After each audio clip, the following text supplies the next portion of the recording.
It's Wednesday, everybody, and we are sweating here on The Sweat. I'm Jesse Cofield. Let's kick things off with some baseball. Okay, hello, DraftKings contributors Gary and Thorne, Kenny Ducey, and Nick Fryer. Let's do some price checking, why don't we? Okay, favorite pitcher at 8K or up.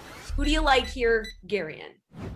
Well, Jesse, as you know, I'm sort of the bad boy of The Sweat. I don't follow the rules all the time. I don't think you should pay over $8,000 for a pitcher on this slate. I actually think there are more than enough moderately priced to cheap pitchers on this slate. It's a weird one. We've still got a bunch of aces from opening day making their second start. And because there's so many good pitchers, you see the value of guys like Jack Flaherty and Hyunjin Ryu and Brandon Woodruff are now down below $8,000. This is definitely a slate where I think I'm going to be paying up for bats and paying up for expensive stacks. So if I don't have to spend up for Shane Bieber, or if I don't have to spend up for Blake Snell, I'm going to try and do that because I think Flaherty in particular has a really nice matchup against the Marlins. He didn't look great opening day against the Reds, but he still had a 14.9% swinging strike rate. I think he's going to work deeper into this game. He's going to rack up more strikeouts. The Marlins offense has not looked good aside from one game against the Rays on Saturday. And Ryu's got a nice spot against Texas, who's going to keep a bunch of left-handed bats in their lineup, and that's great for him as a left-handed pitcher. So I'm going to save with some of these big names who happen to be between $7,000 and $8,000. Kenny, how do you feel about this? Do you agree you want to maybe save on pitchers, pay up for bats, or do you like a guy who's 8K or above?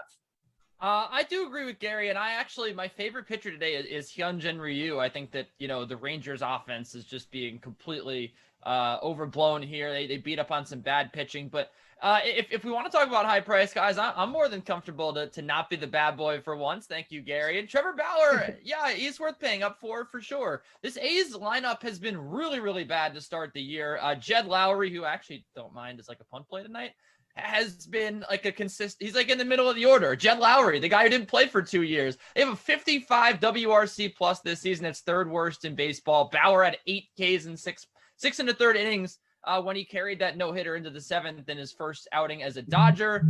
The A's don't strike out that much, but the Rockies didn't strike out that much either, or they haven't anyway this season, and Bauer still managed to put up that stat. So I'd certainly think that he has a pretty high ceiling here tonight, and it could be another situation where he's really the only high-priced guy paying up for. So I don't mind not paying up for Bauer, but if we want to spend some money, let's make it rain, man. Let's pay for Trevor Bauer at 10.2K.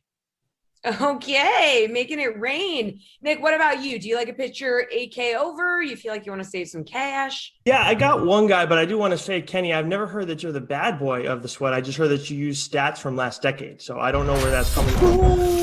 But I'm going to go with the cheapest 8K guy here. I'm going to go with Kyle Hendricks because, look, I know he had a rough first start, but it was cold. Look, it's Wrigley. It sucks. I get that. It's tough. But now I'm looking at the weather today, and it's in the 60s, flirting with the 70s. And I know, I can tell you guys right now, it has the same impact out here. Gary, and I know you're up north. You appreciate warm weather, even if it's in the 60s. It's going to make a big difference for a control pitcher like Hendricks. It's going to carry a lot of weight, more so than for anybody else. All right, Kenny, talk to me about a hitter who's over 5K that you like. Yeah, I'm going to go pick on my least favorite starter on this slate, which is Jesus Luzardo. I'm going to go with Justin Turner at $5,100. Look, he's been red hot. He's had 3 multi-hit games so far in the 5 that the Dodgers have played.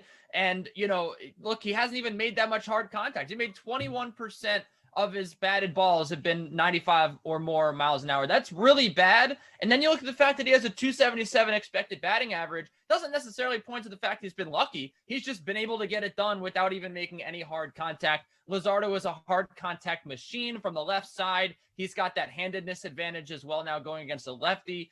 I certainly think that he's worth paying up for. The Dodgers probably, they have a very high implied team total, and I think that they might have the highest team total when it's all said and done tonight in Oakland, where, they've just historically been good. So, yeah, I think that Justin Turner here is worth paying for $5,100. He's probably got the best matchup on the board, and he's a little bit cheaper than some of the other Dodgers that you could go for, like a Corey Seager, say, for example. I think the price is right here with JT. All right, where are you going on this one, Nick? Julio Daniel Martinez, because he hit again. JD Martinez against Yarbrough, who he's facing tonight for the Rays. 1.267 career slugging percentage against him. He has 2 home runs, 4 doubles, so he's done well against him in the past. And then JD's mashing right now. What is it? 5 doubles, 2 home runs, and his OPS is even better than that in the first 6 games. I think this is a no-brainer at 5.4K. Originally, when I was looking this over, I was thinking maybe Will Myers, but I don't necessarily like that matchup there. I thought it would be a little bit of a steal, but JD, I think, is like a must-play for everybody tonight if you want to win. All right, Gary, and who you going with here? Let's stick with big right-handed bats against left-handed pitchers. I'm going to go with Nelson Cruz at $5,100. Remember that season in 2019 when Gleyber Torres had like 25 home runs against the Orioles and just the Orioles? Cruz is about to do that this year against the Tigers. He's got 3 home runs in his first 2 games against the Tigers, and now he gets Matthew Boyd. This is not going to go well for Boyd. I know he looked good on opening day in the snow. That's all well and good, but he has been an absolute gas can the last 2 seasons, especially when it comes to home runs. And Nelson Cruz, there is no one in baseball who hits left-handed pitching like Nelson Cruz. You go back to the start of the 2019 season, Cruz has a 453 ISO, a 505 WOBA, and a 223 WRC plus within the split. He's going to stay hot and absolutely mash today. So I think Nelson Cruz is a building block in all of my lineups. All right, let's go down a little bit here. So like a hitter in the 4 to 5K range. Nick, who do you like here? I can't believe Pete Alonso is still sub 5K. He's at 4.8 right now. And going up against Nola, look, I'm sure people think right away, Nola, he's one of the higher priced guys. Obviously, he's a stud. I like him a lot. But he has 3 home runs against Nola and 21 career plate appearances. And Alonso, I know he got off to a delayed start because of the Nationals and everything. But at 4.8, I'm going to keep riding him as long as he's under 5 right now. All right, who are you going with in this 4 to 5K range, Garion? So right at $4,000, you can find Adam Eaton, who is not generally like the sexiest name in the world, but with Tim Anderson day to day, we don't yet know if he's going to play on this slate, so keep an eye on it. But if he doesn't, Eaton's going to hit leadoff. Even if Anderson does play, Eaton's probably going to hit second. So you're getting a high, just a premium lineup spot from a guy who's just at $4,000 against Justin Dunn, who is not good. Seattle is going with this 6-man rotation thing, which is great for DFS because it means not only do we get to pick on their 5th best starter, it now means we get to pick on their 6th best starter, which is Justin Dunn, who had just atrocious numbers across the board last season, specifically against left-handed hitters, 2.3 home runs per 9 within that split last season. So just 10 starts. I understand that. He's young. He's got good stuff, but I don't trust Justin Dunn right now. So any part of this White Sox lineup I can get, and it's not cheap, I'm going to put in there. So I think Adam Eaton at $4,000 is a really nice play. Kenny, you got a lot of options in this 4 to 5K range. Where are you going? Yeah, look, I did with this one in my value bet. I just don't want you guys to judge me. I'm not saying that these guys are good hitters. This is really – I have to take a deep breath before I say this. It's a good way to lead it off, Kenny. Okay. Kyle Seager, $4,500. Yeah, look, the guy has, 1 hit in the last 3 years, probably. His brother is way better. $4,500 sounds like an exorbitant price, but when you consider the fact that he has very good lifetime numbers against Dallas Keuchel, he has 3 homers against Keuchel, 13 hits and 52 at-bats, a guy he's very, very familiar with, so I'm not really concerned with the left-on-left matchup. Keuchel also is a very big regression candidate, which I'm sure that we've talked about before on this show. Plenty of people have probably said last year the peripherals pointed to him not really being as good as he was. And, the fact that there was such a short sample and short season, we probably would have seen him, level out to some extent if he had played a full complement of games there. And he probably would have finished like a 4 ERA. We're not even talking about Dallas Keuchel in a good spot against the Mariners. I think the Mariners are very much a team on the rise. I think that Seager, he has that lineup spot. He's going to be guaranteed, 4 at-bats here against Keuchel. And I think that he'll probably plot a couple hits. He's really a good GPP play for me because I don't think anyone's really looking to play Kyle Seager right now. But if you love BVP, and, you believe in the regression of Dallas Keuchel, the negative regression, I think that we could certainly see a good game here out of Kyle Seager, just out of nowhere, really. I mean, he's done nothing this season. Okay, you did have to take a deep breath before you said that one. All right, let's talk about value bats. I know you're saying maybe you want to pay up for hitters, but who do you like as a value bat, Garion? I think McCutchen is in a really nice spot, and it's kind of funny. There's like the 2014 MLB All-Star team, and they're all kind of either Giants now or ex-Giants that you can only play in the proper platoon split. It's like McCutchen, Longoria, Posey. I don't know. McCutchen's not a great hitter. He's not the hitter he used to be at this point in his career, but he still mashes against lefties. His 2020 stats were really good within the split. He had a 944 OPS and a 153 WRC plus. And the lefty he gets today is David Peterson, who's like a soft tossing lefty for the Mets. Had a 5.11 xFIP last season. Like, you're not scared of David Peterson. And if Andrew McCutchen can get 5 plate appearances today at $3,200 hitting leadoff for the Phillies, I just think there's a lot of value there. So not generally thrilled to play McCutchen, but I think this is a really, really nice spot. All right, Kenny, value bat that you're looking at for tonight. Yeah, another guy I hate that I'm going to be playing, Jock Peterson at $3,400. The price is just too low to ignore here. He's been awful this year. He doesn't have a hit yet with the Cubs, and the guy hates hitting the ball the other way. He doesn't make contact, and he pulls the ball. My 2 least favorite things. He's like my least favorite hitter ever, really, besides Javier Baez. That's beside the point. He's in a good spot here tonight, is Jock Peterson. He has a 19% difference when he faces a righty in his isolated power. And I think that, when you look at the again, another BVP example here, 4 out of 5 against Brandon Woodruff, a guy that, we've seen him have good games. We've seen him have bad games. I think here in a road game in a smaller park, I think that the price is right here on Jock Peterson, who has an expected WOBA of 817 against Brandon Woodruff over his career. It's not pretty, but, at the price, I don't think you can do much better, under $3,500 than Jock Peterson, who could certainly have a pop here against Brandon Woodruff. Nick, hit us with that value bat for tonight. I don't know if I can. My soul is crushed after hearing Kenny go with Jock Peterson. That's never going to happen. Nick. Me. Oh my God. But anyways, I'm going with Jake Cronenworth. Actually, you brought up Longo, Gary, at one point, and I was thinking about him too, but I don't like that matchup versus Snell. And with Cronenworth, as much as Gossman versus Myers, I don't like because of the strikeout numbers. I like Cronenworth right now because he's doing well at the top of the lineup. And Gossman, look, there's history with Longo, but in general, Gossman is a pitcher I like, but he's very hit or miss. One day he can look like a Cy Young candidate, and the next day it's like he belongs in the minors.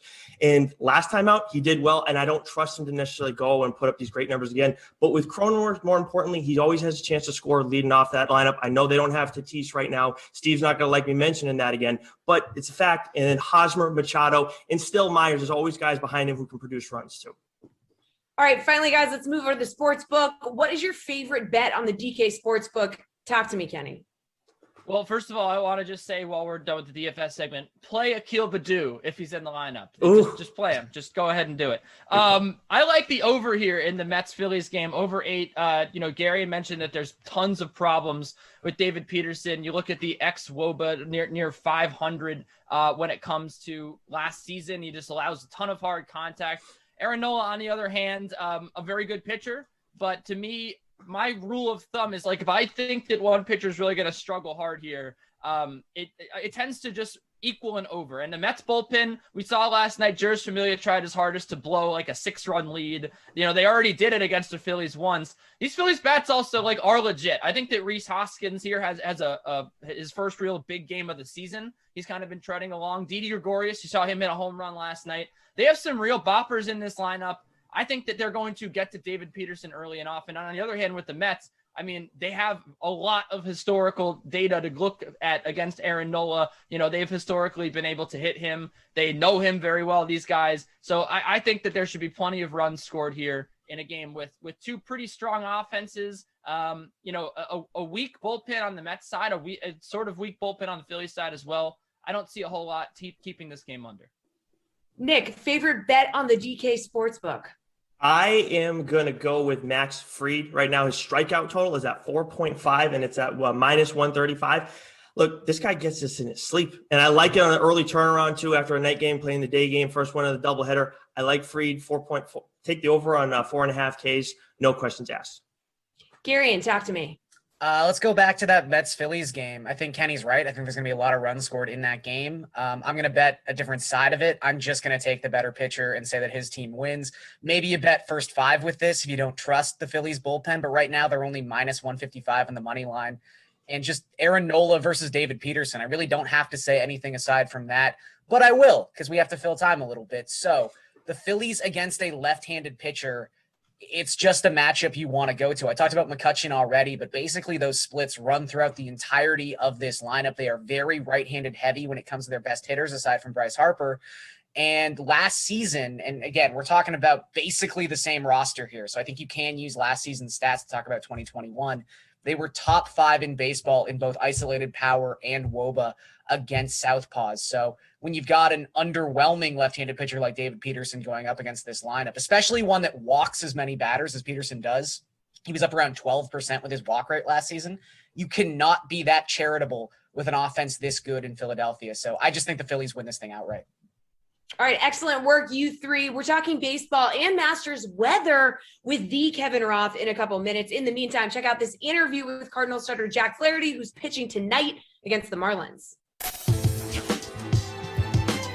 When you do get back out on the mound and you're facing a hitter that, I don't know, is having a hell of a game, they seem like everything is just going their way. Do you have a mentality or do you have an approach to those type of batters? I think the game kind of dictates it. So if he's having a good game, it's probably been against me if I'm still facing him for, say he's gotten hit the first 2 times, I'm facing him a 3rd time. The game kind of dictates it. Usually I'll have to look at those at-bats and think, did I make good pitches and did he hit those, or did I miss? Did I screw up and he took advantage of it? Because if I screwed up and he took advantage of it, I know in my head, I know as long as I execute, he hasn't hit my executed pitches. He's hit the ones that I've made mistakes on, which you should hit those. If you don't, then that's your job. Your job is to hit my mistake. If you hit my executed pitches, and I kind of got to tip my cap to you and figure out a different way to get you out. So you have to kind of look at the situation and break it down that way.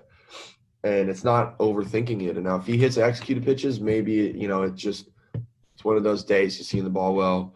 We kind of got to do something to figure out, make him uncomfortable. And that's it. It's not, you ain't got to overcomplicate things. You don't have to overanalyze, especially with someone that you're just he never gets hit off me. Whoa. Why has he got 2 hits today? He doesn't get hits off me, and you just kind of wonder. Now you start overthinking, well, do I gotta change everything I do now? What's going on? And so it's really easy to get in that mindset, but you just keep it real simple, and the game will dictate it. And then at that point, you're hoping to face them with nobody on. If you got people on base, now you got to figure out, okay, well, I really got to bear down now. I really got to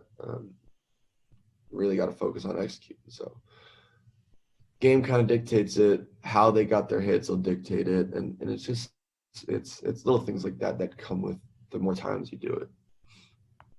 So if I came up against you, let's say, I hadn't hit you in previous games, but I'm just smashing off of you. Right now, I'm 2 for 2. I'm coming up with my 3rd AB, and you're trying to figure out how to get me out. What is that? What does that look like to you when you're trying to figure out how to get a batter out when I'm hitting your executed pitches? I know exactly. Huh? So I'm a stud, so think carefully. I believe it. So I'm going to find a way to make you uncomfortable, and I might do something a little unorthodox. Maybe,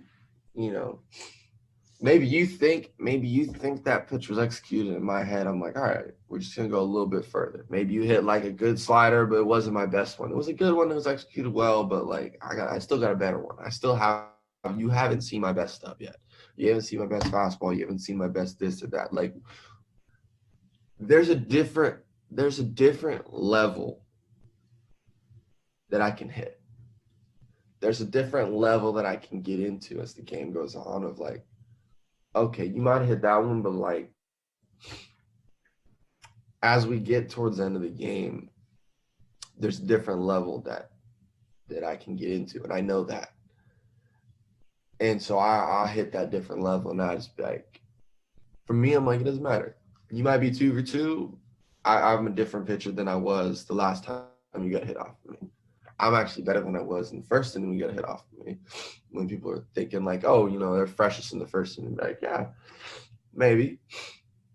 But I'm better than I was. But I'm hitting a different level as the game goes on, especially if I'm facing you the 3rd time and we get to that point.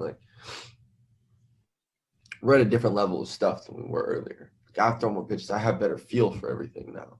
So you're in trouble. And I might do something to make you uncomfortable. I'm not going to say what it is that would do to make you uncomfortable, but you might be backing up off the plate a little bit. And you might get that in the back of your mind. Yeah, but a little warning. Yeah, just a little bit make comfortable, make it think a little bit. It depends on the it depends on the hitter though. If you know them and know that that's a way to get them, that they might get a little timid up there, then that's something you can do. Other guys may not bug them at all. They may get in there and it may make them focus a little bit more. So you may not go that route. If it causes them to get like, they're feeling good and they get one of those, and then it's like, okay, and now they're a little bit more like, I'm gonna make sure that I hit that extra level right now, that I start focusing on. Welcome back to The Sweat. I'm Jesse Cofield, and I've got Roto-Grinders chief meteorologist Kevin Roth here with me. Now, Kevin, we know you're a man of many talents, but who knew you were a leading innovator of the mountain dulcimer and had released 48 albums? Like, do you have something to tell us? No, this is not me. I don't know why when you Google this person, my face comes up. This is a different Kevin Roth. He's a very old. It's not me. I swear. I am not a mountain dulcimer player. I don't even know what a mountain dulcimer is, Jesse. I swear it. Yeah, honestly, I don't either. I thought this maybe was like a Parks and Rec Duke Silver situation, but apparently it's not. Okay, fine. Mm-hmm. But you are our weather expert. So you're definitely a leading innovator in, DFS weather. So back to that weather. Let's start in baseball. Any weather concerns for like tonight's slate? Sure. Yeah. We'll start with today. We've got a game in Chicago, winds blowing out in Wrigley. Everybody loves playing those.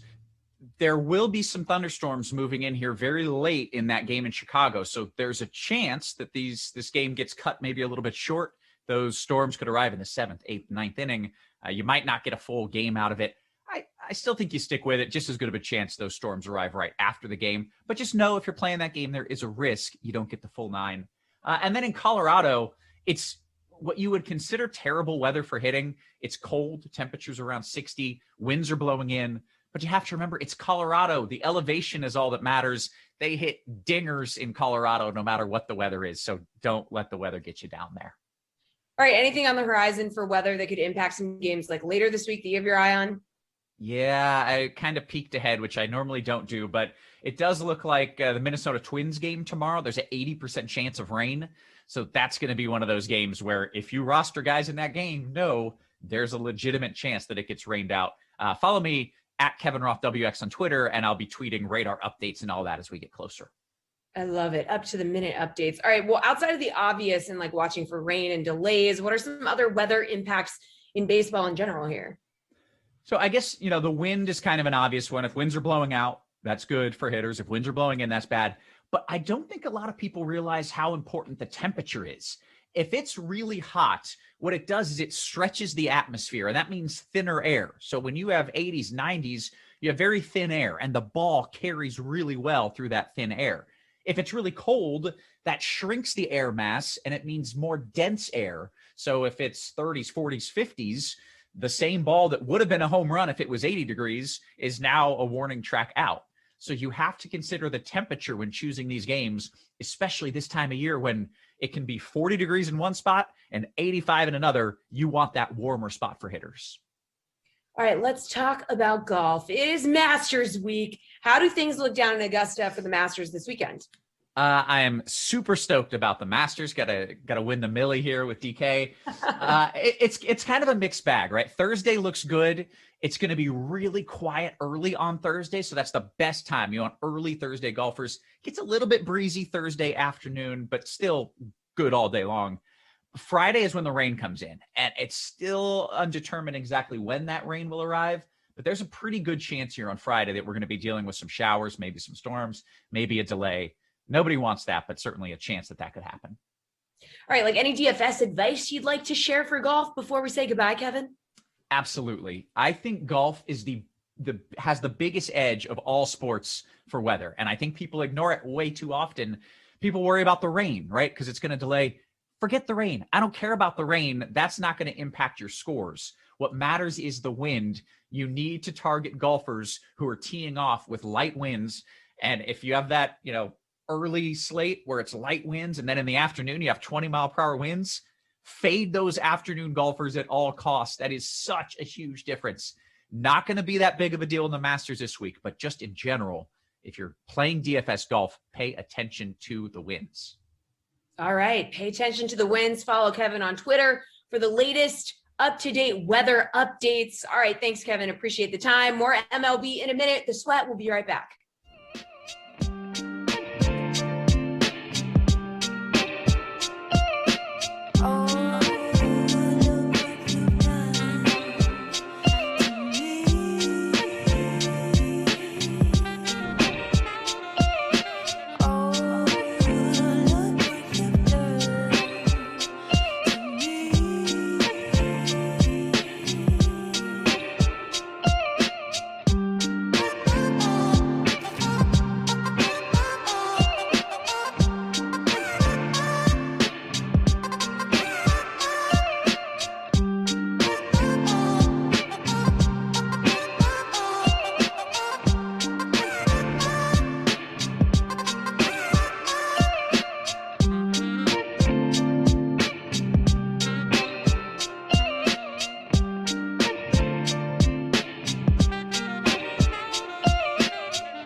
For some ball talk with our baller analyst, Ben Zwyman of DK Nation and host of the Four Seasons podcast for Ball is Life, Ryan Mogjosh. Guys, NBA building blocks time. So who are you building your DFS lineups around tonight in the NBA? Building block at center. Talk to me, Zwyman. So Wendell Carter Jr. got traded to the Orlando Magic, and they've just been playing him a ton, and he's getting 30-plus minutes, and he's still pretty cheap at 6,000. So I think if we're looking at mid-range sort of options, he's a great play. He's got at least 40 fantasy points in 3 straight games. The Magic are sort of a little bit more competitive now that they've traded off their entire starting lineup. So Wendell Carter Jr., mid-range option, decent cash game play too, given the price. And considering, he's got a shot at a double-double. He's not a bad passer, can shoot the ball a little bit. So I like Wendell Carter Jr. All right. Who's your building block at center, Ryan? I do like that Wendell Carter Jr. pick. I'm paying up, and I'm going for Cat, 10,700. I just love the matchup tonight. They play Indiana, and Sabonis didn't play last night. He's questionable to play today. Miles Turner got hurt last night. I see Cat having a huge night. But in that same game, if you're not willing to pay up that much for a center, I like Goga because that's ultra value. He's a league minimum of $3,000. And like I mentioned, Sabonis, probably doubtful, and Miles Turner, probably doubtful as well. All right, now looking at forward, who are you building at here, Ryan? I'm having a hard time not going with Zion every night. And it's weird. The Pelicans kind of figured out that, okay, maybe we should build our team around this guy that we drafted number 1 overall, and maybe it's not Ingram. So they're kind of like turning a new leaf to go through Zion more offensively. The last 4 games he has 46, 49, 51, and 65 fantasy points. And not to mention they played the Brooklyn Nets, who are league history worst defensively still. And also no Harden, so I think the pace speeds up a little bit. So I like Zion tonight. All right, Ben, who do you like? Yeah, I like that Zion play by Ryan. Forward's kind of a barren wasteland. There's just a lot of value, and there's not really a ton of great plays, but I kind of like Michael Porter Jr. The Nuggets have been playing really well, 6 wins in a row. Porter's been a big reason why.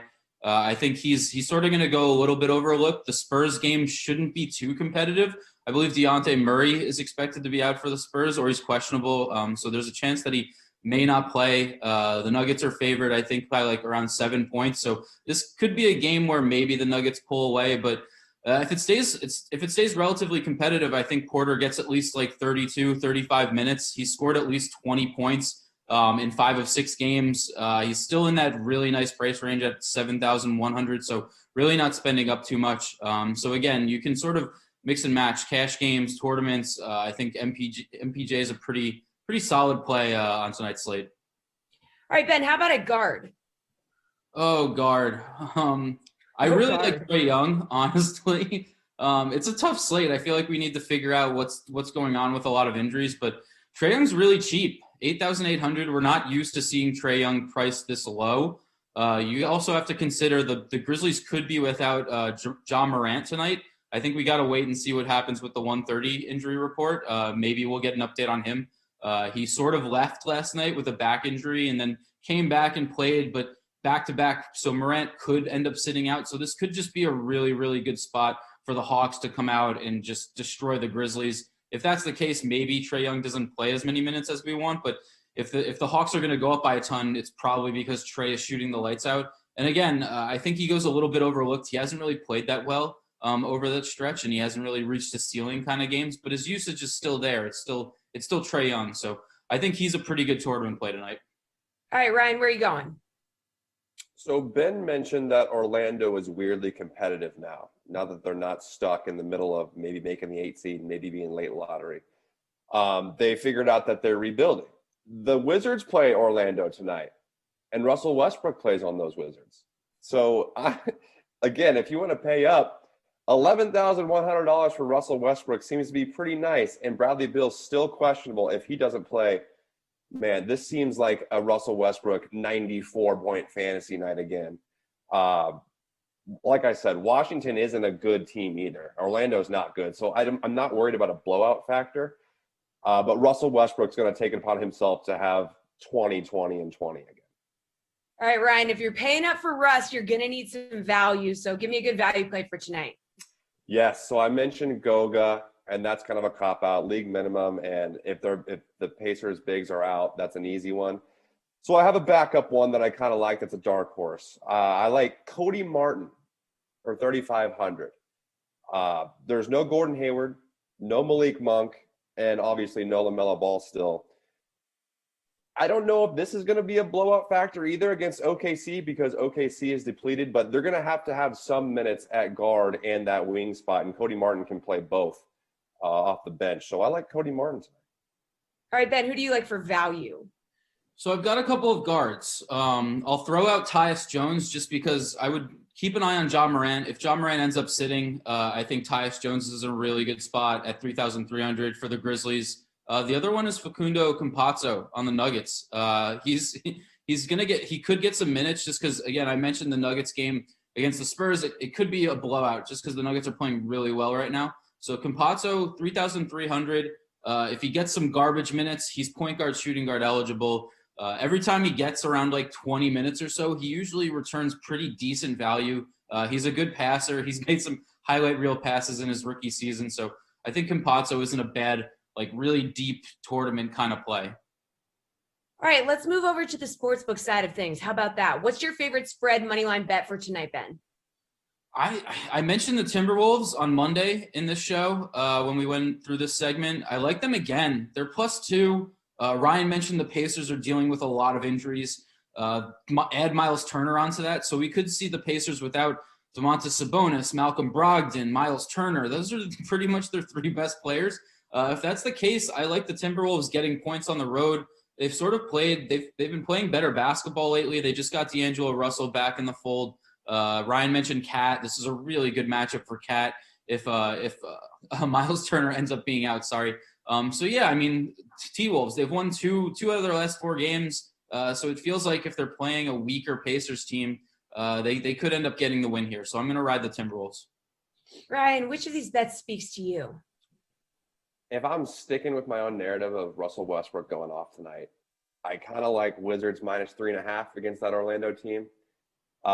They've won 2 of their last 4, but in their last 2, they've lost. In the last game, they got blown out by the Nuggets. Nuggets are a good team, granted, but the trend is down for Orlando despite being competitive. They lost their last 2 by 10+, and if Russell Westbrook's going to go for 30, 50, and 40, then I have to go Wizards. All right, Ryan, how about like your favorite overall bet? Could be a total, prop, whatever. Favorite overall bet in the NBA tonight? Yeah, we mentioned it a lot already in the last 10 minutes, but Cat over 28.5 points. it's just barbecue chicken. If they don't have Turner and they don't have Sabonis and they're going against Goga, who is a good overseas player, but this is the NBA, Cat's going to have a field day tonight. All right, Ben, favorite overall bet? I like a couple of point totals. I'll go back to that Timberwolves Pacers game and say if the Pacers are going to be without all their starters, that under 230 and a half points is a pretty good spot. I also kind of like the Hornets Thunder over. It's at 213, really low. The Thunder have given up at least 130 points in 3 straight losses. So I could see the Hornets really going off against the Thunder again tonight. So I like the over in that game, and then the under in Timberwolves Pacers. All right, good stuff. You two, appreciate the time. As always, Puck Talk with Jeff Ulrich is next. Hang tight, everybody.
All right, 4-game slate in the NHL tonight. Who else would we be talking to about it but DraftKings contributor Jeff Ulrich? All right, Jeff, time for NHL opening faceoff. So choose between DFS plays and the best bets on tonight's NHL slate. Let's do it. All right, 4-game slate tonight. Major disparity in price between the top 2 centers on board and everyone else. So Austin Matthews is $9K. Nathan McKinnon is $8,600.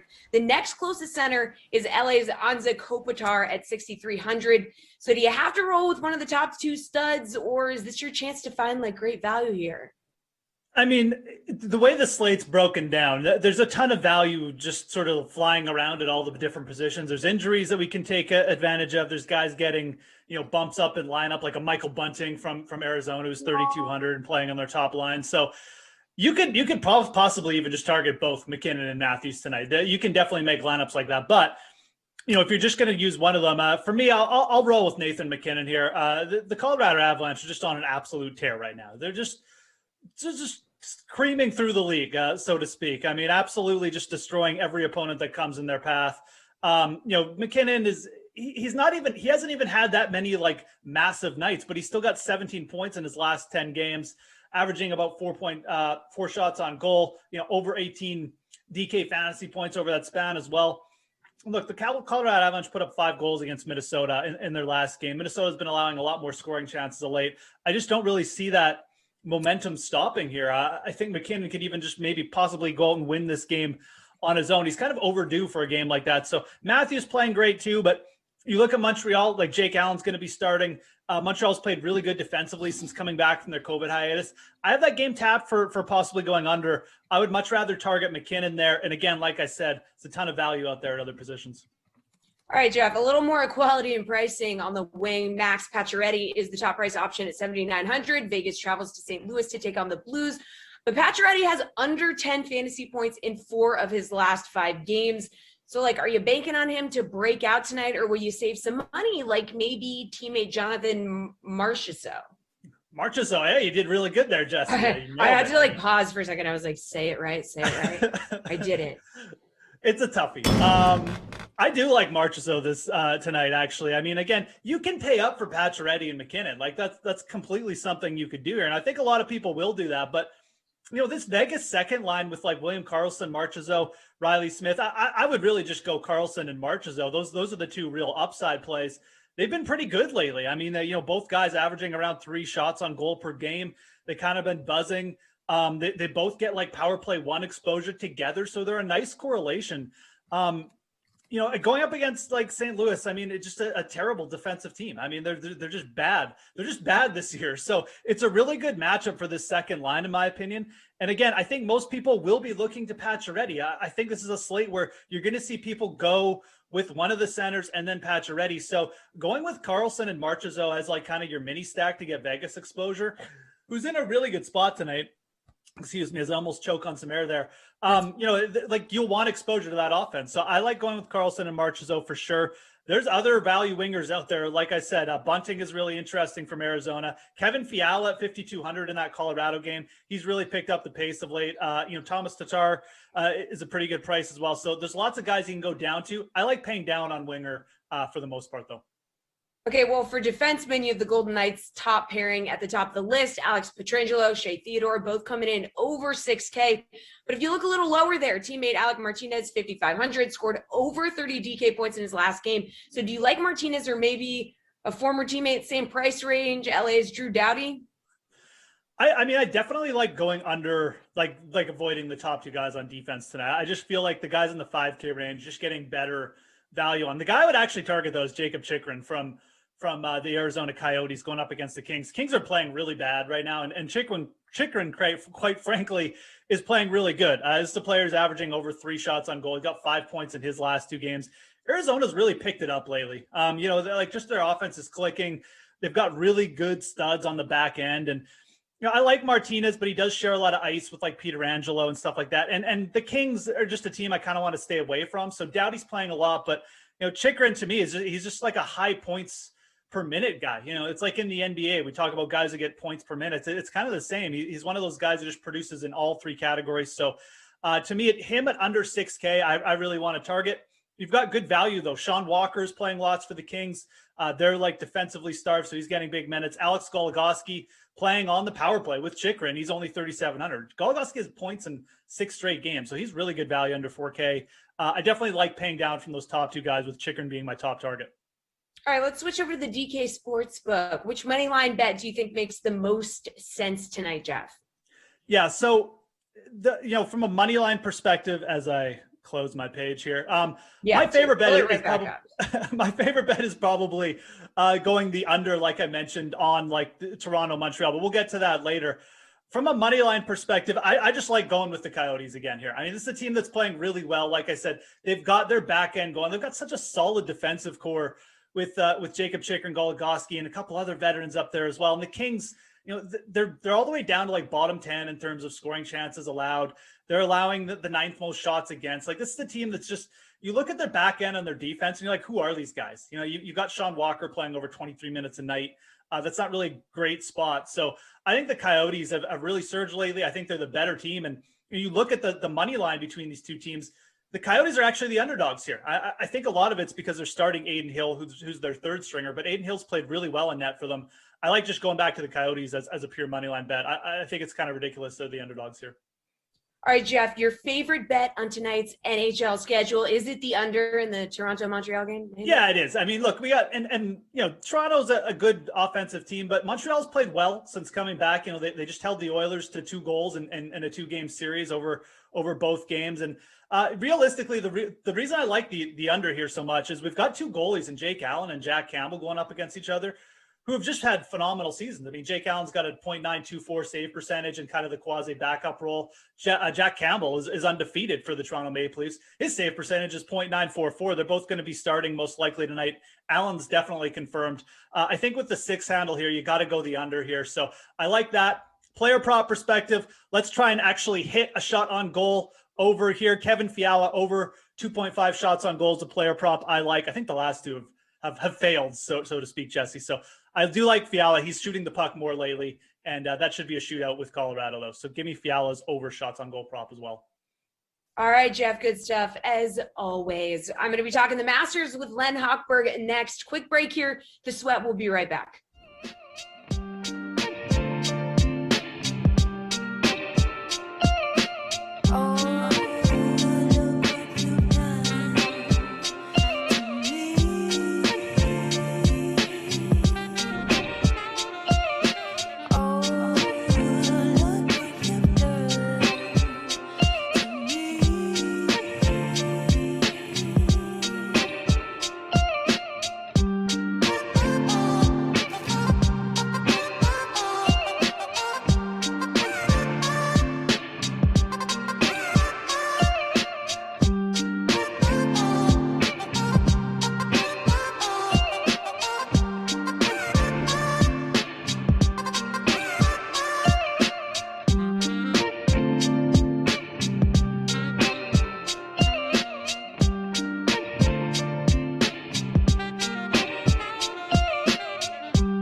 Segment of the Sweat, and I'm spending it with RotoWire senior golf writer and DFS writer of the year, Len Hochberg. So Len, it is time for PGA Tour Chase or Fade Masters Edition. We want to chase or fade these players at these prices. So Jon Rahm has 6 top 10 finishes in his last 10 tournaments. That's nice. So he deserves a salary of $11K for the Masters, right?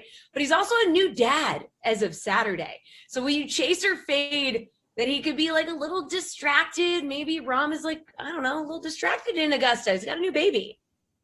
Well, Jesse, as someone who is a dad, I could see the distraction, but I think it could be a good distraction. It could be invigorating for Rahm this week. I don't think that is why I would fade him, and perhaps fade is too strong a word. You know, he has he's been around a number of years now. He's been number 1. He's been number 2. He's currently number 3. He's won 11 times since 2016. But he's really never won a big tournament. And it's crazy to even think that, as I was researching it, he's never won a major. He's never finished second in a major. He's never won a WGC. He's never won the Players' Championship. He's never won the FedEx Cup. I guess his big win was last year where he beat Dustin Johnson in a playoff at the BMW, certainly a feather in his cap. But, you know, I just think there are a couple of guys I like more this week in that price range than Jon Rahm.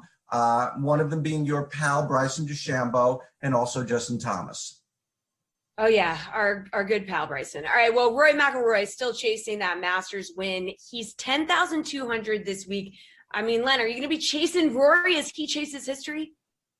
Rory is one of the more polarizing figures this week. Because he has not been great. He hasn't been winning tournaments. He's just been a mere mortal of late. He was 6th at the WGC Workday, 10th at Bay Hill. I mean, terrible finishes. I mean, I saw him in one ranking of the 88 players in the field at 23rd. You know, he has finished top 10 6 of the last 7 years in this tournament. Do I suspect he will win? No, usually something goes wrong for him at Augusta. But I fully expect Rory to be in the top 10 on Sunday. It might be a backdoor top 10, but I think he'll be in the top 10. All right, well, unfortunately, you can't just play guys above the 10K range. So as we look further down the board, we find players like Lee Westwood, veteran of majors, was red hot before missing the cut in his last event. He's 8-8 at Augusta. Are you chasing or fading Westwood? Yeah, I like Lee Westwood. I like him this week, and I just like him in general. He was given a really marquee grouping with Dustin Johnson, the defending champion. That says a lot of what they think of Lee Westwood. Unfortunately, Lee Westwood has never won a major, and he's been in a lot of them. This will be his 85th, and if he plays in all 4 this year, which he should, he will break the all-time record. Jay Haas, 87 majors without winning one. Lee Westwood will be at 88. But as you mentioned, he was great at Bay Hill. He was great at the Players. He's got a great track record at this tournament, top 25 in more than half his 19 visits, 6 top 10s, 2 runners up. He's only 8,800. I like Lee Westwood at that price. All right, former champ Sergio Garcia, 7,900, finished top 10 in the last high-profile tournament, the Players. Are you chasing value with Garcia in the hope that he can relive his Masters glory, or is he going to be a fade for you this week? Yeah, when he won the Masters in 2017, it was out of nowhere and a heartwarming story, at least for me, all at once. He just seemed that so much has gone wrong for him throughout his career. He had never really been great at the Masters beforehand, and he certainly hasn't been good at the Masters since. He missed the next 2 cuts, and then back in November, he unfortunately tested positive. He didn't even get to play. Since winning the 2017 Masters, he's missed the cut in 9 of 13 majors. With his resume and what he's done recently, the sub $8,000 price is very fair, but just not for me, for Sergio this week. All right, well, not a ton of first-timers in the field this week, Len, but Will Zalatoris has been consistently solid over the last few months. Top 25 finishes in his last 4 tournaments. He's just 7,300, but are the pressures of Augusta enough to make you fade him? I mean, this guy's only 24. I think they might be. I mean, he has been fantastic. He has passed every test over the last 6 or 7 months. He was top 10 at the U.S. Open at Winged Foot, a brute, a behemoth of a course. But it's not like Augusta. Winged Foot was just long and a bear, and if you hit the ball straight, you could at least survive there. Augusta takes a lot of time to learn how to play it. We don't see newcomers play it well all that often. As you said, there are only a handful this year, actually. Will Zalatoris, Carlos Ortiz, and Robert McIntyre, plus the 3 amateurs. I think that even though he's only $7,300, and probably if he makes the cut, you can justify that pick, I think this Augusta is a whole different animal that Will Zalatoris will find out this week. You can go just $200 higher and find Louis Oosthuizen, who has played well here and for many years. All right, finally, Len, who's your pick to win the Masters and walk away with the green jacket? Yeah, Jesse, my answer to you today would have been different a month ago. I would not have chosen this player a month ago. But Justin Thomas won the Players' Championship after a rough beginning to 2021, beginning at Kapalua, continuing with the passing of his grandfather. He came to the Players at Sawgrass, and he openly was questioning his own game. So it was a surprise to me that he won the Players, but it was a really incredible performance. And I think his golf game is back on target. He has played 5 Masters, and he has gotten better every single year, including a solo 4th last year. I mean, that is just the epitome of playing Augusta and learning Augusta and getting better every year. Justin Thomas is my pick to win the green jacket this year. All right, mark it down. Len Hochberg, thank you so much. Appreciate the time. As always, all of you watching on the Dream Stream, 6 Madden Sims coming your way starting at noon. It's going to be a great day all the way till 10 p.m. Everybody, make sure that you tune in for those. And, of course, the Sweat will be back tomorrow at 11 a.m. as we are every weekday, Monday through Friday from here on out. Everybody, thanks for watching. Len, thanks for the time, and we'll see you tomorrow.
What's up, Dream Streamers? Welcome on in for a whole series of Madden simulations coming your way, a half dozen of them over the next 11, 12 hours. Great to be with you.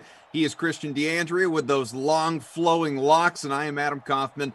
This is a real treat. It's a Wild Weather Wednesday. The Sweat, of course, the program, the daily show that comes your way at 11 Eastern every single day, YouTube and Twitch. You know where to find us. That is behind us. You'll be able to catch a replay of it a little bit later on in the day. But what is ahead, Christian, is sweating out Madden football simulated lineups. And I am ready, man. We got a snow game ahead of us between the Giants and San Fran. Of course, that is virtual New York or New Jersey, I guess I should say. New Jersey, yeah. The finer parts of the Meadowlands, the finer parts of New Jersey, some would say. I say personally the shore, but I'm a Guido from Rhode Island, so that's where I go. Imagine, if I blew this out, A, it would take hours, but B, I would not be able to fit into most standard size sedans. So kind of glad I don't have that kind of gel incorporation in my hair right now. It would be very, very cumbersome. Anyway, it's a Wild Weather Wednesday.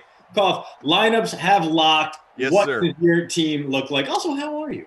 I'm great, and as I mentioned before we even came on, and I know we have some very influential people out there in the DraftKings conference room, be it YouTube or Twitch. If we could somehow, I don't even care if it's, like Glash Bucks, the fake Monopoly style money we've joked about before. I just feel like we need Christian in those locks to, that full head of lettuce on a form of currency.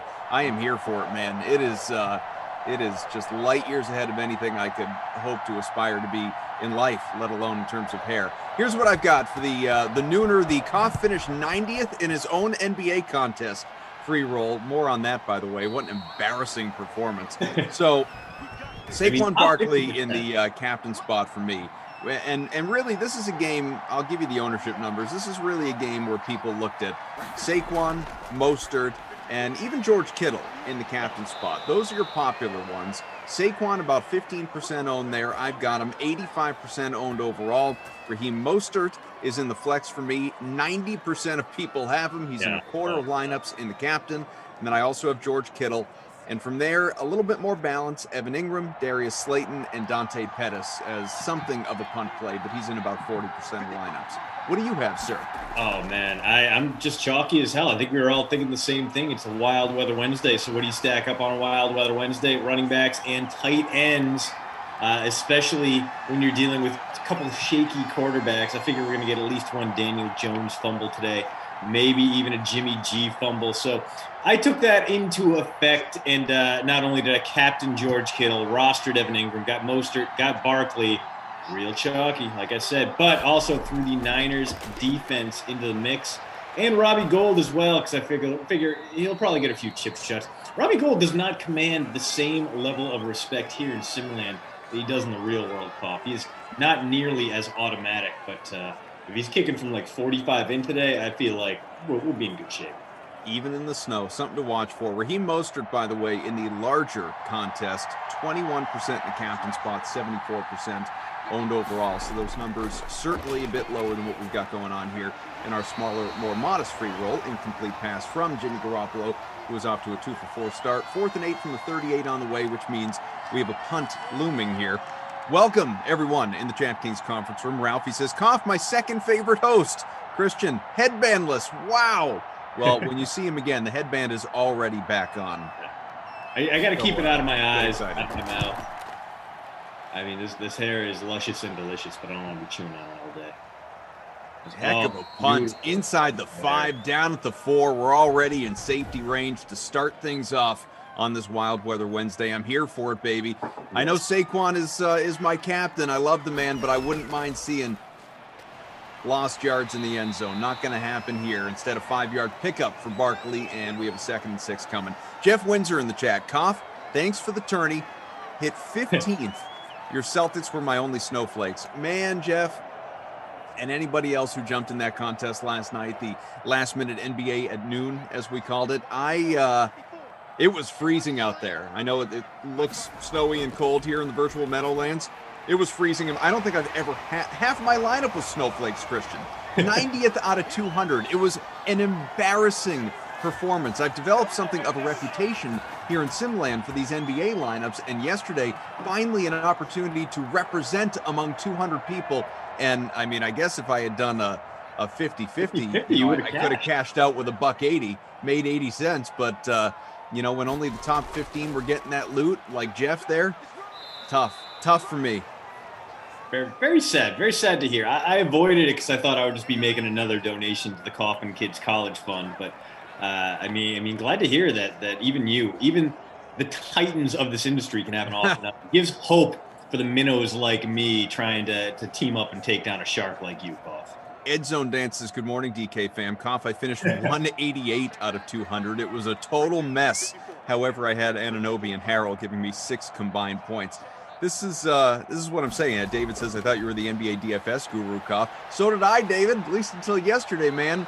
And yeah, just disasters. I lost because I had a whole bunch of heads up too. I lost basically everywhere. It was real down day. I mean, Steph Curry's performance last night was the only thing that made my lineup even look somewhat respectable and finish around 250. But just a garbage day. You really needed like 300, 320, something like that last night. But here's what I've done for those that have not noticed. Okay, we got a 3rd and 12 from the 16, a pass completed, and just shy of the first. Daniel Jones had the completion to Saquon. It's going to be 4th and 1 from the 27, and I can't imagine they're going to have the virtual AI stones to go for this one. I think we're going to get a punt. What do you think?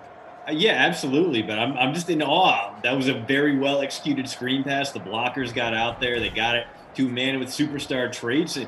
Daniel Jones didn't wet himself in the face of pressure. I liked that play.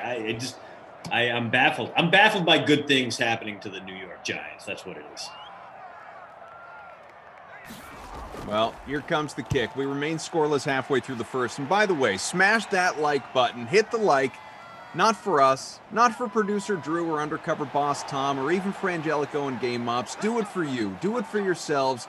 Do it for this community, all being here together. But no, do it for Drew, because Drew is probably at some point over the next couple of sims going to be tasked and asked and kind enough as we have a fumble and the Giants get it, all part of the strategy apparently. Mayo coming up with that ball. We're going to get a booth review though. He's from the 15 to see how it pans out. Yeah, we normally, it looks like the knee was down there. As I wanted to believe, I wanted Matthew Uriah K to have it right. He already said it was going to be a 7-3 game, that Mostert was going to be the Not My Kid Award winner. And on a Wild Weather Wednesday, I can believe that, but he's not dead in the water just yet. Yeah, the ball stays with Jimmy G. We'll see. Oh, thank goodness. Thought they were going to do. Well, you know what? If they ran that tight end jet sweep, like George Kittle is like one of the 2 guys, maybe 3 guys I would trust with it here in Simland. Ingram might be another one because he does have that great straight line speed. A Pro Bowler for reasons beyond my comprehension, Koff. Evan Ingram was not good last year. In fact, if you remember Evan Ingram's 2020, it's probably for all the terrible drops he had in prime time. I really thought he was trying to tank his way out of New York and force Dave Gettleman to trade him. Dave Gettleman probably should have traded him, but David Gettleman is a lunatic and will never do the right thing, as Kenny Ducey so eloquently pointed out in yesterday's broadcast. Quickly in the chat here, by the way, good morning, SimFam, Koff, Christian. I finished 54th place, says Cena. 148, Tatum's a bum, says Hyro. Kenny's therapist, formerly known as James Farrell. Damn, CDA, you're a minnow. I'm still the anchovy in the sea of DraftKings, if you will. Mostert with a 3-yard pickup, 2nd and 7 from 34, still scoreless. The Guru says 320 was the winner for Koff's comp. That lineup would have done well in any competition. Brian, Koff, headbandless CDA, good to see you. Uncle Buck, Koff, headband Chrissy, love it on an early West Coast morning.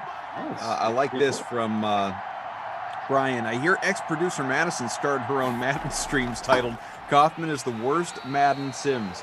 You know, I think that's actually the name for a podcast. Yeah. that's what she's decided to do.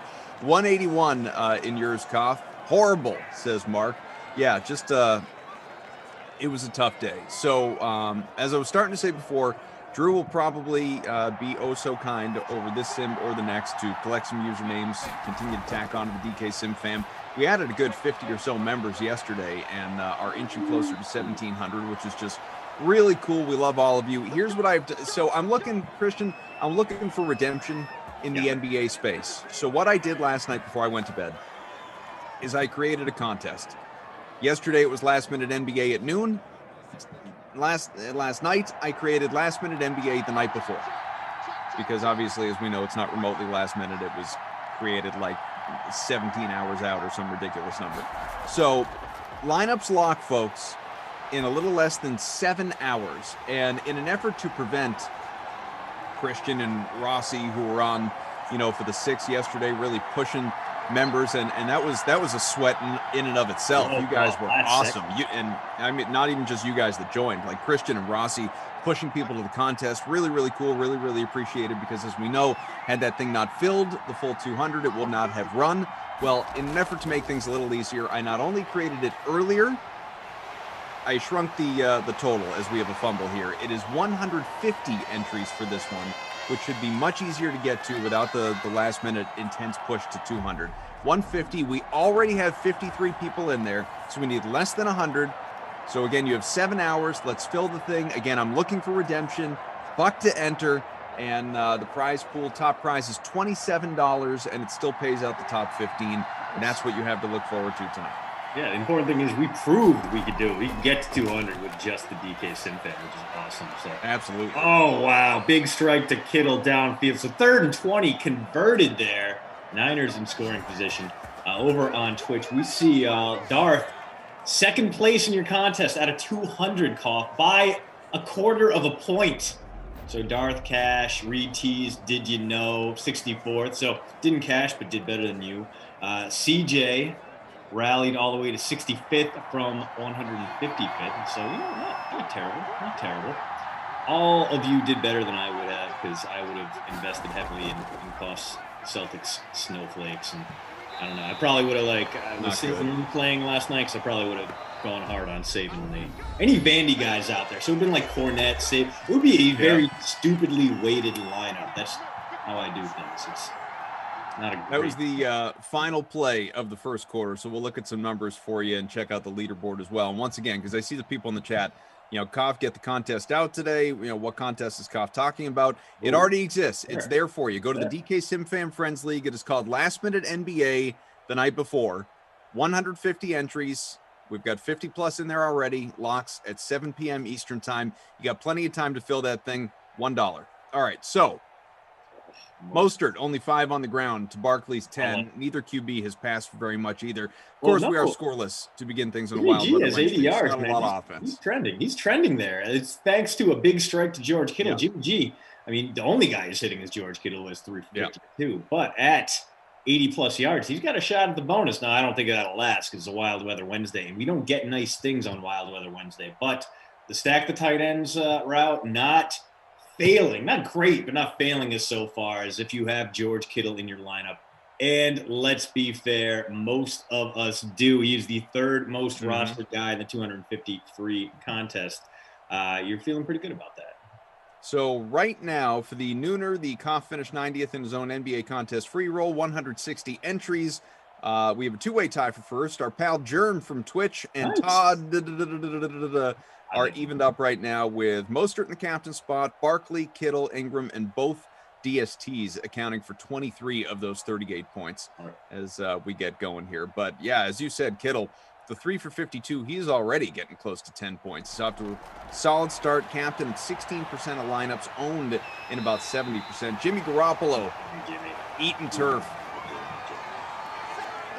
Yeah, not great to see that there, but I mean, they converted 3rd and 20 before, and let's face it, even if they can't get all 28 yards here, a nice 15-yard pickup, maybe like a screen pass, something like that can get them back into field goal range would be nice. Like I said before, Robbie Gould not nearly as solid in Simland as he is in real life, but you got to figure if you can get down to like the 27, 28-yard line, you got a pretty good shot of scoring the game's first points. That won't do it, and we're probably looking at a 16-yard punt here. Cough. Talk to me. Let's put down a gentleman's wager. How far do you think this punt is going to go? From the Giants' 39-yard line, I'm saying 16 yards is going to. Oh, what? No, come on. Kicking it, baby. This one is it. not, you think this one's going to get out of the back of the end zone in the I air? don't think it'll reach the end zone. 56-yard try. Oh, well, all right. Got out of the back. Wasn't even close to actually hitting. Yeah, no, terrible idea. But you know what? An effort was made. Robbie Gould didn't bounce it into the end zone. The Giants could have returned that one, but opted not to because instead they get this excellent field position at their own 46 and puts a little stress on that Niners D, who's going to have to stop Saquon Barkley here. They do. Not a problem at first. He's Christian DeAndrea. I'm Adam Kaufman with Drew, our producer. Undercover boss Tom is, of course, our technical director, and he does everything else. Frangelico and Game Ops. Great to have everybody here with us. Remember, Masters starts off tomorrow. Busy night in the NBA, NHL, MLB tonight. Sports in April, folks. Yeah. Just feels nice. I mean, it's, as Andrew Utebear, a first-time watcher over on Twitch, saying this is what it comes down to when there's no live football. Yeah, man, we started this when there was no live anything. It was basically Madden Sims, and you could watch my guy Ricky Charisma take the Western Illinois Leathernecks to a virtual national title, and that was it. Like, occasionally we'd have some cornhole, but not a ton of live sports this time last year. Thankfully, we're getting back to normal. Cough, I got my vaccine appointment scheduled. It's going to be next week. I still got 9 days to go, and then obviously the 5 weeks after that for the second dose and getting back on track. But I'm very excited to have something approaching a normal summer. Debating whether or not I want to go down to Indianapolis, the CEH's hometown, for the 500 this year. My neighbor goes every year. They're from Indiana. They're like, nice. Free camping site for you if you're interested. And part of me's like, hell yeah, that sounds awesome. Part of me's like, oh man, it might be too much too soon. You don't want to. You gotta ramp it up when you're a man of our age, Cough. And I'm putting you in my age group just cause. Yeah. Oh yeah. Yeah. You're living that dad life too. We're in that ballpark. Yeah, you're dealing with lower back pain for no reason that you can't explain. Also, I'm assuming, just part of the gig. Buddy, I leaned against. I'm in my mudroom earlier.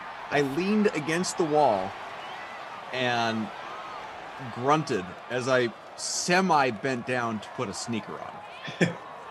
That's where I'm at age 39. Yeah. It's unpleasant. It's I never understood why my parents couldn't do anything. Like they had me when they were older, so I had the old parents to begin with, and I was like, oh man, why can't we go throw the football, or why don't we ever ski? Which is probably the whitest sentence I've ever said in my life. It was because they were very old and very broken down, which I'm now leaning into that pretty hard. How old were they when they had you? 38 when I came along. Okay. Yeah.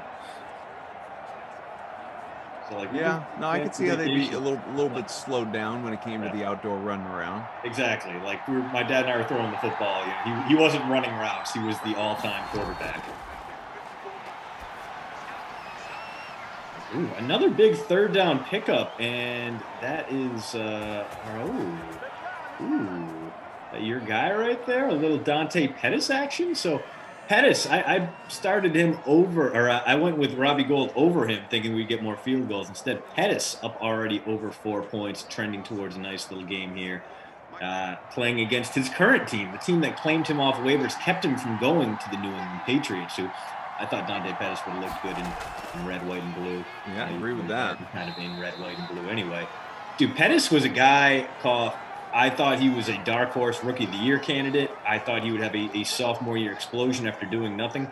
But no, he just really hasn't gotten there, which is wild because he was one of the most exciting players in college football at Washington.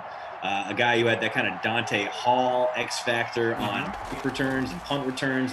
Dude just looked like he was being controlled by a joystick in a video game. There's a toe tapper there. Who is that? Is that Kendrick Bourne? It is indeed, current Patriot. But he just never really came through. I mean, as a rookie, he was fine. He averaged more than 17 yards per catch. He was a useful deep threat. Just hasn't really turned into the player that we'd hope. Still plenty of time for him to turn that around. Still under contract in New York. I question whether or not he can be that guy with a somewhat dysfunctional Giants team, but I'll be rooting for him. A nice strike there. Is that first down pickup to the 46? A little tight end 2 action there. Okay. How about undercover boss Tom here says, I feel you, Christian. My mom was 36. My dad was 48 when he was born. He said when he was born, his brother was 21. His sister was 19. Wow. So your brother could have been buying you booze when you were just a toddler. Right. Popping off those brown bags right into the crib. Just to help him, nurse him to sleep. Yeah. 1st and 10 from the 46. Nice run there by Mostert. 7-yard pickup. Dan says, Koff, take my mind off things, please. Humor me. MLB head-to-head. Dan, send it along, man. Happy to do it. What else? There was one. Straight Cash says, Koff, you got to pay more than the 15 people in a 200-man tourney. It would fill every day if you paid 30 people. So Straight Cash, here's the thing. I would have loved to. If we could have done a top 20, top 30 payout, that would have been my preference. However, it wasn't an option. The option was you could pay as many as 15. You can do winner take all the way to 15. And then there's a gap, and then you can just do like 50-50, where, 1 through 100 all get the same like $1.80, and then 101 through 200 get nothing. There's no like pay top 30. That wasn't an option. Otherwise, right there with you. Couldn't do it. Jordan Lindenbaum, evidently a good lineup last night, but wasn't able to cash quite the way he wanted to. Catching up here in the chat as Mostert picks up 6, 2nd and 4 from the 22. About 2 minutes left, just a little more than that. Haven't hit the 2-minute warning yet here of this opening half. Still no scores. Like some points on either side, that would be nice. And hit the like, folks, getting close to 100. Smash that like button, get us to 100 by the break. We can do that with about 400 or 500 people watching along here on YouTube. Is that good enough for a first? Looks like it. George Kittle out to the 18. It is. Take us down to the 2-minute warning. Yeah, hit that like if you like George Kittle. Hit that like if you love Wild Weather Wednesdays. Hit that like if you hate Wild Weather Wednesdays. And hit that like if you are all about having old dads, because we are clearly a pro old dad station here on the DK Dream Stream. You know what it was? I don't know about you. I don't know exactly how old you are, so I don't know how old you were when you had your kid. I just remember like being in, this will let you inside my warped brain that I have. Like I almost, you hear about this, I feel like a lot from women, because obviously they are the ones physically, biologically, like they are the ones having the children. You don't typically hear about this from men, but truly, like I can remember a night in college, like, having a couple of drinks with a buddy, and we're sitting there just talking about our futures and what, like what things are going to look like and all that. And I just remember, and I'm 22, 21, whatever. And I'm thinking back about, I'm sitting there thinking about my life backwards, basically. Like I'm trying to count down everything backwards, where it's like, okay, so, if I want to be like young enough to be able to run around, play with my kids, and, I probably need to have a kid caught outside the end zone there. It's incomplete.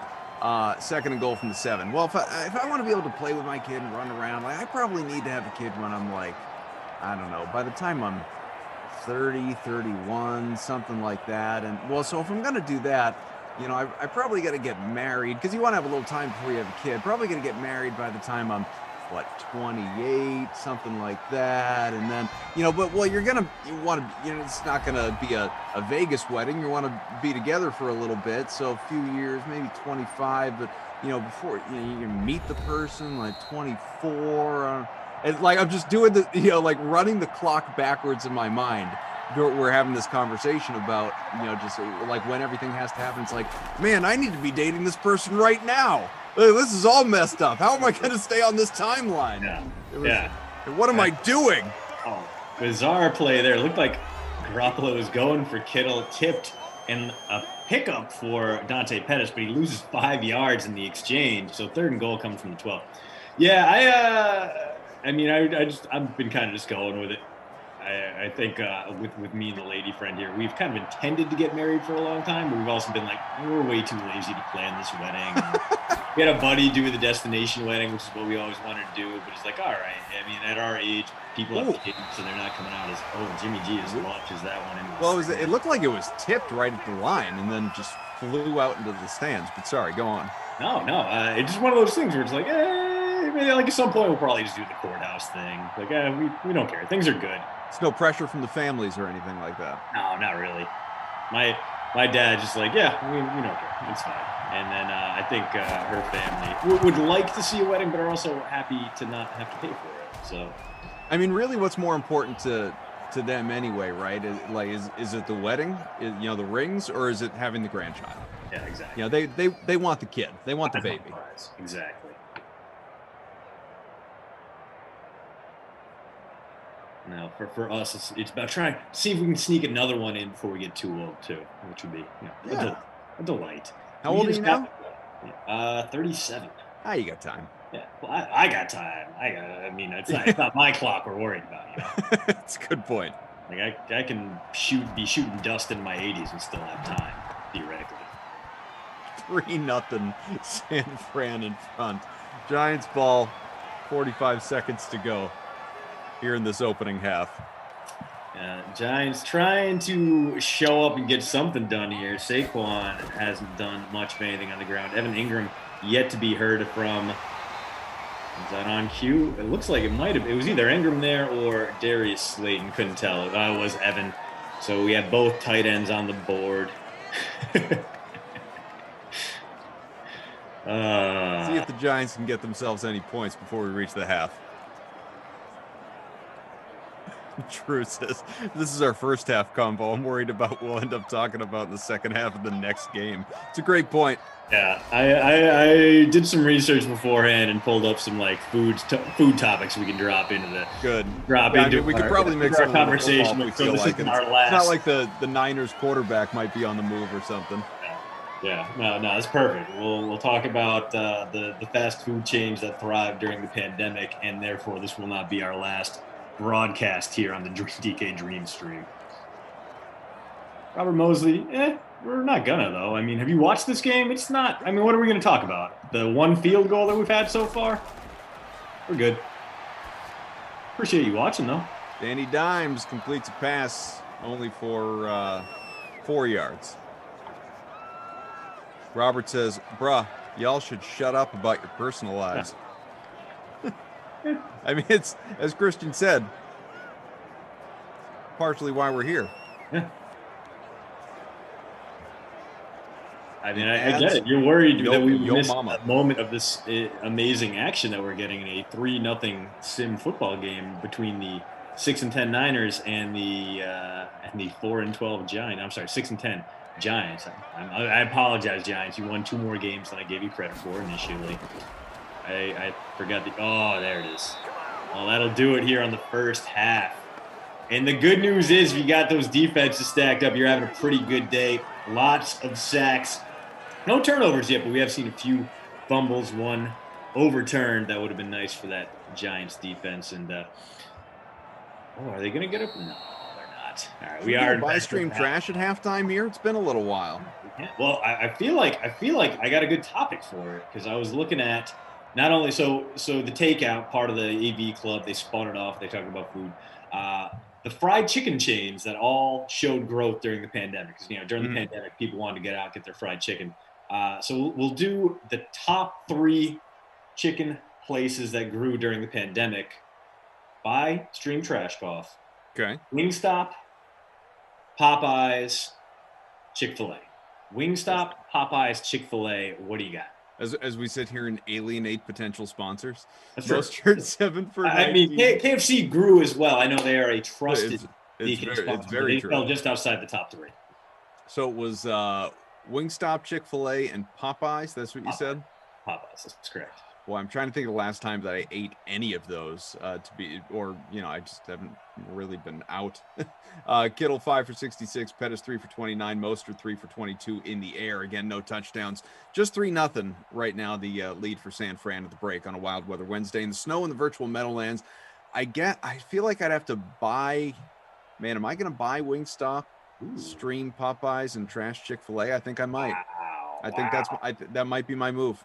I'm going in a different direction just because I haven't had Wingstop in a while. And like Wingstop's fine. It's been like a decade plus since I've had it. Maybe some Yeah. of the new flavors are great. But for me, like Wingstop wings are kind of like Buffalo Wild Wings wings. Like they exist. They're fine. They're okay. Apparently their fries are great. That's what, like, I went to the combine, asked all the D linemen, what fries are the best, who has the best fast food fries out there. The fattest guys on the roster all said Wingstop. So really, clearly if you're going over fries, like Red Robin or McDonald's or Chick-fil-A. I mean, some people like McDonald's, some people like Chick-fil-A, but like when it came to the big nasties up front, Wingstop fries. So I mean, if we're doing just fries, maybe they would push into that buy part, but like I kind of like the Chick-fil-A waffle fries, a little bit of skin on them. You dip them in the Chick-fil-A sauce, they're perfect. I would go Popeyes by stream Chick-fil-A, and unfortunately trash Wingstop. There's no wrong answer to this.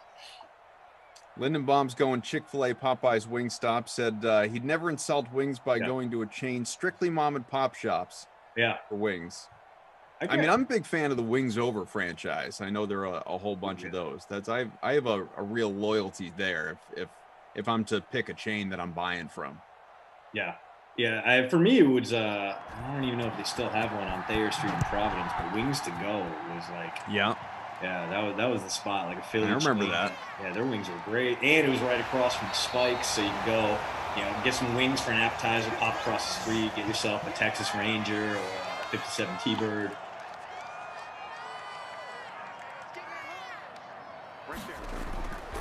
Dan says, tell us how DraftKings experience will look on your resume after I bet you won't describe yourself as a food critic or a movie critic. I mean, I would say I'm an analyst, but I would also say that this is more of a podcast than public commentary role. This is more talk radio than anything. Obviously, if you're tuning into talk radio, you're not just getting sports all the time from sports guys. So, I mean, I get it, man. Like, I understand if you're frustrated, and that's cool. Like, we'll continue to call the games, but I mean, honestly, just not a ton to call here. Although we are getting a little bit of movement here from the Giants. A big scramble from Danny Dimes on first down, and now Saquon Barkley might be getting something going as Fred Warner, the All-Pro. And any and all football topics people want to jump into, throw them out in the chat. By the way, don't hesitate. Frangelico asking about favorite wing sauces. I'm really a Buffalo guy through and through. As Saquon Barkley through and through. Holes right there, 1st and 10 to the 27. Picks up a bunch on the ground. Huge gain. I mean, but for like, what kind of buffalo sauce are you going with? Because there's multitudes there. You can't just say buffalo sauce. In terms of like the level of hotness, you mean? Oh yeah, of course. I mean, not mild. Like mild, what's the point? But like in that medium to hot range. I don't need them like like that TV show where the YouTube show or whatever it's called. The hot ones, Yeah, I don't need that. I want to be able to breathe a little bit while I'm eating it and enjoy it, not feel like I'm setting my mouth on fire. Sure. I like a good like tongue torch, like I don't want it so hot that I can't do anything else, but I want to sweat a little. Like Zaxby's, I think it's nuclear, like enough to wake you up, clear out the sinuses. Exactly. The one below is Zaxby's hottest. I can eat Zaxby's hottest. Oh no! Kicked in the end zone. No, we finally had what looked like could have been a touchdown drive. Instead, Jaquiski Tart ends it. And now the Niners take over at their own 20, looking to extend this lead. Yeah, man, for me, it's it's a good high level, like not like crappy riches spicy, but like level below that. Like I want to feel it. I want to like sweat a little bit. I want to make a lot of refill. I want to go up to the Coke freestyle machine and get myself a whole bunch of I want to go through the entire spectrum of Coke Zero because I'm sweating that much. So that's where I'm at. But I also like a good honey barbecue. That's pretty good. Like a decent Polynesian can be really hit or miss. Like that's one of the things. I don't trust places with their Polynesian sauce. I like this from producer Drew, giving us a football topic. What the heck, right? While we're here doing a Madden simulated football game. Better season next year, Niners or Giants? I have to imagine you have some thoughts on the matter. Ooh, I mean, come on. I think it's pretty pretty obvious what the answer there is going to be. The Niners fell to 6-10 because they were just ravaged by injuries. They just got completely ruined by their injury situation. And yes, they're going to be breaking in a new quarterback, probably. Although if they take Mac Jones, I imagine they might sit him for a while behind Jimmy G, maybe give him the Aaron Rodgers or Patrick Mahomes kind of treatment. Note that I'm not saying that Mac Jones would be anything like those two guys in the real life. I think he'll be fine, but if the Niners traded away all that just to get Mac Jones, I am going to die laughing on draft night. The next day's post route will just be just ha ha ha ha ha in 40-point bold print for 7,000 characters because that Kyle Shanahan, maybe I'm wrong, but I doubt it. I do not get the franchise QB vibes from Mac Jones in the way I do for Justin Fields.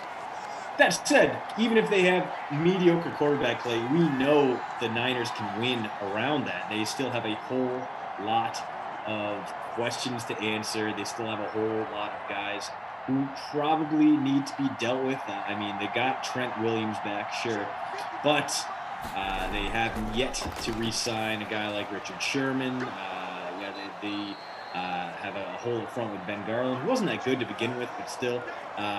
They need to make some adjustments and make sure that defense keeps clicking, but otherwise they should be just fine enough to overcome whatever deficiencies they have behind center.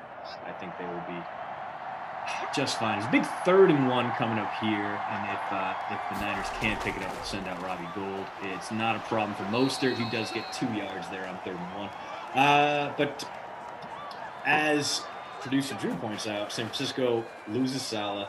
Theoretically, a rookie quarterback, which if it's Fields, I don't think it would be that much of a problem. And they still have Jimmy G on the roster. They haven't done anything with him. Maybe they get rid of him after the draft. But at that point, they've lost a ton of trade leverage they have to begin with now.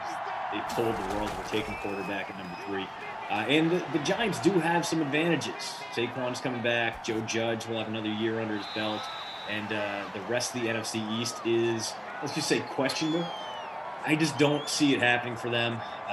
Danny Dimes has to make a major jump for them to be better than the Niners right now. That defense is still a concern. And Saquon, I mean, even when he was healthy last year, which is a very small sample size, I understand that. But 19 carries, 34 yards, and he plays a position where he's not going to make the same kind of difference as a quarterback. So, I don't think the Giants are going to be competing for a divisional crown, whereas I think the Niners will, even though they play in a much tougher division.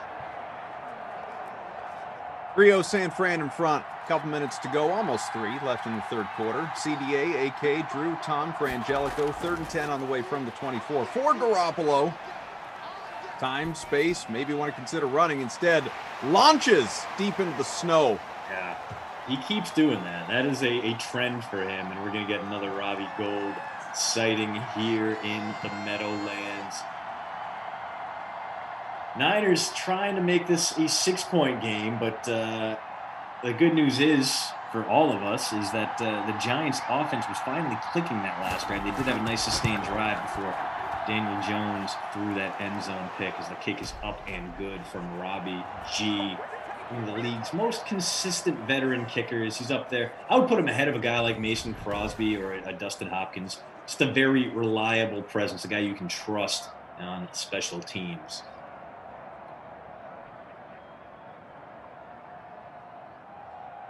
Taking a look in the chat here. Some people are still talking about wings. Yeah, why wouldn't you? Wings are great. Dan says, Adam Christian, I'm going to go so far as to say that I don't know who the totes are. Maybe that's supposed to be something else, but should have you on some of the other podcasts using your best skills. You got to be one of the most sharpest football heads I've ever seen. I assume he's talking to you. Frank Koff, I got the ever-loving crap beat out of me in the 200 NBA league. Yep, I'm going to do it again. Let's go. I don't think, can I just throw out there that I don't think ever-loving or ever-living is used nearly enough. Just a great form of expression. Having the ever-living crap beat out of you. Anytime you can invoke vocabulary that Foghorn Leghorn would have said, I feel exactly. like you're winning the day right there. On the Niners with Garoppolo, and obviously we presume right now he is this team's starting quarterback come week 1 because that's what the Niners want us to believe, regardless of what they do in the draft. We know it's going to be a quarterback at number 3, whether it is Mac Jones, whether it's Justin Fields. I don't think anyone. Big run. Lance's nice pick up there. Ingram gets to midfield, right on 50 on the nose. We got a 1st and 10 on the way from midfield. Looking for the first touchdown of this game. Still, it is 6-0 with Robbie Gould. A couple of field goals. You had to roster him today. Do you think there's any sort of buyer's remorse, if you will, from the Niners making the deal they did to get up to 3, obviously draft quarterback, versus making the move to deal for Sam Darnold for a significantly less haul? I know that speaks to whether or not you believe in Darnold versus one of these rookie QBs who's not named Lawrence or Wilson, but what do you think? Do you think that this was the right move, or do you think there's any chance that San Fran brass is second-guessing his decision there? No, you don't make that move if you are second-guessing anything. That was a king's ransom, 3 first-round picks to move up to number 3. And you got to imagine they kicked the tires on the idea of a Darnold trade. They knew the Jets were going to put their 4th-year quarterback on the market because they had that premier draft spot. So I think that Kyle Shanahan and John Lynch did their due diligence. I feel like they're probably happy with where they are. Again, for me, it's just like, really, Mac Jones? That's how we're going to do this? Like, currently that's very nearly a big gainer there, but instead a throwaway. We might get a go for it situation from Joe Judge here. 4th and 4, but they're on the happy side of the field. Running it with Saquon didn't work on 2nd down. That big throw thrown away, and here comes a punt or maybe a fake. Are we going to get a throw here instead? No, we're just going to get a punt because it's a wild weather Wednesday and the sim gods have cursed us. It is a 19-yarder. There's the 19-yard punt I was waiting for, Cough. There you go. Anyway, it's wild to me right now that the favorite, if you want to lay down a wager, is overwhelmingly Mac Jones to be the 3rd overall pick right now. And it's wild to me. That is, and I get it. I mean, it's a very demonstrative move when you're the Niners and you trade away all that to move up to a spot where you can only get the 3rd best quarterback in the draft. But man, Mac Jones, like we saw Mac Jones' pro day. He was going up against no one, and he looked fine. I think that's what we're always going to default to with Mac Jones. He's fine, but you already have a fine quarterback in Jimmy Garoppolo, who I don't know. Anyway, through 3 quarters, Jimmy G's bonus pace has fallen off. Same with everyone on the ground. Mostert 10 for 39, Barkley 7 for 37, and Danny Dimes with a 23-yard scramble to his name. No touchdowns anywhere because this is a 6-0 game because we know how to start Wild Weather Wednesday off right. Kittle 7 for 83, working his way toward the bonus. It's 6-0. This is something else. We had some tough sims yesterday too. We're just in a little bit of a computer funk here the last 26 hours, whatever it's been. It's been unpleasant. Yeah. But hey, since we're talking Sam Darnold, I broke down why Sam Darnold could have a nice bounce back season or breakthrough season, even because what is he going to be bouncing back to? Mediocrity? No, he's in a good spot with Carolina. Charlie Brewer's experience at Baylor with Matt Rule and without him is a testament to what Rule can do for young, questionable quarterbacks, and expect to see a lot of play action and running plays designed for Sam Darnold next year in Charlotte. You can read all about it for free. Postroute.substack.com. If you subscribe, we give you 3 emails every week, no cost to you. There you go. Do it. It only makes sense. And while we're promoting things, remember, last minute NBA contest that the night before, as it was created and called. That is available for you in the DK SimFam Friends League lobby. We got about 80 people out of 150 right now, so still need a whole bunch more, obviously, to make sure that thing locks. And naturally, you got plenty of time to enter. That's still 6+ hours away, but still, go in, reserve your spot, enter your lineup later. Just get in there so we know this thing is getting close to filling up. We'll promote it a couple more times before we are done here between this sim and the next one. But I want to make sure you guys are part of it so we can all sweat that thing together a little bit later on. Hope for a better night for a whole bunch of us. We must not have our winners here because I feel like they'd be pretty vocal in the chat. The people that came away with the big cash, $36 for first place. First and 10. That's like from the 38 on the way. 5 value meals right there. That is, I'm saying, straight up fast food money. That is you're not eating off the dollar menu. That's what I'm telling you. This is what I'm saying. Dollar bills. Yeah, Thompson, you can get some good wings with that amount of money. That's true. Heck yeah, you can. That's the thing. Other thing with me and wing, man, like wings used to be cheap, right? They used to be like the part of the chicken no one wanted, so that's why we spiced them up with sauces, and you get them for like $0.25 each. Or if you were a University of Rhode Island student and you remember Casey had like dime wing nights, and you just roll up and be like, "Give me 300 wings," and be like, "Yeah, sure. What flavor do you want?" It was awesome. It was amazing. It was a tremendous, enormous restaurant with pretty good wings for a dime. We also had it at Brothers up here. I think all the Brothers franchises throughout the Big Ten had dime wing nights. But now, like, if you want, like, first off, they're not charging you by the wing anymore. They charge you by, like, the pound. So it sounds better, but then, like, you realize, like, oh, a full pound of wings for $12. That sounds great. Then you realize, oh, I just got 8 wings. Cool. Like, I liked it better when wings were, like, the thing you could, like, the one thing you could splurge on as a broke college student, you know? Like, I think that's part of why. Here's what I know. Now I want some wings. Yeah, so. Roland, I see the mention of the MLB trivia in there. Very good on you for being long familiar with the work, the content that we've been putting out here, Dream Stream or otherwise. That MLB video you're talking about surrounded. I think it was like 2018 or 19 we did that thing so long ago. So good on you. Thank you very much. Appreciate that. Oh, bonk. Go. Are you kidding? Chicken wings? I eat the bone. Well, if you're eating the bone, then you're getting a great deal on that one. Captain Blood, I'm here. Kaufman, second in the 200-person, first in your 10-person, ready to take your money for a third night in a row. There we go, Captain Blood. I like that. Like that trash talk. Tater Hater asking about the buy-in. Just $1. That's it. It's $1 for the contest. So go ahead. Last minute NBA the night before is what it's called there. Just check for the 150-person contest that locks at 7 p.m. for the NBA. On Twitch, maybe you want to take this one, Christian? From JSN628, I just discovered the free Madden Sim tournaments. Why is this entertaining? With a crying, laughing emoji. You know, we often ask ourselves that same question, but it's all about the community, right? Yeah, absolutely. I mean, it's a whole bunch of people rooting for fake football, simulated football. It's not fake, but as simulated as the football is. As simulated as the football is, obviously the drama is real, and that's right. As I'm currently dealing with a sweat of my own. 5th in the 160-person nooner. Koff finished 90th in his own NBA contest free roll, and well, I'm going to need these Giants to either throw it to Evan Ingram quite a bit or fall apart entirely. This seems a lot more like a Golden Tate kind of drive as he gets 2 straight catches there to puff up his standing tonight.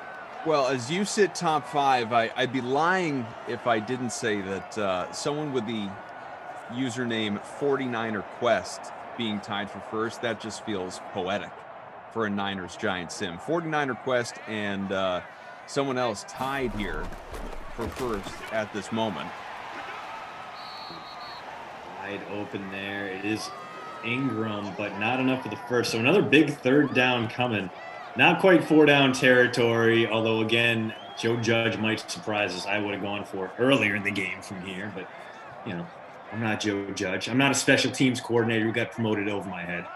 So there we go. A-Rich22. Hey, Koff, thanks for the invite. Took home first in your NBA contest you made. Scared money don't make none. Very nice. Congrats. That's awesome. I wondered if the winner was going to show. Yeah, awesome. Yeah, we've had the winners, the people who finished in second. Well, like a lot of people. Captain Blood was the runner-up. Someone else mentioned they were in top 15. DK Simfan, man. Representing. Showing up and showing out as a big 4th and 1 coming. The Giants will go for it this time. Coming out of the shotgun, which is a little bit curious. Instead of just hand the ball off to Saquon, they're going to throw for it. They're going to get it. The drive will continue, and the Niners shutout remains in peril. it just feels like this sim is going to produce overtime, right? Like this will be the first time that we ever see a missed extra point in a Madden sim, just because this game has to go to OT. That's the way it's going to all go down here on a Wild Weather Wednesday. Feel it, everybody. Daniel Jones completes a pass. Sterling Shepard out to the 31, 1st and 10 on the way. It does feel like we're at least going to get some points out of this, although if this drive continues, it might be touchdown or bust for the Giants. Under 4 minutes to play. New York does have all 3 timeouts remaining, but as we know, here in Simland, they don't touch those timeouts until you get past the 2-minute warning. And we're not out of the woods for a Daniel Jones fumble just yet. He does have an interception, but him putting it on the turf, pretty classic combo there. It's like wings and fries. What do you think of this, speaking of? Bill says, I quit talking to an old coworker because of how greedy he was with the Wings app at lunch and how disgusting he was when he would just suck everything off the bone. Can you imagine just writing somebody out of your life because of that? I could do. Oh, no. Ball on the turf and the... Who's got it? Giants have it. And advance it. Daniel Jones to the 16, or Saquon rather. Wow. Golden Tate with the catch, the fumble. Saquon comes up with the gain. I don't know how the Giants landed on that. There were like 4 different Niners in the vicinity. But no, Saquon playing hero there keeps this drive alive. And now you're eating clock up and hoping you can get that touchdown with very little time left for the Niners to respond. Like this from Tamackline. Hey, Koff, I finished top 200 in your NBA last night. Donating again tonight.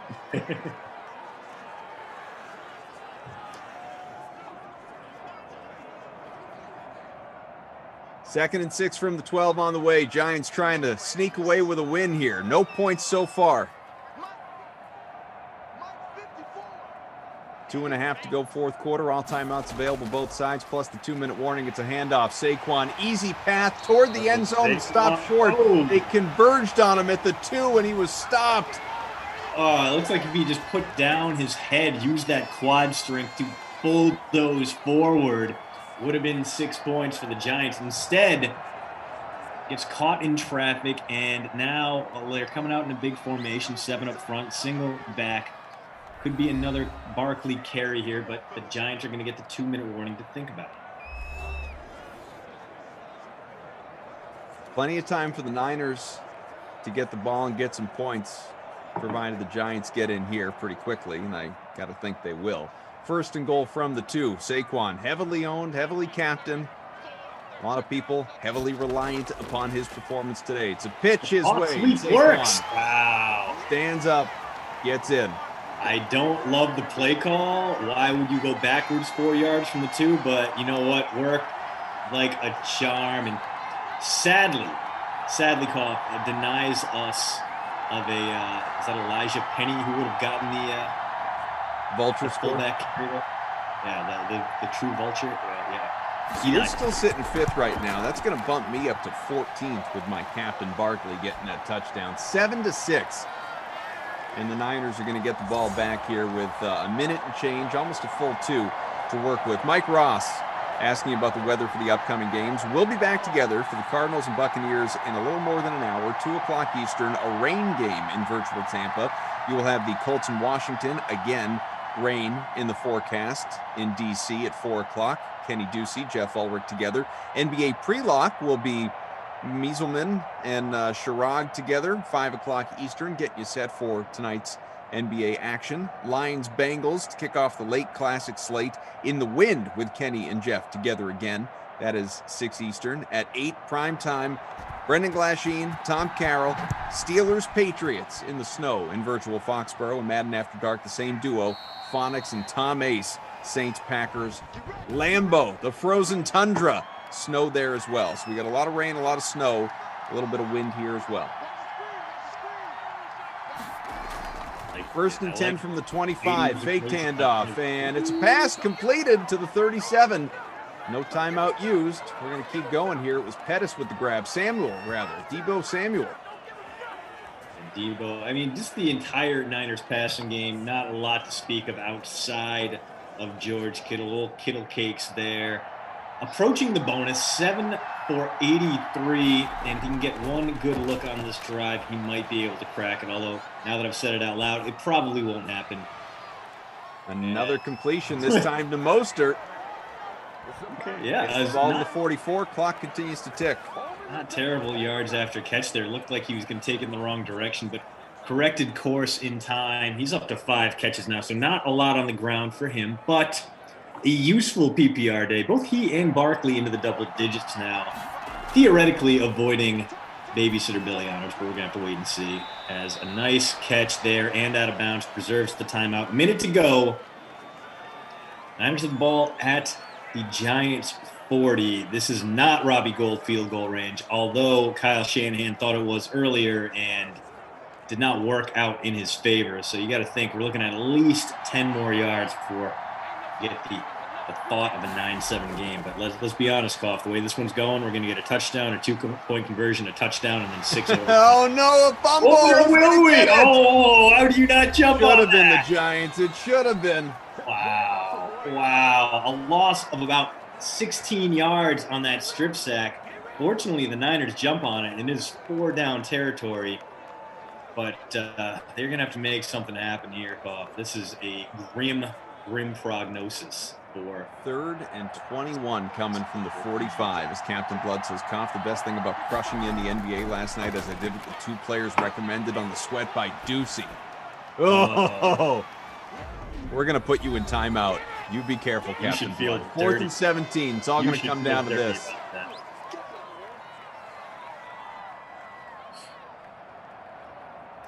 Austin asking where to find the weather conditions. Google Madden Stream info page. Again, Madden Stream info page on Google. It'll take you right to the right page you want to go to.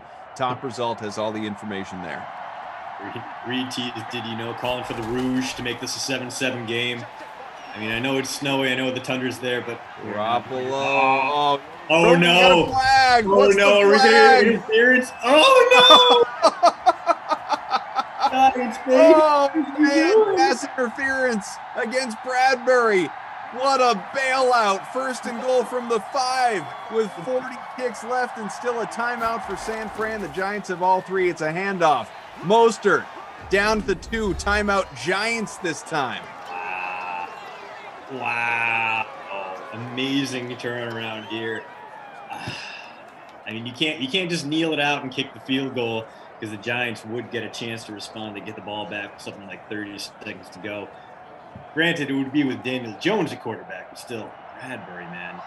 Holy cow. All right, 2nd and goal from the 2. Can the Niners steal one? Another handoff. Mostert finds his way in. Both running backs stepping up with touchdowns in the last minute.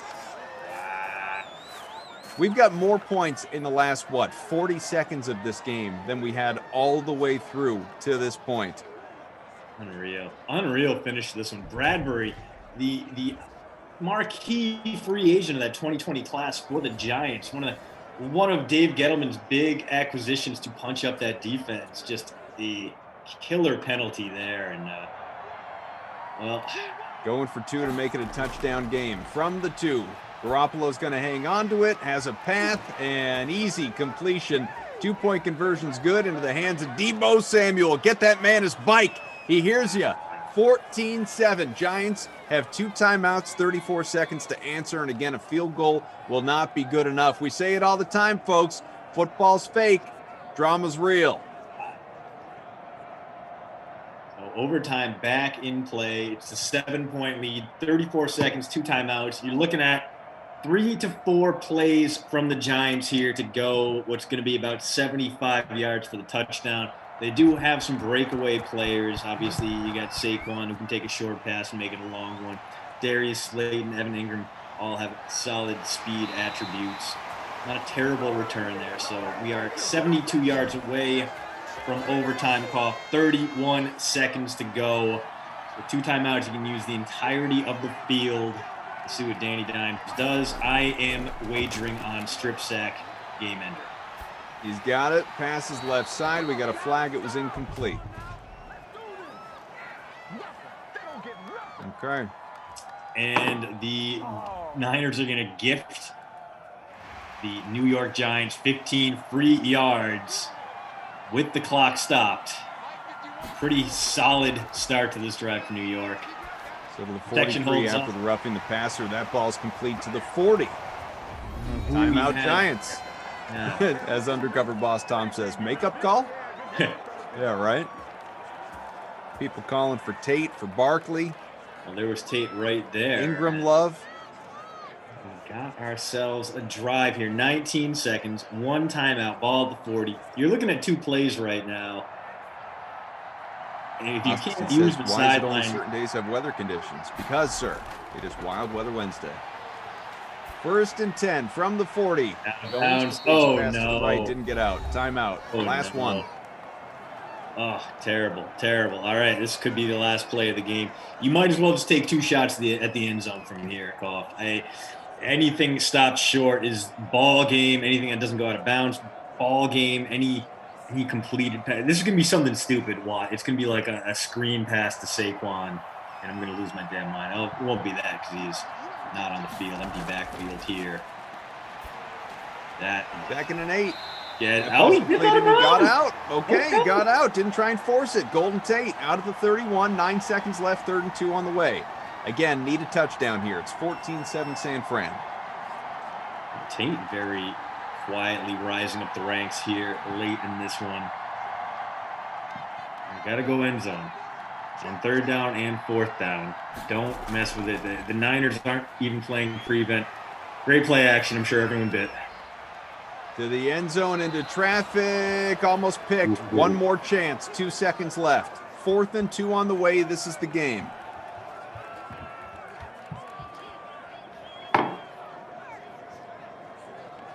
Love it. Love the simulated drama to start off a Wild Weather Wednesday with the Nooner. This one's finishing a lot better than it started. 3-0 at halftime. 14. What are you doing, Danny? Come on. After all that? We'll take it back. After all that, Daniel. You don't target the end zone. You're well off a receiver. 1st down wasn't going to mean anything. There were 2 seconds left. That's horrific. That is very dangerous. That's frustrating. Well, a very Wild Weather Wednesday finish there. As soon as we began to praise it, the game turned on a dime and stabbed us right in the gut. Jimmy G, 235, no touchdowns. Daniel Jones, 173, no touchdowns, 1 interception. 2 pretty bad quarterback performances in this one. And in fact, since you were getting a decent amount of production, Daniel Jones came in averaging 17, and today gave you hardly anything. He's going to have to be the babysitter Billy, not my kid award winner for this one. Just awful. Just a terrible, very bad, no good day from him, especially with that throwaway with the game on the line. So didn't like that. Did like seeing George Kittle and Golden Tate. And you know what? Kittle was very chalky. Same with Mostert, same with Saquon. Let's go ahead and give it to Platinum Tate today. The current free agent might sign somewhere, might even go to the Packers so he can wreak some havoc on his old team, the Lions. We'll wait and see where he lands. But Golden Tate, you are today's Krusty Koff Nooner player of the game. Congratulations on being one of the rare bright spots and a rough start to Wild Weather Wednesday. We needed it, baby. All right, so you've given out your awards, and obviously we want to just remind you, upcoming games, Cardinals, Bucks in the rain, 2 o'clock, an hour from now, the 2 of us will be back with you. Weather after that, you will have, in this order, rain, wind, snow, snow to complete your Dream Stream day. You have Colts, Washington at 4, Lions, Bengals 6, Steelers, Patriots 8, Saints, Packers at 10. Do not forget, NBA pre-lock will come your way, Shirag and Matt, 5 o'clock Eastern. That is about 4 hours from now to preview the NBA slate. You got a lot going on. MLB, those lineups locking in less than 10 minutes, so make sure you get those contests in as well. And to help you with all these advice you're going to need, and talking NBA, NHL, MLB, and the like, of course, we have the Sweat, a replay coming your way. If you missed it earlier, a lot of great information that is still incredibly relevant, and that is coming up next. We want to thank producer Drew, undercover boss Tom, and of course, Frangelico. He is Christian DeAndrea. I'm Adam Kaufman. We'll be back with you for the next sim. Get your lineups in. DK Sim Fan Friends League, they are there. And join the NBA contest. We need about 50 or so more people. We'll tell you more about that in a bit as well. Enjoy the Sweat. It's Wednesday, everybody, and we are sweating here on The Sweat. I'm Jesse Cofield. Let's kick things off with some baseball. Okay, hello, DraftKings contributors Gary and Thorne, Kenny Ducey, and Nick Fryer. Let's do some price checking, why don't we? Okay, favorite pitcher at 8K or up. Who do you like here, Garion? Well, Jesse, as you know, I'm sort of the bad boy of The Sweat. I don't follow the rules all the time. I don't think you should pay over $8,000 for a pitcher on this slate. I actually think there are more than enough moderately priced to cheap pitchers on this slate. It's a weird one. We've still got a bunch of aces from opening day making their second start. And because there's so many good pitchers, you see the value of guys like Jack Flaherty and Hyunjin Ryu and Brandon Woodruff are now down below $8,000. This is definitely a slate where I think I'm going to be paying up for bats and paying up for expensive stacks. So if I don't have to spend up for Shane Bieber, or if I don't have to spend up for Blake Snell, I'm going to try and do that because I think Flaherty in particular has a really nice matchup against the Marlins. He didn't look great opening day against the Reds, but he still had a 14.9% swinging strike rate. I think he's going to work deeper into this game. He's going to rack up more strikeouts. The Marlins offense has not looked good aside from one game against the Rays on Saturday. And Ryu's got a nice spot against Texas, who's going to keep a bunch of left-handed bats in their lineup, and that's great for him as a left-handed pitcher. So I'm going to save with some of these big names who happen to be between $7,000 and $8,000. Kenny, how do you feel about this? Do you agree you want to maybe save on pitchers, pay up for bats, or do you like a guy who's 8K or above? I do agree with Gary, and my favorite pitcher today is Hyunjin Ryu. I think that, the Rangers offense is just being completely overblown here. They beat up on some bad pitching, but if we want to talk about high price guys, I'm more than comfortable to not be the bad boy for once. Thank you, Gary. And Trevor Bauer, yeah, he's worth paying up for sure. This A's lineup has been really, really bad to start the year. Jed Lowry, who I actually don't mind as like a punt play tonight, has been like a consistent, he's like in the middle of the order. Jed Lowry, the guy who didn't play for 2 years. They have a 55 WRC plus this season. It's third worst in baseball. Bauer had 8 Ks in six and a third innings when he carried that no-hitter into the seventh in his first outing as a Dodger.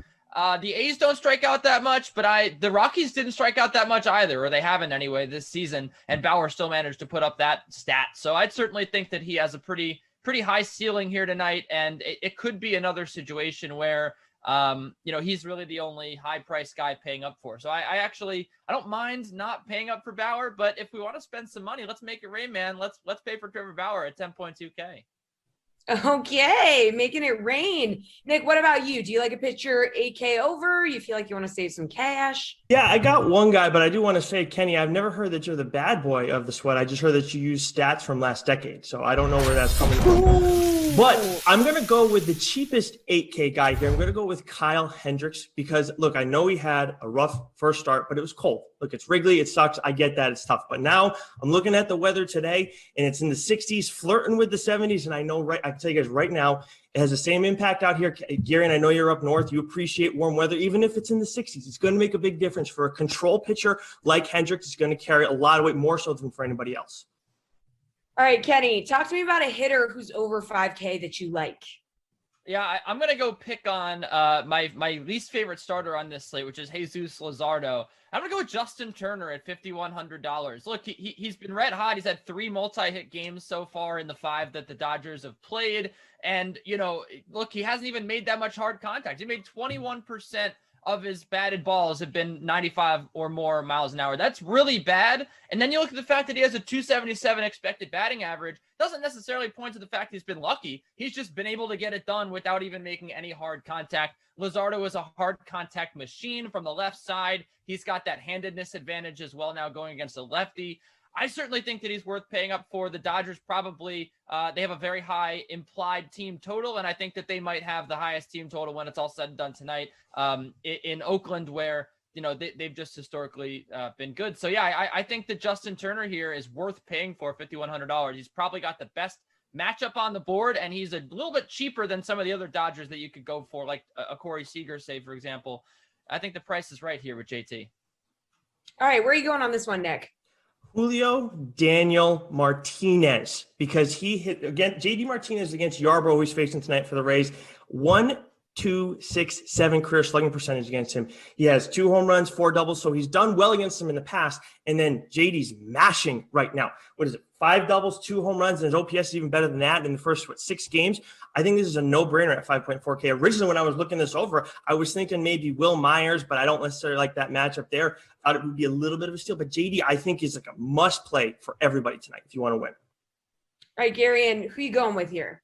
Let's stick with big right-handed bats against left-handed pitchers. I'm going to go with Nelson Cruz at $5,100. Remember that season in 2019 when Gleyber Torres had like 25 home runs against the Orioles and just the Orioles? Cruz is about to do that this year against the Tigers. He's got 3 home runs in his first 2 games against the Tigers, and now he gets Matthew Boyd. This is not going to go well for Boyd. I know he looked good on opening day in the snow. That's all well and good, but he has been an absolute gas can the last 2 seasons, especially when it comes to home runs. And Nelson Cruz, there is no one in baseball who hits left-handed pitching like Nelson Cruz. You go back to the start of the 2019 season, Cruz has a 453 ISO, a 505 WOBA, and a 223 WRC plus within the split.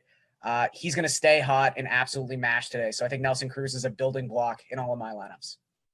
All right, let's go down a little bit here. So like a hitter in the 4 to 5K range. Nick, who do you like here? I can't believe Pete Alonso is still sub 5K. He's at 4.8 right now. And going up against Nola, look, I'm sure people think right away Nola, he's one of the higher priced guys. Obviously, he's a stud. I like him a lot. But he has 3 home runs against Nola and 21 career plate appearances. And Alonso, I know he got off to a delayed start because of the Nationals and everything. But at 4.8, I'm going to keep riding him as long as he's under 5 right now. All right, who are you going with in this 4 to 5K range, Garion? So right at $4,000, you can find Adam Eaton, who is not generally like the sexiest name in the world, but with Tim Anderson day to day, we don't yet know if he's going to play on this slate, so keep an eye on it. But if he doesn't, Eaton's going to hit leadoff.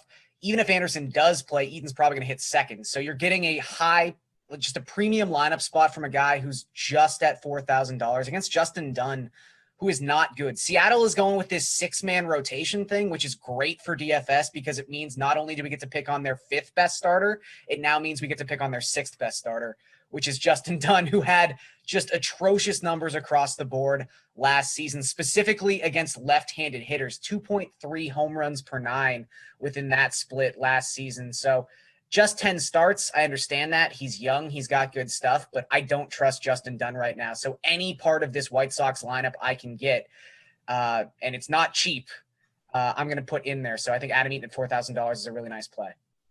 Kenny, you got a lot of options in this 4 to 5K range. Where are you going?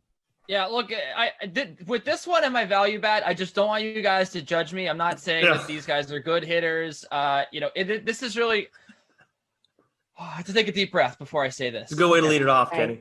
Okay. Kyle Seager, $4,500. Yeah, look, the guy has, 1 hit in the last 3 years, probably.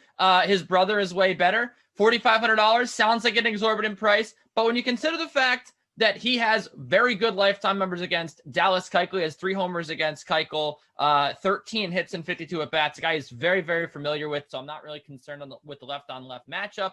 Keuchel also is a very big regression candidate, which I'm sure that we've talked about before on this show. Plenty of people have probably said last year the peripherals pointed to him not really being as good as he was. And, the fact that there was such a short sample, a short season, we probably would have seen him, level out to some extent if he had played a full complement of games there. And he probably would have finished like a 4 ERA. We're not even talking about Dallas Keuchel in a good spot against the Mariners. I think the Mariners are very much a team on the rise. I think that Seager, he has that lineup spot. He's going to be guaranteed, 4 at-bats here against Keuchel. And I think that he'll probably plot a couple hits. He's really a good GPP play for me because I don't think anyone's really looking to play Kyle Seager right now. But if you love BVP, and, you believe in the regression of Dallas Keuchel, the negative regression, I think that we could certainly see a good game here out of Kyle Seager, just out of nowhere, really. I mean, he's done nothing this season. Okay, you did have to take a deep breath before you said that one. All right, let's talk about value bats. I know you're saying maybe you want to pay up for hitters, but who do you like as a value bat, Garion? I think McCutchen is in a really nice spot, and it's kind of funny. There's like the 2014 MLB All-Star team, and they're all kind of either Giants now or ex-Giants that you can only play in the proper platoon split. It's like McCutchen, Longoria, Posey. I don't know. McCutcheon's not a great hitter. He's not the hitter he used to be at this point in his career, but he still mashes against lefties. His 2020 stats were really good within the split. He had a 944 OPS and a 153 WRC plus. And the lefty he gets today is David Peterson, who's like a soft tossing lefty for the Mets. Had a 5.11 xFIP last season. Like, you're not scared of David Peterson. And if Andrew McCutcheon can get 5 plate appearances today at $3,200 hitting leadoff for the Phillies, I just think there's a lot of value there. So not generally thrilled to play McCutcheon, but I think this is a really, really nice spot. All right, Kenny, value bet that you're looking at for tonight.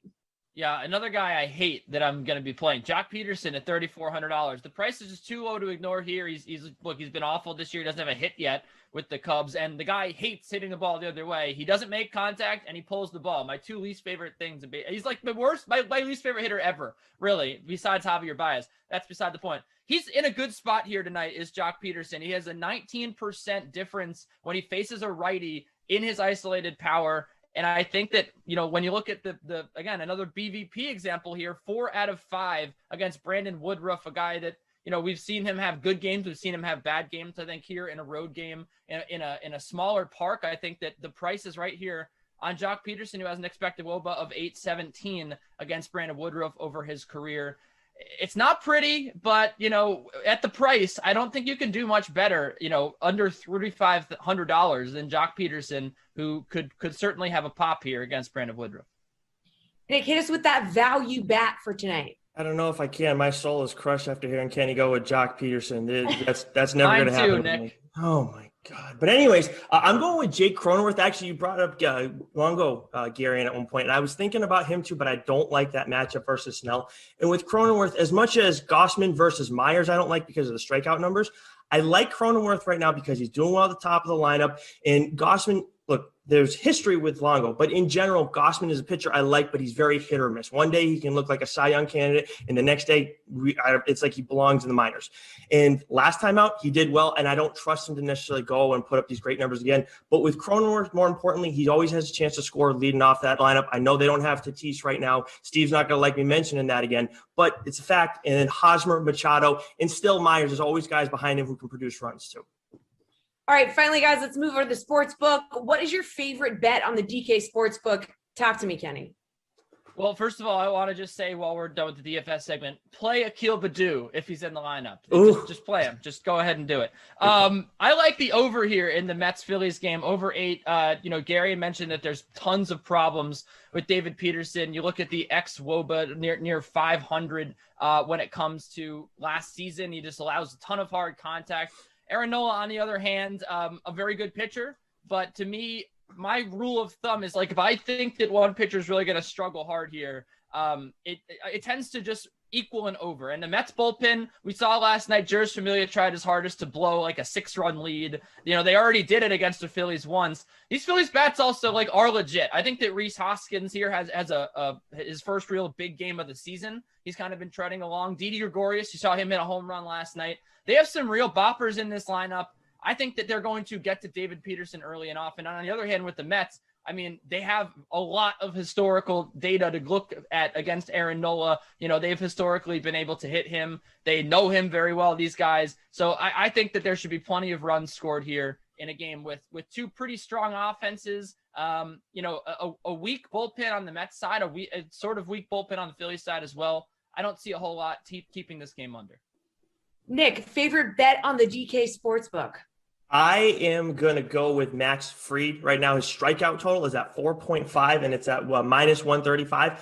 Look, this guy gets this in his sleep, and I like it on an early turnaround, too, after a night game, playing the day game, first one of the doubleheader. I like Fried, 4.4. Take the over on 4.5 Ks, no questions asked.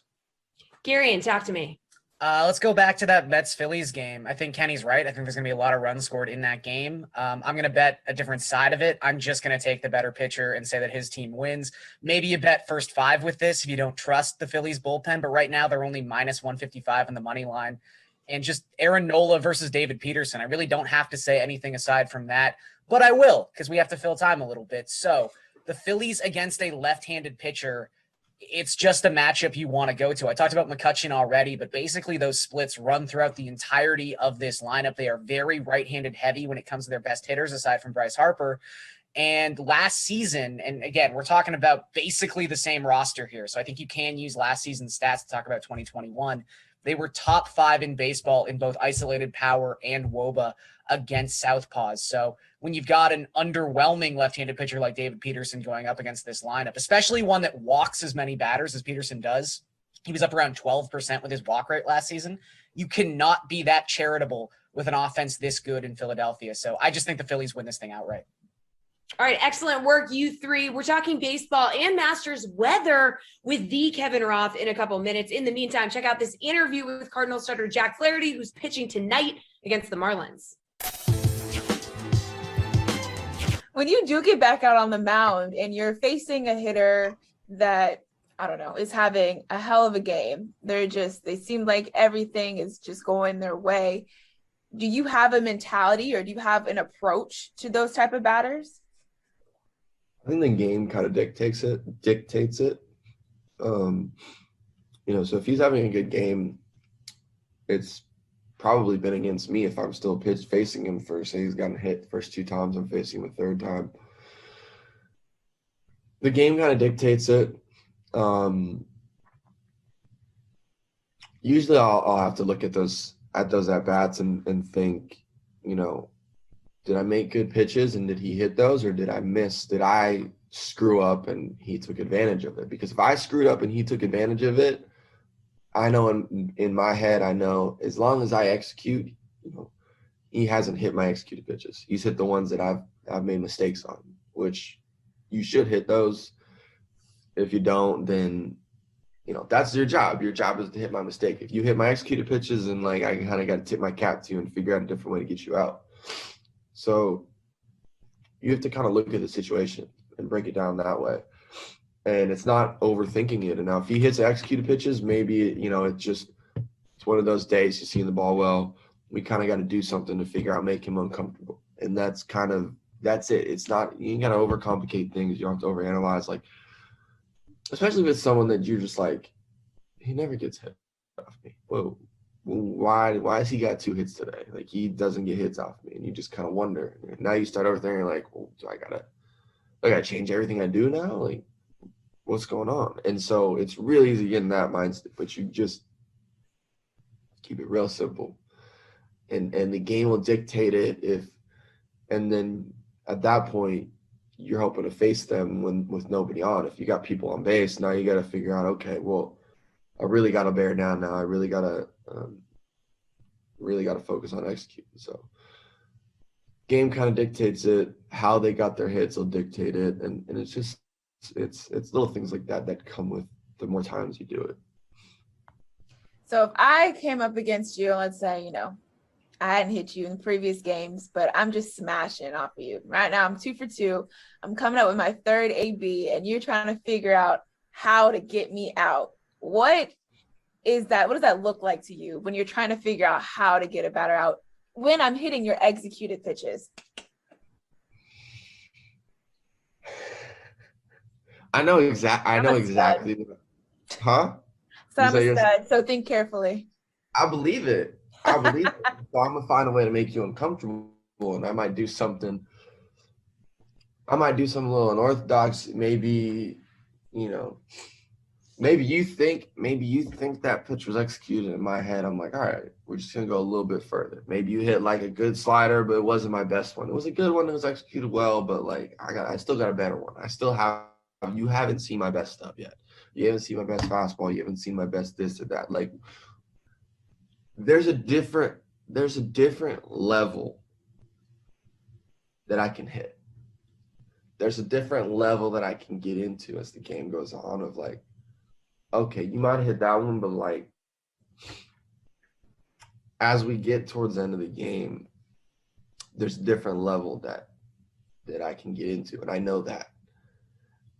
And so I hit that different level, and I just for me, I'm it doesn't matter. You might be 2 for 2. I'm a different pitcher than I was the last time you got hit off of me. I'm actually better than I was in the first inning when you got hit off of me. When people are thinking oh, they're freshest in the first inning. Yeah, maybe. but I'm better than I was. But like I'm hitting a different level as the game goes on, especially if I'm facing you the third time and we get to that point. Like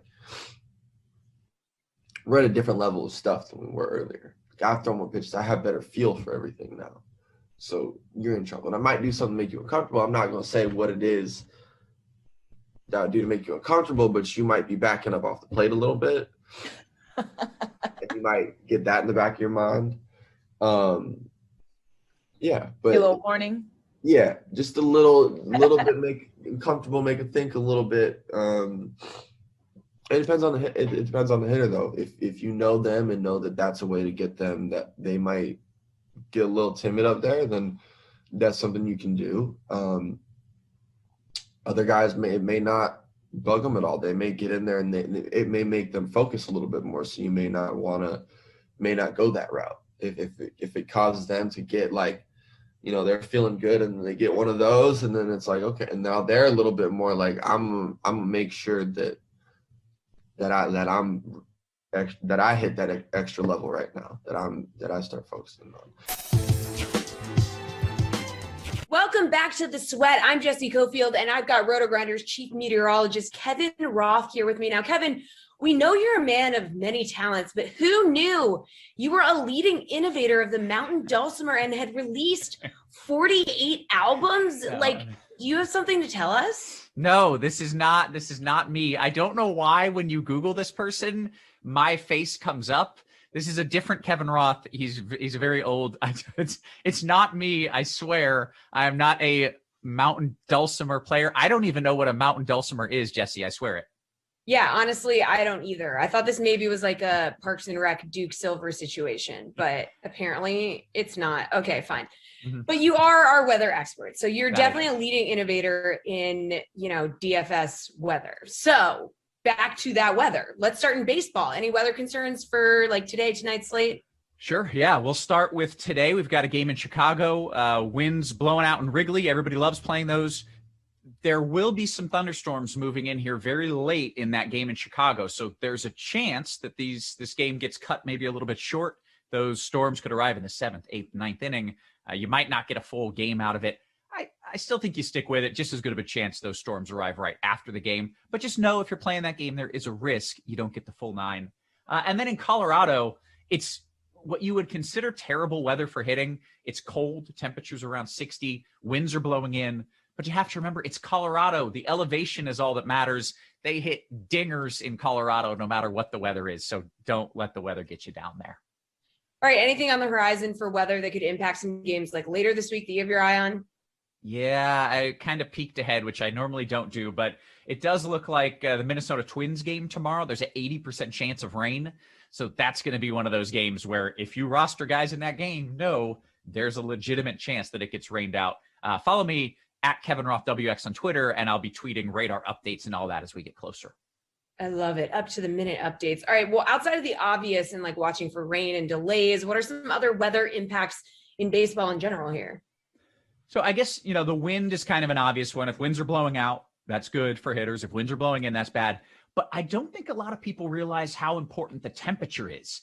If it's really hot, what it does is it stretches the atmosphere, and that means thinner air. So when you have 80s, 90s, you have very thin air, and the ball carries really well through that thin air. If it's really cold, that shrinks the air mass, and it means more dense air. So if it's 30s, 40s, 50s, the same ball that would have been a home run if it was 80 degrees is now a warning track out. So you have to consider the temperature when choosing these games, especially this time of year when it can be 40 degrees in one spot and 85 in another. You want that warmer spot for hitters. All right, let's talk about golf. It is Masters week. How do things look down in Augusta for the Masters this weekend? I am super stoked about the Masters. Got to win the Millie here with DK. It's kind of a mixed bag, right? Thursday looks good. It's going to be really quiet early on Thursday, so that's the best time. You want early Thursday golfers. Gets a little bit breezy Thursday afternoon, but still good all day long. Friday is when the rain comes in, and it's still undetermined exactly when that rain will arrive. But there's a pretty good chance here on Friday that we're going to be dealing with some showers, maybe some storms, maybe a delay. Nobody wants that, but certainly a chance that could happen. All right, like any DFS advice you'd like to share for golf before we say goodbye, Kevin? Absolutely. I think golf is has the biggest edge of all sports for weather. And I think people ignore it way too often. People worry about the rain, right? Because it's going to delay. Forget the rain. I don't care about the rain. That's not going to impact your scores. What matters is the wind. You need to target golfers who are teeing off with light winds. And if you have that, early slate where it's light winds, and then in the afternoon you have 20-mile-per-hour winds, fade those afternoon golfers at all costs. That is such a huge difference. Not going to be that big of a deal in the Masters this week, but just in general, if you're playing DFS golf, pay attention to the winds. All right. Pay attention to the winds. Follow Kevin on Twitter for the latest up-to-date weather updates. All right. Thanks, Kevin. Appreciate the time. More MLB in a minute. The Sweat will be right back.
Some ball talk with our baller analyst, Ben Zwyman of DK Nation and host of the 4 Seasons podcast for Ball is Life, Ryan Mogjosh. Guys, NBA building blocks time. So who are you building your DFS lineups around tonight in the NBA? Building block at center. Talk to me, Zwyman.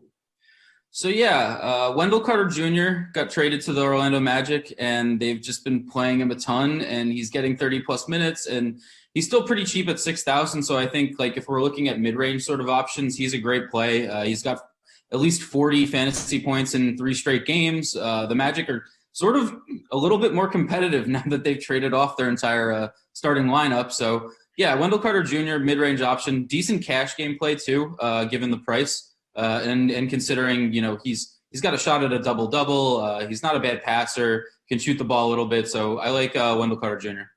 All right. Who's your building block at center, Ryan? I do like that Wendell Carter Jr. pick. I'm paying up, and I'm going for Cat, 10,700. I just love the matchup tonight. They play Indiana, and Sabonis didn't play last night. He's questionable to play today. Miles Turner got hurt last night. I see Cat having a huge night. But in that same game, if you're not willing to pay up that much for a center, I like Goga because that's ultra value. He's a league minimum of $3,000. And like I mentioned, Sabonis, probably doubtful, and Miles Turner, probably doubtful as well. All right, now looking at forward, who are you building at here, Ryan? I'm having a hard time not going with Zion every night. And it's weird. The Pelicans kind of figured out that, okay, maybe we should build our team around this guy that we drafted number 1 overall, and maybe it's not Ingram. So they're kind of like turning a new leaf to go through Zion more offensively.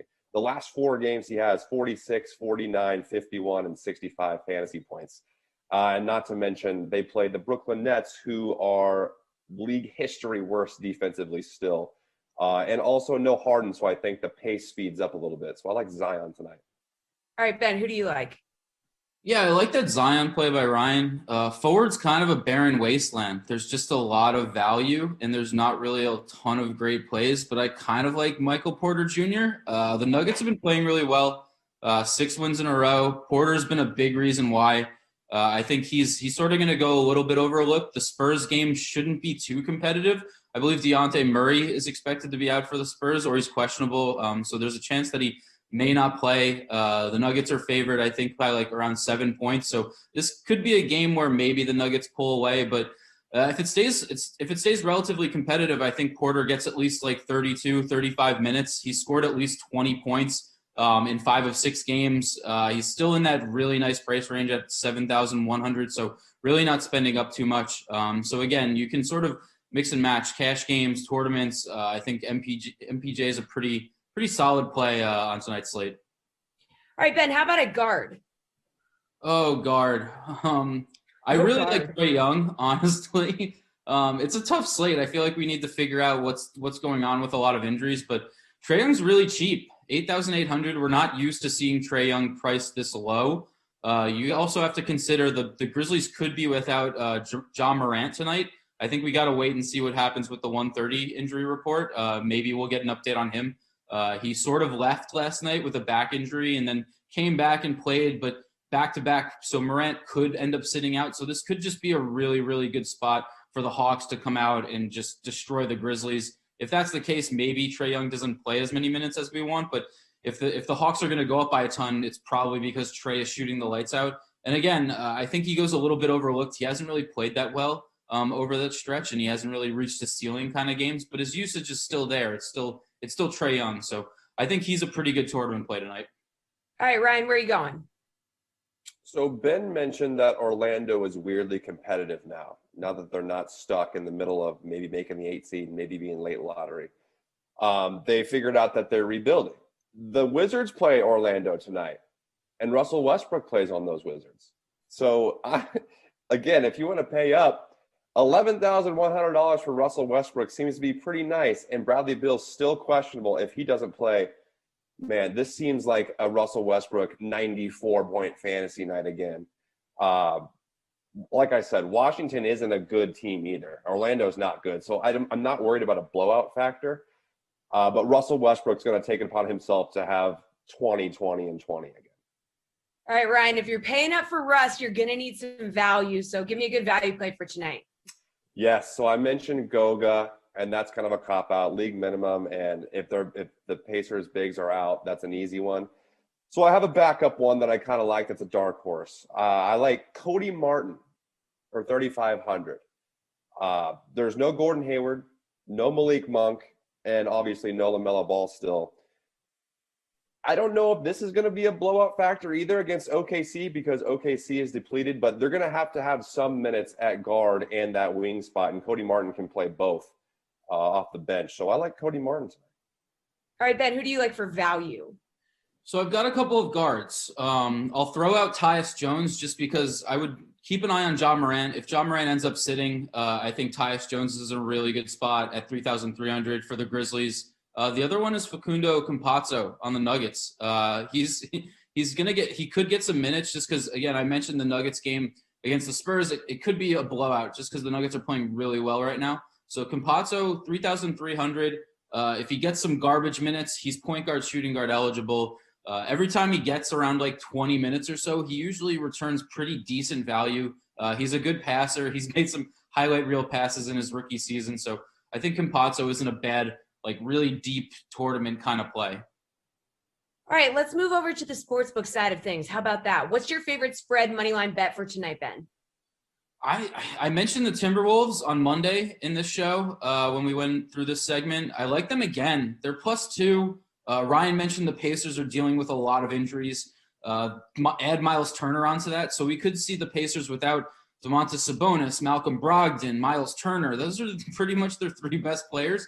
If that's the case, I like the Timberwolves getting points on the road. They've sort of played, they've been playing better basketball lately. They just got D'Angelo Russell back in the fold. Ryan mentioned Cat. This is a really good matchup for Cat if Miles Turner ends up being out. Sorry.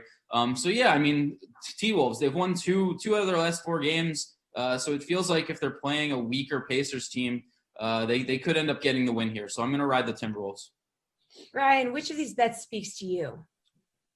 If I'm sticking with my own narrative of Russell Westbrook going off tonight, I kind of like Wizards -3.5 against that Orlando team. They've won 2 of their last 4, but in their last 2, they've lost. In the last game, they got blown out by the Nuggets. Nuggets are a good team, granted, but the trend is down for Orlando despite being competitive. They lost their last 2 by 10 plus, and if Russell Westbrook's going to go for 30, 50, and 40, then I have to go Wizards. All right, Ryan, how about like your favorite overall bet? Could be a total, prop, whatever. Favorite overall bet in the NBA tonight? Yeah, we mentioned it a lot already in the last 10 minutes, but Cat over 28.5 points. It's just barbecue chicken. If they don't have Turner and they don't have Sabonis and they're going against Goga, who is a good overseas player, but this is the NBA, Cat's going to have a field day tonight. All right, Ben, favorite overall bet? I like a couple of point totals. I'll go back to that Timberwolves Pacers game and say if the Pacers are going to be without all their starters, that under 230.5 points is a pretty good spot. I also kind of like the Hornets Thunder over. It's at 213, really low. The Thunder have given up at least 130 points in 3 straight losses. So I could see the Hornets really going off against the Thunder again tonight. So I like the over in that game, and then the under in Timberwolves Pacers. All right, good stuff. You too. Appreciate the time. As always, Puck Talk with Jeff Ulrich is next. Hang tight, everybody.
All right, 4-game slate in the NHL tonight. Who else would we be talking to about it but DraftKings contributor Jeff Ulrich? All right, Jeff, time for NHL opening faceoff. So choose between DFS plays and the best bets on tonight's NHL slate. Let's do it. All right, 4-game slate tonight. Major disparity in price between the top 2 centers on board and everyone else. So Austin Matthews is $9K. Nathan McKinnon is $8,600. The next closest center is LA's Anze Kopitar at $6,300.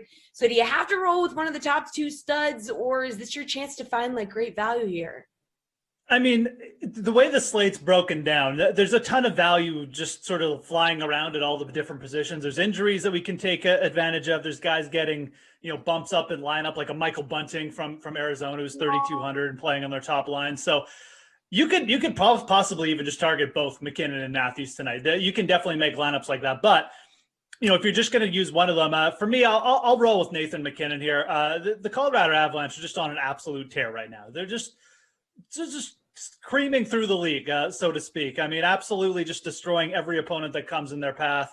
McKinnon he hasn't even had that many like massive nights, but he's still got 17 points in his last 10 games, averaging about 4.4 shots on goal, over 18 DK fantasy points over that span as well. Look, the Colorado Avalanche put up 5 goals against Minnesota in their last game. Minnesota's been allowing a lot more scoring chances of late. I just don't really see that momentum stopping here. I think McKinnon could even just maybe possibly go out and win this game on his own. He's kind of overdue for a game like that. So Matthews playing great too, but you look at Montreal, like Jake Allen's going to be starting. Montreal's played really good defensively since coming back from their COVID hiatus. I have that game tapped for possibly going under. I would much rather target McKinnon there. And again, like I said, it's a ton of value out there at other positions. All right, Jeff, a little more equality in pricing on the wing. Max Pacioretty is the top price option at $7,900. Vegas travels to St. Louis to take on the Blues. But Pacioretty has under 10 fantasy points in 4 of his last 5 games. So, like, are you banking on him to break out tonight, or will you save some money, like maybe teammate Jonathan Marchessault? Marchessault, yeah, you did really good there, Jesse. I had to like pause for a second. I was like, say it right. I didn't. It's a toughie. I do like Marchessault this tonight, actually. I mean, again, you can pay up for Pacioretty and McKinnon. Like that's completely something you could do here. And I think a lot of people will do that. But, this Vegas second line with like William Karlsson, Marchessault, Riley Smith, I would really just go Karlsson and Marchessault. Those are the two real upside plays. They've been pretty good lately. I mean, both guys averaging around 3 shots on goal per game. They kind of been buzzing. They both get like power play 1 exposure together. So they're a nice correlation. Going up against like St. Louis, I mean, it's just a terrible defensive team. I mean, they're just bad. They're just bad this year. So it's a really good matchup for this second line, in my opinion. And again, I think most people will be looking to Pacioretty. I think this is a slate where you're going to see people go with one of the centers and then Pacioretty. So going with Karlsson and Marchessault as like kind of your mini stack to get Vegas exposure, who's in a really good spot tonight. Excuse me, as I almost choke on some air there. Like you'll want exposure to that offense. So I like going with Karlsson and Marchessault for sure.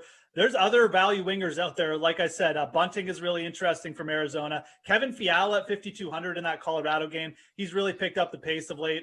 Thomas Tatar is a pretty good price as well. So there's lots of guys you can go down to. I like paying down on winger for the most part, though. Okay, well, for defensemen, you have the Golden Knights top pairing at the top of the list. Alex Pietrangelo, Shea Theodore, both coming in over 6K. But if you look a little lower there, teammate Alec Martinez, 5,500, scored over 30 DK points in his last game. So do you like Martinez or maybe a former teammate, same price range, LA's Drew Doughty? I mean, I definitely like going under, like avoiding the top 2 guys on defense tonight. I just feel like the guys in the 5K range just getting better value on. The guy I would actually target, though, is Jacob Chychrun from the Arizona Coyotes going up against the Kings. Kings are playing really bad right now, and Chychrun, quite frankly, is playing really good. As the player's averaging over 3 shots on goal. He got 5 points in his last 2 games. Arizona's really picked it up lately. Just their offense is clicking. They've got really good studs on the back end, and I like Martinez, but he does share a lot of ice with like Pietrangelo and stuff like that. And the Kings are just a team I kind of want to stay away from. So Doughty's playing a lot, but Chychrun to me he's just like a high points per minute guy. It's like in the NBA, we talk about guys that get points per minute. It's kind of the same. He's one of those guys who just produces in all 3 categories. So to me, him at under 6K, I really want to target. You've got good value, though. Sean Walker's playing lots for the Kings. They're like defensively starved, so he's getting big minutes. Alex Goligoski playing on the power play with Chychrun. He's only 3,700. Goligoski has points in 6 straight games, so he's really good value under 4K. I definitely like paying down from those top 2 guys with Chychrun being my top target. All right, let's switch over to the DK Sportsbook. Which money line bet do you think makes the most sense tonight, Jeff? Yeah, so from a money line perspective, as I close my page here, my favorite bet is probably going the under, like I mentioned, on like Toronto, Montreal. But we'll get to that later.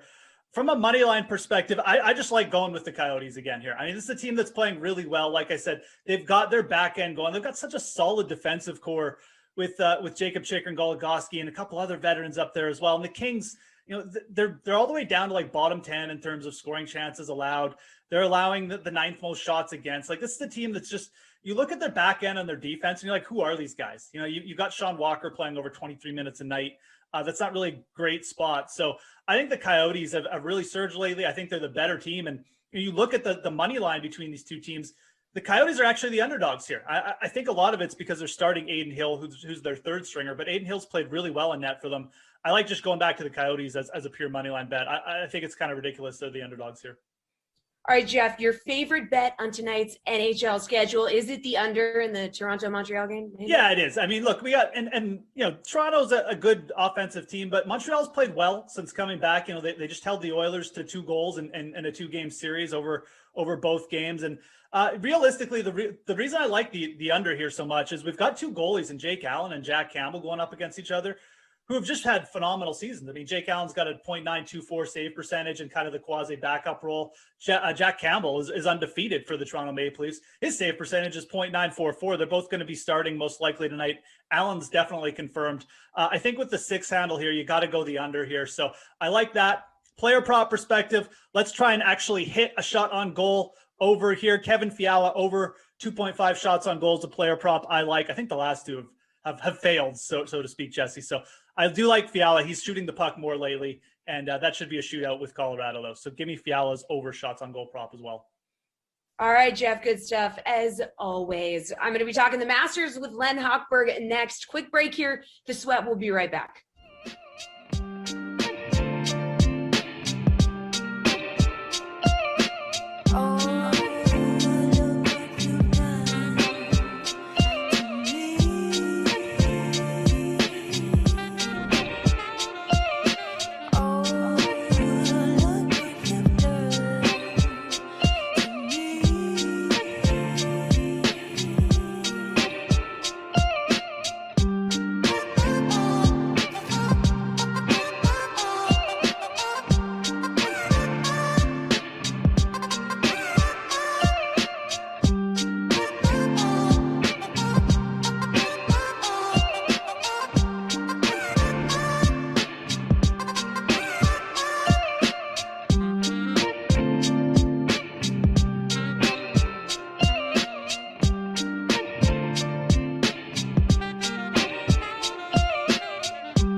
Segment of the Sweat, and I'm spending it with RotoWire senior golf writer and DFS writer of the year, Len Hochberg. So Len, it is time for PGA Tour Chase or Fade Masters Edition. You want to chase or fade these players at these prices. So Jon Rahm has 6 top 10 finishes in his last 10 tournaments. That's nice. So he deserves a salary of $11K for the Masters, right? But he's also a new dad as of Saturday. So will you chase or fade that he could be like a little distracted? Maybe Rahm is like, I don't know, a little distracted in Augusta. He's got a new baby. Well, Jesse, as someone who is a dad, I could see the distraction, but I think it could be a good distraction. It could be invigorating for Rahm this week. I don't think that is why I would fade him, and perhaps fade is too strong a word. You know, he has he's been around a number of years now. He's been number 1. He's been number 2. He's currently number 3. He's won 11 times since 2016. But he's really never won a big tournament. And it's crazy to even think that, as I was researching it, he's never won a major. He's never finished second in a major. He's never won a WGC. He's never won the Players' Championship. He's never won the FedEx Cup. I guess his big win was last year where he beat Dustin Johnson in a playoff at the BMW. Certainly a feather in his cap. But, you know, I just think there are a couple of guys I like more this week in that price range than Jon Rahm. One of them being your pal, Bryson DeChambeau, and also Justin Thomas. Oh, yeah, our good pal, Bryson. All right, well, Rory McIlroy is still chasing that Masters win. He's 10,200 this week. I mean, Len, are you going to be chasing Rory as he chases history? Rory is one of the more polarizing figures this week. Because he has not been great. He hasn't been winning tournaments. He's just been a mere mortal of late. He was 6th at the WGC Workday, 10th at Bay Hill. I mean, terrible finishes. I mean, I saw him in one ranking of the 88 players in the field at 23rd. You know, he has finished top 10 6 of the last 7 years in this tournament. Do I suspect he will win? No, usually something goes wrong for him at Augusta. But I fully expect Rory to be in the top 10 on Sunday. It might be a backdoor top 10, but I think he'll be in the top 10. All right, well, unfortunately, you can't just play guys above the 10K range. So as we look further down the board, we find players like Lee Westwood, veteran of majors, was red hot before missing the cut in his last event. He's 8-8 at Augusta. Are you chasing or fading Westwood? Yeah, I like Lee Westwood. I like him this week, and I just like him in general. He was given a really marquee grouping with Dustin Johnson, the defending champion. That says a lot of what they think of Lee Westwood. Unfortunately, Lee Westwood has never won a major, and he's been in a lot of them. This will be his 85th, and if he plays in all 4 this year, which he should, he will break the all-time record. Jay Haas, 87 majors without winning one. Lee Westwood will be at 88. But as you mentioned, he was great at Bay Hill. He was great at the Players. He's got a great track record at this tournament, top 25 in more than half his 19 visits, 6 top 10s, 2 runners up. He's only 8,800. I like Lee Westwood at that price. All right, former champ Sergio Garcia, 7,900, finished top 10 in the last high-profile tournament, the Players. Are you chasing value with Garcia in the hope that he can relive his Masters glory, or is he going to be a fade for you this week?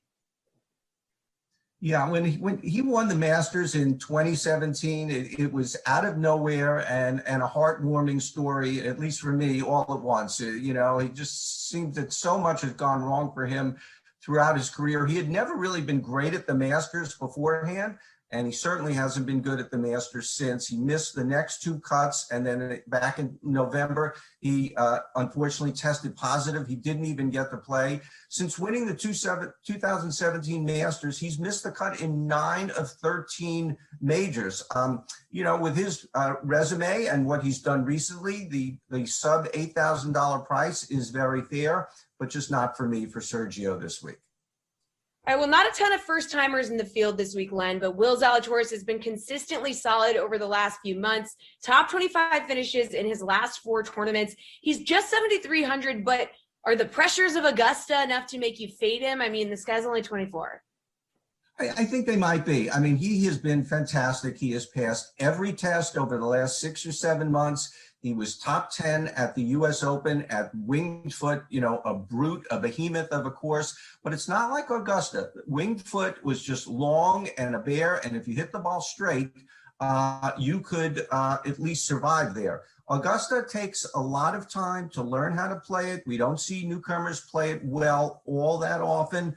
As you said, there were only a handful this year, actually. Will Zalatoris, Carlos Ortiz, and Robert McIntyre, plus the 3 amateurs. I think that even though he's only $7,300, and probably if he makes the cut, you can justify that pick. I think this Augusta is a whole different animal that Will Zalatoris will find out this week. You can go just $200 higher and find Louis Oosthuizen, who has played well here and for many years. All right, finally, Len, who's your pick to win the Masters and walk away with the green jacket? Yeah, Jesse, my answer to you today would have been different a month ago. I would not have chosen this player a month ago. But Justin Thomas won the Players Championship after a rough beginning to 2021, beginning at Kapalua, continuing with the passing of his grandfather. He came to the Players at Sawgrass, and he openly was questioning his own game. So it was a surprise to me that he won the Players, but it was a really incredible performance. And I think his golf game is back on target. He has played 5 Masters, and he has gotten better every single year, including a solo 4th last year. I mean, that is just the epitome of playing Augusta and learning Augusta and getting better every year. Justin Thomas is my pick to win the green jacket this year. All right, mark it down. Len Hochberg, thank you so much. Appreciate the time. As always, all of you watching on the Dream Stream, 6 Madden Sims coming your way starting at noon. It's going to be a great day all the way till 10 p.m. Everybody, make sure that you tune in for those. And of course, the Sweat will be back tomorrow at 11 a.m. as we are every weekday, Monday through Friday from here on out. Everybody, thanks for watching. Len, thanks for the time, and we'll see you tomorrow.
DK Sim fam, we are back. You're stuck with the two of us for another simulation here. Madden coming at you in just a matter of moments. You got the Cardinals, the Buccaneers. Should be a fun one between these NFC squads. Christian DeAndrea, I'm Adam Kaufman. Yeah, don't make that face. I believe that. I think this is going to be a fun sim, Christian.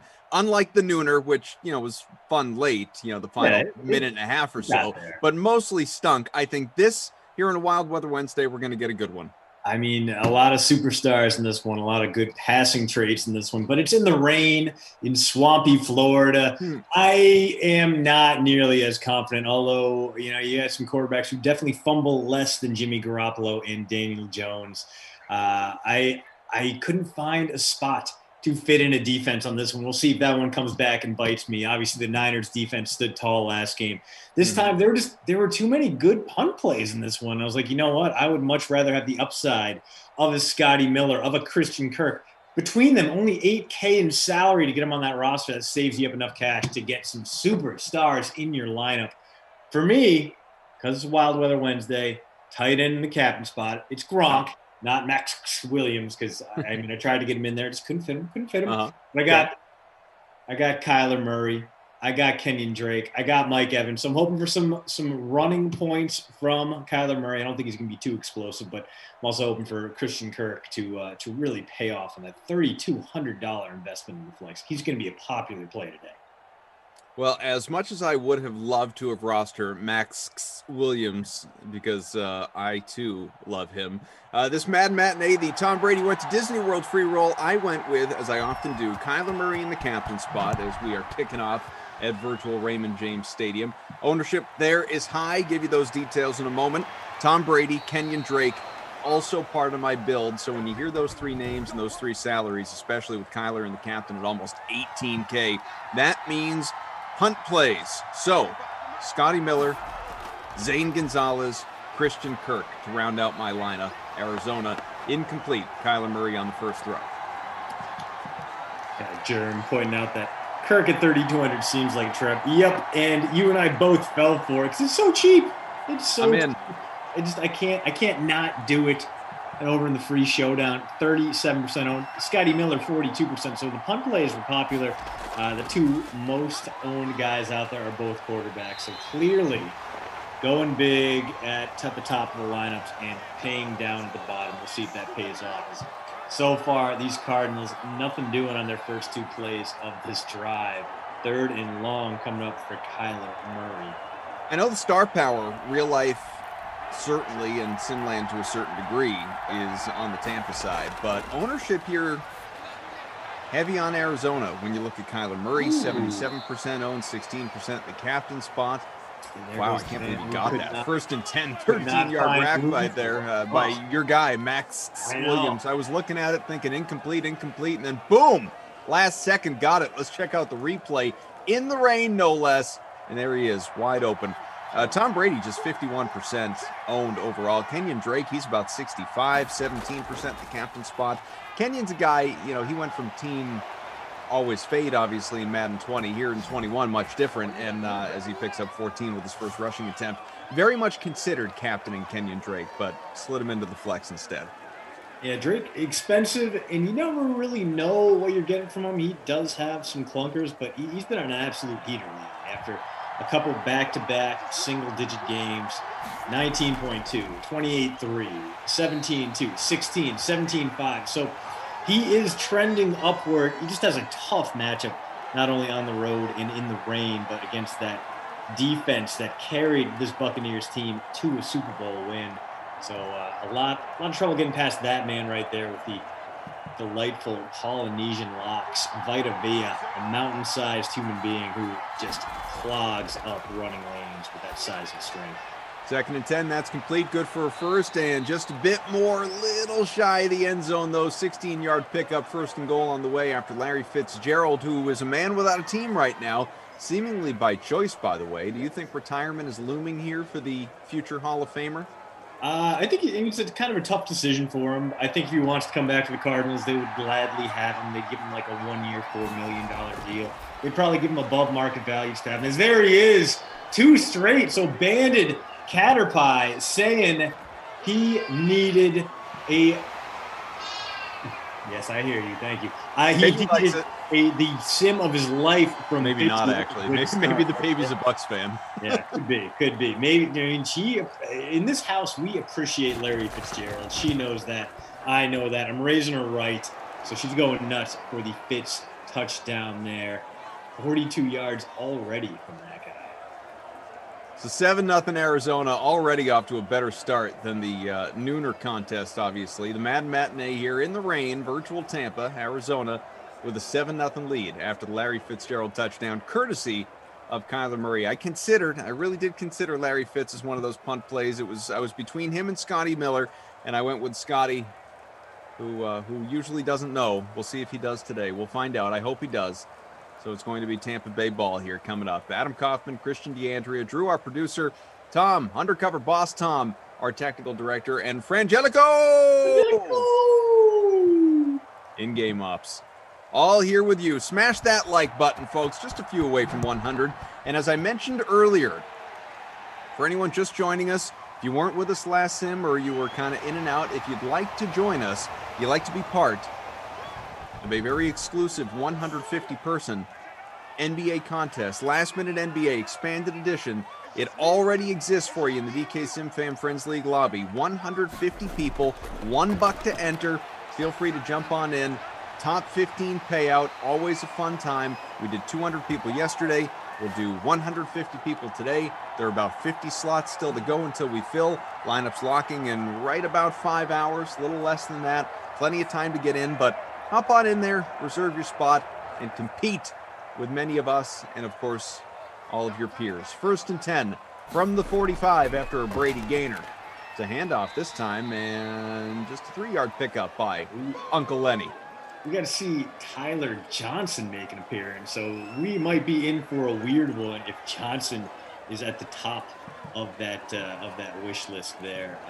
Tyler, not super productive here in Simland. In fact, I'm looking down, I'm going down the sim list, and there he is. 3.6 fantasy points per game, only cost 2,400 to flex. Occasionally gets some run, but occasionally puts up bagels. So I can't imagine it's going to be a popular play today. But hey, already on the board ahead of guys like Mike Evans and Rob Gronkowski. So hard to fault him there. We got a 1st and 10 coming up from the 44, about halfway through this first quarter. Again, Larry Fitzgerald with the only touchdown to get us going. Tom Brady from the logo on the skull and crossbones passes left side. Rob Gronkowski, a little shy of the first. So should it come as any surprise at all, Christian, that the very first NFL player to announce his own branded individual NFTs following in the model of Top Shot was Rob Gronkowski? But from there, Julian Edelman announced his with the Patriots, and now yesterday, you have the announcement that Tom Brady is jumping in the fold.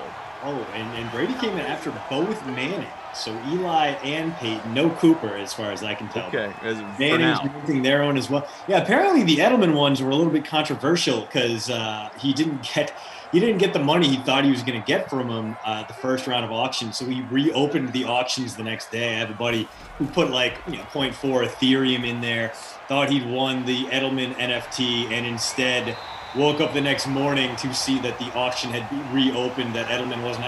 I don't think there was any reserve on it. I think Edelman was just like, "Are you serious? I can't get a fraction of what Gronk is making on his NFTs." So it's one of those situations where you way better off getting in early, and you kind of need to have a big name. I think the Brady NFTs will be fine. I think the Manning NFTs will be fine, but Edelman just doesn't have the name recognition to carry an NFT to 5-figure paydays like his former teammates did. Right there, a sloppy drive finished in the end zone for O.J. Howard. Woo! O.J. Howard. I mean, team always play, says Drew, and he couldn't be more right. I didn't today. I thought about it. I looked at the salary, and I went, feels a little high for the punt play. Well, who's the idiot now? I mean, O.J. Howard owners. Look at that. He's going to get you rushing yards. He's going to get you rushing touchdowns like he did last sim.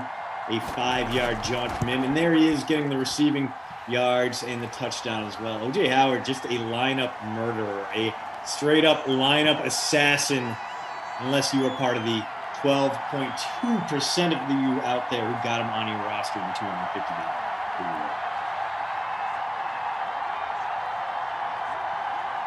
7-all, folks. Good start. Yeah. Already one touchdown away from matching the newer sim, so.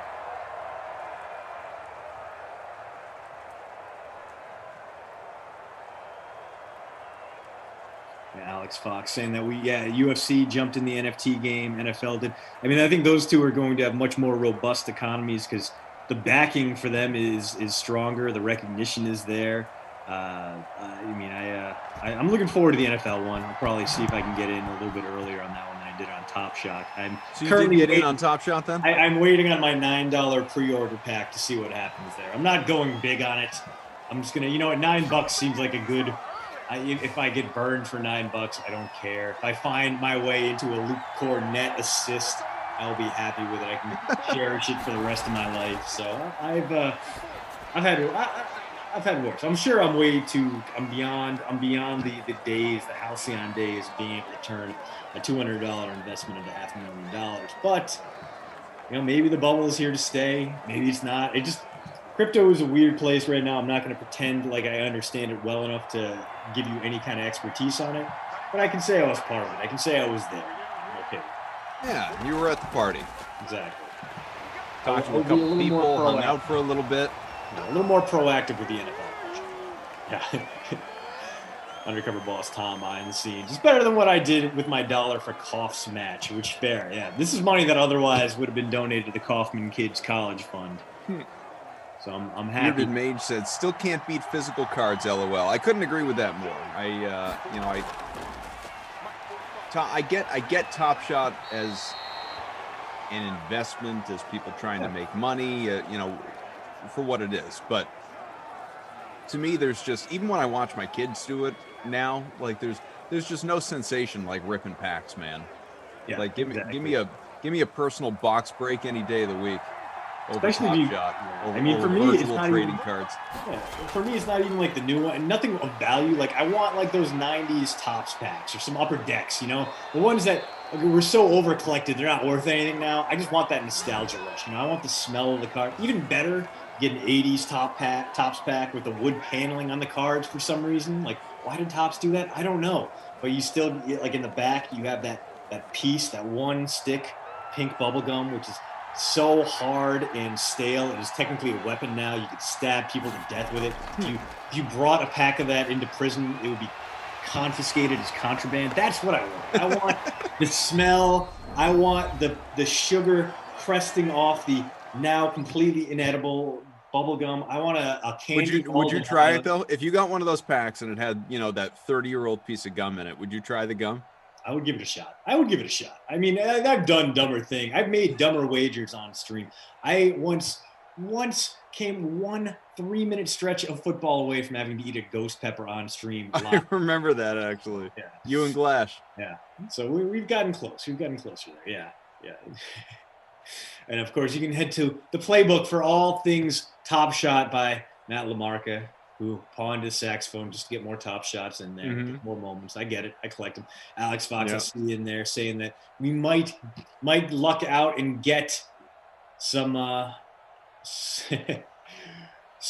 rookies or two, only 4,000 minted. Maybe, man, I'd be into it. I feel like we're behind the curve there, and as more users pour in, the overall value is going to go lower for more regular and common cards. But hey, who knows? Taking a look at stats through 1, Max Williams 1 for 42. O.J. Howard has a touchdown. Larry Fitzgerald 2 for 18 and a touchdown. And Rob Gronkowski 2 for 26, no touchdowns there. The weather not yet playing a role, knock on wood, in this one in a rainy Raymond James Stadium in Tampa. 7-all through 1 quarter. Stats are updated. Thank you so much for Angelico. Drew says he tried that gum a few years back, actually. He said it disintegrated in 2 seconds. Yeah. Meager, old baseball card gum, greater than movie theater floor candy. Sure. Ain't that the truth? Yeah, I don't know where Must Buy is getting this from, but I'm intrigued.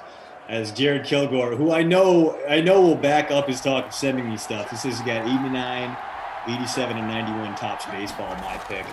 Oh man, I just want to know why Jared has unopened packs of those right now.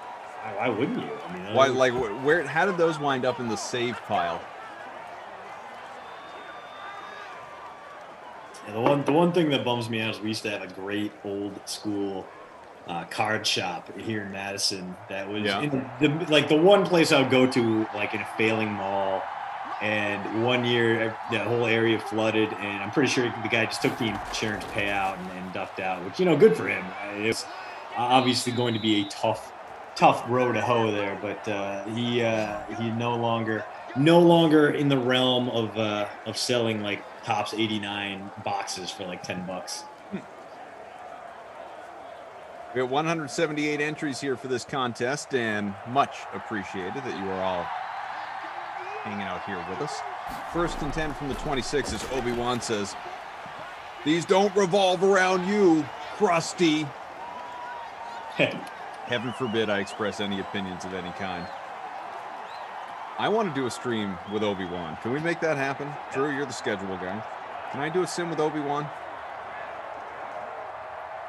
Bearded Mane says those unopened packs are worth bank right now. Long story cop says, Jared, let's just say I may have a collecting problem. Doesn't sound like a problem to me. Sounds pretty great. Picked! He's gonna go. He's gonna go. Zigzag Murphy, Force. is he gonna break up? He does. Wow. So Kyler responsible for 6 in the other direction, and that guy right there, Sean Murphy Bunting, one of the young rising stars in that secondary. The one thing Tampa's really done well, Koff, is they have drafted some great defensive backs recently. Murphy Bunting, Carlton Davis, of course, Antoine Winfield Jr., who somehow slipped to the second round and was an absolute find for this Tampa team. They are not only great, but they're young, they're cheap, they're still getting better, and it's going to be a big problem for the rest of the NFC as the Tampa Bay Buccaneers take a 7-point lead here in the second. Jordan. Obi, how old are you? Cough asking for me. He's not going to tell us. Obi-Wan won't tell us how old he is. Obi-Wan is a term. Who knows? Oh, this is good from Jonathan Adler. I bought some unopened packs of 85 Fleer baseball cards one year for my son and I to open. I kid you not, we pulled a Clemens and Kirby Puckett rookie card out of the same pack. I never had that luck as a kid. That's pretty sweet. I mean, your kid probably had no idea who they were, but you were probably pretty excited, as I would have been. Dude, the thing that kills me right now is that my parents hired the worst movers ever. Just the shadiest moving company. They lowballed it. They also told them, that their entire house was just a 2-bedroom. Like, all they were moving was 2 rooms worth of stuff. So harshly on their end too. This is a problem. But not only did I lose like all the records that I bought in the flea market for like $1, like Ziggy Stardust and the Spiders from Mars. And the movers took them all? We never found them.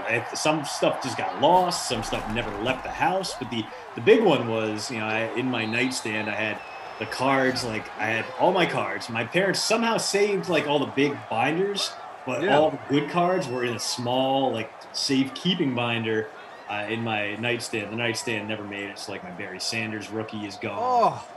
And then my Sam Gash rookie card is gone. And a tragedy unfolding there. I also lost my Letterman's letter that was also in there. Pilgrim High School, cross country, indoor track, golf letters that I earned by being so damn athletic in high school. Dude, you're a better man than me. Like I would have, for a variety of reasons, but specific to this, like it would have taken me an unreasonable amount of time to get over that. In fact, I'm not sure I would be over it.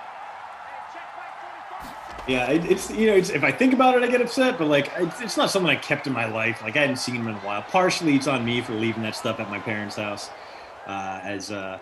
Oh man, Jonathan Adler. The gum apparently is disintegrating is a thing, but Chris Robinson bringing up the Raina, Massachusetts flea market. Hell yeah, dude. That was the thing. My dad and I would go to Taunton and Raynham, like our Sunday tradition. We'd get up early, we'd get breakfast somewhere, usually on the way up to Taunton or Raynham. We'd go to the flea market, and like he'd find like software that was clearly stolen from someplace. Like people who had no business selling software or like household stuff, like selling things that were worth hundreds of dollars for like $5, but we'd go pick up like whatever there. I'd get my my knockoff Chinese jerseys there, and my sports cards, all that good stuff. And you can just get all those on Amazon. Exactly. Pouring out for the depressed flea market marketplace right now, but on the way back, we get something to eat. We go down to Thayer Street in Providence to get my spikes. I get my wings to go. Yeah. Stop off some barbecue at Wes's Rib House. Maybe some hot wieners if we're already in Olneyville. But like, great memories. Me and my dad hanging out on Sundays at Raynham, at the dog track in Taunton, where they didn't have the dog races anymore, but they did have one hell of a good flea market. 3rd and 3 from the 5, halfway through the second, No and picked way. again. Kyler, come on, baby. What is you doing? Jamel Dean. Tough day to Captain Kyler Murray, folks. Speaking from experience. Oh, I hate it. Gross.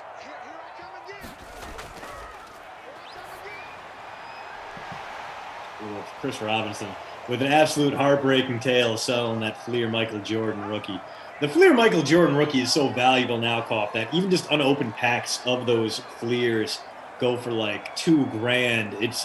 It's pretty insane to see. You know, they're lottery tickets right now. And one YouTuber, LA Beast, the guy who eats a whole bunch of terrible stuff and has just a wide library of terrible decisions. At one point did pull. You know, he bought 2 packs, and in his first pack, he pulled like Isaiah Thomas rookie, which is obviously worth a fair amount. And then in the second one, got that Michael Jordan rookie, and then was so excited about pulling the Jordan rookie card that he screamed and spit all over the card and knocked it down from like a 9 to a 7. No. Cost him thousands of dollars. Yeah, Chris said sold his Fleer Michael Jordan rookie card 5 years ago when he was in some financial trouble for $5,000. He's seen him now selling for as much as $1 million. Graded in his 8.5 gem, worth $100K plus. Haunts him to this day. Literally heartbreaking. Yeah, I can absolutely see how that would be the case. I get it. That's one of those you just got to say to yourself, listen, what happened. Because like, I mean, you could dwell on that forever. Yeah. And you know what? You got money out of the deal, so it's not like a bunch of shifty movers absconded with it.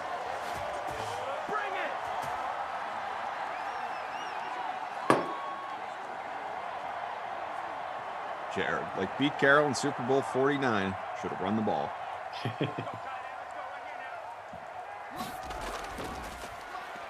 First and 10. It's a 6-yard pickup for Uncle Leo. Yeah, playoff Lenny back in Tampa. So gonna have to wait and see if he can do anything in the regular season, because this is not a guy who looked especially good, Koff. He looked like a kind of a worn down runner, averages under 4 per carry. Did bring value in the passing game, obviously, 36 catches, but only 6.5 yards per catch. So it's not like he's running wheel routes and beating people. But maybe he's just saving it all up for that playoff run, because good Lord, was he something. You know, he had that kind of Sony Michel with Tom Brady run where he turned up the gas and got things done. Moved up that rushing average, got up to 4.7 per carry, 75 yards per game, 4 touchdowns, rushing and receiving in 4 postseason games. Just a revelation after an uneven regular season. As Brady puts it on the turf there, but Buccaneers able to recover it and don't lose all that much in the process. So not a crushing play there, but obviously Tampa going to need to gain a few more yards if they're going to make a field goal here in the rain. 14-7, Tampa in front. A defensive touchdown, the last score. 2nd and 14, and it is a very short completed pass right back to the line of scrimmage. We have a timeout. CDA, AK, Drew, Tom, Frangelico. Hey, if anyone, Drew, can I do it? Is it time? Is it time, Drew? is now the moment. Fire it up, he says. Oh. If anyone wants to join the DK Sim Fam Friends League, we have right now, I'm going to take a little look. Leagues, DK Sim Fam Friends. We have 1,656 members. Can we get to 1,700? I know we can get closer. Anyone who would like to be part of the DK Sim Fam Friends League who is not yet a member, if you want to take part in the NBA contest, you want to take part in these Madden free rolls that we do against, obviously, whoever's commentating and production crew and game ops and everybody in the chat and anyone who wants to jump in, those that come your way multiple times a day. Wow, that's about as ugly a field goal try as I've ever seen. Just disgusting. Didn't even hit the back limit of the stadium. Didn't even hit that back wall. Play a role in knocking that down. Anyway, if anyone wants to join the DK Sim Fam Friends League, simply list your username, your DK username in the chat, and our producer Drew, kind enough or bored enough or both, to send you guys invites to the league to join on in and be with us. Either way, kind-hearted soul that he is, he's going to collect usernames starting right meow. DK usernames, list them in the chat if you're not part of the DK Sim Fam Friends League and you would like to be. And while we're at it, that NBA contest, again, got a lock in order to run 150 entries. We only have about 40-some to go. So if you want to jump on in there for $1 a little bit later on, hop in and compete with many of us that you are along with right now. You guys over in the Twitch chat talking about how Glash is a lunatic. That's correct. Is that new? Did something happen? I think you know what? It's a Twitter link. I'm going to assume it's one of his TikToks. New TikTok, huh? Yeah. I'm just not going to watch it. I mean, I'm a busy man. I have 45 seconds to devote to Glash's antics as Kyler breaks free for a first down, but clock ticking. Not in field goal range yet. They're probably looking at 2 more plays here, and they need with Zane Gonzalez there. They need probably 10 more yards before I start feeling good about this field goal attempt. See if we get there. Oh, Glash has hopped into the YouTube chat now. It says, good job thanking Drew. Well, thank you, Glash. All right, we're about to get a 53-yard field goal attempt. A lot of names popping in. A lot of usernames. DK usernames, list them in the chat. Drew is collecting them to send you guys invites, get us closer to 1,700 members, which is really just so flipping cool. I can't even wrap my head around it. Love all of you. So happy you're here with us. Without you guys, we wouldn't get to do this for a job. This is the easiest job in the world. Assuming, you're not on with Kenny Ducey. In that case, it gets a little bit more challenging. And he will be on next. Yeah. Segue as Zane Gonzalez. No. Cool. All right. 2 terrible field goal attempts to round out this half. And we are going to get a chance at a Tom Brady Hail Mary here, but can't imagine with his arm strength in his mid-40s that he's going to be able to launch this ball 60 yards in the air. If this were the Colts, this is where Jacoby Brissett would come in. And that'll do it for the first half. I did see on, I actually, Glash, shoot me a text or write it in the chat, whatever you want. I'm curious. I'd love to hear more details. I saw him post on Twitter a little while ago that his voice is in a Netflix documentary. Yeah, I saw that. I want to know more as well. Yeah, Christian and I want to know more, Glash. Yeah. Tell us more. You can either text me if that's easier, and I'll read it to Christian in the chat, or if you want to post it in the chat, I'll read it there. But we want to know more, Glash. Tell us about your budding fame that extends beyond the TikTok world. Yeah.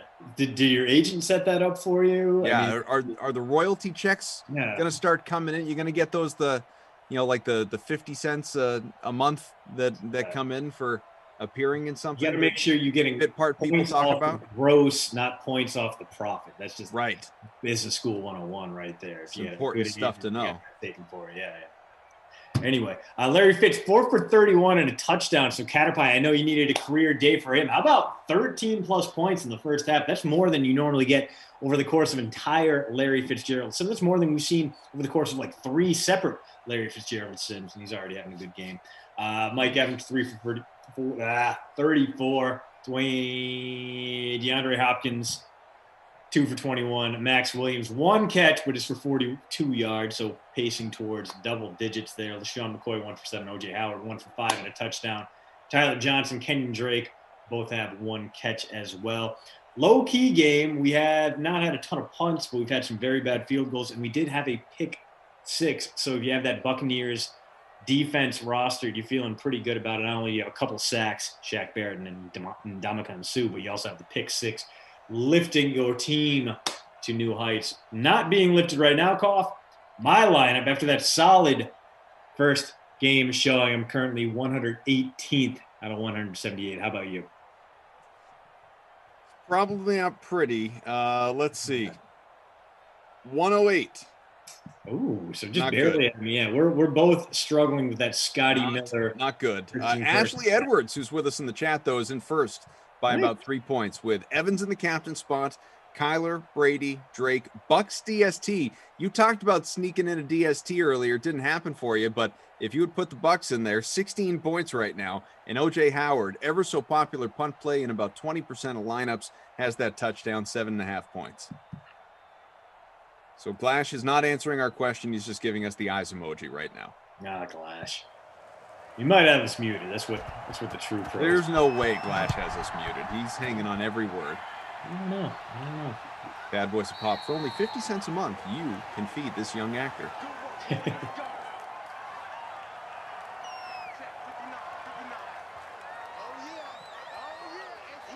Hit the like, by the way, folks. We love y'all. Even you, Obi-Wan. I know feeling's not mutual. We love y'all. Hit that like button. Let's get to 150. Undercover Boss Tom with a good question, Glash. Was it you in this film, or was it Skip Perkins?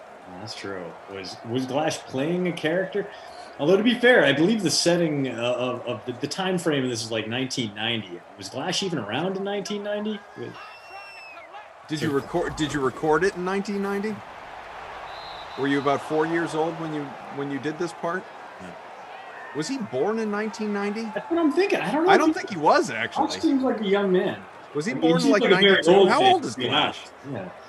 Yeah. If you were just going based off hearing his voice, like if you had audio only and didn't see him, didn't see the TikToks, I would put Glash at anywhere from between 45 and 1 million years old. Drew says it was Skip's grandson, Pip Perkins. Pip See, Perkins. there's another character for you, Glash.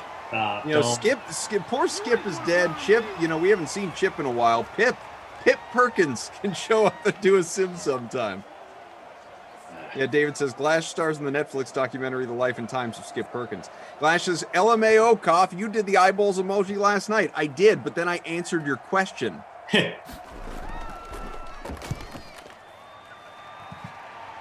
Oh, by the way, I know what I did, and I know what you're doing. What I don't know is how old Obi-Wan is.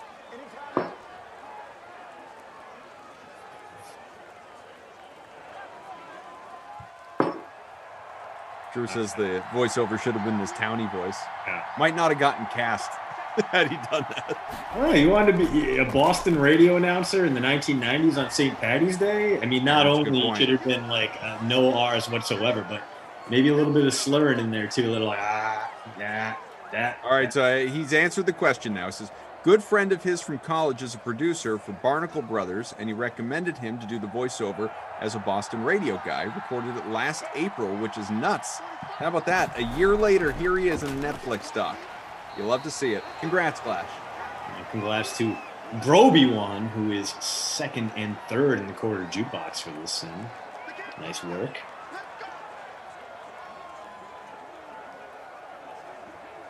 I'm well aware, Glash, that I gave you the eyes emoji yesterday.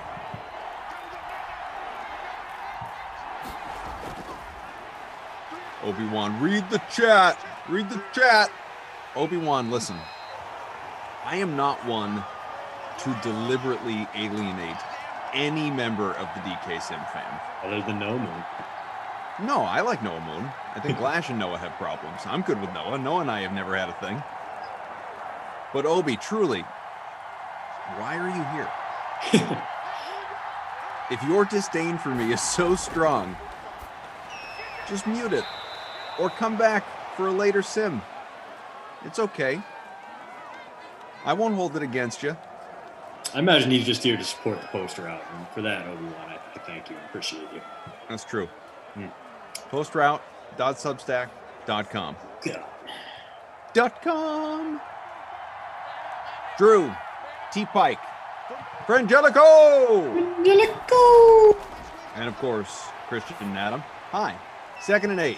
That ball's completed. Did he get to the first? Looked like he did with the reach. Could be, yes. Max set it down. Williams. And that's 100 passing for Kyler. It's not bad. It's not bad. I mean, it's not good, but it's not bad. Kyler, despite the turnovers, is still pacing towards 20-plus points thanks to all those rushing yards. 71 on the ground, so moving in range of the bonus there as a nice strike to Nuke on that one. This drive in business now, although based on what we've seen from these kickers, probably 20 yards away from the field goal here. Tater Hater says, Lamarca and I have problems, but only because we fight over the rightful heir to Meghan Markle. I don't think she's available, Tater Hater. Not with that attitude, Koff. That's a real winning approach. Another Fitz play there. Not with that attitude. Dave shouting out his son, who is an extra in the Netflix movie All the Bright Places. Tobin, if I'm saying that right. Very cool.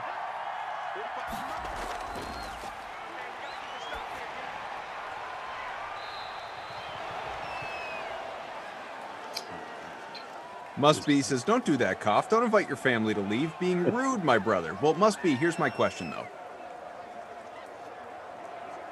If your family, like, let's really exaggerate what we have going on here and make it more of a real life. Like, let's say several members of your family came over every single day.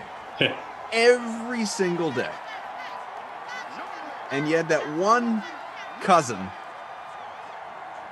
who each day just came over and complained about your house. Wouldn't you, after a period of time, call it, I don't know, a year, say, you know, like... Oh, no, Kyler. You don't have to come. You don't have to come by. As Damacon there, crashing through and taking the Cardinals out of field goal range. So we're about to get a punt. Andy from England, welcome. Enjoy cool. the streams. First timer. Yeah, awesome.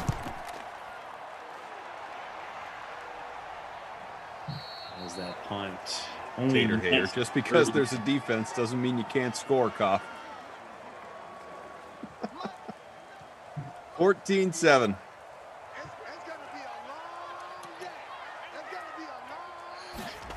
Twitch chat saying they're like the Ninja Turtles, and YouTube chat is the Foot Clan. Listen, you guys can still work that out, figure out, put in a SimFam contest, Twitch versus YouTube. I'm sure it'll fill. I'm sure it'll be a lot more YouTubers than Twitch guys, because the Twitch, you're more of a concentrated, smaller group, even though you have that beautiful, crisp video and less lagged. But I feel like you guys would do well. I feel like everyone would do well. I mean, that's the problem with the DK Sim fans. You guys know way too much. That's why I lost all my DK promo bucks to you guys in the trickle-down Simonomics contests.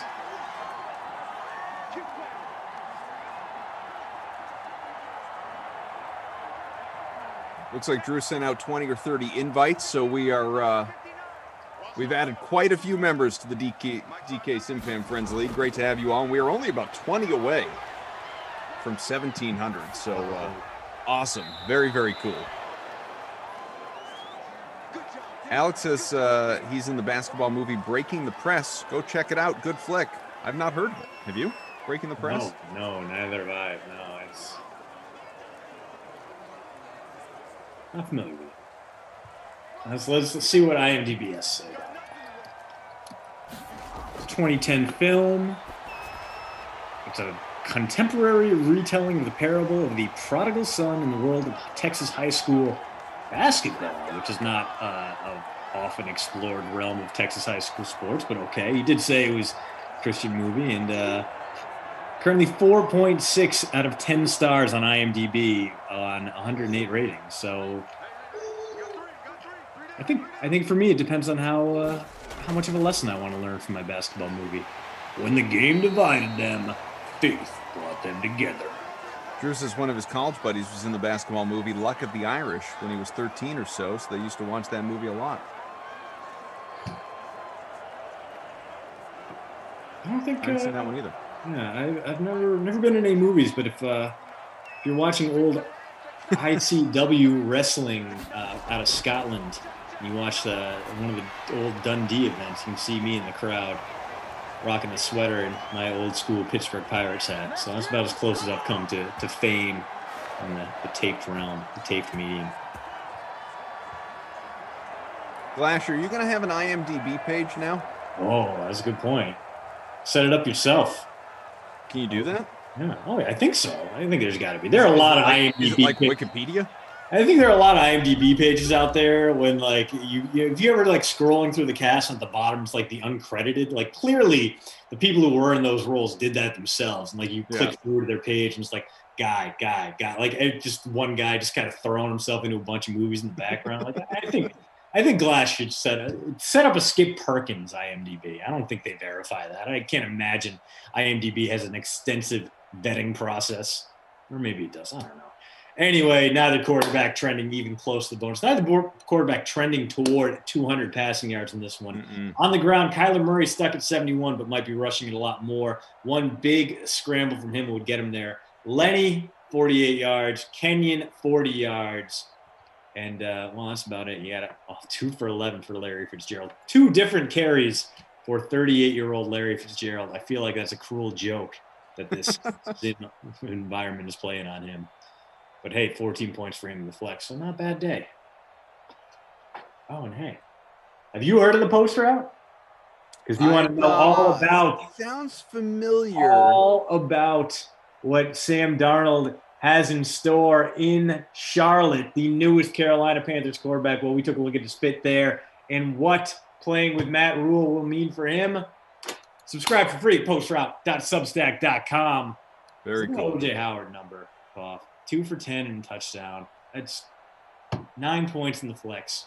2K. What a great punt play today. If you were one of the 0.5% of people out there that captained OJ Howard, you did. I'm proud of you. Golf clap with the Masters tomorrow. And remember, you can get a lot of great advice from our own Reed T. Fowler, Jeff Ulrich, who I think, well, I don't know if Moose already was. I'm not sure. I know a whole bunch of DK people woke up this morning with verified Twitter accounts, whether it was Bukes or Reed, maybe Julian. ET finally got Moose, yeah, a lot of verifications. I hand those things out like candy now. No, I know, man. It used to be special. I tease. They know that. I would tell them so. 14-7 game through 3. Fournette lost a couple. I'm told by our friend Must Be that we are sitting at 109 out of 150 in the NBA contest. So the expanded last-minute NBA needs roughly 40 more people to jump on in, just, between now and 7 Eastern, to make sure that thing locks and runs tonight. So be part of it. Should be fun. There is a prize pool. Small, obviously, but it's only $1 to enter. And love to have you guys be part of it.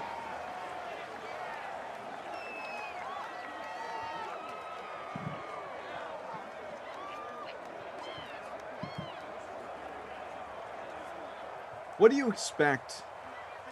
Forgive me for bringing up Tom Brady, guys, during a Bucs sim, but I'm going to do it.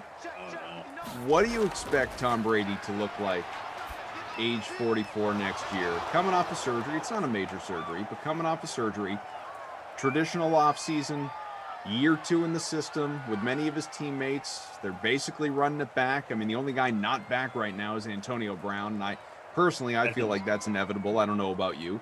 What do you feel like next year looks like for Tampa? Because Brady, after winning the Super Bowl, he said we felt as we got there, we were just getting better. We were still getting better. If we had played for another month or two, we were going to get that much better, and we think we're going to be better next year. Do you think with a 44-year-old Tom Brady, Tampa Bay is going to be even better next year? Yeah, I mean, I want to think he's going to slow down, but honestly, if you take a look at his catchable pass rate, if his on-target rate, the average throw depth, he was throwing longer passes. He was throwing them better. He looked much better than he did in 2019.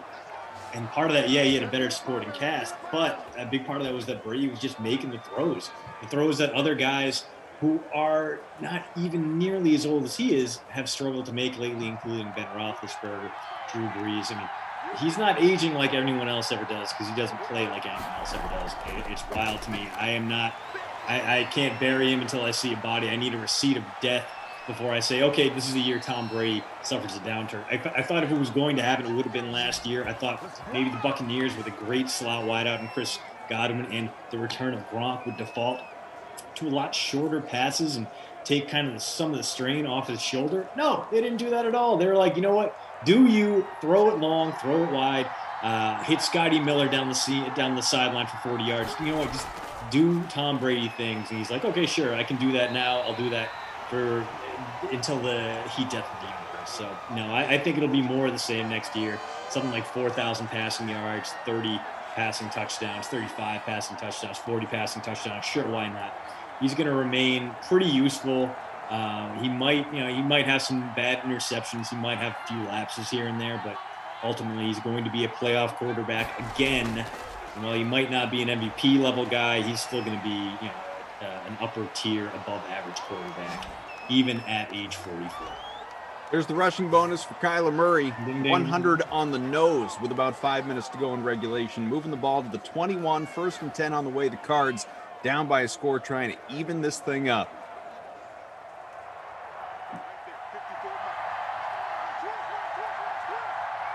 Very nearly in the red zone. Murray has got time, space, throws over the middle, completes it inside the 5 to the 3. Hey, look, Christian Kirk. Our guy, our punt play. That makes it improves on his 1-catch, 2-yard performance from earlier there. I'll take anything I can get right now. I'm in the bottom 100 of this thing at the moment. Ashley continues to sit in first. Not bad. Let's see if this is going to be a hate the Drake moment. Passing touchdown right side. Kirk! Our guy, our punt Christian play. Kirk! Look at that. That's a little mini running man right there. After a nothing first half, into the end zone. And just like that, he's having a double-digit day.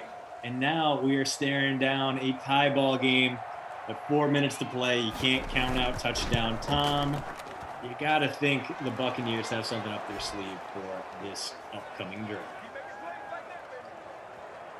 Rejoice, Christian Kirk owners. 3.9% captain, 37% owned. That's going to get him into double digits. It's also going to give us a new leader. It is Supercoach 2000 in front by percentage points in front of Mr. Cheesehead. Bumps me up to 52nd. Where are you hanging out there, Train Island? 93rd, so not even top 50% yet. Peace of mind. Oh, hell. Bad boys have popped. Kyler's too greedy. Yeah. He was doing nothing but sharing the ball right there. I thought he was going to run in the touchdown, though. That would have been my expectation when he was that close. I got no complaints about a Christian Kirk tutty right there. Nope. In fact, I like it because I got both those guys. Give me the stack. Ooh, yeah, me too. Look at that. Look at that. Got me all the way up to... But, hey, if you guys have that Kirk Murray stack, you got to be pretty happy with it. Murray, despite those 2 interceptions, over 25 points today. So I had a pretty solid day. You know who's not? Kenyon Drake. Under 5 points in the flex right now and might not get too many more opportunities, especially if his team is playing from behind with not much time left on the clock.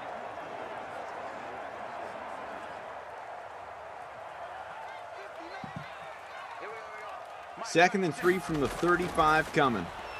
Love all these notifications of everyone joining the league. Love that. Love that. Nice.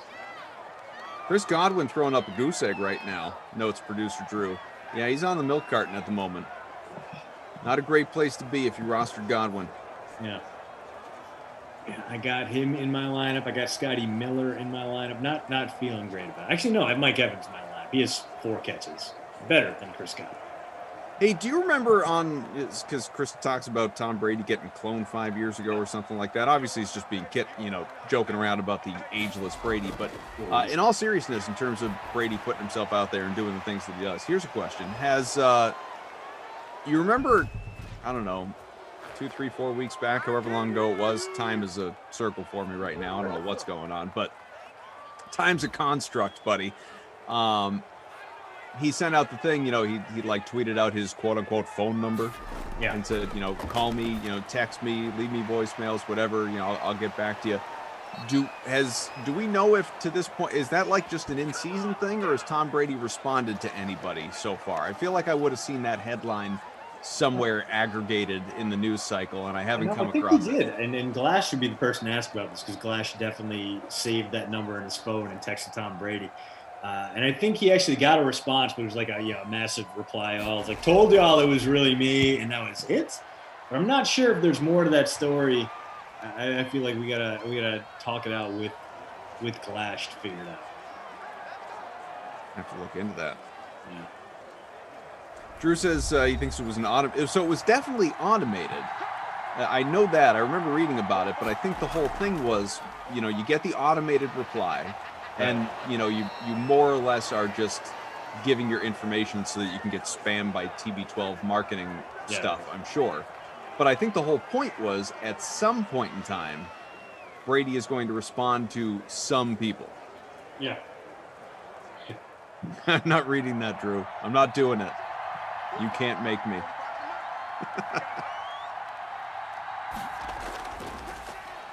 Another jet sweep for Larry Fitzgerald. God, why?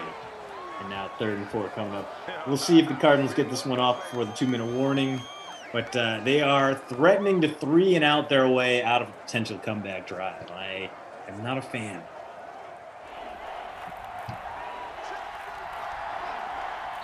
They did not get it off. You guys, come on. Cowards. I don't like it.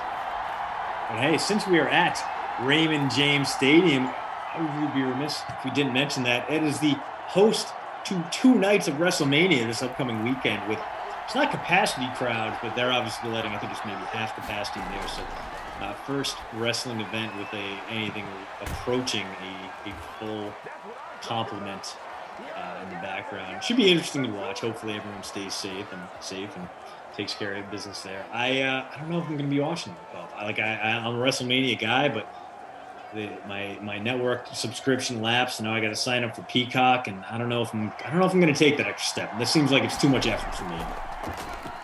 I won't be watching, but I know our guys, Rossi and Billy and Bukes all will be, and they can give me the lowdown. Undercover Boss Tom, isn't Peacock free? Yes, but not if you want the tier with the WWE Network included. So I think you need to go up. Yeah, there are levels to Peacock, and if you get the free one, you get a certain amount of things, and you get like the first 2 seasons of The Office with ads. Go to the $5 a month one, you get all the seasons of The Office, but with ads. You go to the $10 a month one, you get all the seasons of The Office, no ads, and I think you get some bonus features as well. They really did plan their entire strategy around, hey, we have The Office now. We know you love to watch it on Netflix. We know us allowing Netflix to have this made that company billions of dollars. So, hey, here you go. Come join us instead of Netflix instead. And I don't know how it's working out for them. I feel like people may not have jumped in, but I'm excited to watch AP Bio on theirs. 3rd and 5 goes nowhere, and we're about to punt the ball back to touchdown Tom with 1:01 left in 2 timeouts remaining. 101, you say? Yeah. How weird. Yeah. Red Sox taking it to the Rays, looking for a sweep today, by the way. 5-1 right now in the 5th. Not bad. My Pirates last night, by the time the 5th inning rolled around, they were down by 12 runs and had given up a hit to all but 1 Red starter. So I'm happy to have baseball back. I'm happy that things have not changed after the pandemic. Being a Pirates fan remains an exercise in futility and pain. But hey, Brian Reynolds is pretty good. Short run for Uncle Leo there, gets to the 11. We are less than a minute. We are going to OT in this one. Suck up, get loose just in case. Yeah, I don't understand why they didn't try to return that punt. They let it bounce the 20 and deep into Buccaneers territory. So we were going to get some bonus football here, barring a major turnaround. I think it's probably just going to be a hand up the middle, and unless Fournette breaks it for 20-plus yards. Oh, okay, never mind. They are going to try something at least. Come on, Tommy. Oh, incomplete. Don't like it. 3rd and 5. We could have a walk-off safety here, Bob. Wouldn't be a walk-off entirely, but it would be pretty nice. I saw that one time, I think it was Madden 20, when Lamar Jackson literally ran out of the end zone. Oh, no. And it was a game-ending safety. It was quite a thing. This is just going to be a handoff, and Cardinals not going to take a timeout and try one long bomb with Kyler Murray. They're content to take this one to the extra frame. I don't like that strategy either. Kyler Murray's got that rocket arm. Why not, call a timeout, return the punt, and then throw it once at the end zone. Instead, we're going to the extra frame here. 14-14, a game that started off with some expectations has really devolved into a wild weather Wednesday debacle. If we get to 150 likes, we will make sure this thing ends in singular overtime, no double. 150 likes, but you guys got to get together. You got to smash that like button. We actually have no control over it whatsoever, but I like to just beef up the likes. So let's get to the likes. 14 all, computer simulation, as we know. And here's how it works if you are unfamiliar with these overtime contests when they do roll around. Team that starts off the ball, in this case, it'll be Tampa Bay getting the ball first, the defending real-life champions. Touchdown here wins the game. Field goal gives the Cardinals an opportunity to tie or, of course, win. If we remain tied, be it 14 all or 17 all, after each team has had one possession, it is then sudden death. No ties here in Simland. Andy says any NBA tips would be welcome. Well, guess what, Andy and anyone else wondering about NBA? Pre-Lock Live comes your way after the 4 p.m. Eastern sim. So right around 5:15 or so, ballpark, you'll have Shirag and Matt come along, stick with you for a solid 30-40 minutes, and give you all sorts of NBA advice to help you set your lineups tonight. Maybe they will even hop into the big 150-person contest tonight, of which we are, 30, 35 people or so away from filling. So let's go. Let's go. 1st and 10 from the 44. Oh, I hate that play so much, but hey, Leonard Fournette gets PPR point and loses 2 yards in the process. 2nd and long coming up, and this would be a great time for that Cardinals defense to get a sack and maybe get some momentum back on their side after that regretful 2-minute drill that could have sent them to victory in regulation. It's zone dance. Here's an NBA tip. Don't play Kaufman. Well, that was not true yesterday, that's for sure. Jalen Phillips getting the sack there. 3rd and very long coming up for this Buccaneers team. If they have to punt it away, like you said, all that this Cardinals team will need is a field goal to win it.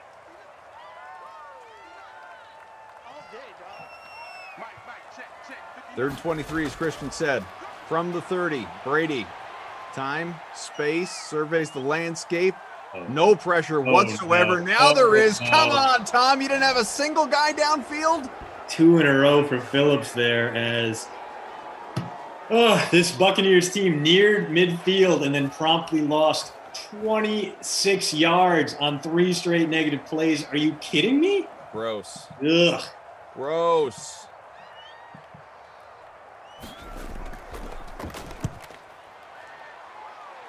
Punt appears to at least be a pretty good. Why didn't you have anyone back to return?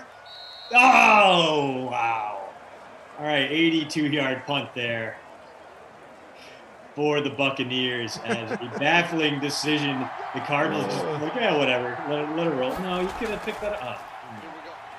Well, at least we're getting a little more Kenyon Drake time. As Drake been a disappointment this one. Not quite Chris Godwin disappointing, but only 6.2 in the flex so far. That gets him over 50 rushing yards, but he needed overtime to get there, which Tells you all you need to know about his day this far. Okay, folks, next points win this thing. Abby Rizzle. Terrible, Tom. Yeah. Horrible. Run to the outside, Kenyon Drake, and just 2-yard loss, as a matter of fact. 3rd and 5.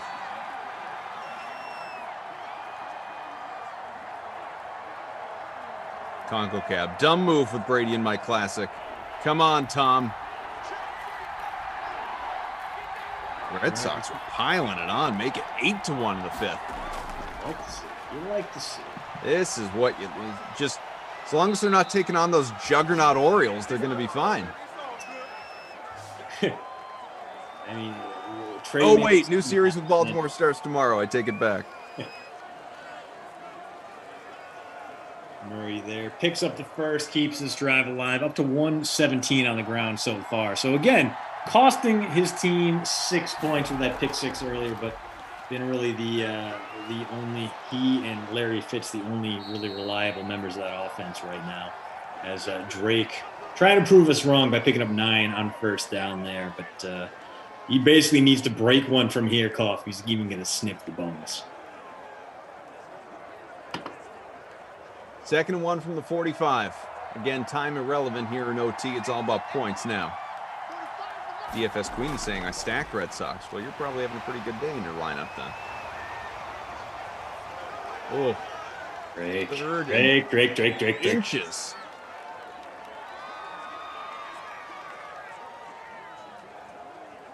NFL legacy here, or fantasy. I wish I could have made Tampa Bay's punter captain. All right, it's going to be a pass incomplete. Tyler. Is Cliff Kingsbury going to get bold here? Probably not. Can't imagine they're going to go for it. 4th and inches, where a turnover on downs would put the Buccaneers 10 yards from field goal range, but ruling nothing out. 52nd for me right now. Matt Nelson in front. Where's Train Island? Train Island at the moment, 88th. So just barely in the top. No, yeah, just barely in the top half. That's right. Punts away to the 3. All right, another opportunity for a game-ending safety, folks. I mean, after these drives, all we deserve right now. We've been through the muck. We've waded through the jungle. Show us the oasis of a Tom Brady walk-off safety. Not yet, but not out of danger yet. I mean, clearly, we've seen Tom Brady shuffle backwards for a loss of 10+ on a sack. So still in range here, still a possibility. You know what? Let's even if he gets sacked at the 1, that gives us the chance that we get a walk-off locked punt, which would be equally delightful. Oh, coming out of the shotgun. Doesn't look like the Cardinals are going to bring the blitz, though. So as long as the protection holds up, it won't be a problem. Some run to LaShawn McCoy, and he bounces outside and gets the first. Thanks to him carrying that ball like a loaf of bread. Stretches and gets his Buccaneers pretty much out of danger. Robbie Noble says, safety rain dance, let's do it. Yeah, unfortunately not here anyway. 1st and 10 from the 13, couple minutes left.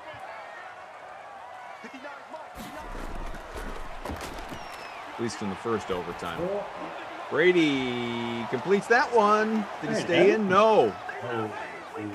Feet were out of bounds, 2nd and 10 coming.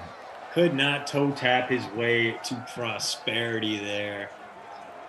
So Brady still at the brink of safety range. He's probably not going to lose 13 yards on a sack. He came pretty close on his last drive. So, again, we rule nothing out here. Back to the running game that worked so well on 1st and 2nd down. And he picks up LaShawn McCoy, 22 on the ground. Got close to 450 watching the Dream Stream on YouTube, thousands more across all our platforms, including, of course, Twitch, twitch.tv/DraftKings. Thanks for being with us. Hit the follow on Twitch, smash the like here on YouTube. I said let's get to 150, and we'll make sure the thing ends in single OT. You're at 126. Hit that like button. Brady. Plenty of deep time. pass. Oh. And almost tipped into the hands of a receiver. Looked to be Mike Evans, but incomplete. So we're going to have another punt. Yay. What a great overtime. So happy with it. Again, this game started off after the first 2 drives call. Great. 7-7, 14-7 after the pick six. And then from there, just an interminable slog of bad passes and runs that have gone nowhere. But hey, we're getting a punt return this time, thankfully. So instead of letting that one bounce all the way down to the 5-yard line, Cardinals going to take over in plus position. They say the field goal range for Zane Gonzalez is the 41. That is absolutely untrue, especially in the rain. Is Kyler going to take this one himself? Nice juke there. Picks up about 6 on first down to get to the happy side of the field. Going to need, let's say, 20 more yards before I feel comfortable with any kind of Zane goal field goal attempt here. Dan, I'm not avoiding you, man. If you can send me the head-to-head, I'm sure someone can talk you through it. 2nd and 4 from the 48.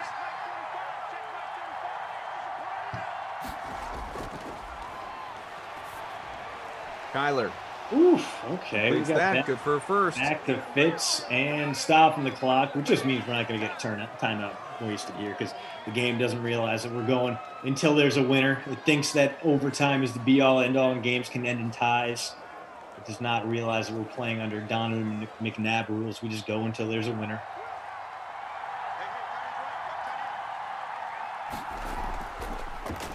Another handoff to Drake. Big hole there, and he's going to pick up the first down and move into questionable but reasonable field goal range. Be about a 48-yarder from here for Gonzalez. 46 instead, actually. You'd like to see a no-doubter here instead, Koff. You'd like to see Kyler Murray continue to roll the ball, yeah. CDA, AK, Drew, undercover boss Tom, Frangelico, Kyler Murray.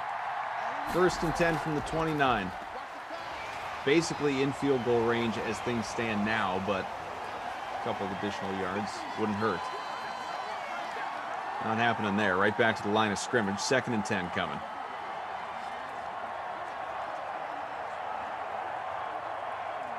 Oh, man, we got new neighbors, and they got some kind of Labradoodle puppy. This thing looks fluffy as hell. Looks like a well-battered chicken tender. You know, it's got that fluffiness to it.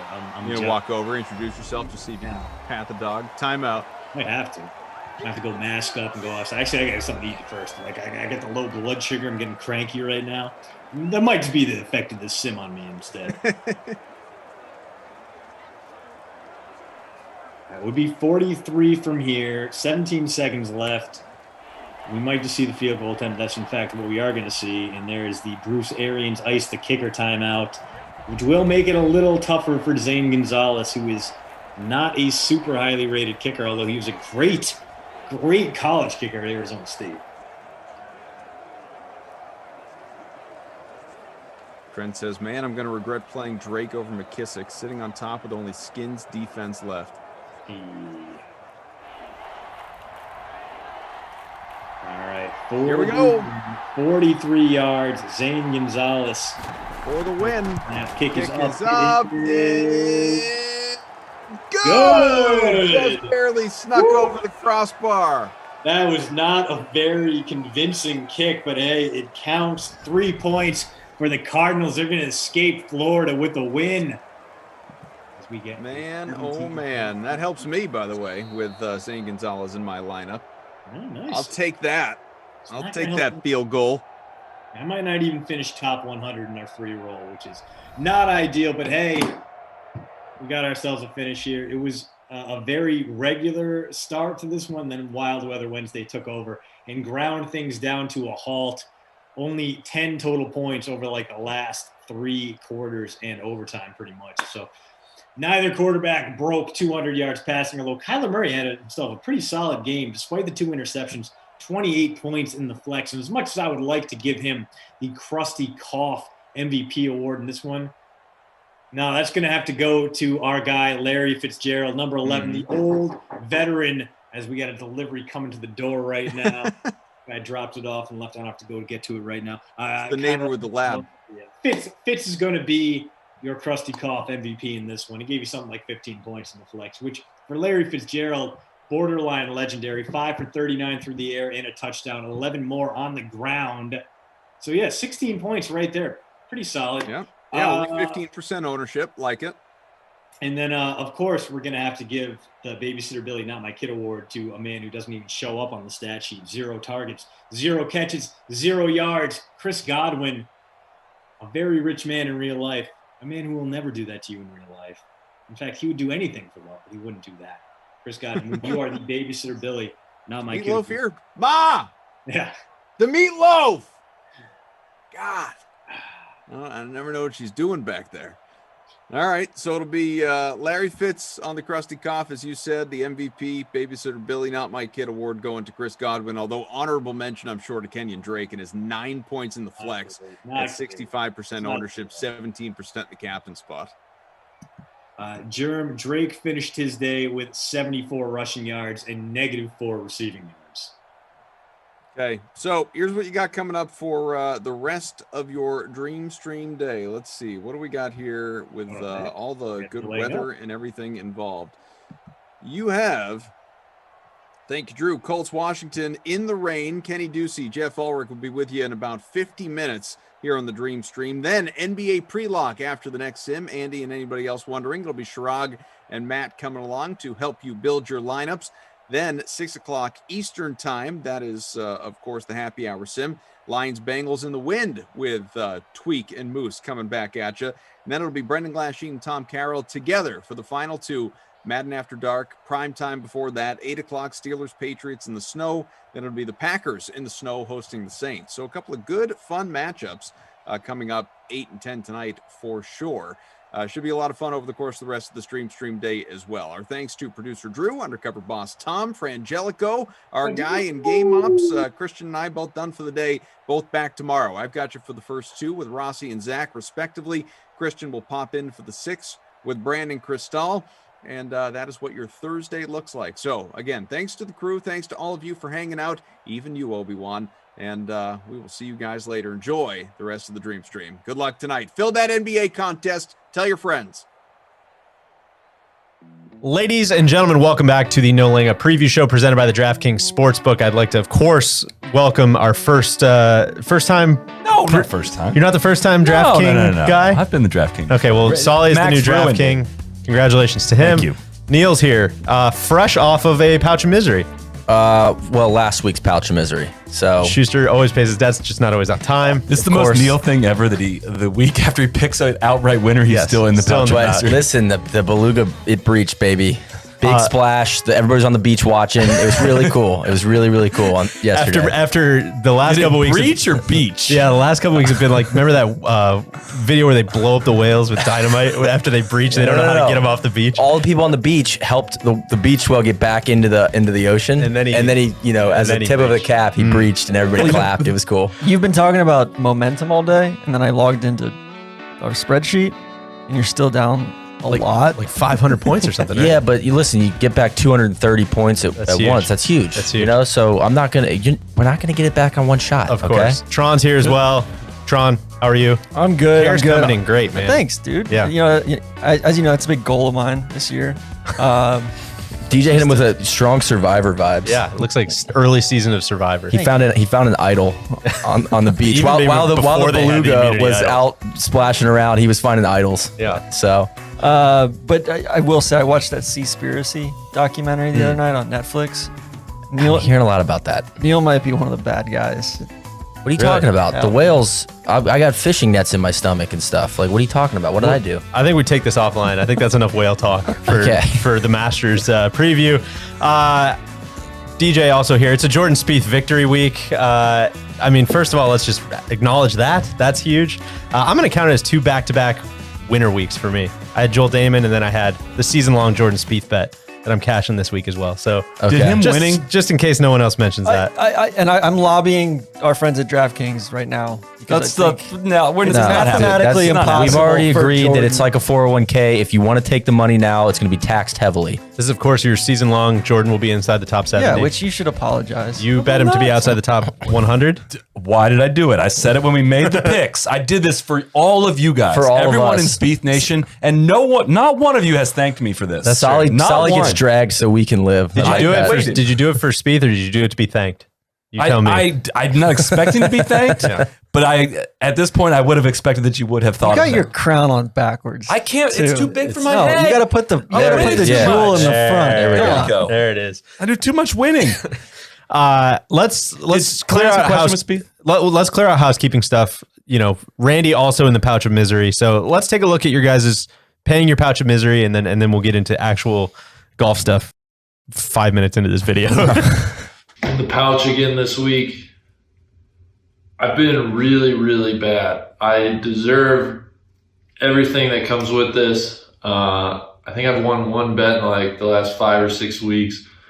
Truly, truly bleak times here.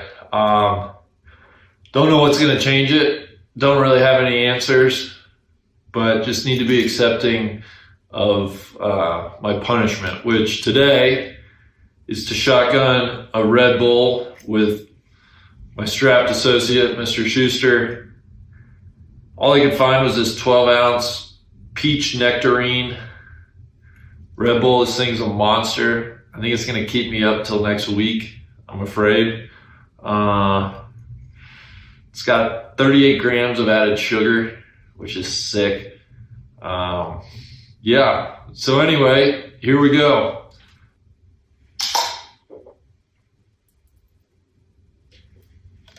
Oh. All right, that's it. This is a celebration of the pouch this week. Schuster pays his debts, so we're shotgunning a Red Bull. Shout out to the big guy. Shout out to Max Verstappen. Jacked up for this live show, baby. How you do? Is it Albon or Verstappen? that was Pierre. Okay, Pierre. What are you talking about? That was surgical right there. P9, Pierre. Thanks, team. Thanks, guys. It's the best day of my life. All right. I'm all Neil, jacked up, baby. Thank you very much. Jacked up, and I don't feel very good. Would love to see your heart rate. Maybe we layered some Whoop data of what's going on with your ticker right now. Woo! Ric Flair. It's just going to be a big picture of Ric Flair on your Whoop app. Saul, you were saying, Jordan Spieth. What's your take here? Are we? Did last week change anything for how you guys are playing Spieth this week? Because I was fully prepared to walk into this room and do all of my nuggets on Spieth to win until he won yesterday. I just want really, and now you don't want to do it. I'm just saying I'm not putting all my nuggets on that. We'll get to the picks later, but I was gonna walk in and I was gonna take literally 6 seconds to be like, all my nuggets on Spieth. You guys go ahead and hash it out. I would say it kind of makes the pick a little less fun. Yes. So it kills your value too. Yeah, that's it kills what the I was value. gonna say. There's a lot of this going around on Twitter, but on Spieth Island is being gentrified to the gills right now. Yoga studios popping up everywhere. They don't have enough fresh water. Took the dogs for a walk this morning. I didn't even recognize my neighborhood out there. I know it used to kind of just houses aren't even going on the market. No, exactly. You got to know somebody. You got to write letters. Trying to sign off letters to the sellers. It's horrible. Bad real estate zoning market too. out there. Yeah, exactly. Yeah. To your point though, I don't think it changed anything. It made it less fun. I think that's a good way to say it. I laid a lot of not imaginary nuggies on Jordan Spieth to win the Masters a few weeks ago when we were back in Illinois. So no, my head we've been running through the wall for months and months now. So it hasn't changed anything for me. I don't know how it can be like we talked about it on the pod a lot last night. I don't know how winning the Valero Texas Open, it just doesn't seem like it took a lot of juice from the balloon right now. You know what I mean? He's still going like this energy wise. It seems like it. I don't know. It's a lot different. It's a lot different than what we were saying on the pod was, it seems a lot different than if this was, some first time winner or something this takes a bunch of energy out. He's got to do a bunch of media requests. He doesn't know how, everything that comes with a win. Seems like Jordan can just kind of like, thank you for the check. I'm very appreciative to the Valero Texas Open. Thank you for the boots. Thank you for the boots. That's very cool.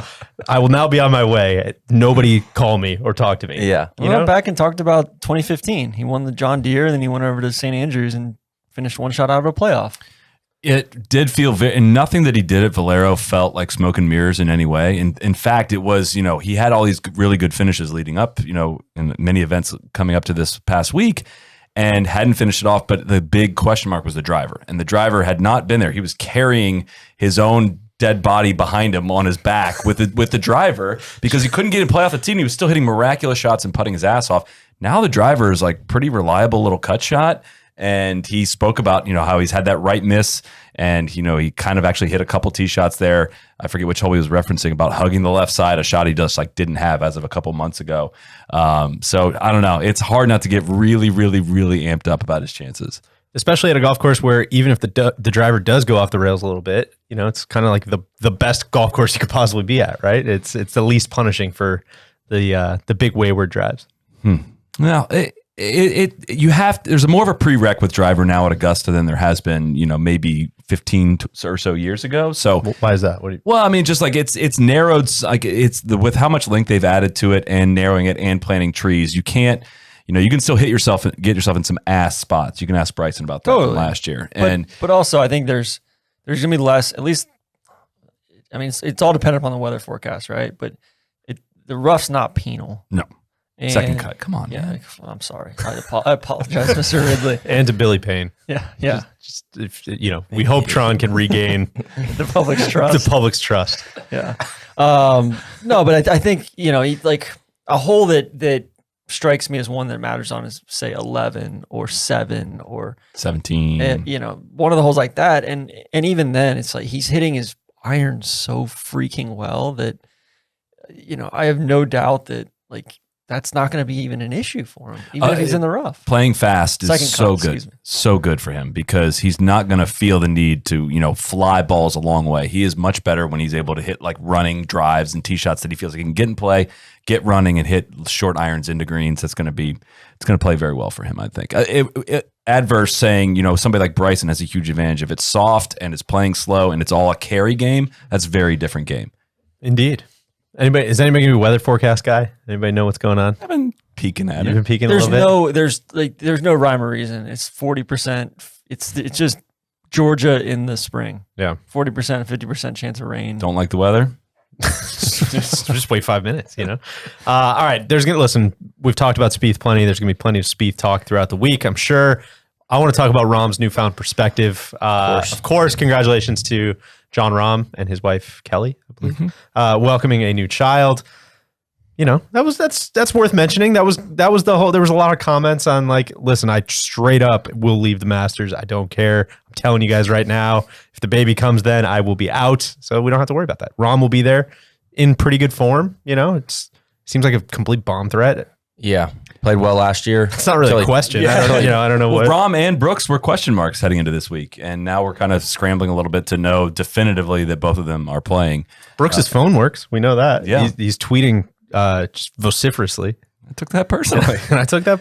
Hats off. That was a great tweet. That was awesome. Very, very excited to see. Nobody's mentioned the greatest player of all time. We're gonna probably get there. I assume. I actually think I forgot to put him in the agenda. No, we're set. Is anybody talking about DJ? That's true. What do you have to say about DJ?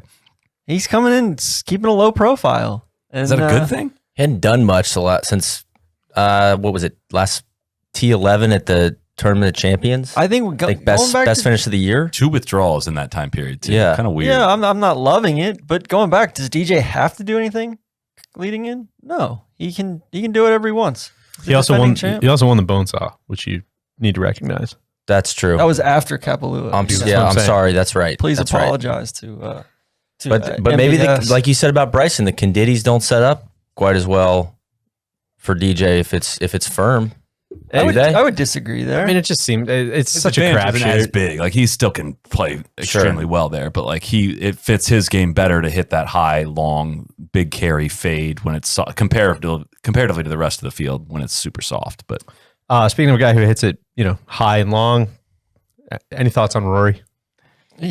He's played the under the radar part to perfection. If his whole goal was to throw everyone off the scent, get a new coach and have no results coming into it, I think he's successfly come in under the radar. I'm staying away from him this week, but I'm rooting for him.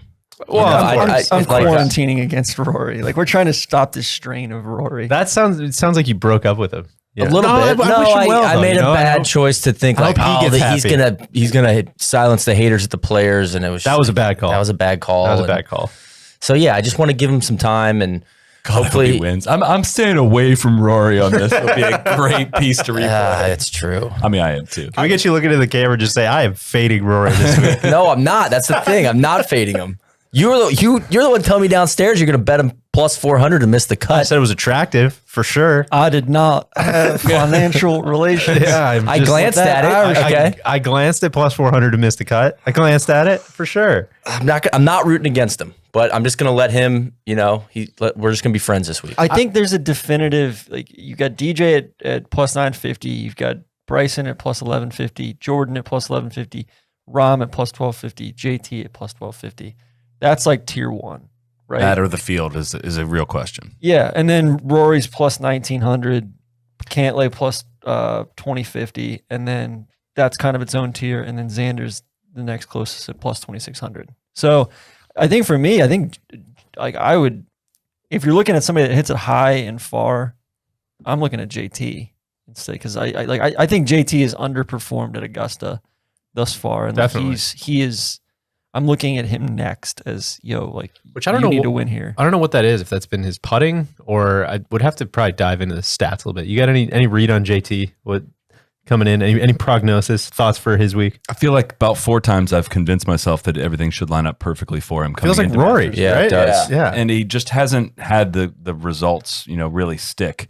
Has he played since the Masters? Or I guess he played at the match play since the Players, but no, I don't have a great read. I wish I did. I don't have a great reason as to why he doesn't have great results there. I think he himself has said out loud, everything should line up so well for me on this course that I think my expectations probably change a little bit. But I don't know. I feel like people kind of forgot about him, ourselves included, ahead of the Players. And you feel he's classic guy. You feel so dumb when he's winning, and tearing something up. How did I miss that? Of course he's going to.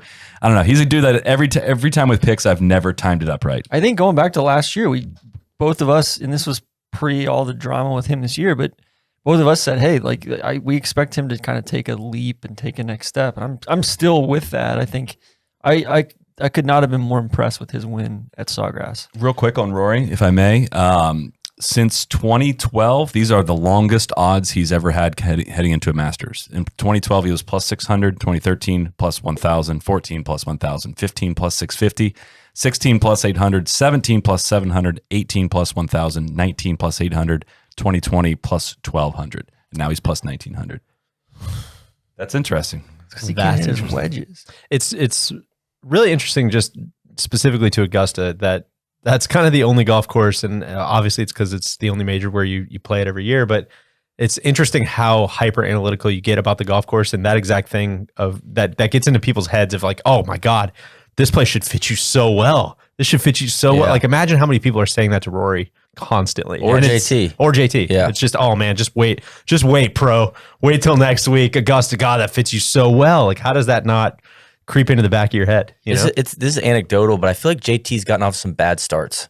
At Thursday, he just kind of no shows, and then he plays a little bit better throughout the week. Reverse Charlie Hoffman. Yes, well said. Who RIP? He's not RIP. I know that's a bummer. That is a bummer. I honestly wouldn't have been upset if they were we're giving you a sponsor exemption. Why don't you just come on in? Great play yesterday, Chuck. I'll never forget Tron and Randy somewhat they goaded me into falling for this, and I actually pretty much fell for it, that there was a Monday qualifier for the Masters. 10 years ago they were he could still Monday qualify. I was like, what? I didn't know there was a Monday qualifier. I'm no, you idiot. It's over the Champions Retreat. That would be sick. I would watch that. Yeah. Should televise it. All right, we talked Bryson just a little bit. Anybody wants to add? He's trying to bang balls off the media center today, it looked like. Seriously? I mean, I think it's 364 carry or something from the range. So on his O'Doyle rule shit again. I mean, I'm sure he is. He's trying to hit it over all the nets. And kind of uphill there too. Yeah. Isn't there a story of, I tried to find this before we came on, but I couldn't find it officially noted, when Tiger was there in 96 or 97, that on the old range, he was pounding balls over the net on there, and he was asked to stop, and he didn't. Somebody said, if you hit one more over, you're leaving the property. I heard that from someone who was standing there with a member. The member was like, I'm the range guy. I have to walk over to Tiger and tell him hey, we're going to have to ask you to leave the property if you keep Mr. Woods, if you hit another ball over the Lord. And he just packs up his One of my They would love to do that with Bryson. I have a feeling. Yeah. No, I'm taking the opposite tack. I think that the Riddler and everybody they are using this year, especially with it being relatively firm. Hopefully, they didn't put the new tee in on 13 previous to, like, they would have had to have done it, before November. One thing we should mention on the golf course, they didn't really have time to make any of their usual, tweaks that get unveiled. But some of these Masters tweaks would have been made fairly prior to November. prior to like the April Masters last year. That never happened. But I think I'm kind of thinking they're going to use this to force the USGA's hand. That's what November kind of felt like. They didn't set it up very tough in November, and DJ broke the scoring record. I think November though was like I don't know what conditions were doing. Half the green, they couldn't put the pin on 16 where they wanted to because there was no grass back there, or it was just like they had to grow up the rough because there was no other alternative. It just felt like a lot of question marks. Yeah. You don't really know what was going to be going on. Whereas this feels like, hey, we have this land behind 13, we can use it, but like we're going to give y'all one more chance to we'll show you what's going to happen here, and if you don't do anything about this, then boom, tournament ball. Back to Bryson in the driving range. I got to shout out one of my favorite Brendan Porath bits was to get reports all the time of Bryson hitting it over the nets at all these different driving ranges. And Porath has been lobbying for a long time that Bryson should cut one of the loops of the nets for each one that he hits it over like a college coach. So I don't know what he'd do at the media center. Maybe file a quick game, or probably these days maybe a piece of sponsored content somewhere. Maybe something on the Kingdom of Saudi Arabia he could write about. But that was a weird one. Yeah, I wonder if Bryson's going on there. Sorry, I wonder if Bryson's TikTok house boys are. That's a great question. Hanging it on the range with him. Do it, Bryson. Hit him in the net, bro. Woo! Your set's up. All right, what else? Brooks Koepka, we didn't really talk a ton about, but tons of question marks. He seems to be lashing out for attention right now. Yeah, it's kind of sad. Well, interesting. 19 days ago, there was no make or miss cut for I looked Brooks, for that. right? So they're the house is protecting. They don't want to get outflanked. Well, he's talking about going down, like he's just to find flat ways to go down the hill. Like it hurts to go downhill. So he's trying to find, like, instead of walking directly down the slope on 10, like trying to find a way down that is not put as much stress on the knee. It's like, yo, dude, are you playing in this just because Brad Faxon said you might be out 8 months? Like it kind of seems like, I don't know if you really kind of should be playing. You just had knee surgery? I made the cut and finished T48. Taste it, Faxon. He had knee surgery on like March 16th or something like that, or March 8th. Not like minor knee surgery either. Yeah, it's wild. It's like Bryson, Brooks. So, that was during spring training. Yeah. Come on, man. That was during spring training. A lot of guys start the year on the disabled list. Exactly, I know you're a totally. retired baseball player, Just but a 15-day, man. I don't even. It hasn't even been 15 days. All right, so we're down to you're a big Cantlay guy, Neil. Huge. Cantlay to win. You like him? Love him. Okay. Yeah. All right. I think he's going to just pour cold water on all the Spieth stuff, and I think he might just get surgical out there and start, putting bullets in people's heads. And then you got Xander at plus 2,600, Brooks at plus 2,800, Morikawa plus 3,150. And are we forgetting about Morikawa? Another dude that's like, one that it feels like Xander being that far above Morikawa feels maybe a little bit off. Xander's had results in the past. Morikawa also can't make short putts. Dude, honestly, I don't know if it's real or not. But once there. Yeah, I go back to the putting thing with Morikawa, right? Like, but I guess he's probably gonna have a ton of great looks, so maybe it'll balance out, and maybe nobody really putts great there. Who knows? I think people are forgetting about Berger. Yeah, plus 3,500. I think he's gonna play well too. I know, like, admittedly, Cantlay has been kind of nowhere to be found since, I guess, Palm Springs, but I feel like kind of like when he came out and won the that's when Memorial. He gets you, yeah, that's when he. No, he's just so good, and this place does feel like it fits him really well. Just like he hits a draw, and he's just when he's on, like, God, he's so surgical. So I feel like he could do some big things this week. I feel like Berger versus Cantlay. I'm not sure if it's a matchup on here, but they're in the same group. I think that's a really good, like, interesting. That is matchup.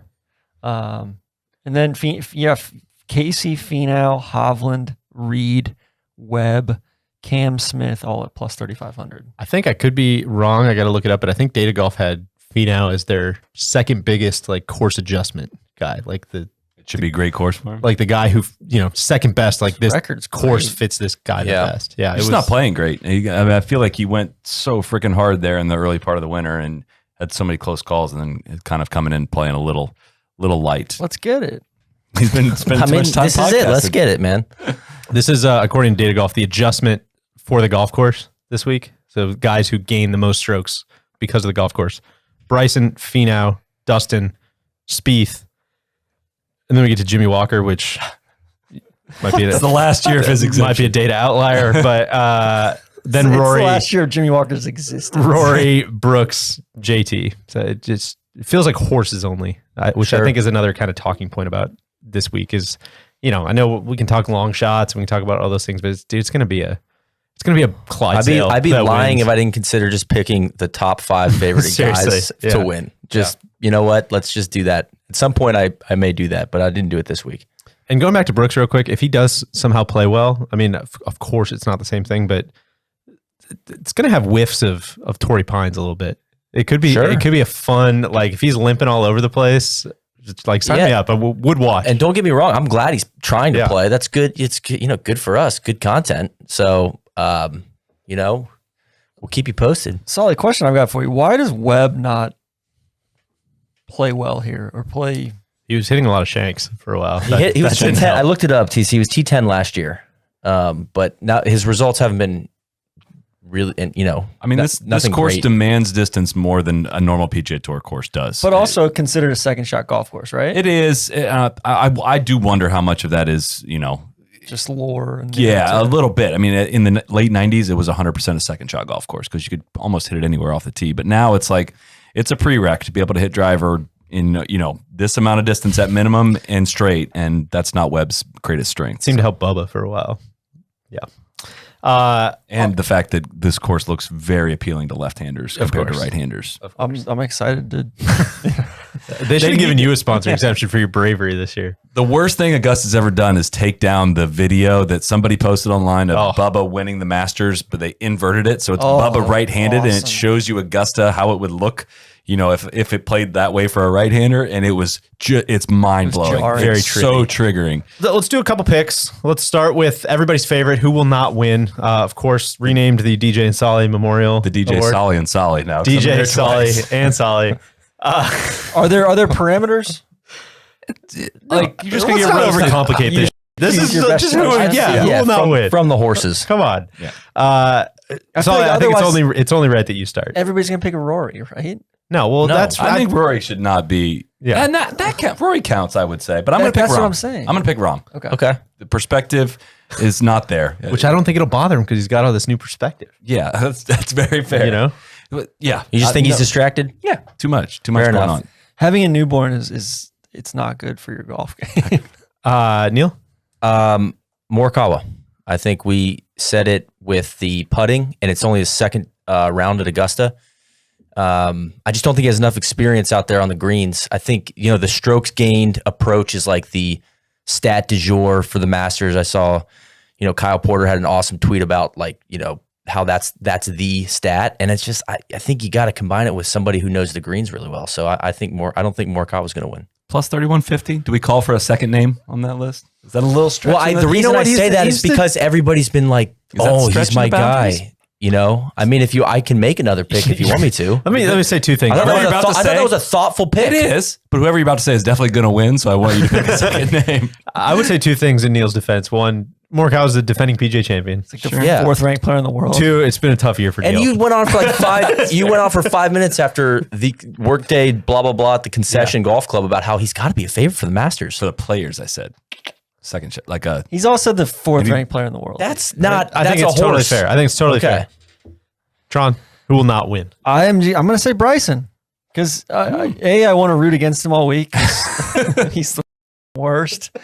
And B, I think there's things about Augusta that are more artful than they are science. The Greens book thing is, I was very dismissive of it in November, and like multiple people have been like, no, very real thing. And I used a Greens book in a tournament for the first time, and I was like, oh my God, these should never be allowed. And two, this is extremely helpful. And even being out there too, I think there's just certain, especially if it's playing firm and fast, you're going to get bounces, and they're not all going to be good. And you're going to be in weird spots where you really don't know how far or how the ball's going to react coming in from that angle. Oh my gosh, what is happening, Timmy? Tim? I do believe he's learned from November, though. I think he's sets up way better in April than November. I'm scared. And totally, I think he's, it's obviously it's a huge advantage to hit driving iron versus 3-wood even, or 3-wood instead of driver. Like, I think that's the most underrated part of distance. It's not that he's hitting his driver past where these other guys are hitting their drivers, which is also an advantage. It's when he can hit a 5-iron off the tee when other guys are hitting 3-wood, I think a couple of things, first of all, I rode hard for Bryson in November. That will continue. But also, I think people forget he's a self-learning AI, like he knows the Greens Book thing is a disadvantage. He probably knows what he needed to work on. I think if that means playing atrociously slow practice rounds or figuring out some way to get Tim out there charting every blade of grass or something, I think he's going to figure that out. That would be a very valid point, but I think he's going to figure it out. You saw the product updates to the Microsoft Azure cloud. I know what you're reading. That would be That's really what the sharps are reading. They're reading the case Trade studies journals, man. on Azure's website. You gotta. I will call on the Green Jackets, penalize his ass, put him on the clock, penalize his ass. If he plays slow. Yeah. I'm saying When he I think plays he's going to slow. play slow practice rounds. I don't think that. But anyways, he walks so fast, though. Bryson's a very admirable pick. Great. Thank you. Yes, I love it. I had no real rhyme or reason other than, we mentioned him earlier and he hasn't played great, hasn't been super impressive. I think JT hasn't been super impressive at You don't think he's going to win? I think I'm picking him to not win. I'm surprised nobody picked DJ. I know. DJ might win by like 6. He's the greatest player of all time. I thought about picking DJ. So you know what? I'll pick Dustin then. If Morikawa was not an option. Well, we got a catch. I'll pick both. Baited you into it. I love that's it. the Randy. Randy always picks multiple. And that's what I got suckered into at the players. And I added JT. I think JT is going to come back to bite you. Very much so. It's totally possible. But the goal, as always, is to try to pick the guy who finishes second. You want to pick the most impressive. Sometimes I wish you could bet on guys to not make the top 20 or, not just the make miss cut. There. Which, going back on the whole top 5, top 10, top 20 bets, I need to stop doing those. I'm exhausted. Yeah, I know. They're tough. When you get cut down. Yeah. And then I had Anirban Lahiri. I've ridden these to be in the DraftKings though. I'm gonna fight you. You gotta this. have I love the top 10. I had Chris Kirk for top 10. I missed that, or for a top 5. I missed that by one stroke last week because Anirban Lahiri made a birdie on 18. And then I had Ryan Palmer, and I missed that by a shot for a top 10. Hate that, man. Devastating. Hate that. Randy, who's going to not win? Guys, real quick, I am being told I do need to make a pick for who will not win this tournament. It's a little harder now that Ricky is not in the field this year. So, of course, we'll go with Finau. He's for sure not going to win. Behind him, there are a lot of people. I don't think, DJ is not going to win 2 Masters in 5 months. That's a little wacky. Bryson for sure is not going to win. But I guess I will settle on, we'll go with Rahm. Rahm's not going to win either. He, I don't know. There's just something missing there. Doesn't do it for me. So there's 4 picks that absolutely won't win the Masters. All right, we mentioned it's probably going to be the Clydesdale big time horse this week, but some other sleepers. We'll probably be the only gambling show to mention dark horses and sleepers. So I think we should jump on that block. Tron, who you got? Who's piquing your interest? I mean, I hesitate to call him a sleeper. If for some reason they have him at plus 150 or plus 15,000. Mark Leishman. I have a feeling we're going to be hearing that name a lot. Very, very, very, very, very, very, very disrespectful, in my opinion. Really to the whole continent of Australia. Yeah. I don't know what that means, but I'm assuming it means disrespect. Yeah, it just, I don't know. I'm floored by that. So yeah, that's my sleeper. And then, I mean, what's considered a sleeper, right? I think. You just answered it. Yeah. So that's good enough. Who's your sleeper, Neil? Sungjae Im. Plus 4,100. 4,150. When not a ton of last year, experience, right? But But yeah, that's he played well last year. He hasn't been playing great. He's not trending, but I mean, it's a second shot golf course. People forget that. He's just a gamer. So couldn't believe this one. Sergio Garcia is plus 6,000. Striking the ball disturbingly well. Playing nice. Obviously has one here. He hasn't been putting great, but obviously, like how good he hit the ball at the match play. I was like, oh, cool. I'll take him at anything like around 30 to 1. Obviously, I'm going to take him. And he's plus 6,000. So that's my sleeper. Deej? I had a couple guys just, going to the lefty thing. A guy who really impressed me at the match play. Obviously doesn't hit it great or doesn't hit it super far, obviously but Brian Harmon. Plus 12,500. Practically a home game for, Georgia guy. And then the other one was, no, he's not in great form. This surely is just a homer pick for me, but, Team Rose is plus like 10,000 right now. That's nuts, man. He always plays well at Augusta. So he stinks, but he always plays well here. It's maybe worth a couple shekels. I'll tell you what I think a really interesting pool would be. If you did Joaquin Neiman, Sung Jae, Cam Smith, and Matt Fitzpatrick.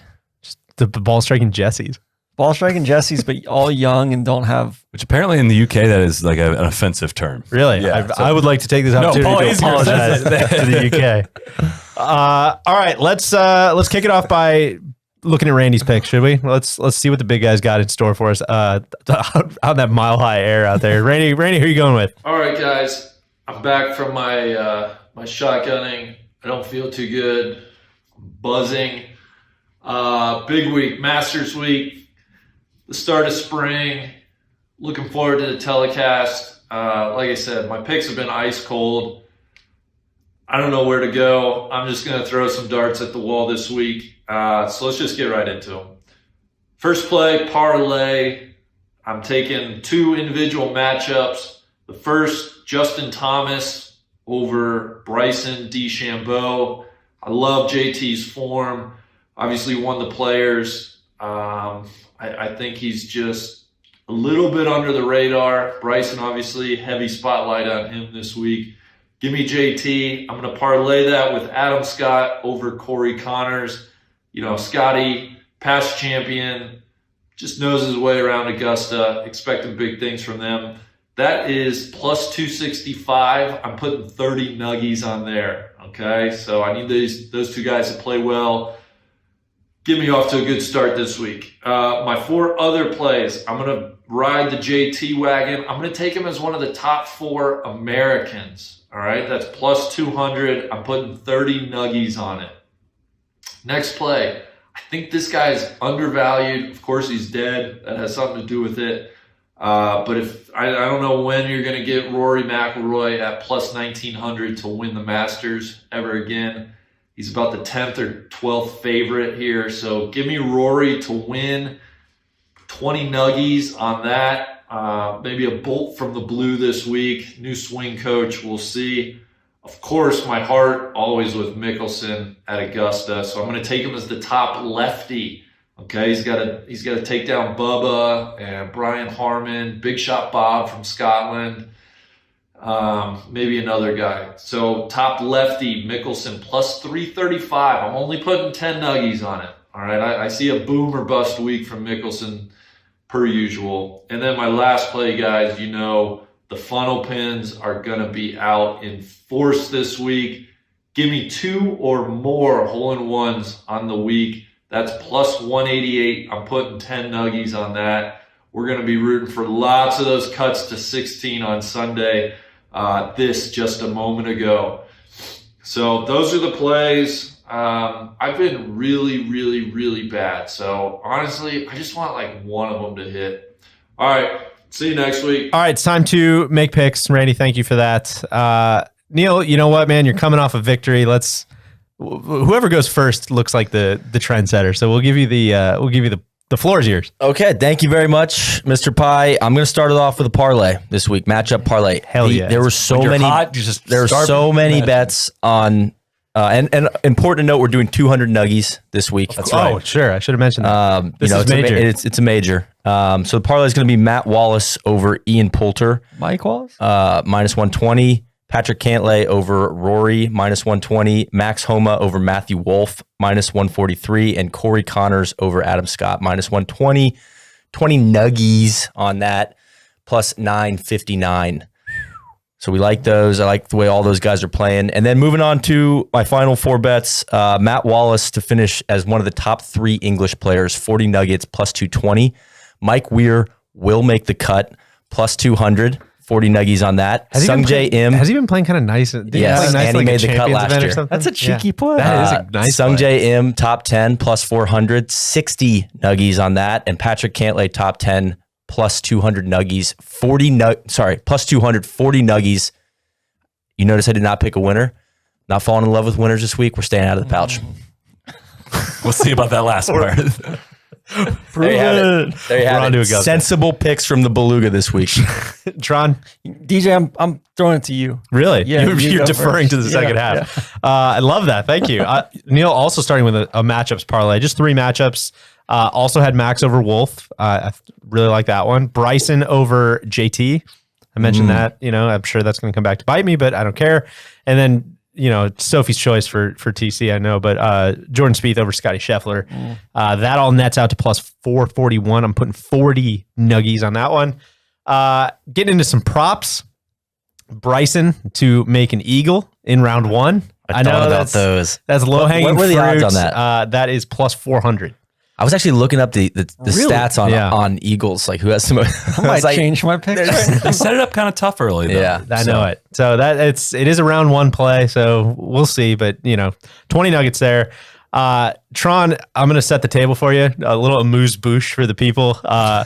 Mark Leishman is top Australian, is plus 550 right now. So I'm throwing 20 nuggets on that. Tron has been talking our ears off about Leash. He's hearing good things. I love it. I'm not even here. Dude, there's a lot. I want to ride. There's with a you lot on of that. good Aussies. Like there's a lot of Aussies playing well. Of course. When Plus I was 550 is leaving- hard to ignore. When I was leaving the grounds on Saturday, Jason Day was already out there hitting balls. He's going to wear himself out. Yeah. We love that. Next one. This might surprise some people. I'm going Tony Finau to win. Really? Group C. Tony Finau to win Group C plus 350. Boo this man. You know what? I'll take it. I just like wanted it. to see if I could hook somebody into that. But Tony Finau to win Group C, I've no worries about him winning the actual golf tournament. But play sets up great, and I have no doubt that he'll be an uncompetitive top 10. 20 nuggets there, and then of course, we booked this. We booked this trip months ago. Total, no exchange fees, no transfer fees. Jordan Spieth to win, plus 1150, 100 nuggets on that. Okay. Figure everybody's putting 100 nuggies. I figured everybody's picking Spieth to win. Apparently not, but I figured everybody's picking him. So I'm going to try to outgun everybody with 100 nuggets Interesting. there. That's all we got. I feel locked in now. I'm also going to take Spieth to win.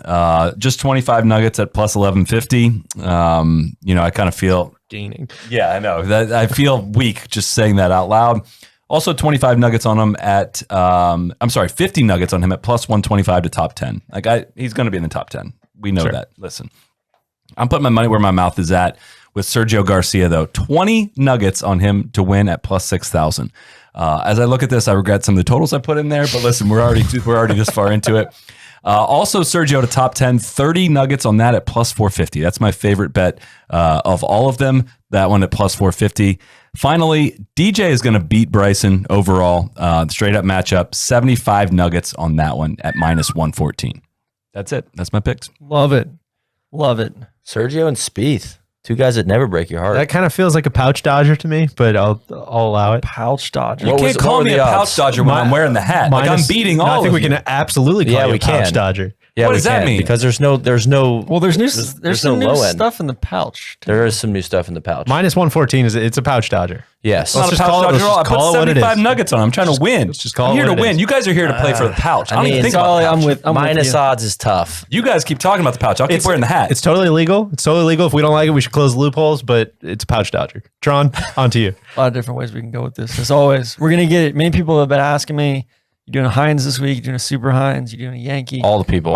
Hundreds of people were asking. I'm doing a Yankee. All right, so which is four plays basically. Yeah, nobody knows what tied it in is. together. So what are they? I'm taking Tony Finau to win. Group C. Sure. Plus 350.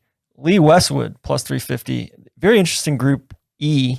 You got Matsuyama, Westwood, Connors, Hatton, and Neiman. Hatton, terrible record here. Neiman, not much of a record here. And then Connors T10 last year. And Connor, I don't know, whatever. Okay. And then I got Cam Smith, group winner for Group D, and then Cantlay, group winner for Group B. And I'm doing a Yankee on those, $4 per way. So it's 11 ways, $44 total wager, $3,485 payout. Nuggies. I heard none of that. Yeah. Okay. And then really we're going to get into the meat of our plays here. We're going Big Bob McIntyre, top debutante player. I almost had Interesting. that. God, I Plus love that 250 for 16 nuggies. Over Zalatoris, Zalatoris and Carlos Ortiz are the other two options. Shout out, top debutante is an awesome category. And then we're going Dustin Johnson, top 10, plus 120, 10 nuggies. And yeah, I'll get out in front of it. That's a pouch dodger. That's a pouch you guys dodger. are truly schnitzes. That's a pouch Those are dodger. schnitzy bets, period. Point blank, full stop. TC he's going the wrong way on his standings, and now he's starting to get bad thoughts in his head. No, hold on. I feel like he was invincible for weeks. I play the game the right way. And then for plus 10, 200 or up. And then for 10 nuggies, we're going how's it working out? Mark Leishman. Not great. Plus 15,000 to win. And then for 120 nuggies, we're going Mark Leishman, top 10, plus 900. Jesus. Love that. You will be the draft king if that hits. That's all she wrote, folks. All right, listen. The who you think should win should be, I think, if you're playing the game the right way, should be reflected in your picks. But if not, anybody If want somebody to change walked their up pick to to you win? on the streets and said, "Who's your pick to win?" What's your answer? My pick is Jordan Spieth. Jordan Spieth. Mark Leishman. Patrick Cantlay. There you have it. And there you have it, folks. I always feel like, Billy Payne, just enjoy the whatever year Masters. The Masters is officially underway. Have fun. Have fun. Guys, this was great. Good luck to all your picks. Randy, Can't good luck wait. to your picks as well. Can't wait. It's going to be a great week. Tune in. We'll be doing live shows all week. Wrap up pod Sunday night. We're going to take care of these pouch dodgers We later. are going to be bringing the If fire. everybody's a pouch dodger, is anybody a pouch dodger? I don't think we were pouch dodgers this week. Not ever a pouch dodger. I hate my picks, but I don't think I'm a pouch truly. Are you kidding? Me and the pouch I just we threw go way back. 120 nugs on a plus 900 play. Come on. All right, cut. Cheers.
Okay, it's the Phillip Rivers and the Indianapolis Colts and the team they call the football team. Welcome into another Madden Sim on the Dream Stream, number 3 on the day.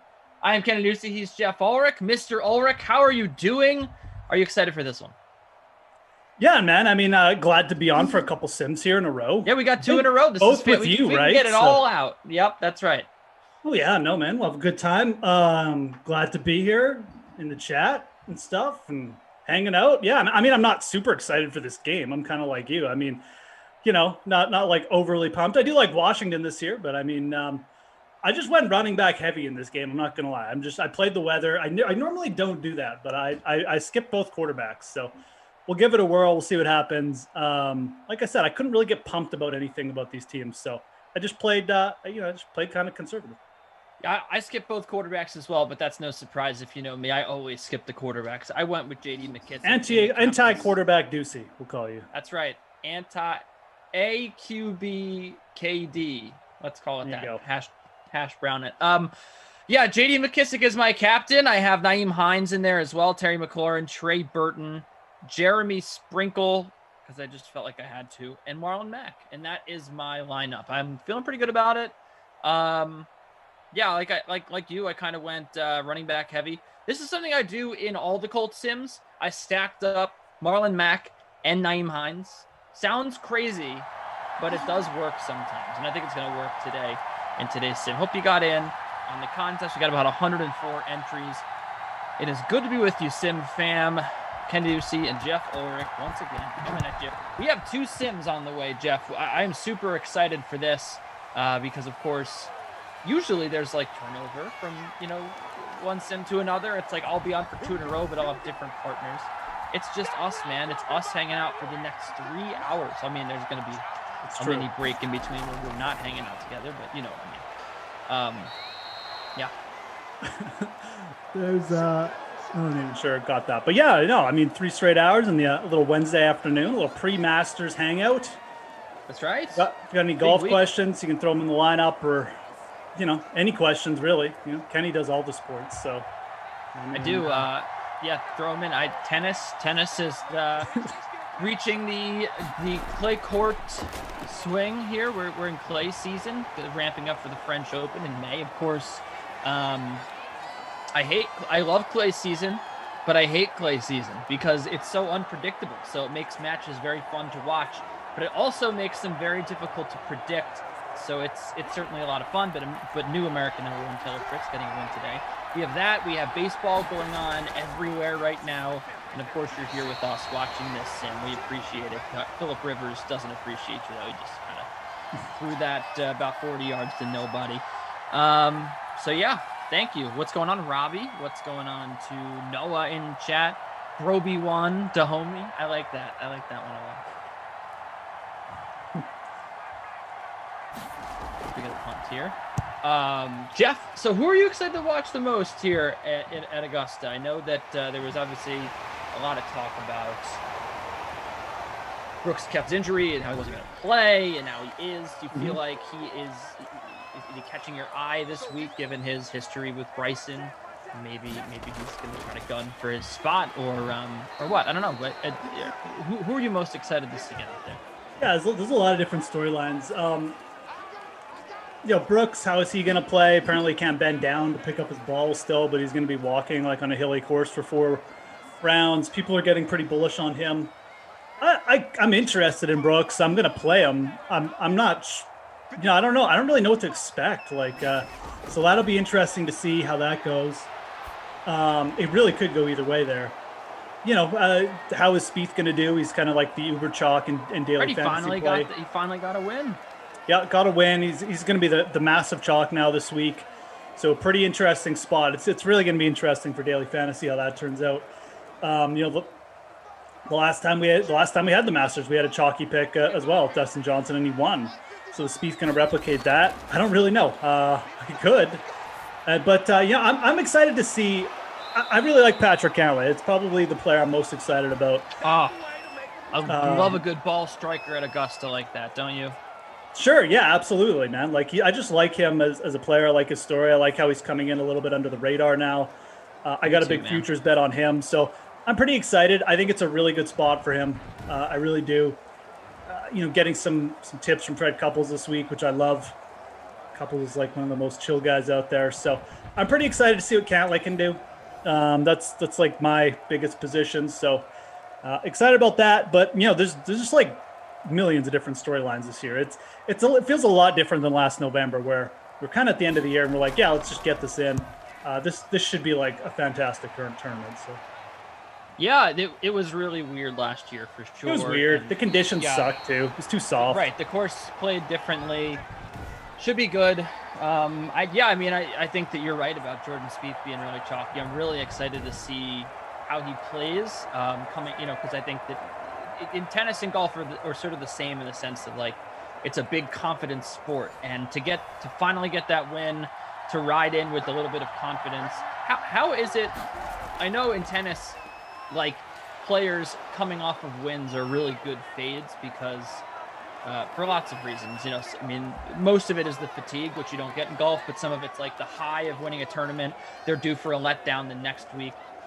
Is that true in golf, where do you feel like Jordan's going to be due for a letdown here, or is it just, is it stocked way up on him again right now? Because we've obviously seen what he can do on this golf course.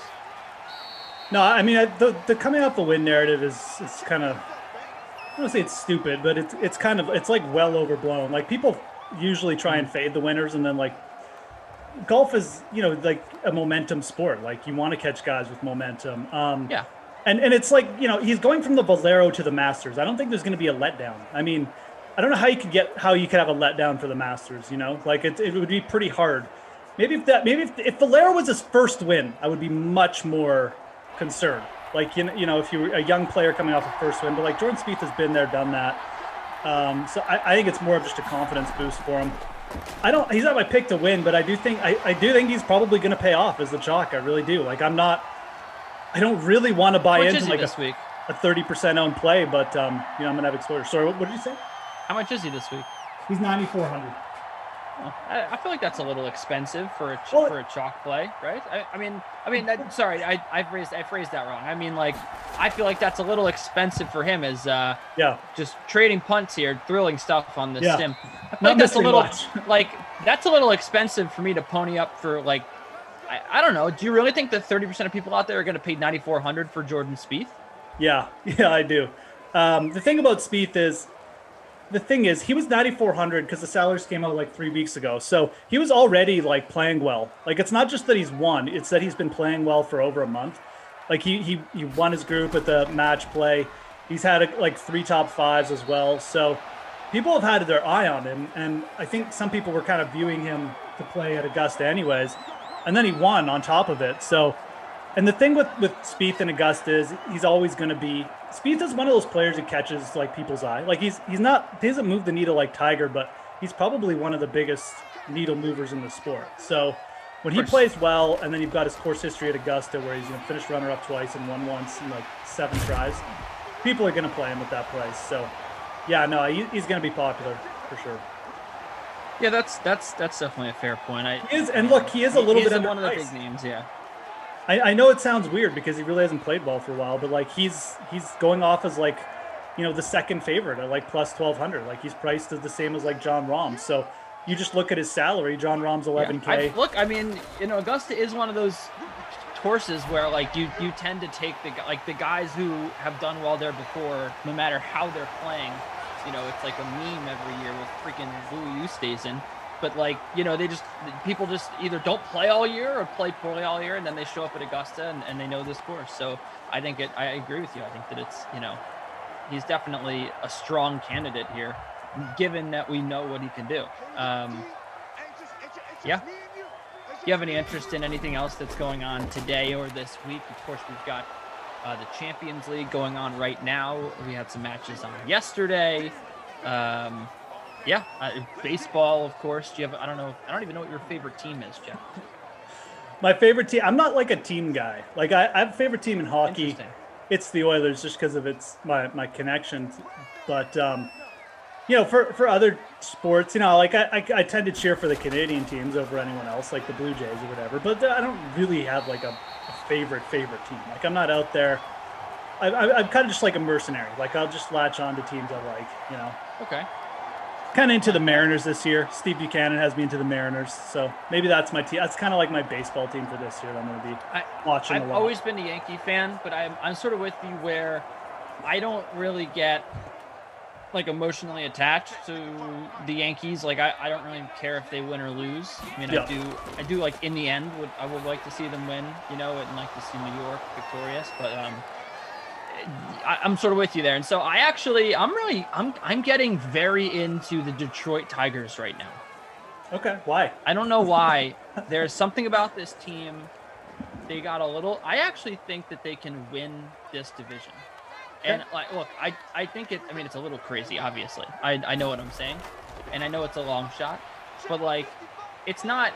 I don't know if it's that crazy because the thing is, the White Sox, they're in a pressure spot right now. They are expected to win this division. That's They true. have the most Yep. talent. I think. I mean, people expect the White Sox to like go to the ALCS. Like that is Yeah. the bar that's been set right now. We saw what happened with the Padres last year. Young team, high expectations. Sometimes they let you down. So that would be the biggest obstacle in there. I think the Cleveland Indians stink. I do. I think that they stink. They can't hit. The Royals are actually. I mean, the Royals are giving them a series right now. So the Tigers. The thing about the Tigers is like I will admit it because I've been so deep in the NBA. But like I didn't really follow every offseason move from every team, right? Okay. And I looked at the Tigers lineup before opening day, and I was like, this is actually kind of a good lineup. Like, they have Nomar Mazara in there against righties. Like, Akil Baddoo, you've seen what he's been able to do. Candelario is a nice bat. Like, Nico Goodrum is good. Like, they just have like a bunch of like decent hitters in there. Mhm. And if their pitching pans out, and like Matthew Boyd's looked great, we get a touchdown here. I believe, is that Peyton Barber? I believe that's. Oh no, it's J.D. McKissick. No, it's Okay, J.D. thank McKissick, goodness. 41. J.D. Yeah. McKissick in for the score. My captain. I hope you captained him out there. He was rather expensive, but paid off. So I mean, I'm rambling here, but yeah, look, Matthew Boyd looked great, and they have Casey Mize. You know, he pitched well yesterday, of course, from the #1 pick. Michael Fulmer, it could be a big. He could be the comeback story of the year this year, comeback player of the year, where he's looked pretty good out of the bullpen in his first 2 stints, and like he looked good this spring. He almost won a spot in the rotation. Maybe he gets elevated to the rotation. You got Tariq Skubal coming up. It's definitely I think in the cards. I really do. I mean, look again. They are like probably long shots, and rightly so. But they got a little bit of magic in them, I feel like. And even yesterday, thrilling win with Gregory Soto coming out of the bullpen, just firing bullets in extra innings, getting out of the jam that he inherited, which of course every person inherits now in extra innings with the runner on second. They won that game. Yeah, I don't know, man. I feel like there's something about this team. I just like them. I think they're a likable team. They're doing something crazy, which is making me like AJ Hinch. I never thought that I would say that. All right. There you go. It's Kenny's take on what's that? The AL Central? That's right. I can't remember the divisions. Anyways. All right. I like the good. Mariners. I could get behind the Mariners. Yeah. I don't know if I can trust them to win tonight, but they're in a good spot against a Keuchel regression candidate. Yeah, I don't know about nightly. I'm just saying like overall, like the way their team's going, like the moves they've made, like a lot of their young players. How long is Kyle Lewis out? Not that long, I don't think. But I mean, they could potentially get Kyle Lewis back, and then they're going to call up Kelnick, I assume, in like a couple weeks, just once the whole contract waiting period is over. So I mean, they could get like a massive boost to their lineup right now because like they're going to add like at least a couple big pieces here. So interesting team for sure. Yeah, and again, it's their rotation. It's sort of similar to Detroit's, where I feel like they have a lot of guys that were prospects that are currently struggling. Justice Sheffield. Phil Rivers. Oh boy, big time sack. The king of the 20-yard sacks in Sims, Phil Rivers, loves it. Yeah, Justin Dunn, Justice Sheffield. Those I feel like they need an arm, and I feel like Paxton just got hurt again. I feel like Seattle's been like on the way for a long time. they've always thought they had some guy coming up. But ever since Felix, I feel like none of their prospects have ever really worked out. You know, Taiwan Walker was the big one, of course. There's a nice little completion. Was that to no, it was Naeem Hines. I'm sorry. What's this problem kid gaming? Koff was adamant on getting our sim chat opinion of you. What was Kaufman up to? Oh no, I think that he's tagging someone that's named at Kenny What's Up Buddy. Oh, okay. Or I don't know, maybe. I don't know. I saw my name there. I don't know. No, Anyway. he's not. I think he just said at Kenny. Fair enough. At Moose, Koff was adamant on getting our opinion on you. Why would he tagged? He said hey, I'm going to translate this into real people words. Let's see if we can understand it. Hey Jeff. Hey Jeff. Adam Kaufman was adamant on getting me and the guys' opinion on you. Kenny, what's up, buddy? I don't get it. Maybe here's the thing. I had Drew said Drew is pretty funny. He said he's not sure that this happened. But I will say that what I'm guessing he was referring to was that I talked, and you're Canadian, so this actually makes sense to ask you. But Brendan Glasheen addressed me as buddy, and I didn't like that. I think please not the whole buddy thing again. Okay, maybe that I thought that's what the chat wanted, so I don't know. Probably they're probably just trying to stir the pot. Let's just pretend the buddy thing didn't happen. Yeah, I mean I don't like being called buddy, but yeah, fair enough. Man. Let's go back to the game. How about that? I'll do my best. Yeah, I didn't really get what was happening there. I don't know. Yeah. Just someone in the chat, trying to cause a controversy. Sad about March Madness ending. How did the Colts get a first down? Did I miss something? They were like third and 30, weren't they? They had Marlon Mack. They hooked up with Marlon Mack for a little pass. Did they? Or, sorry, Okay. Naeem Hines. I meant Naeem Hines. All right, fair enough. I missed out of the backfield. Remember, I thought it was Zach Pascal for a sec. I said, "Oh, sorry, nope, it's Naeem Hines." Okay, I missed that Remember one. that? Okay. Well, that's the first I missed. Well, that's Trey Burton. That is Trey Burton. That's for certain. It's Trey Burton. His first catch of the sim. Steven said, "Oh, it happened."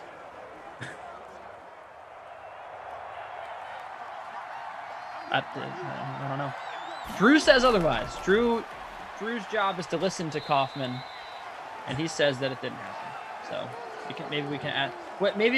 You know what we know for a fact is that we're going to be on at 6. Kaufman's going to jump into chat to ask about his NBA contest. So we'll just ask him then. How about that? Let's do that. That's true.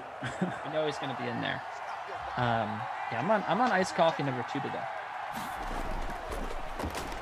Felt like I needed one for the double sim action. Yeah, I could almost use one of those. There To be for honest. first down. Well, you'll have a little break between. You can go out and get an iced coffee.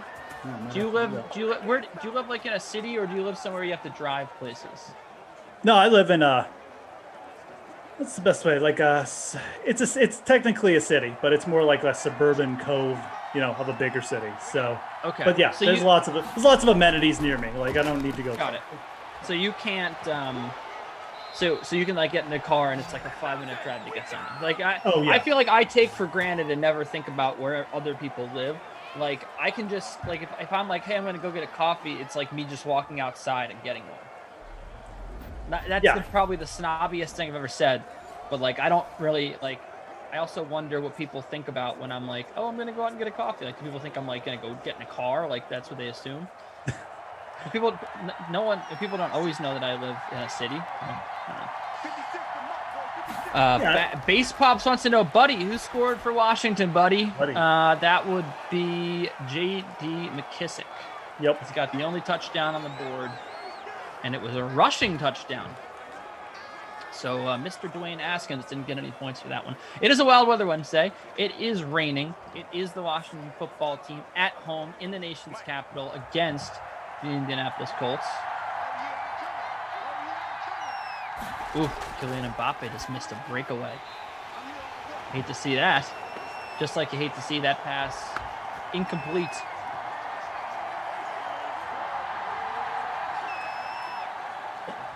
Andy James confirming what we just saw. McKissick. Abby Rizzle saying your MLB info on the sweat was legit though. Deuce Dizzle. Thanks. Appreciate it. You were on the sweat this morning, or was that yesterday? I was, yes. I was on the sweat every day this week, actually. Me too. Mainly because they can't find anyone else to talk about NHL, so I'm probably. Hey, it lines up with my schedule. It really, it's oh, pretty. It's great for me too. I love the morning. Yeah. Before the pandemic started, you know, I love being on the sweat talking baseball. I actually get a little sad when they don't have me talk about baseball and they want me to talk about basketball, which is fine. But I'd much rather be talking baseball in the morning. But like I said, I have, I get up. I'm usually up around. Oh, we got a fourth down. Hold on, let's see what happens. Phillip Rivers throw left side. It's complete to Trey Burton. They can be certain. Was that Trey Burton? I think it was that's Doyle. Jack Doyle. I'm so sorry, Jack Doyle. Doyle rules. Coming in with the save. Mariano Trivera. Yeah. So yeah, I get up about 7 a.m., 7:30. And depending on the day, I don't know what your day is like, but that's like sort of how my day is. I just like get up, I grind, I write like 4 articles, and then by around 11 a.m. my workload's very much lighter, and I get to just relax and talk about baseball or basketball. Burton, the touchdown. Yeah, my schedule's something There similar, it is. but it's more backloaded. Usually stay up late at night to get things done because I got kids. So there's no relaxing time here. There's just chaos, but it's fun. Boom, there it is, baby. The Colts get it. And we got a tie Hit that game. like if you could, guys. Trey Get over Burton. 200, Yeah. be cool. That would be awesome for Trey Burton's touchdown. Throw a like. Oh boy. Where is El Paso #1? He seems to be the only person that cares about soccer. But he would be happy to hear that Bayern Munich has just tied it up against wow, exciting. Paris Saint-Germain. Paris Saint-Germain. How about that? Paris Saint-Germain. Huh? Huh? Is that a good French? Wasn't bad. Not gonna lie, I don't care about soccer at all. Drew just said the cops are coming for that accent. Yeah. Can hear the cops in the background. DJ said, hey, Kenny Ducey, correct me if I'm wrong, didn't you call the Mavs beating Utah the other night? I did.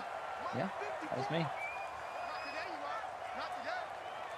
Right there, 54, right there.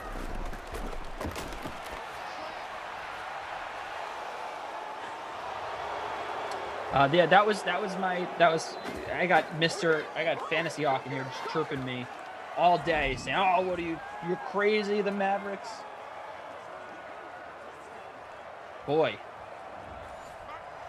What is happening in this sim? Speaking of crazy, look, first of all, like, let's just do a quick reset. We had punts galore to start this game. Then we had the Washington football team looking like they were going to just run away with it.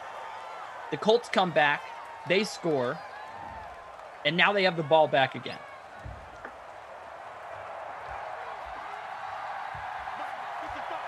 So here comes Phillip Rivers once again. Jeff, I like Here your comes half Phillip. Retired Phillip Rivers. It is weird. Billy to see Riv with the completion and the juke move by T.Y. Hilton, getting it out past the 40-yard line. This sim has like made me it's hard to process that Phillip Rivers is retired, considering we've seen him in this sim like every day. Hilton back with the Colts though. Carson Wentz can have a pretty nice team to work with. If he legitimately can't do anything next year, he's done. With Hilton, Pittman, who I love, Hines and Taylor in the backfield. I do love Michael Pittman Jr. a lot. He's good. He's going to be good. I really like that pick. Eagles should have taken him. The Packers. Yeah, should have that was. taken him. There was the, there was the meme, of course, going around. Not Michael Pittman related, but I felt like I'd bring it up because it's one of my favorite things. When you've seen it, I'm sure, right? the video of the Eagles taking Jalen Rieger. Have you seen this? No. What happened? No. The Eagles took Jalen Rieger. They certainly did. And there's a video of the Vikings Zoom call. Oh yeah. Giving each other high fives or Or something. 2 picks behind. Yeah. And they took Jalen Rieger and they started laughing. And they were just like, okay, yeah, we're going to take Justin Jefferson. It's an amazing video. You got to see it. I actually didn't see that. I don't know if anyone in the chat has seen it, but it was absolutely amazing. That like you could just see in real time, the Vikings were just like, wow. Like Mike Zimmer is just like laughing front and center. He's like, oh my, okay, yeah. I guess we'll just take Justin Jefferson. It's funny. That's pretty funny. Obviously, the Eagles should have taken Justin Jefferson. No disrespect to Jalen Rieger whatsoever, but Justin Jefferson is amazing. Yeah, well, there's some disrespect to Jalen Rieger, but it's deserved. He was pretty terrible in his rookie year. I don't think he was necessarily like a first-round talent. Like Michael Pittman going in the second round, and then Rieger going in the first is. I'll disrespect him. I mean, it's no disrespect to call you a second-round draft pick in the NFL, but of course. I guess I will disrespect him and say he shouldn't have been taken in the first, if that's even being disrespectful. I wish I had second-round NFL talent. I wish I had fourth-round NFL talent. Well, Dwayne Haskins has the football back. This has certainly been a crazy game. We've had turnovers galore. You thought that that perhaps we were going to get the Colts running out in front of this one, but no. Who is going to be, Kenneth, the biggest bounce back in NFL next year? Like, who's going to be the guy who just sucked last year and then just like outperforms next year? You got a guy? I don't know why that question just popped in. Maybe just I mean, I don't want to admit that it could be Sam Darnold, but it could actually be Rieger. Now that I've like railed on him, he could have a good year. He might have the opportunity. I don't. But think he wasn't. I don't know if was he necessarily bad last year. Yeah, it's true. I mean, I guess I shouldn't put it all on him. He was like, I just don't know if he got. He did. I don't know if he got the football right. Let me look at his. They did kind of give him a push. They played him a lot at the end of the year, and he didn't really look that great. He looks okay out there. Like he does have some spark, but I don't know. It could be Rieger. I think Rieger is in the mix for that. He wouldn't be my pick, but like I said, the guy. It's not that the guy isn't that good. It's just I just don't think he's a first round. He's probably a second round. He caught 57% of his passes. Yeah, he did not have a good. I mean, that's not bad. I guess. 50% would be bad. 57 is not great, but it's especially. Yeah, it's not terrible. You're right. Yeah, you're right. Galladay is like somewhere around there. So. Right.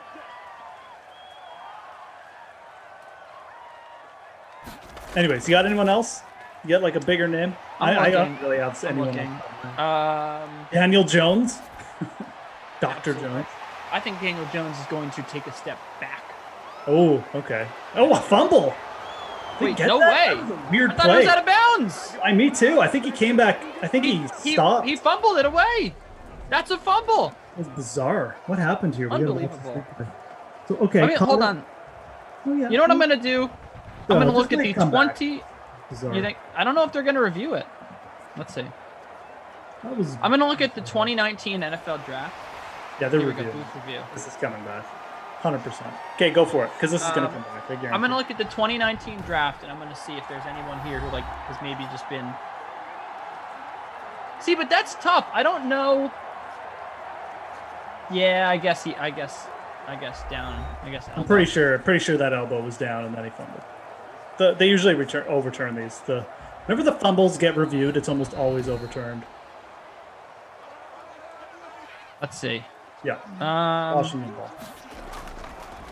I mean, I am thinking about like does. What about T.Y. Hilton? Maybe he like goes off. It could be T.Y. Hilton. That's actually a really good. I mean, he's old. Not a bad call. Everyone was high. I was high on T.Y. Hilton last year. Maybe it's Wentz that gets him going, not Rivers. You know. Certainly could be. I think that's a. I think that Carson Wentz in general. Yeah, Carson Wentz. Is you reminded me. I'm very high on Carson Wentz. I think that he's going to have a great year. You know, for all the reasons. Oh my goodness, the Colts just sent the house, and Dwayne Haskins went down. I think that Carson Wentz is my pick. Actually, I do, because for all the reasons that everyone said, reunited with the Frank Reich, obviously, but also like I don't think that Carson Wentz really ever fell off in terms of his talent. No, he was bad last year. Don't get me wrong, he was bad, but like when you have the ability, I don't think that his ability is anywhere. Like he can't run like he used to, right? Because of the surgeries. But I still think that he can that he could be a good quarterback. And I think that really last year was just a confidence thing where they brought in another quarterback, and he lost it. He just completely was playing lost out there. He didn't know what he was doing. He played with no confidence. So I definitely think that that he has good football still in him. Like I think that if you put him in the right system, and the Colts really, I mean, last year were a good quarterback away from maybe going to the AFC Championship game. They had a legit defense last year. At halftime here with the incompletion from Dwayne Haskins, tied at 7. The 2 touchdowns going to Trey Burton and J.D. McKissick. If you had those 2 guys in your lineup, you're looking pretty good right now. And we are just, of course, talking about, we're just chumming it up here, talking about comeback players now. That's what Jeff brought up. You can throw in anything you'd like to say in the chat, anything you'd like to discuss in the chat.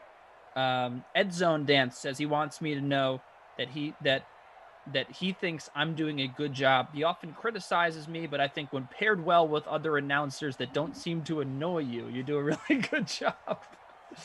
So is that a safe way of saying never put Glash and Kenny on?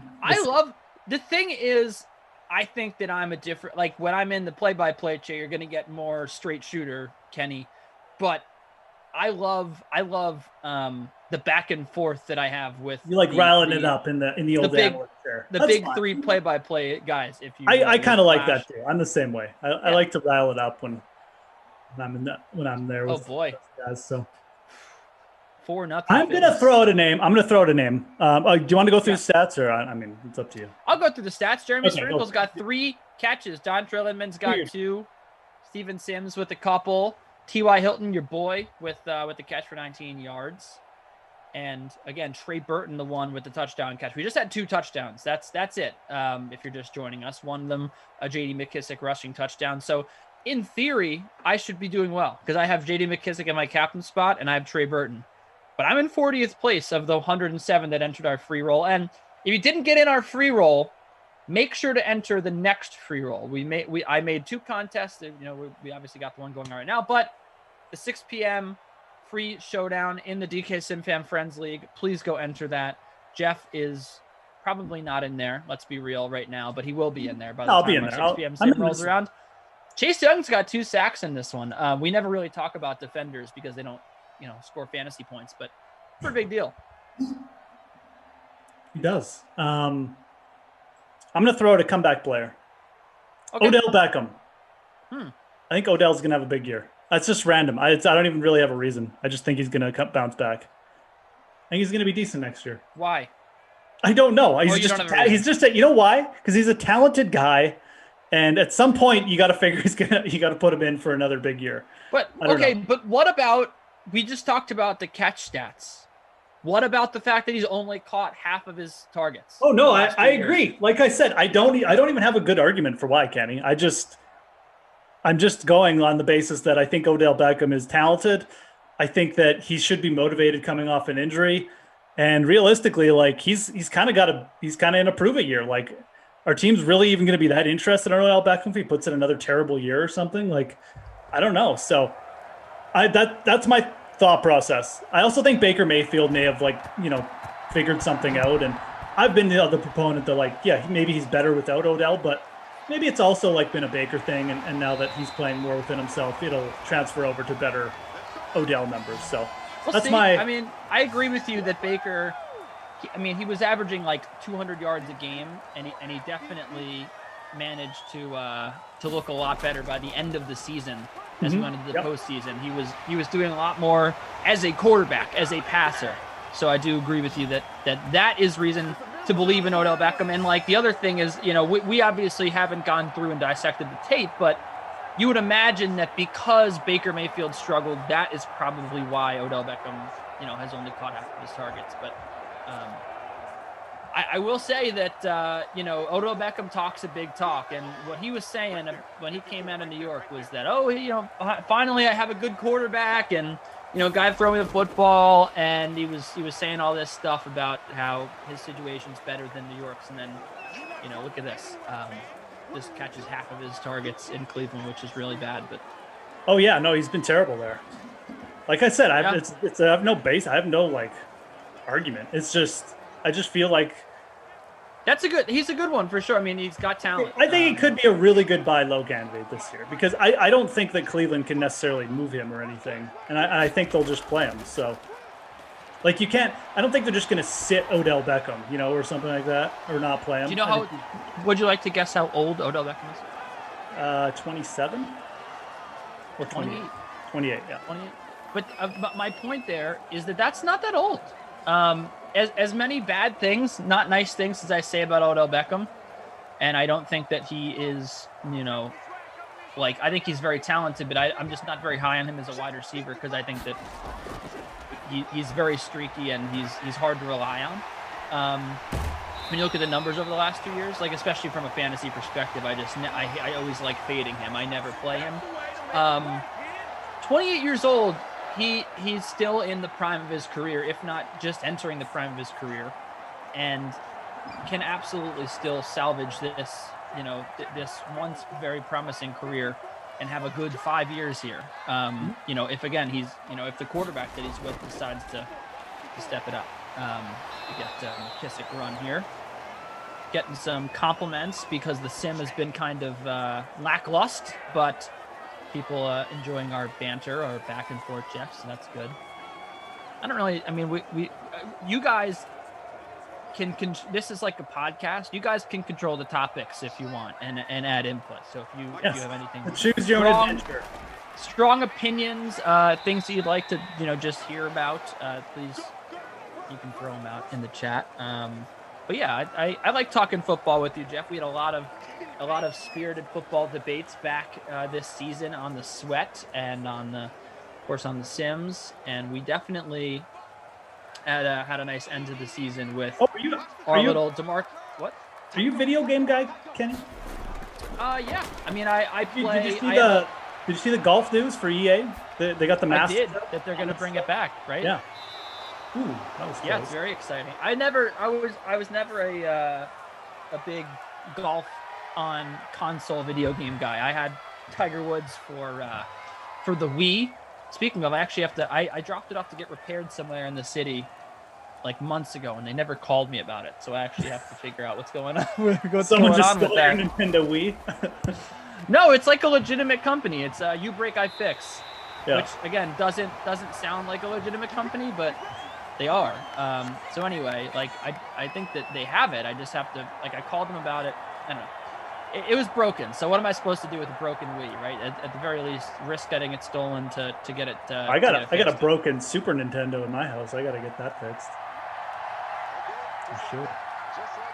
But yeah. Anyway, I definitely liked playing Tiger Woods on the Wii better. But regardless, it's very excited to get it back. I do have a PS4 which I bought like right when the pandemic started to have stuff to play at home. So I have, this is funny. Straight Cash says, still playing the Wii. Of course, like the Wii is a great console. The Wii was like one of the best inventions ever. Like I had a New Year's trip 2 years ago. I brought my Wii. It was a hit. You cannot meet somebody that doesn't like playing the Wii. It's just really a great product. It really is. There's nothing like it. And it's not even like the games. It's just Wii Sports. Like you bring a Wii, you play Wii Sports with people. You play Wii bowling. You play Wii tennis. People love doing it. They do. So I could talk for hours. Frangelico agrees. It is low key a big hit. And if you have like a Wii hanging around at your house, you're going to make some friends if you decide to break that out, and especially like bringing on trips. I highly recommend it. Interesting. Yeah, I have the Wii U. It's the one that came after, right? I don't know. The one that came after the Wii. I think it's called the Wii U, and then they came out with the Switch. Frangelico says that's correct. That is correct. Angelico. It's a fun console, but I do want to get the Switch. I want to upgrade. My kids also love Mario Brothers, so.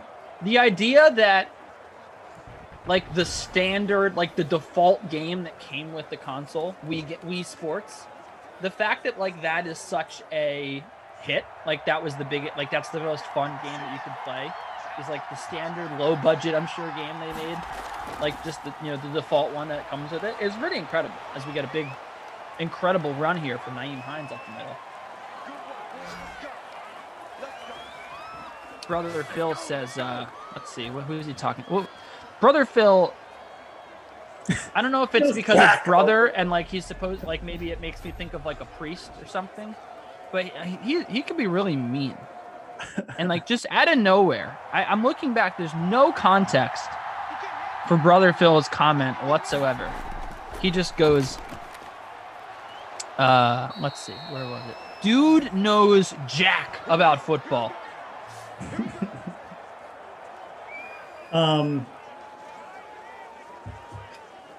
I wonder which football take offended him. We weren't even giving like hot football takes. I don't know if it's someone in the chat. Who knows? Doesn't matter. We're getting a lot of compliments over on Twitch today.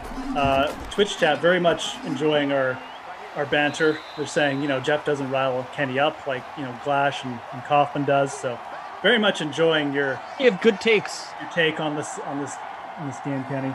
Like that. So here's one. Chris Gaston, and I have to answer his question because there was a Fordham, one of the best players in Fordham history was named Chris Gaston. I covered him when I went to school there. Chris Gaston? No, it was Chris Gaston. He's from New Jersey. Okay. Puerto Rican, not French. Oh, okay. Yeah, Gaston is a French name. I mean, there's a tennis player named Hugo Gaston. Well, I've just watched Beauty and the Beast about 1 million times with my kids. Oh, there we go. So Gaston is like. So he asked, "What are our favorite podcasts?" I don't really have one, but I was curious maybe if you do. It's funny. I'm not really a big podcast guy. I'm not. I just don't. I know some people are like religious by them. I'll be honest. The only podcast, and this is going to sound like me sucking up, the only podcast I listen to week by week is the Mayo Show with Feinberg, because I'm obviously a golf and I love hearing those guys talk about it. So it's always been on my weekly schedule, but I'm not a big, like, I have to listen to guy. I mean, I'll sometimes I'll pop into like certain topics if I'm interested in something or if there's a specific episode on something, but I'm always of the opinion, like, I don't want to necessarily get all my information from the same person. So I'm like the wrong person to ask about podcasts. I agree. By the way, Andy James dropping the soccer updates in the chat. We appreciate you. He says Chelsea now up 2 versus Porto. He had mentioned before that the Paris Saint-Germain, speaking of France, had just gone up 3-2 on Bayern. That is in the 82nd minute here. But yeah, let's see. We got Drew saying, or Thomas, but yeah, I guess he deleted his comments, so I probably won't say it. Let's have a good podcast. But I liked the podcast that Thomas had mentioned. Oh, Marlon Mack's going to score a touchdown. Marlon Mack into the end zone. And the Colts running back stack strikes again. Nyheim Hines with a great game. And then Marlon Mack comes in with the score. It is 14-7 with the extra point surely going through. You have Trey Burton, Marlon Mack, and J.D. McKissick, your 3 touchdown scores. Wow, Drew said the Celtics beat calls. Adam Kaufman was his favorite. Celtics beat, yeah. I don't think I'll ever be listening to that because I don't care about the Celtics. Also because Kaufman runs it. But you really nailed this game, Kenny, with the 3 running backs, man. Yeah, like, and I Hines has think points. that I'm still Oh, now I'm in 8th place. I was gonna say I think I'm still down like 50th, but I'm in 8th. Yeah. Yeah, you got to be up look, there now. I'm telling you, the Colts running back stack works. It does. Marlon Mack is like he's $3,600 in this game. If you don't give him your player of the game, I'm gonna be so mad. And maybe it's just when I come around because I'm looking now and he had like 16 combined points in his last 4 sims. But I swear, man, like this guy's good for a touchdown all the time. They do give him the ball. In terms of the running backs that you can go with that like aren't the true running back ones, but they say they are on the depth chart. You know, there's like James Conner, Melvin Gordon, you know, even what's his face on the Raiders. Why am I forgetting his name? Josh Jacobs. You can look through all those guys. Like Marlon Mack is the best of all of those running backs to me. Of all the like running back ones that like are just touchdown dependent and don't get the ball a lot, he to me has a much higher ceiling. I don't know if you'd agree. Sure. That's my response. Sure. I don't know. I guess. Well, it's a good day to be me in Simland, that's for sure. But I'm only in 8th place. Go ahead. Do you have a hot take for the RB situation for fantasy football for the Colts next year? Like, are you all in on Jonathan Taylor? Do you think it's going to get like muddied up because Mack is back and stuff like that? I don't think that it's going to be muddy. I think Jonathan Taylor's got a stranglehold on that job. I will say, I really think that I like Hines the most there, though, because if you're talking about season long, you got to think that Jonathan Taylor is going to be going super high in drafts, right? Especially the talent, the pedigree out of Wisconsin. You know, of course, Ron Dane. You know, you can't miss it from Wisconsin Badgers. But you look at it, right? Like he had a great end of the year. He is very, very talented. And when he got all the snaps, it was curtains. That said, I think that Nyheim Hines is my favorite running back because he's going to go lower. I think that he's got just almost the same upside there. And I also think that like with Carson Wentz, you know, they might run the read option. Like Hines is going to be the read option guy. I think that Hines is going to get a lot of run, and he is so talented. Like he's one of the most talented backs that I saw last year. Right? Do you disagree? Like the pass catching, the shiftiness, the elusiveness. I really like him. Like I think that they're going to find ways to get him the ball. I'm not as high on his talent for sure. But I do think that he's a good pass catcher. And I agree with everything else he said about him in that system. Frank Reich clearly likes Nyheim Hines. Like he plays him regardless of who else is there. And he plays him in specific situations. So I am kind of down with you as like, because the value between them is going to be ridiculous. Like in a PPR league, Nyheim Hines is going to go way, way, way lower. Jonathan Taylor, like you said, he'll be drafted way up. So I do like that call. I'm definitely not as high in Nyheim Hines as a talent, but when you give a guy like that, who is a legit good pass catcher, a chance in an offense, like he'll produce. So we're mostly on the same page here. Okay. I don't think we are, but no, we are. You clearly like really think he's like, a special talent. I don't think he's a special talent, but I think that he's in the right situation to produce for fantasy. So I am kind of in agreement that like he's a player you should be thinking about next year. Like I said, I definitely don't want to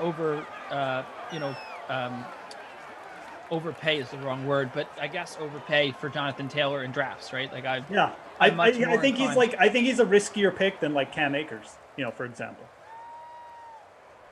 What about what about the Washington football team running back situation? Yeah, it's kind of weird. They could be. I think they should be better this year with the addition of he who shall not be named, and you have of course Taylor Heineke, who probably will ultimately start for that team. They also have some talent on offense, and they're gonna have Darius Geis coming back. And like, does he get a look here as the lead running back, or do they just continue to do what they did last year, which is just like give the ball to, just about anybody who's on that roster? Like they have like four, right? They had Peyton Barber and JD. Wait a sec. Geis is coming back to Washington. I thought that he was just on IR last year. Am I wrong? Didn't he get like booted off like for something? Drew said that they cut him. They cut him for something. I think it was off the field. Okay. I'm very vague on what happened, but yeah, They did, yeah. That's right. I vaguely remember this now that he got in trouble. And all right, so forget about him then. But they have who do they have? They have other guys, right? Well, so they have McKissick, and they have Peyton Barber still, and they actually. Hold on, they definitely had another running back that was on IR last year, right? I'm not making that up. Bryce Love. That's who you're thinking about, isn't it?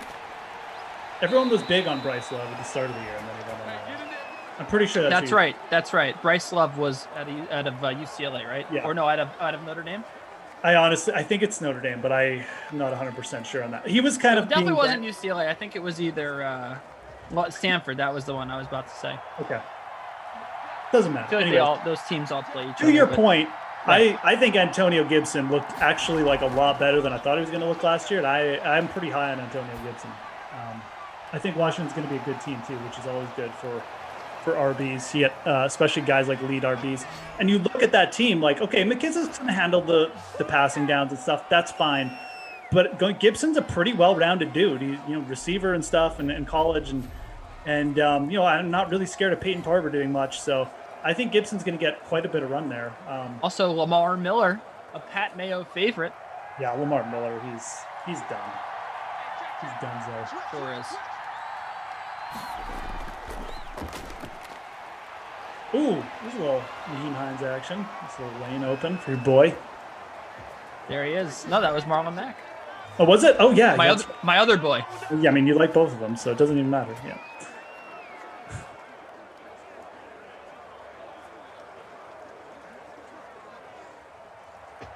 But yeah, that's a good. That's a sneaky good offense now because you got Terry McLaurin, Curtis Samuel, and Adam Humphries.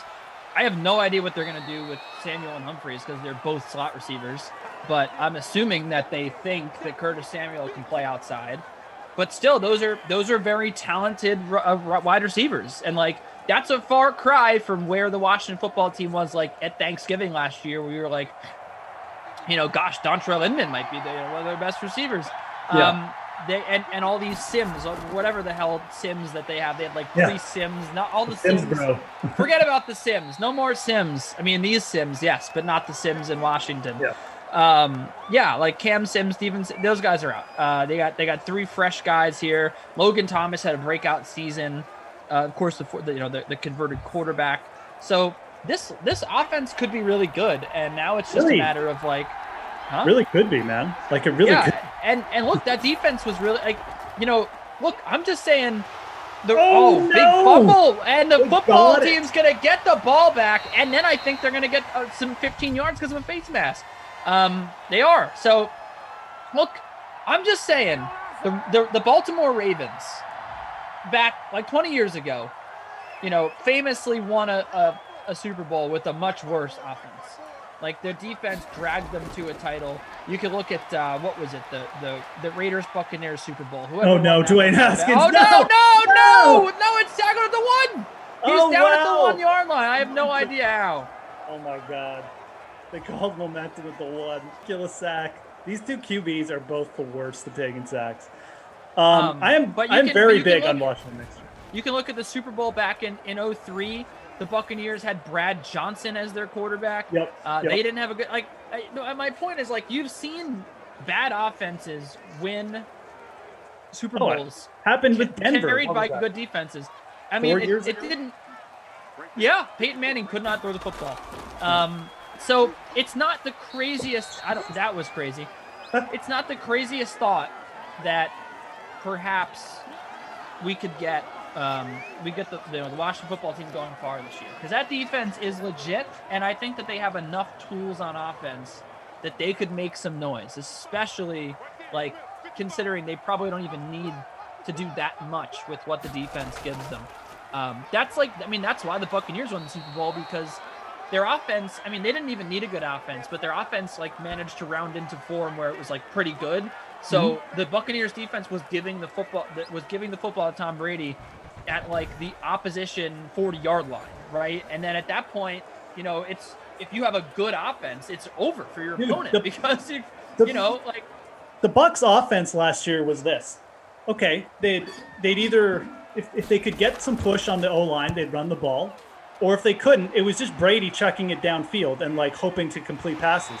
And towards the end of the season, he converted on more of those passes. And even if he got them picked off, their defense just held for them anyways. That was their offense, like legit. He was just taking shots downfield. That's he'd end up with like 3 touchdowns and 3 interceptions, but the interceptions would matter because the defense was playing so good. Washington, I think, is going to do the exact same thing with Fitzpatrick. So, nice run there by Hines. Hines getting up there.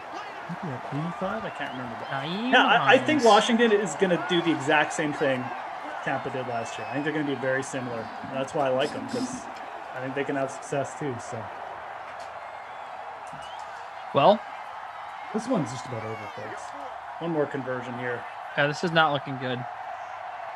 That was a terrible effort by Washington. Marlon Mack. What are you doing? He's running the wrong. Jeff, he ran the wrong way. Did he get pushed back? No, he didn't, because they gave him the 5-yard loss. That was just some weird plays. Washington got the ball. They took a 12-yard sack to the 1. Then they did 2 fullback handoffs in a row, and then they punted. I'm gonna fall pathetic a couple spots because of that. This whole last 2 minutes of the sim has been ridiculous. And now Marlon Mack just running away. He's so scared of Chase Young. That is crazy. Oh my God. Well, I guess I didn't lose any ground. I'm still in 8th place because all the people up here have Marlon Mack. But Jeff, right now, since it is Masters Week, in the clubhouse, who is in the clubhouse as your player of the game? Yeah, good question, dude. I better go to the leaderboard here because we have not had many points. That's right. I guess it's Hines down and down.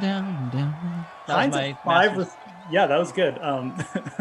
Hines has 92 receiving yards and 5 receptions. I didn't realize that, and he's got 46 rush yards. So a pretty all-around performance. I give it to Hines. He's basically like the high scorer even without scoring a touchdown. So he minds, man. He's going to be my player of the game, and I guess. Oh, it's a fake punt! What are they doing? Oh, it's intercepted! What in the world? What is going on with this game? That wasn't even a good interception. Just bat it down. You'll get it up the field and fourth down. Why? Just why to everything? Why to everything on that play? Why did you fake the punt? Why did you not just bat the ball down? The whole last 2 minutes of this game, why did Marlon Mack run backwards? All they had to do was get 1 yard and the game's over. Now Washington could actually tie it up again. We still have almost 2 minutes on the clock. This is just ridiculous. All right. We could see a comeback here, folks. Dwayne Haskins. Boy, no, it's still going. Oh, Dwayne Haskins, it's 3. It's how far into the stands did he just throw that ball, Jeff? I've never seen an animation with a player throwing it that far away. The last 2 minutes of this game has been ridiculous. The only thing that would make it more ridiculous if Dwayne Haskins is now just going to throw a 60-yard touchdown pass. He didn't. These are just pathetic throws that's going on here. This is a terrible performance. Wow. Boy, speaking of, Reese Hoskins is having himself a day at the plate.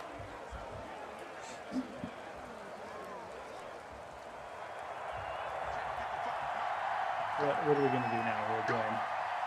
This is where he's probably going to complete something crazy now. He can get 30-yard completion. Nope. Boom. Done. Just like that. They do have the timeout. They do. And also, you've seen just as many Madden Sims as I have. Well, actually, you've definitely seen more.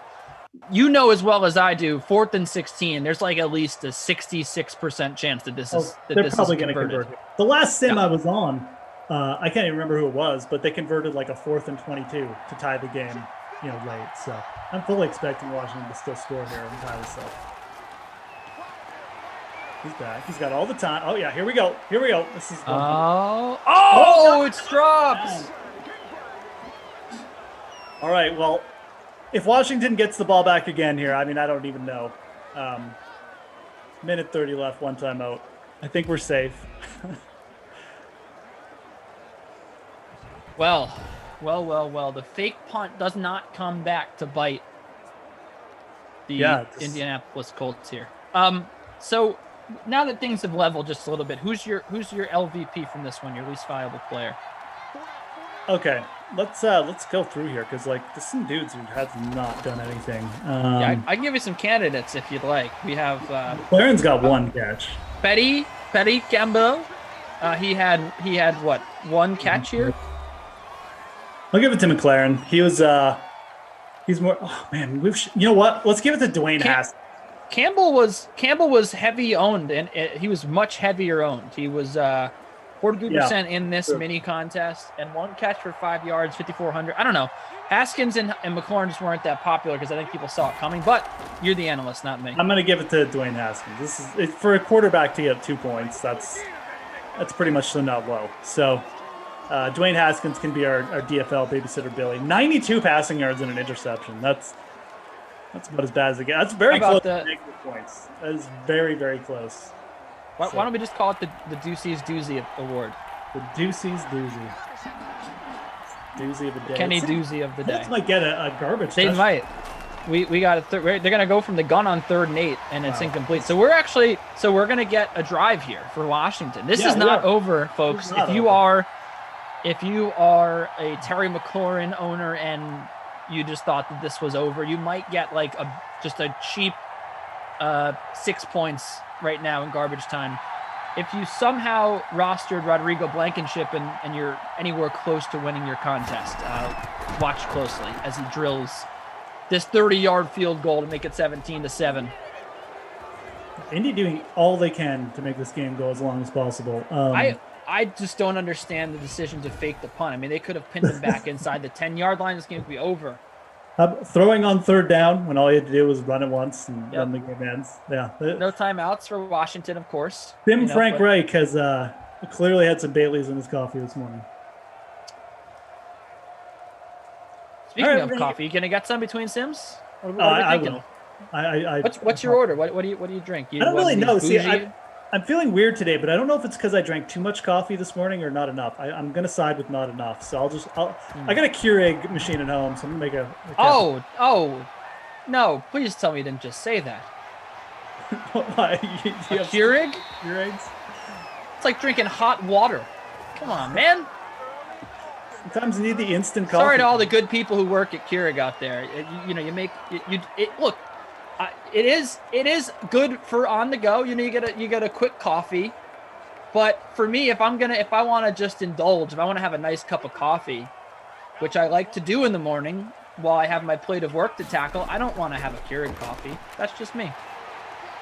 Oh my God! Dwayne Haskins certainly drank Keurig this morning the way he's playing. Look at this. Solidifying his DFL babysitter Billy award here. So to me, it's no flavor. The water just goes right through that cup. I used to have one at my old office. I wasn't a huge fan. I will use it for like afternoon. I don't use it in the morning.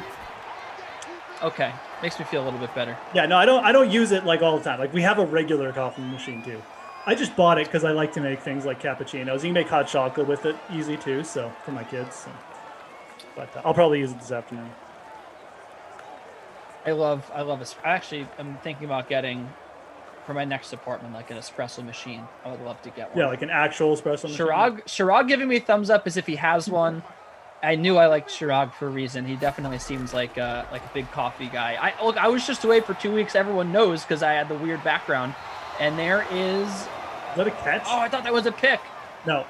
With the family that was super coffee snobs, they grind their beans in the morning, like fresh ground beans, coffee press. That's how I like to live. I think I'm going to invest in. I used to live with a barista, believe it or not. She was one of my 4 roommates in Brooklyn, which is like the most Brooklyn thing ever said. And she had like all these, pour over. So yeah, I'm definitely going to, I think, be investing in coffee. All right. So you said your LVP. We said it was Campbell, right? No, Dwayne Haskins, who Dwayne Haskins, and then your player of the game was McKissick. No, it was Hines. Naheem okay. Hines. So you're over 2. I'm a very good listener.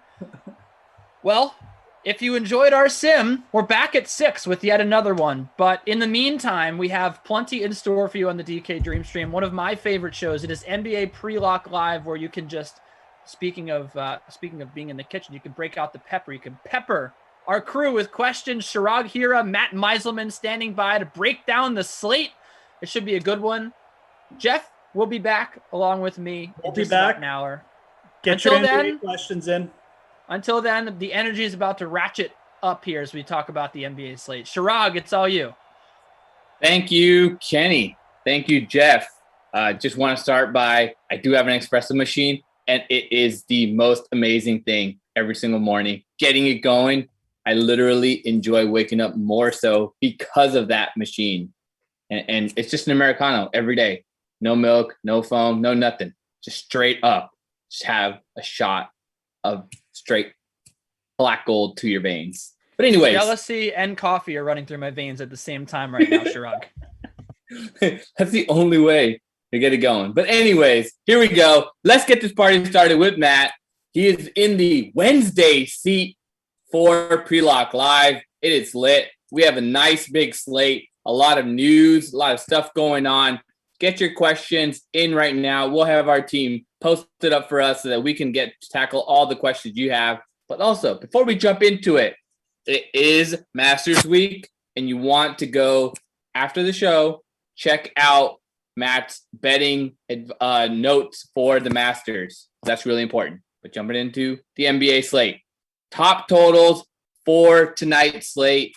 Indiana. I feel like I've had a cup of coffee right before I started. But Matt, anyways, how you doing? And let's get into the slate. Yeah, I'm good. I have the Keurig and the regular coffee machine sitting next to each other on the counter, so I just kind of go back and forth all day. Just a little of each. They're both fine. Yeah, it gets the job done. But they all work as long as you have a lot of caffeine. It's all good. Exactly. Indiana favored by 2 over the Timberwolves. Top total on the slate, though. Then we have Brooklyn and New Orleans also as the other top total on this slate.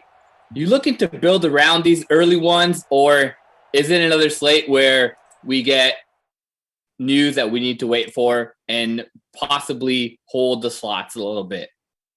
So this doesn't seem like a slate where we need to hold for too long, like some of those other ones. And I think a lot of it has to do with the Pacers. So we should get news on this team at some point before lock. The Pacers have been giving us game time decisions a lot recently instead of giving the updates at the 5:30 mark when a lot of the other ones come in.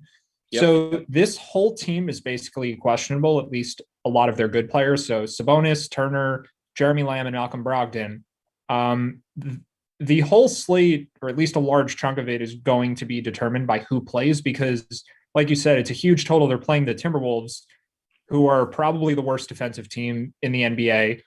D'Angelo Russell is back, and like we've talked about in the past, you get more pace with him playing, and you get worse defense with him playing. Like the matchup got even better with Russell playing more minutes compared to guys like Rubio and Jordan McLaughlin, who've been playing a lot of the backcourt minutes. They'll still be in there, but a lot of Russell is good for offense on both sides. So we need to know who's in for Indiana. And without knowing that, it's kind of hard to be too concrete. But if we get a situation where 1 or 2 of the Pacers' best players are in and the other ones aren't, like those are going to be the best value options of the whole night. Because, I mean, the amount of shots that Karis LeVert's going to get up if the rest of the team's out in this matchup, or Sabonis if there's no Turner or Brogdon, like there's going to be potentially a lot of usage for just a couple guys on this team. Okay, so getting right into the questions. Are you going Gugu for Goga? Are we need to wait for that? Only if Turner's out. Yeah. I mean, if Miles Turner is out, then I think he starts, and then I think you can do it. But if he's not starting, then there probably will be enough value on this slate that opens up. It's not like he would be out of play because he is getting minutes, but I think you need Turner out for that to make sense. Maybe if Turner's in, but Sabonis is out, then you get those 2 guys playing on the court together a bit. Maybe that's possible. But if the Pacers are fully healthy, Goga probably plays like 12 minutes or something, right? Yep. Yeah, that's definitely a play that you have to avoid at 3,000, even though it might set up nicely. I think the thing about Turner, though, he's just been ailing. Yeah, he started the season really, really hot, just leading the league in blocks and stuff. But now he's kind of fragile and keeps getting banged up. Ankle now. Before a couple of weeks ago, it was a shoulder and stuff like that. So the upside is there for Goga, but Turner just needs to chill out and just wait, just chill right now. That's how I look at it. Yeah, I think the main reason why I don't want to take a shot on a cheap guy who's more of a flyer early is because of Boban. So the Mavericks are playing at 8, and we have a questionable Porzingis and a questionable Maxi Kleber. Yep. So Maxi came back last game and Boban played 0 minutes, but the game before where he was out, Boban played 30 plus and put up 30 something fantasy points at close to min price. He's 3,700. Yeah. So a starting Boban versus a bench Batadze, like that's not even close. Yeah. I think Batadze would make sense even off the bench if we had a slate with no value, but because it's 7:00, we won't know how much value there's going to be at that point. So I still think just because of what might open up later, like Turner could get injured and he could in the middle of the game, and then he could end up playing 30 minutes and being a must-have for all formats. But I don't think that it's worth the shot unless he's the starter because of what we might get later. Yep. Speaking of a little bit later, though, we do have a question coming in from the chat asking about the best 4,500 and under play. Does Tony Bradley entice you at 4,000? Oh yeah, it's the OKC team that we love to talk about, where all the value is. Every single time we're on. Yeah, I mean, Tony Bradley's probably going to split the center minutes with Moses Brown pretty close to 50-50 there. And he's only 4K, and they're in, I mean, it's a decent matchup against the Hornets. It's certainly not a bad one. Yeah, I think he's definitely in play. He's one of a handful of cheap centers. I mean, we mentioned 2 of them already, but then you have potentially Steven Adams on a shorthanded New Orleans team, and you have Okongwu. If John Collins is out, if Clint Capella doesn't play, then you could have Onyeka Okongwu starting at center for 3,100. So fortunately for the OKC game, it's at 8 p.m. and we should have news by then. So I think that's a decision you just kind of have to make later. But yeah, Bradley's in play for sure. You've been practicing these names before you come on? I've been watching a lot of Hawks basketball lately. Don't quiz me on too many other ones. Okay, that's fine. You're not good with the let's see Pukasweski? Yeah, that's just Poku. That's just Poku? All right, we're just gonna go Poku. No Pukasweski. All right, more questions coming in. Favorite guy to build around? This man wants to take Kaufman's dollar, so we got to give him the best stud to build around for tonight's slate because Kaufman needs to get jacked. Favorite? Okay. I mean, I think it's going to be someone on the Pacers, but I think Towns. I think I'm gonna have to leave this one to you because I'm looking at the high end of the salary range. Yeah, and everyone's good, and I don't have a strong take on who the best play is. With the caveat that if Turner is out and Brogdon's out and Sabonis plays, I think it's Sabonis. If you get one of those situations where he's the only guy on his team. But other than that, I think it's tough to say. Yeah, I'm leaning on Towns just because even with Russell back in the lineup, he was still able to get you 52 fantasy points. The only other guy that possibly has that upside is Russell Westbrook, but it's a little bit more expensive. And I think I'm leaning just towards Town because of the total on the slate. Yeah, I think for Towns, you want Turner out because Turner is one of the best rim protectors and defensive centers in the NBA. Yeah. And Goga is fine, but he's not Miles Turner, and the defense drops off dramatically when Turner is out. And it'll actually be even better for Towns if Turner sits, but Sabonis plays, because then I think there's a good chance that we get McDermott at the 4 and Sabonis at the 5. And that's like the worst defensive starting lineup you could possibly imagine for a front court. So that would be really, really good for Towns. Like if they do that, then I want the sort of mini game stack everywhere with both Sabonis and Townsend. Nice. That's a good call. Yeah, because Towns is not a good center, defensive center at all. He's better than Sabonis, though. Sabonis as a center is very, very bad at defensively guarding other centers. Yeah. So we have a question from a new user, very new to NBA. And when picking a lineup, are you best to go with guys that are expected to win easily or guys that are expected to be in a tight game. So basically, he's asking, should I consider Luka Doncic, Kyrie Irving tonight, or should I be looking at someone with more of a close spread? And I think this is a really good question because we were talking about this Jokic situation. Was it last night or the night before when Jokic was playing and they blew out the Pistons, and it's like, hey, I decided to not go Curry and decided to go with Jokic. So I think this is a really good question based on that. Yeah, I think it depends on the type of play that it is. It certainly depends on the salary range. So if you have a cheap bench player who may get garbage time minutes anyway, like if you're playing Boban and you're worried about Dallas blowing out Houston, that's not really on the table for him. One, he's so cheap that if they do well and he plays his minutes, he's going to have a big fantasy game for his price anyway, assuming he's the starting center. That's not the case for Doncic. Like Luka needs the game to stay close, at least close enough for him to play fourth quarter minutes to be the highest scoring player on the slate, almost certainly. He's not going to put up 75 fantasy points in 3 quarters. He could put up 60, like we talked about yesterday with Jokic. He got close to 60 in just 3 quarters. Yeah. But with all of these high-end players on this slate, 60 is not good enough to win a tournament from your 10 or 11K guy. Like you need, there likely will be 1 or 2, if not more, that score 65 plus, and you need to have at least one of those guys.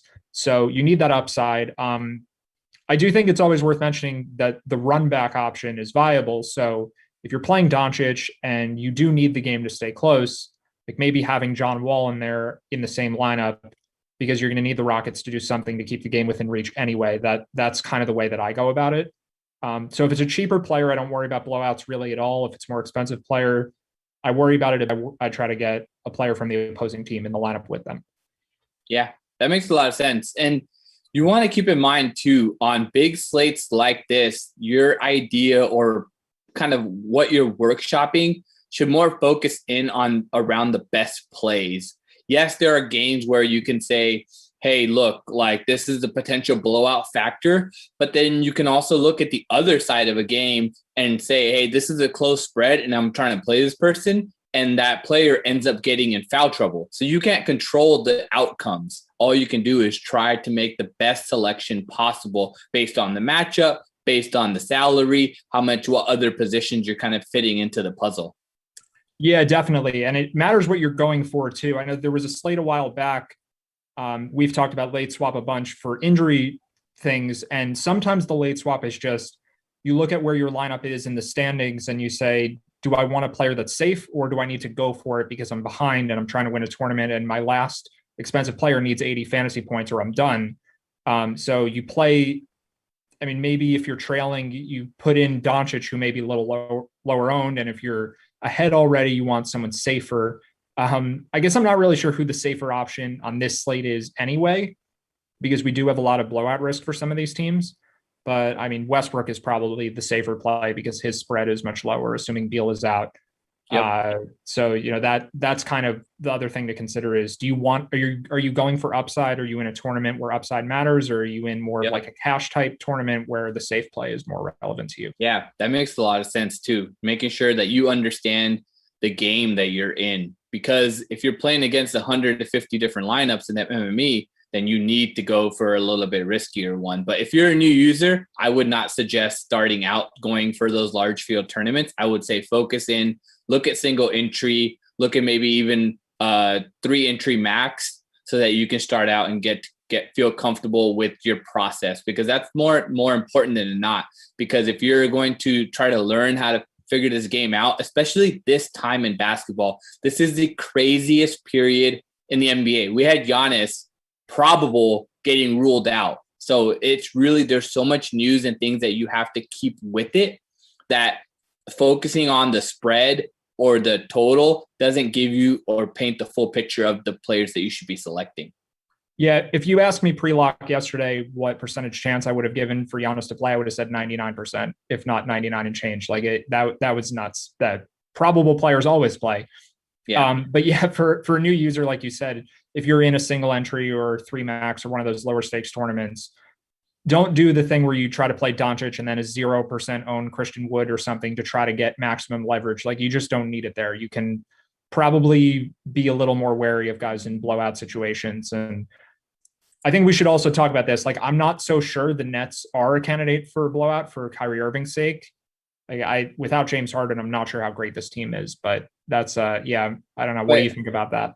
Well, the issue here is Kevin Durant is going to be back in the lineup. So I think that's why this spread is a little bit inflated. You know that KD is going to come back in. If KD is going to play, he's not going to play and be like, oh, I'm just going to score 10 points or whatever. KD's going to, otherwise, unless he gets re-injured, I don't see KD scoring under 15 to 18 actual points. So we could have a minutes limit. That's the only way. I agree with you entirely, unless they announce it. And yeah, we do have Pacers news if you want to jump to that. Big news.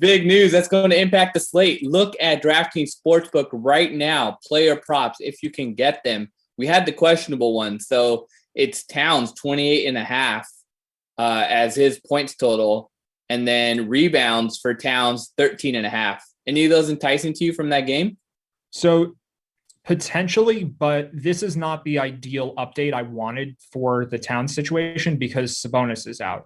Okay. And I think because of that, we get a slower game.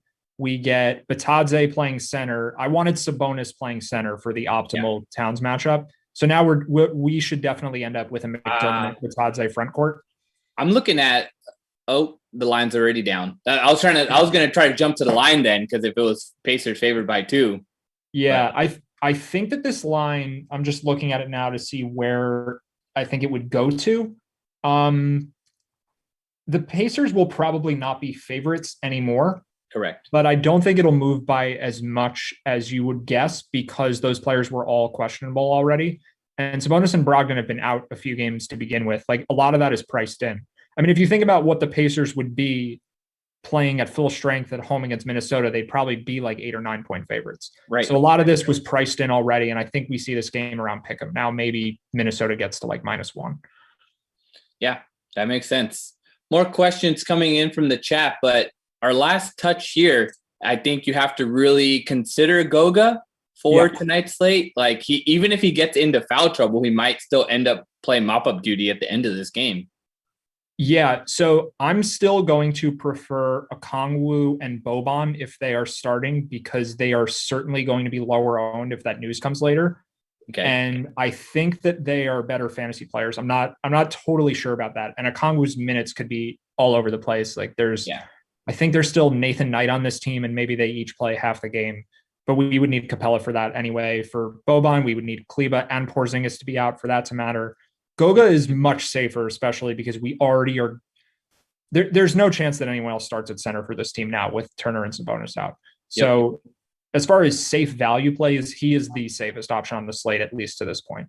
Yeah, definitely. And the only thing that could maybe keep him from getting 20 or 30 fantasy points is if Towns just attacks him and puts him into foul trouble.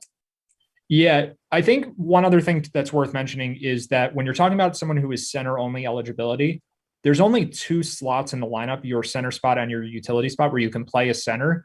Yep. And if we like Towns and we like Tony Bradley and maybe we like Jokic, if Murray doesn't play, like that's more ball handling and more responsibility for Jokic. Maybe Joe Val, who I'm sure we'll talk about a bit. Yeah. And then maybe Boban and Okongwu, maybe Capella if he ends up playing. Like, there's a lot of centers. So if Goga has 20 fantasy points, which is close to 7x, maybe that's not good enough because there are so many good center plays. I think that's the consideration you kind of have to make. But I think that 7x or so is almost a lock for him unless he gets injured or something. Yeah, fair enough. That makes sense. Let's get into some more questions. What do you think about Michael Carter Williams for tonight? So do we have all the Orlando news? Because they've had a handful of players questionable for every game for the last month or so. I am not seeing any guys as questionable, but I definitely will be checking the lobby once again. Okay, Otto Porter was already ruled out. Cole Anthony is back. That is Cole Anthony is expected to play. Yeah, I think that takes MCW out of consideration. I think I would have liked him otherwise, but there's just no reason for Orlando to play him 35 minutes. Like, they have enough bodies now. So I think that's what you probably would have wanted. He's 5,600. Yep. I mean, there's still upside for him if he does play that much, but I wouldn't expect him to get that many minutes. Staying in the same game with Orlando, talking about another center. What do you think of Wendell Carter Jr.? Scored 40 fantasy points in 3 straight games, 30 minutes in 3 straight games, 2 starts going against this Washington interior that is getting just punked recently, and they don't really have any bodies. Rui Hachimura, questionable. Lopez, questionable. Wendell Carter Jr., is he enticing to you as a center play too? Right. So I listed off a whole bunch of centers, and he's probably maybe he's even the best option. Totally overlooked that one. Or at least close to Goga anyway. He's one of the best point per dollar plays for sure. Yeah, I think it's probably an ownership question for tournaments because there's just such an opportunity cost at center, especially today with how many good options we may have. So I think for me, it mostly comes down to what happens with Atlanta and Dallas and what opens up for those cheap guys. Otherwise, I think Carter's totally fine play. I'm trying to think if it's a good or bad thing, whether Robin Lopez plays or not, because is as weird as that is to say, that could be a matchup negative if he's in, but like he's not a player who normally matters for a game, but the team doesn't have Daniel Gafford, who they traded Mo Wagner for. He got injured. And then if Lopez is out, it's just Alex Len, or maybe they go small ball, and then those things are good for Carter. Right. So Carter there's some news there that we need. Yeah. The crazy part is, so news coming in, MC Dub is starting. Do we have Cole Anthony in the starting lineup with him, or we don't know yet? It's Ennis. Okay. Yeah, I mean, I would think that Ennis. Yep. I would think that MCW plays like 30 minutes and Cole Anthony in his first game back plays the other 18. Yeah. Maybe they play a bit together, but it doesn't seem overly exciting, especially with, I mean, the easy lineup construction probably will be to play the cheap centers and play expensive point guards like Kyrie Irving and Russell Westbrook. Yeah. And well, I guess we don't have Malcolm Brogdon anymore. John Morant, maybe there's better expensive guards to play, I think, than the guys on the Magic. Yeah. Sounds good. Let's move into some more other kind of expensive plays, but somebody that's, I don't know what it is, but Julius Randle just loves playing against the Nets. We mentioned him on Monday as a really nice option, but Boston, what do you make of him at 9,900 in this matchup here? It's supposed to be a close matchup, but the total is really low just how these teams play. Yeah, I think everything about the spot for him is bad, except that he will be like 1% owned. And that's pretty appealing for a player as good as Randall, who could go for a triple-double. He could have 60 or 70 fantasy points if he has a ceiling game. He has as much upside as anybody. So if you're playing him, you're doing it just for ownership because his median outcome is not going to compare to guys like Towns, Jokic, Westbrook, Irving. Like he very likely will score less than all of those players, but he will be significantly lower owned than them. So I think that's the appeal. Randall certainly can get it done. It's just kind of a long shot move. Yeah, that makes sense. Let's move to this Utah Phoenix game as it is the last one on the slate. We don't have questionable situations in those teams. Kaminsky's probable, but those teams are really healthy. And is there anything to entice you from these games? Because the Suns have been playing really well lately, but they were in kind of the shootout with the Rockets. They were in the shootout with the Thunder. They've been scoring. There's been a lot of points, especially the last 4 games or even the last 10 games. And Utah is a really strong shooting offensive team. So is there anywhere to attack here without injury situations? Or are you just saving this for like hey, I'm behind in a tournament and I need to switch to somebody for this late game? Yeah, I think the short answer, the easy one, is no, I don't like this game. Like, these two teams are great on defense, but the Jazz have been in a bunch of blowouts lately, and their players, I think, are a little undervalued because of it. Like, a lot of them have failed in a bunch of spots because they've just been winning, and I think even losing. I think that they might have taken starters out of the game late against Dallas because they were losing. But they've had a bunch of blowout wins too. The one player I would consider is Gobert, because with him being a center, no one is going to play him. And Yeah. Gobert definitely has a ceiling and he's not that expensive. But other than that, I think I only like this game if we get a random late scratch from somewhere. Makes sense. Well, then let's go back to that Boston situation. Considering Kemba Walker and Evan Fournier are out, do you look at maybe another center option that was playing well, Robert Williams, but then he put up that dud? He was in foul trouble, ended up fouling out of that game against Joel Embiid. But now Jaylen Brown, maybe Jason Tatum, maybe 9,100, or is it better to go to Marcus Smart, maybe even Peyton Pritchard, Grant Williams, one of these guys? I think Tatum, Smart, and Brown are the spots to go. The low-key thing that's happening for the Celtics now is Tristan Thompson's back. Yep. So I think Robert Williams all the way up to 6,800. Like, there's just no reason to play him now at that price on this kind of slate with all the centers like we've talked about. Yep. It just he probably will play about half the game or 27 minutes or something.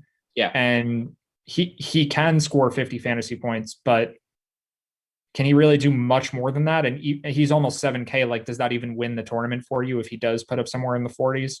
Yeah. So I think Tatum's a really good play without the usage from Kemba. Like, and Smart too is still a little cheap.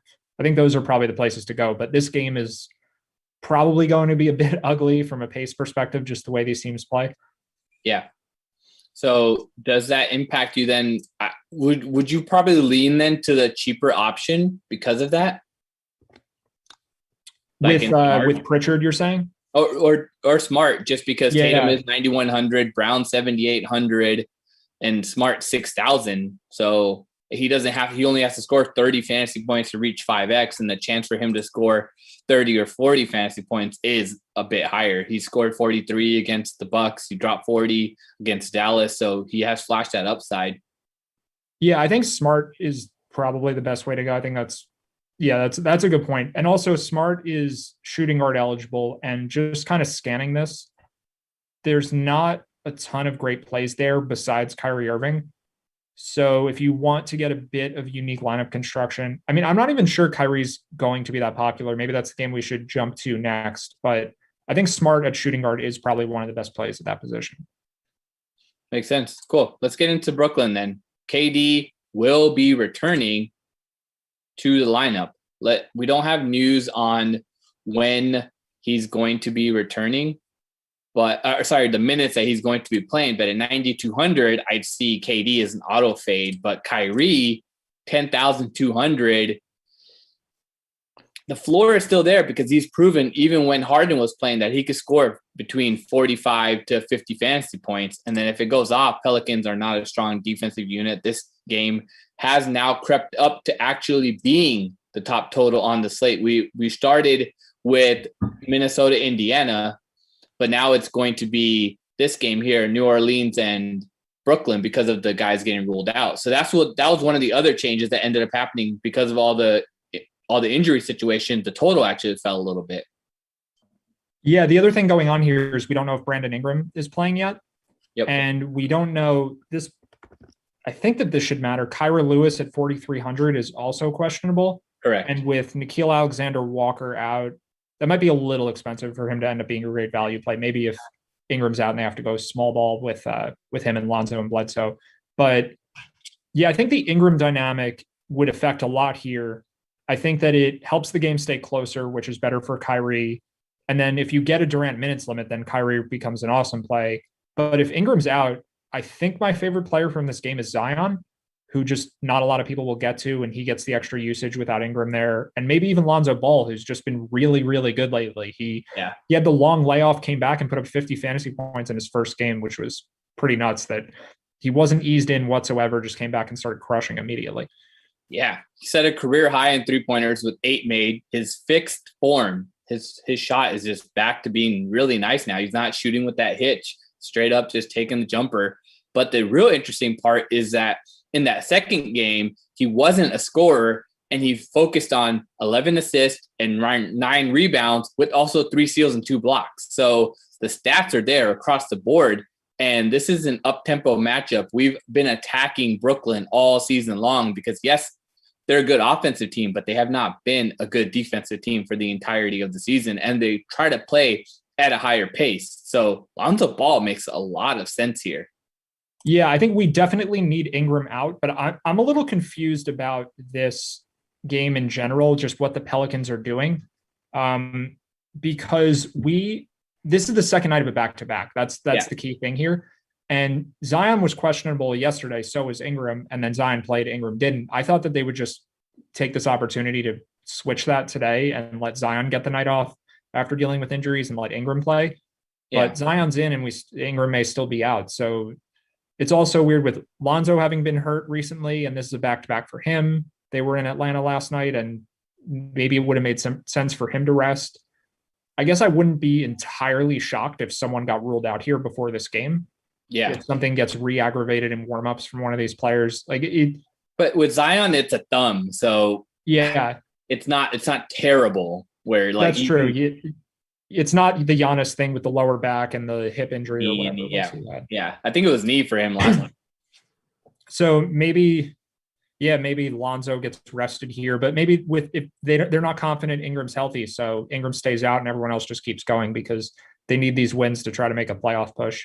And I guess that's probably what's happening here. I really like Lonzo in this matchup. Just pointing it out. Just his floor seems really safe. Like he's been producing even before he got hurt. He was still hitting in a roll. And once again, Bradley Beal for the 6th straight game will be a game time decision.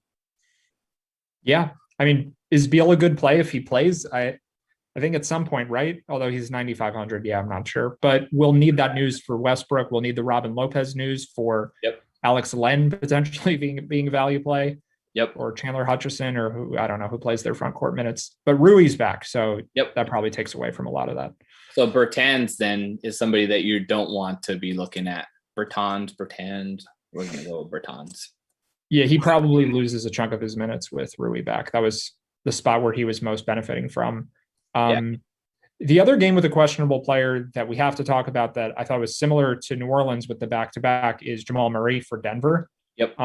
My take on it is just that he should play because they gave him the night off yesterday with a home game against the Pistons. They knew they had a back-to-back coming up with the Spurs the following night. Do you think there's a chance he sits? Because this one seems more likely that he'd be in unless he really has an injury. I'm leaning towards him sitting. I feel like they have to figure out getting their team, like their depth figured out. They know what they have with Jamal Murray, but they need to get kind of other pieces, get Aaron Gordon getting going a little bit more. He hasn't been like, he had that one game against Orlando where he went off, but obviously it was a revenge factor. Obviously he's going to go off against Orlando. Yeah, in that game, Gordon and RJ Hampton combined to score 17 of the first 19 points in that game, the two players that were traded for each other. That was just wild to pull up the box score. And it's like, why is RJ Hampton and why is Aaron Gordon? Why are they doing all this? It's like, oh yeah, those are their old friends. They have to show them up. Yeah.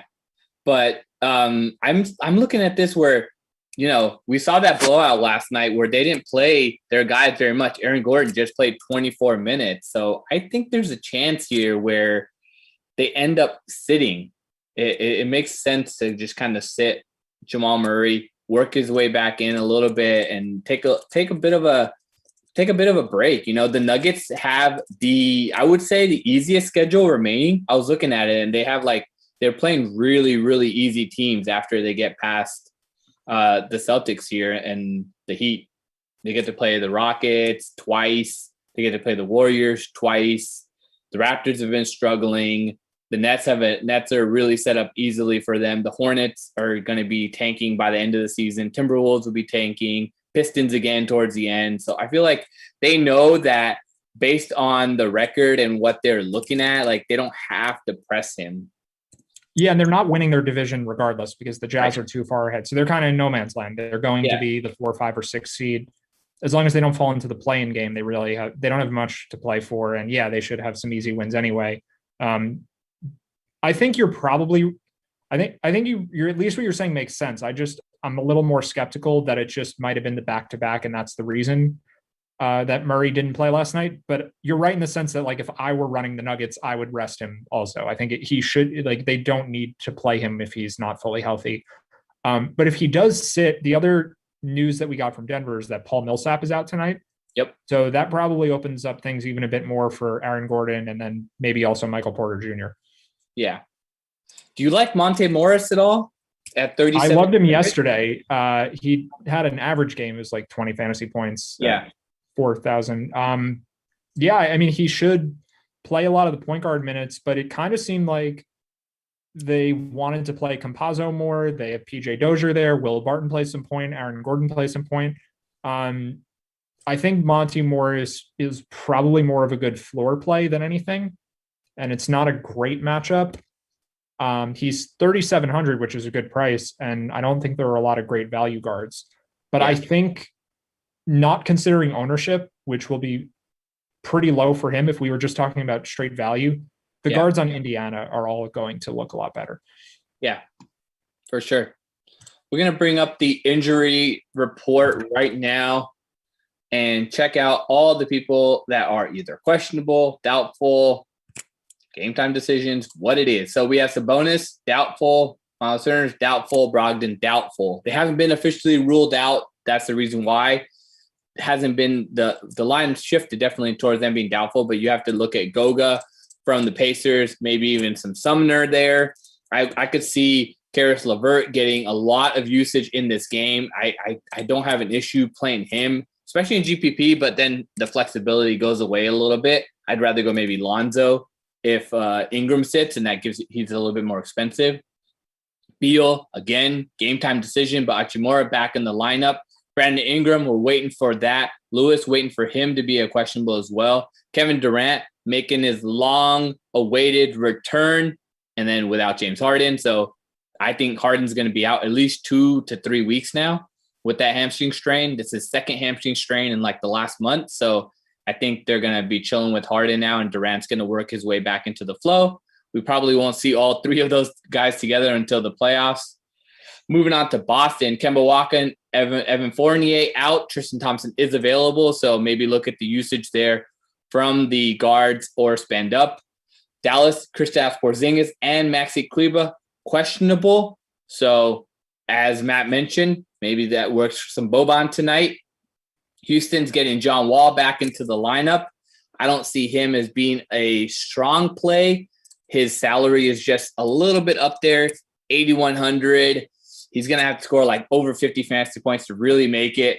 John Wall, that was the interesting one too. He left last night's game with the hip injury. He just walked off the court, but he's available for tonight's game.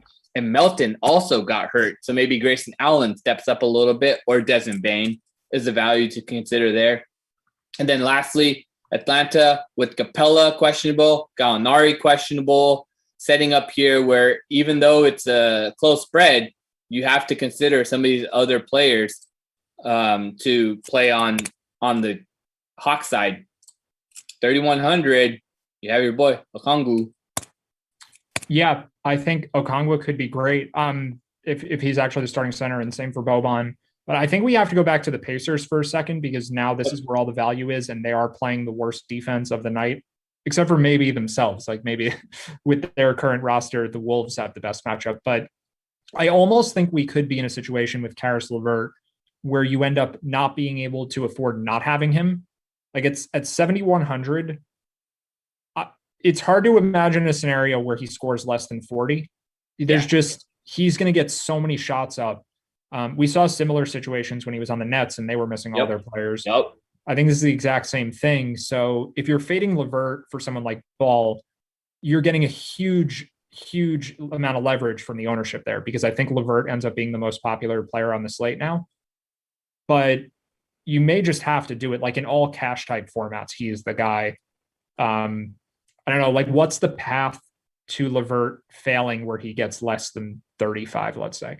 I don't really see it. I mean, when he has the chance to be the main guy and get all the usage, he just does it. He just goes to town. He has that 50. He even has 60-point upside. He's showing 60-point upside. Yeah, it was an overtime game, but still, you have a chance here where we have a close spread. Minnesota is now favored by 1. Has a chance. Maybe this game goes into overtime. So I think LeVert ends up being the guy that you need to build around that shooting guard position. And we even said shooting guard's a little bit weak. So Yep. makes sense for me. Yeah, and with it being a weak position, his ownership will be off the charts. But even so, I mean, point per dollar wise, he's going to look better than Sumner and Batadze and Jeremy Lamb and McDermott. Like those guys are all in play too. But I think LeVert is the hardest to get away from. Yeah. Like I don't like playing the chalkiest player on the slate, but my just first reaction to their current situation is that you probably need to differentiate elsewhere because the spot for LeVert is just too good that unless he gets injured in the game, I'm not really sure how it fails. Yeah, that's really, really fair. So we have about a couple minutes before we have to jump off. Guys, go ahead and punch in your final questions for the slate. We have one coming in about Randall again. We did talk about him. This guy has 9,900 left for his forward position, and he's considering Randall. Do you want to play Randall, or are you considering somebody else? We mentioned Zion. We mentioned Tatum. Do you lean more towards those guys, or are you looking at Randall? I mean, if it's just 1-for-1, Randall is probably better. But if you're reconstructing the lineup just a little bit and you play a cheaper guy there so you can upgrade elsewhere, I think the best power forward in that range will be Zion if Ingram is out. So it's kind of hard to say, but the Knicks do play at 7:30, so you don't have to make that decision right away. You can kind of wait till after lock and see. I think we should get the Pelicans news before the Knicks game starts. There's no reason for them to carry Ingram all the way to a game time decision. They probably know or they don't. They still just have him listed as questionable. But I think that you can make the case just straight up for Tatum too. Without Kemba there, he probably will shoot more. And the matchup for the Celtics facing the Knicks is better than the matchup for the Knicks facing the Celtics because the Celtics are missing some of their key players. Yeah, exactly. I'm leaning towards Tatum in this spot just because of their kind of situation for missing players. But you have to keep in mind that since it is a forward spot, just keep it and wait for that situation. So it's either going to be Tatum or Zion for me personally. I leaning a little bit towards Zion just because of that total, and Brooklyn's not really a good defensive team, but then the safe play is definitely going to be more or less Tatum. Yeah, I think Tatum is the safest of those options. So I feel like we have one more chalk player to mention before we're done here briefly. Do you play Miles Bridges at 5K? Like he's a guy that a lot of people are going to like with the good matchup versus the Wizards, and then not the Wizards. They're playing OKC. Good matchup versus the Thunder, equally good. Yeah, with Gordon Hayward out. He started in their last game with Hayward out of the lineup, played 30 minutes. I like it. I think it makes a lot of sense. Yeah, he didn't play exceptionally well, but they got blown out. Let's keep that in mind. That was the reason kind of for his dud. He played 30 minutes and they got blown out, so not really executing much there. I think here Charlotte is favored, and they're down bodies, and they're still favored because OKC is basically tanking. I do like Bridges. Yeah, it's just a matter of how owned he actually gets, but it seems like he's moved it around a lot, though. Now people are going to be kind of adjusting their lineups a bunch because of all the news. Right. I think you get more of, I mean, this seems to be always what happens when you get the injury news coming in, is you get more of the stars and scrubs build, and you don't have as much popularity in the mid tier because you have all these cheap plays opening up, and then it's easier to force in the higher priced guys in there too. So yeah, I mean, he seems fine if he's moderately owned, but it's just kind of alarming that I think he would have been the highest owned player on the slate pre-news. Yeah. And if that holds, I don't want any part of it. But if he's low owned, or even moderately, like all of the Hornets players are in great spots against this, I don't know, something OKC team. Yeah. Couple more questions before we jump off. Kendrick Williams or TJ McConnell? I would probably lean McConnell. I'm just double checking this. Kendrick Williams left with an ankle injury last night, but he's active. Yeah, okay. I'm seeing as available right now. Yeah, I guess that's a little bit risky because maybe he doesn't play a ton of minutes because he's a little hurt. McConnell will be very popular now, but he's the better play up to a point in ownership. It's kind of hard to say, and it'll also depend. The Wizards game is at 7:00 too. And depending on how Washington breaks, that'll affect the ownership of guards in particular because of where Westbrook would move to if Beal's not playing. Speaking of guards, more questions, 4,800 and under. Jerome, Rose, or Mills? I think that's probably Jerome. Yeah, Mills would have been in play if Murray were out again. Yeah. But Murray's in. Yeah, I don't think I want to play Patty Mills really. Yeah, that's got to be Jerome. He'll be the most popular there, but it's probably worth it. Yeah. Last question before we jump off. Who you think performs better, Gobert or CP3? Trying to think about it from an individual matchup perspective, Gobert just doesn't need to score points to be good. I think it's him because it's not that this game will be slow paced. You just have really good defense. Yeah. So the matchup doesn't hurt Gobert as much as it hurts everybody else. He should, I mean, if the Jazz play great defense, they play fast, there's plenty of rebounds to go around, block shots, whatever. Gobert should be fine. Yeah. I think the centers are least affected by the fact that these teams are great on defense. Sweet. Exciting show. It's been a real one. It feels crazy with all the news jumping up and down. But coming up next, Kenny and Jeff with Lions and Bengals. Before we jump off, just want to remind everybody, it is Masters Week. Check out Matt's preview on the DraftKings playbook. Also, there are specials for new users on DraftKings Sportsbook. You never signed up, you're checking out the show. There are really nice 100-to-1 odds as well, and also some Bryson plays to check out on DraftKings Sportsbook. But other than that, anything you want to say before we jump off? Watch the news. Yeah, just say the same thing as always. But I think this is a little easier because we're going to get a lot in the next hour. I don't think we have to wait around all night for this slate. There's a lot coming with this Washington team and with the Pelicans at 7:30 and Dallas at 8. Like we'll have an easier Wednesday than what we normally have on Fridays. Right. It's been a good one. Nice to have you back on Wednesdays. I'll see you back on Wednesday.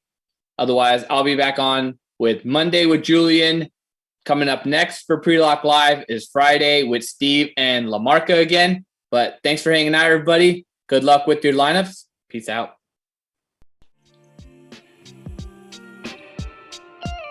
Clear.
Hey, what's going on, everybody? Ken Lucy and Jeff Ulrich back again. That is right. We were here for the 4 o'clock sim. We are back for more goodness here. 6 o'clock, Jeff, should be a good one. Bengals, Lions, two teams that, again, I really can't stand putting together a lineup for in these sims, but we'll give it a go.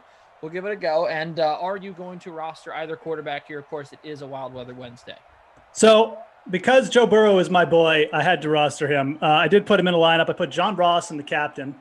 So I went with the Burrow Ross stack. I got Gio in there as well. So I went more offensive. I did use DeAndre Swift, use Marvin Jones. It's a pretty balanced lineup, so I guess I'm expecting some points here. The Lions have been okay for me the last couple times I've seen them. They're a pretty bad sim team though, so I'm with you. I mean, these teams don't like jump off the wall, but I always like to talk about Joe Burrow, so don't mind the Bengals.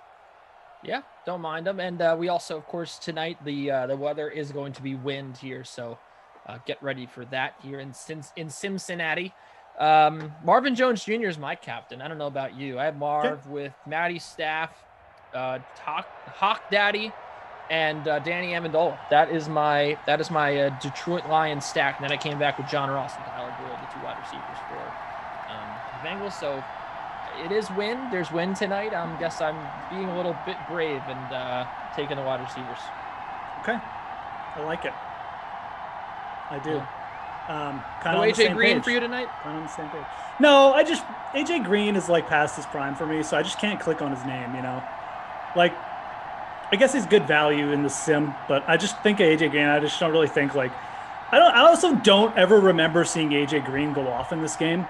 Maybe he has, but I really don't remember it. So it just feels like he has before, but I agree with you. I feel like I've seen him catch a touchdown once, and that's about it. Yeah, like legitimately, right? So no, Yeah. he was kind of an easy fade for me. All right. Well, we're getting ready to get it going. Jeff's got his blue hat. I'm back with my gray shirt, and that's how we do it here in Simland. Thanks so much for being with us on the Dream Stream. We just had NBA Pre-Lock Live. So many questions answered there. Again, thanks to Shirag and Matt Meiselman and Matt Stafford. Of course, not going to be playing for the Lions next year. Neither will his top target in this one, Kenny Golladay, who's gone to the Giants. Stafford, of course, traded to the Rams in what was I stopped short of calling it a blockbuster trade. We'll just call it a massive trade, because I think that it was big in terms of the contracts that were involved, the names that were involved, but in terms of the talent level, like it's hard to call it a blockbuster trade when both guys kind of. Well, I will say Jared Goff stinks. Matt Stafford doesn't really stink. It's kind of a blockbuster trade whenever quarterbacks get traded in the NFL, because there just aren't that many. It never happens. Yeah, it just doesn't happen that much. So you're right in saying like it wasn't like the elite of the elite players, but it was still a pretty big trade for the NFL standards. So Matty Staff, yeah. If I recall, like, are you big on the Rams next year? I can't remember, Kenny. What's your take on Oh, yeah, I love the Rams. I think the Rams might win Super Bowl next year. Yeah. Yeah, no, for sure. I mean, they should be in the conversation. Absolutely. They're one of my what's the way to put this here? Well, I can say one of my futures. I think that one of the people I'm looking at to perhaps be a long shot to win the Super Bowl. I don't think many people will expect it, but I think it could certainly happen. I think that we've seen the Rams were, to me, good enough to beat the Packers with John Wolford at quarterback. Like, to me, I thought that they would have beat them. And they came close with Jared Goff and whatever he had. We had a whole discussion about whether or not a thumb is a finger. So I was going to say 9 fingers. I'll just bow out of that comment. But obviously he had the finger issue. And they still were very close to beating that game. I mean, that just shows how good Sean McVay is, how good this defense was. And again, not only did they have an injured Jared Goff, who was bad to begin with, they really didn't even have Aaron Donald in that game because he was injured, speaking of injuries. So I think you return Aaron Donald to 100% health next year. They did lose Johnson in that secondary, which might hurt them. But they had a great defense last year. It was really good. Most of those guys are back. They managed to add Deshaun Jackson, which I actually think is going to be a very underrated addition. I think that Deshaun Jackson is going to do big things. And yes, I know I said big. I think he's going to do big things with Matt Stafford because he has not had, since he left the Eagles the first time, Jeff, this man has not had a good quarterback throwing the football. When you look at Kirk Cousins, Ryan Fitzpatrick, and in the last couple of years he's been hurt, so it's kind of a wash. But I mean, again, the health is always the concern with Deshaun Jackson. We know it's the end of his career, but I still think that he's got plenty of talent. He showed you in the short time last year when he's given the ball, he can do some things. I personally think that he could slot in right as that number 3 wide receiver for Josh Reynolds, who just left, and have a good season. And I think he could make a difference with the Rams. I think that with him, Cooper Kupp, and Robert Woods Jr., or not Robert Woods Jr., Bobby Trees, we'll just call him Bobby Trees, that I think that, those 3, Tyler Higbee, they could certainly make some things happen on offense. And not to mention our boy, Cam Akers. Cam Akers, yeah, no, absolutely. So it's a solid team. They went all in, getting Stafford, but I like the move. Just because it's the NFL, what are you waiting for? You build these great teams, and I guess you can have you could be the Packers, you can be consistently good, and but a lot of the Packers is just having Aaron Rodgers too, right? So I feel like if you have a window in the NFL, you need to you need to push your chips in, and I kind of like at least what the Rams do from that perspective. I don't necessarily love all their moves, but I like the risks they take at the very least. So. Jeff, my friend, you are absolutely right about just going for it when you have your window open. This is the Rams' window. They accumulated all those picks. They drafted Aaron Donald. They drafted a bunch of guys. They got Michael Brockers. Like, they built up this defense. They traded the pick for Jalen Ramsey. Like, you just continue to build up your team while it is this good. You have the coach. You have the defense. And that's really all, I think, about all you need. I mean, they came very close to winning the Super Bowl a couple of years ago with Goff. He's regressed since then. You bring in another quarterback. But you're absolutely right. Like, you have to, it takes so long, so many failures to get to this point where the Rams are right now. You absolutely have to capitalize on it. You can't just be passive and say, oh, look at the Buccaneers. The Buccaneers, how bad were the Buccaneers for like 20 years, right? They were just ever since, or really whatever it was, 15 years, ever since they, the Super Bowl in 2003, which we were just talking about on the last sim. Basically, right? Like, just horrible the whole time.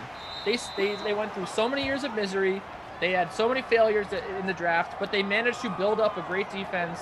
They got, they selected a few guys that stuck around, like Mike Evans, a quarterback away, and you just got to go for it. You got to go for it in that situation. Like, there's no more like, let's just save all these picks for the next few years to continue to kind of, backfill some positions. Like, no, just, you're not good enough to make it. Like, you got to go for it. I'd really like, it's kind of funny you say that. I'd really like to see a team like say Jacksonville. Everyone's like, oh, Jacksonville needs to take Trevor Lawrence. Do they really need to take Trevor Lawrence? Like they're not close to winning a Super Bowl, right? Build up your team. Get all the draft picks. Build up your team for a year and a half. You are preaching to the choir. And then get preaching to the choir. QB. And then once you build up your team, you can trade 3 future draft picks for the rookie QB.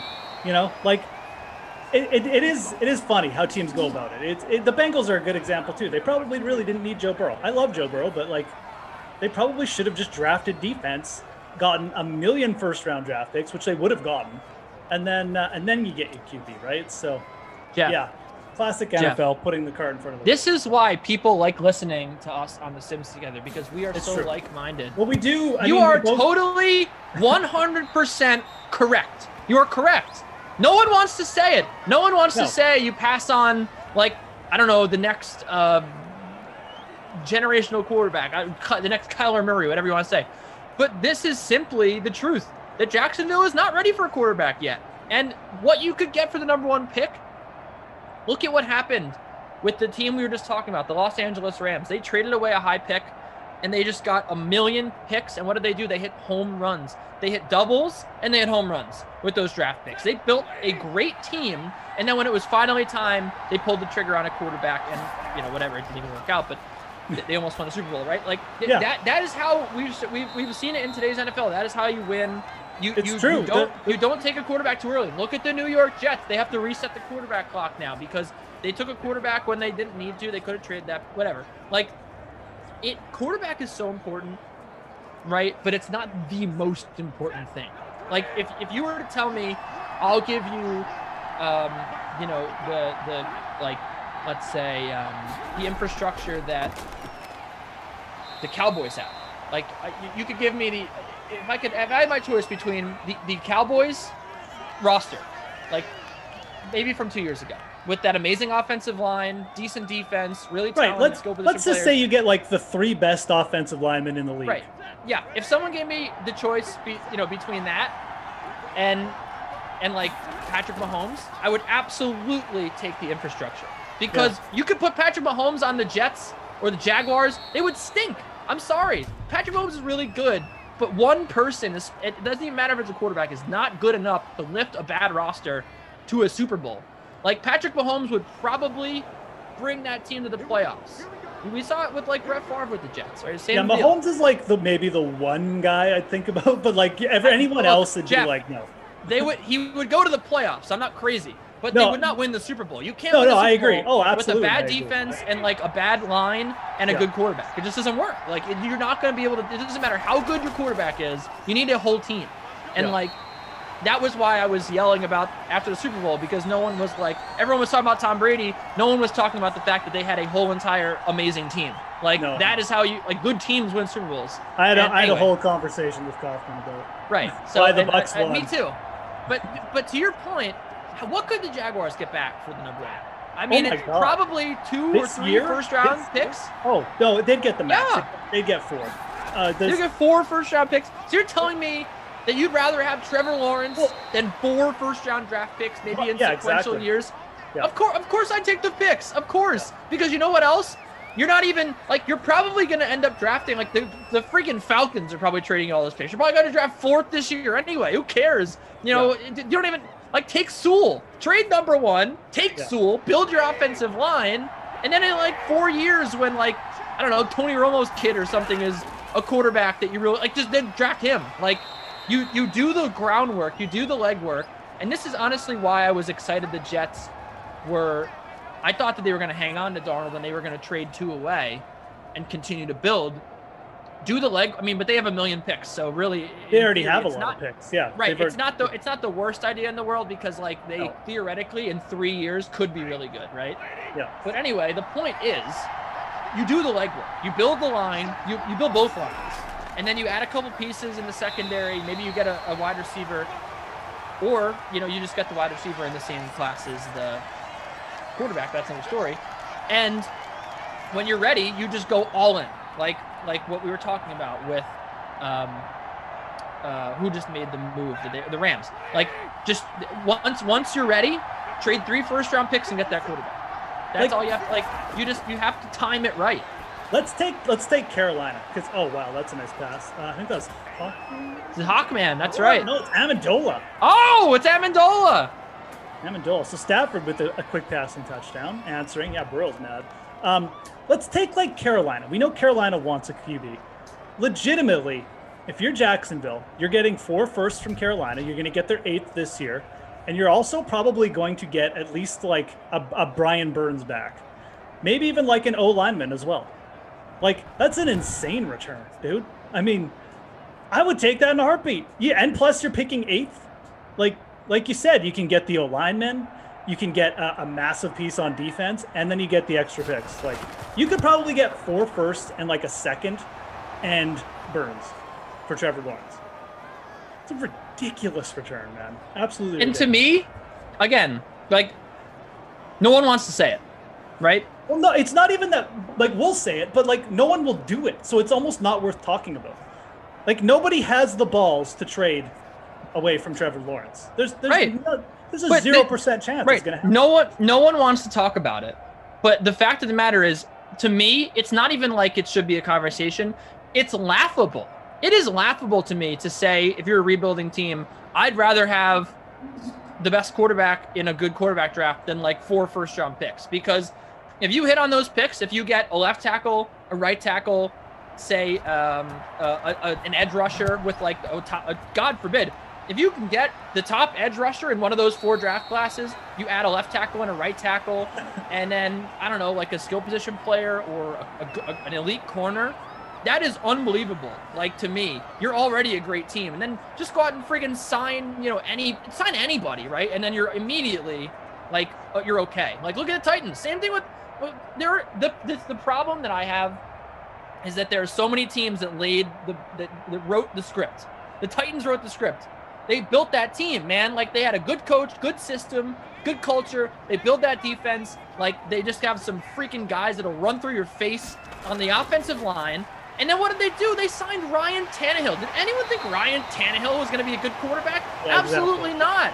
And then the thing is, the team was so good that it worked. And you could have that if you're the Jaguars. You could have all these picks. Again, as a Jets fan, I'm not even saying it because I want a team to move out of the way so the Jets can take Trevor Lawrence. I wanted the Jets to do that with 2.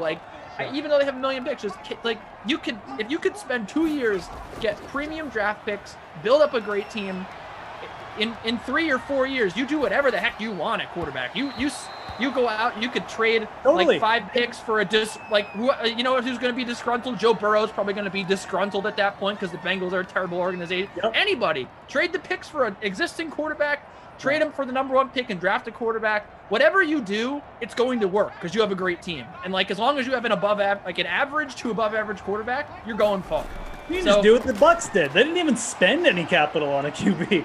They just went after like a veteran in the market. They had the best thing, which was a great roster with an open quarterback spot. Yeah. And that is all you want to get to. To me, like the Chiefs did it with Mahomes and they lucked out because he's really good. But like, who's to say Mahomes would have been that good if it were a bad team that he was drafted onto? Like, I think that those are always fair questions. Tom Brady, Mahomes, like. If those guys went on to bad, like really terrible cultures, bad teams, would they have been the greatest quarterbacks of all time? I think it's a fair question. And that's why, to me, I devalue the position a little bit. You need a little spark. You need a little help at the beginning of your career to develop into that kind of guy. I mean, football's it's like the epitome of team game, right? Like you can't have one part working and like the other 10 not, right? So. This all gets back to my point is I think Trevor Lawrence is going to get injured this year because Jacksonville's going to be so bad. So, and he runs too much. Look what happened to Burrow. Yeah, I know. And it's like Burrow was being fine. Like he was taking care of himself more. Trevor Lawrence is like crazy. Like he'll go out there and like take on linebackers. So, I just think like, look at the good teams out there, right? Like, how often does a good team have a quarterback that doesn't work out? I'm thinking of the Niners with Garoppolo, and even then, they got to the Super Bowl. They had a legitimately bad quarterback. They put him onto a great team. He got to the Super Bowl. Look at my boys. Mark Sanchez. Was Mark Sanchez a good quarterback? No. They almost got to the Super Bowl 2 years in a row because they had they had one of the best defenses in the league. They had an amazing core of wide receivers. They had a bunch of grizzled veterans who were elite offensive linemen. They had LT and Sean Green. That team lifted Sanchez to be almost a Super Bowl. A guy who could make Super Bowl. Like that's right. You have a good team. It's actually if you have a good example. team, right? True. Exactly. And I think that everyone in the chat would agree that Sanchez was not a good quarterback. Like that to me is like Garoppolo. Same thing. Like you have. That's all that matters to me anyway. But we're just yelling at each other in agreement about this thing. But I think that it's not that hot of a take, and I really would love to see more people say that the Jaguars should trade the top pick. And like, again, it's sometimes it's like we don't talk about it because the culture of the NFL is just like if you were the GM of the Jags and you did this, like it would get just picked apart. Even if it worked out, 10 years from now, the Jags could have like 2 Super Bowls and Trevor Lawrence could be like flipping burgers at 7-Eleven. And the media would still be like, well, they could have like had Trevor Lawrence and like he could have maybe they would have been different for Trevor Lawrence. They still would like get on the Jags for it. Like it still go down as like not a good way. So I understand kind of why GMs are like, just don't even consider it because it's almost like someone brought up in the chat, like you get fired. Like it's true. They probably would get fired. You'd be on such a hot seat. The owner might even veto it or like just consider. But then again, Dave Gettleman saw as a job. He did that. He passed on 3 quarterbacks to take Saquon Barkley, and he still has a job. I mean, that guy's. And again, if there was anybody that was going to do this, I really thought it was going to be him because again, we've talked about this so many times, but he had that love affair with Justin Herbert. He really wanted Justin Herbert, and like. It just goes to show you, man, like you just wait. If you have that guy you love, he's a freshman, you want to just why are you taking the quarterback when you don't need to? Like finish the rebuild and then take the quarterback. I think patience is a big thing as general manager. And honestly, to your point, I think that it's not about how people don't see that as a viable option.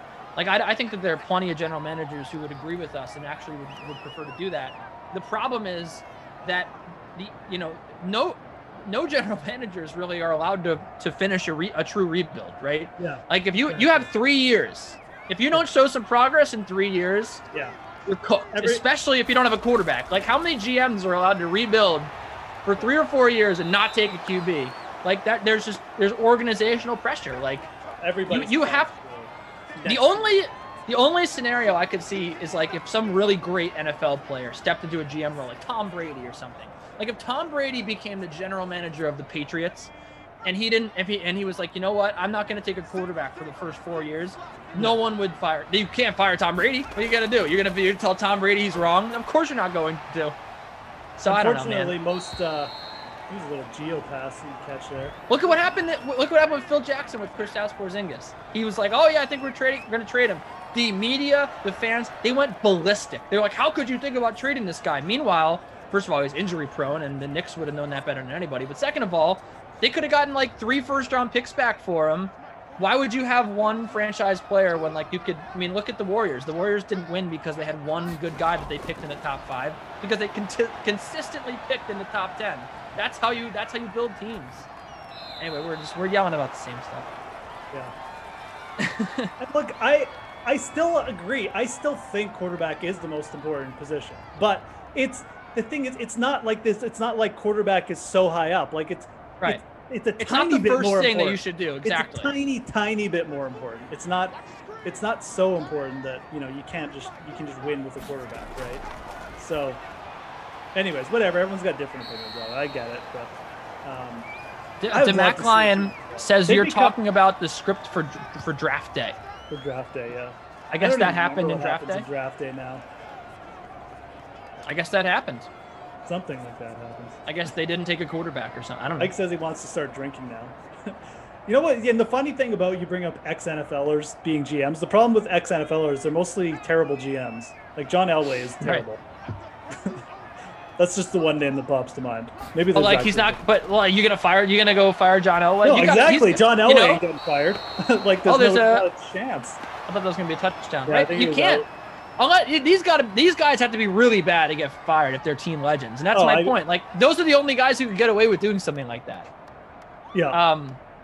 By the way, Kenny wants to know where the wild weather is at. It is wind today, Kenny. So you can't. I mean, it was rain in the first sim we did, but you obviously can't see the wind, but it's there. You've seen some incomplete passes. That is the situation. But yeah, apparently, according to DeMac Lion, that is the plot of that. Anyways, hit that like, guys, for our hot QB takes. We're both out on Trevor Lawrence. Trade him for a package. Do you think Zach Wilson's going to be good? I need someone to tell me he's going to be really good to cheer me up. I got Justin Fields over Zach Wilson, so I'm not that guy. I don't think he's going to be bad. Alone. I think the top 3 quarterbacks are all insanely close this year. Let's put it that way. So I don't really think that like going Wilson over Fields is like bad or anything. I look at it and from the Fields' big college, like he's got the big college sort of experience. I just feel like that's getting underrated, and it's just like people are just going off like one big year, and everyone's infatuated with Trevor Lawrence. And I'm not saying he sucks or something. I feel like looking at Fields play the game, he's better, but he is really good. I like him a lot. When it comes to quarterback takes and scouting stuff like that, I'm the first to admit that like this is just my take, in my opinion, and like I have no solidified like I shouldn't be taken as like a truth sayer in the matter or anything, but that is my take. I was talking, I think maybe it was Christian yesterday, but we were talking about like why Justin Fields' stock has cooled off so much. Like, yeah, I don't understand why. That's my big thing too. Like maybe I just think he's better because of that, but I do think that the team who gets him at 4 or whatever is going to just like hit the jackpot. And all 3 of these QBs are like have good arms. They're all mobile. They're all athletic dudes, and so I mean it's hard for me to like really. I mean, he's really good. I think he's really good. I mean, but my point is like when he beat Clemson, people weren't even talking about like the consensus was, oh, this guy's the number 2 pick. And there were, of course, the people that were like, well, this guy should be the number 1 pick. Look at what he just did to Trevor Lawrence. He made Trevor Lawrence look bad, right? So we go from that to fast forward, what has it been, 3 months? To, oh my goodness, like this Zach Wilson guy, look at the throws. He's like, how did we go from this guy surely is the number 2 pick to Zach Wilson's way better. And then I was like, oh, did he just not have his pro day yet? And Christian was like, no, he's had his pro day. It's like, where was everyone talking about his pro day? Like, where was all the cameras? Where were all people talking about, oh, this guy, Justin Fields, excitement. Like, so I also saw something yesterday that he had the highest grade on the aptitude test that they give to prospects, like, ever. Like, apparently. Like, what is wrong with Justin Fields? Like, I don't understand. Nothing. The guy played through broken ribs in the national championship game. Yeah.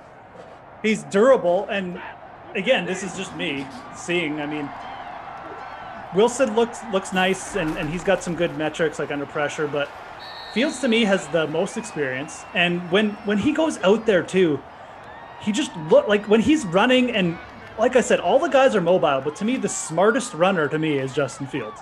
And he might also be like, the fastest too. So you put that together, like you almost have like a Russell Wilson, Deshaun Watson runner in him, which I really like. And he's probably, maybe not as good a passer as Russ, but he's probably maybe up there with Deshaun. So like, I see that and I'm like, maybe like a faster version of Deshaun Watson. Like that's kind of what it seems like, you might be getting. So either way, I was told yesterday, really, which I didn't know either, that Justin Fields barely ran in college. And the reason that we think he's a running quarterback is because the last 2 games of the year, he ran a lot. He ran a lot in the playoffs. And so that was like my, of course, I'm not a college football draft analyst. Like I saw him play the last 2 games of the season. I'm like, oh yeah, he runs. Like, cool. Like he's a great two-way quarterback. And he's got massive passing numbers. Like he's like a pocket QB. Like I said, he's more Russ or Deshaun because those guys can run, but they're not run first quarterbacks, right? Like they'll throw for like 350 yards. So,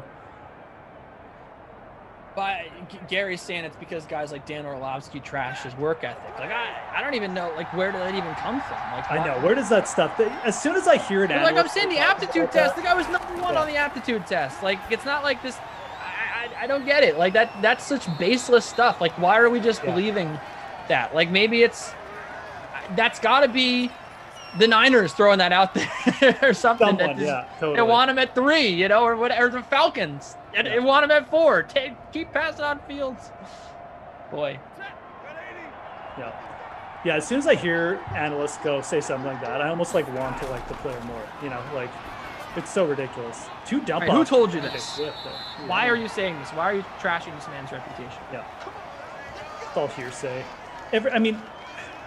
Guys are like all been like the alpha males since like high school, right? I mean, of course they're all going to have like a little bit of, either narcissism or some kind of like, ego. No one's like completely devolved to that. So.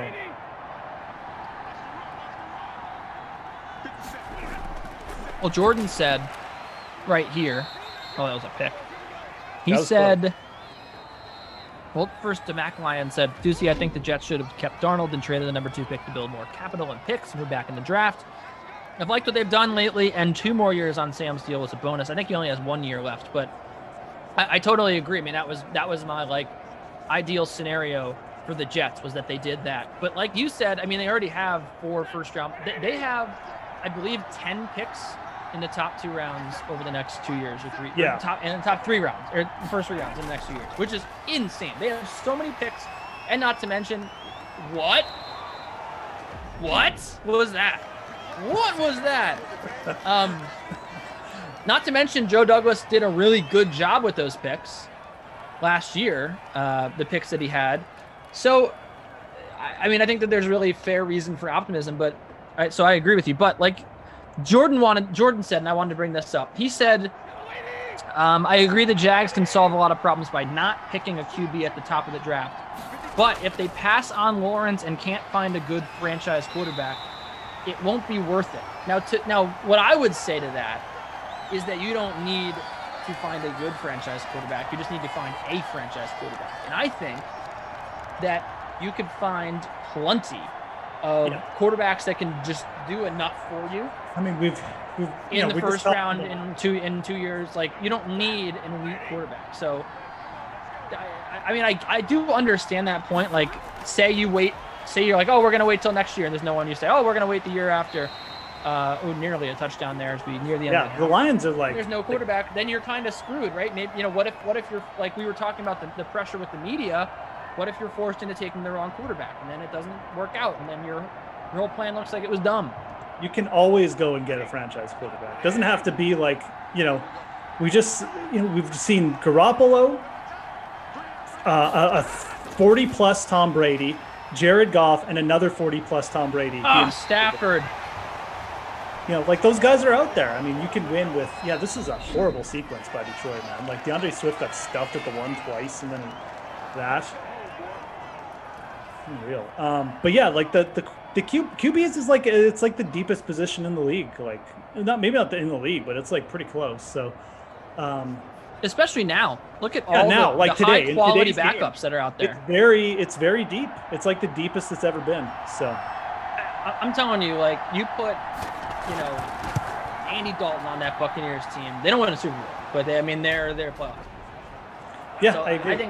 I think that what's differentiating the playoff teams from the Super Bowl teams is very little to me. I feel like you can build a team that can get to the playoffs, especially like we talked about this a lot last year, but I really thought that like most of the teams in the NFL were not that good last year. I was not impressed by many at all. I think Buffalo really impressed me by the end of the season. So did Tampa Bay, like in the playoffs especially. But like those two, the Colts, the Packers, the Chiefs, to an extent the Ravens, like even they were like kind of shaky. The NFC, maybe it was because the Rams had a down year because of all those injuries. But for whatever reason, I thought the NFC teams were like pretty bad. And I really thought there were like 6 good teams in the whole league. But I have a lot of hot takes when it comes to football, so that's probably not right. But like, that was just sort of where I also like, the Dak getting hurt. Like I think that there's 2 teams right there that to me could have been really good if they didn't deal with injuries. So maybe that's why I felt like that. But yeah, and so I think DeMac Lion pointed out in the chat here that the main reason was to reset the quarterback clock, and that's why the Jets did that, which is absolutely true. You're rebuilding a team. Joe Douglas is in only year 2, really. Didn't draft his own quarterback. He's gotten a new coach, so you fire it up with new coach, new quarterback. Now you have 4 years. But I would argue, like you would, that you reset they didn't need to reset the clock yet. Wait a year. Take those 2 first-round picks this year. Use them up, man. Keep building and then reset the quarterback clock next year when you have a decision to make on Sam Darnold. Say bye to Sam and take the quarterback. But then again, though, that is where you have the choice. It's like, well, is there a quarterback you really like now? And that goes back to the Daniel Jones thing. Like, if you have a quarterback you like next year, like if the Jets really like the quarterback next year, or if next year Trevor Lawrence was coming out, I'd say don't do it. Don't reset the clock yet. Wait till next year. Anyway. Yeah. What a barn burner of a sim, Jeff. What a barn burner of a sim we have here. We're talking about anything except for the players on the field because it's been pretty boring. Welcome back into the Madden sim. The Madden booth 10-3. The Lions lead the Bengals. No quarterback or no touchdown, of course, for the Bengals. Matty Staff had the one hookup to Danny Amendola, and that was it in terms of touchdowns in the first half. Danny Amendola with the one touchdown of the sim. Guys, hit that like button for Kenny's hot takes. I know you want to. Let's get up to over 200. Yeah.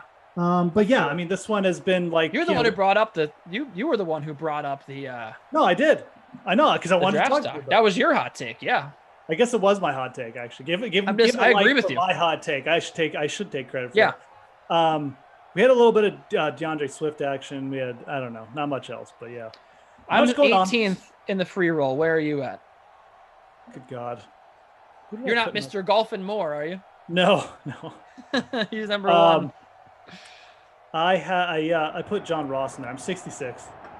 I got Marvin Jones, my captain, which is hurting me, but I have Amendola in my lineup. I think that's why I'm 18th, because I have Amendola and Stafford, and no one's done anything in this game except for those 2. So that's why I'm sitting pretty. 61st, sorry, I'm 61st. John Ross. Oh, John Ross does have 2 catches. It just feels like the Bengals. Yeah, John Ross is doing all right. Tyler Boyd, I have Tyler Boyd. He's not doing well. 1 catch for 5. That's yikes. Yeah, like the Bengals are a good example of what we're talking about. I mean, they're just not that close. They're in a tough division.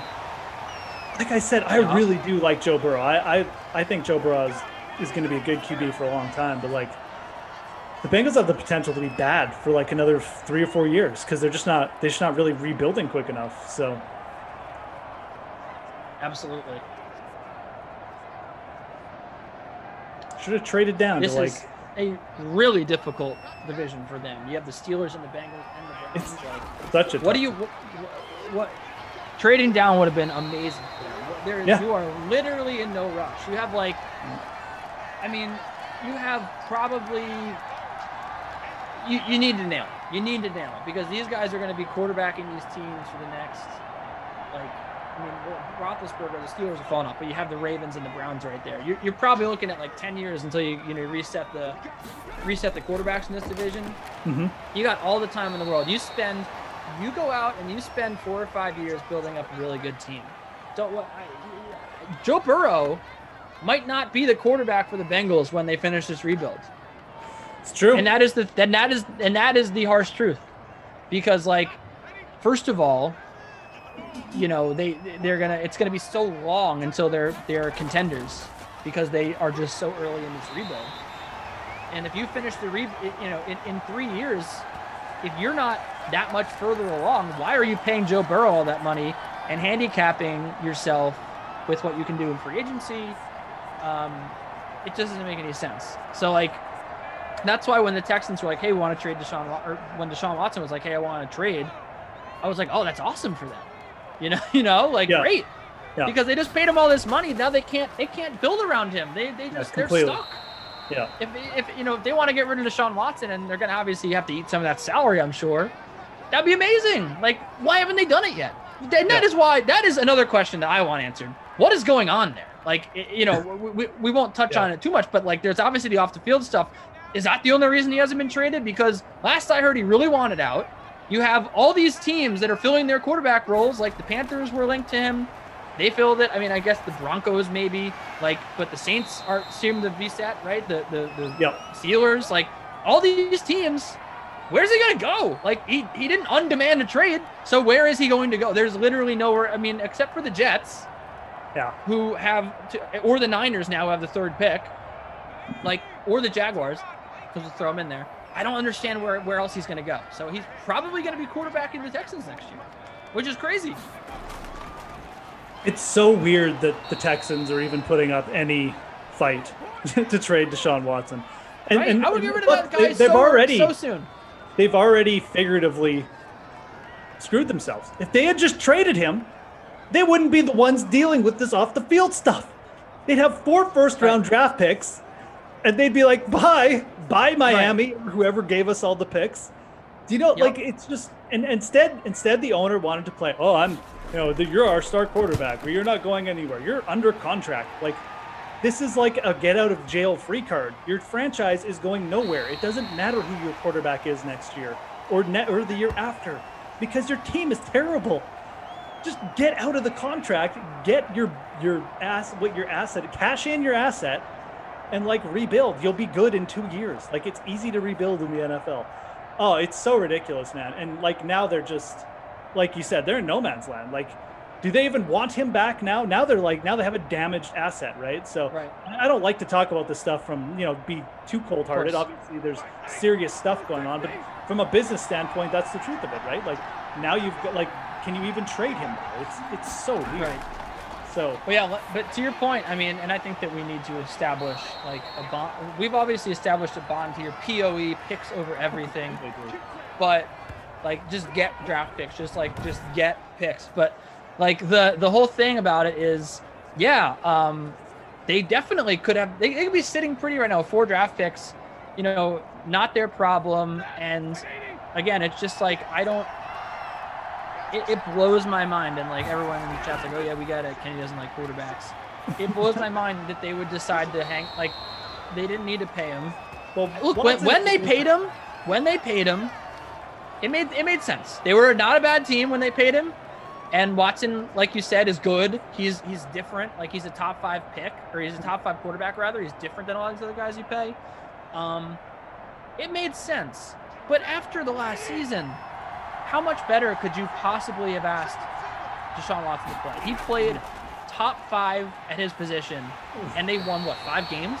They were so bad, which is again proof that whatever the value of the position. But if he's not going to be able to lift you, like they have some issues, man. Like they got rid of JJ Watt for a reason. They got rid of DeAndre Hopkins. Like they are in rebuild mode. So why now do you need the quarterback that's burning a $200 million hole in your pocket?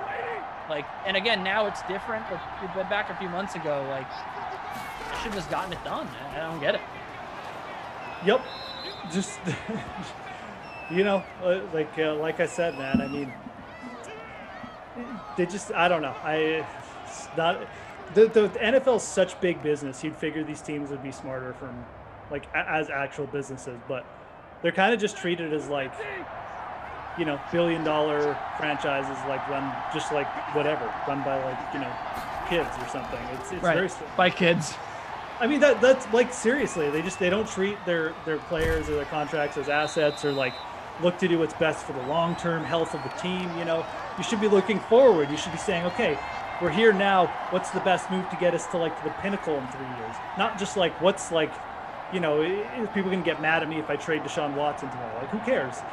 You'll get a few mad emails from the fan base. In like a year, they'll forget about it. Anyways, another punt here, folks. Yeah, this game is really slouching. So, it is, yeah. Kenny and I saving it with our QB talk, obviously. It was 10-3 at the half. It's still 10-3. It is crazy, this Deshaun Watson stuff, though, because he was the talk of obviously the NFL offseason. Everyone was just keying in, and I also like you know what other news I loved? It was Russell Wilson. It came out like Russell Wilson's staying with the Seahawks. Like he put up that whole he is such a wimp, man. He put up that whole fight. He's like, oh, I'm unhappy with the team, and he's like, oh, but I'm not leaving. Right? Yeah. Like, why leave, dude? Like, look at what's going on, man. This league is becoming more and more like the NBA by the week. Like, if you want to leave, you go. You go to a good team. Look at what Tom Brady did. He was just like, oh, hey, here's a good team over here. Yeah, I'm just gonna leave you guys because you guys have some issues to figure out, like in New England. I'm just gonna go over and quarterback this good team, and we're gonna win a Super Bowl. Like, just freaking leave, dude. Like, do you know how many we've talked about this last year, all year long? We know how bad this defense is. This Seattle defense, the secondary anyway, is awful. Like, they can stop the run. Like Jamal Adams, all he does is blitz. Like, they can whatever. Good for you having Jamal Adams who can blitz from the edge. No one else can do that in the league.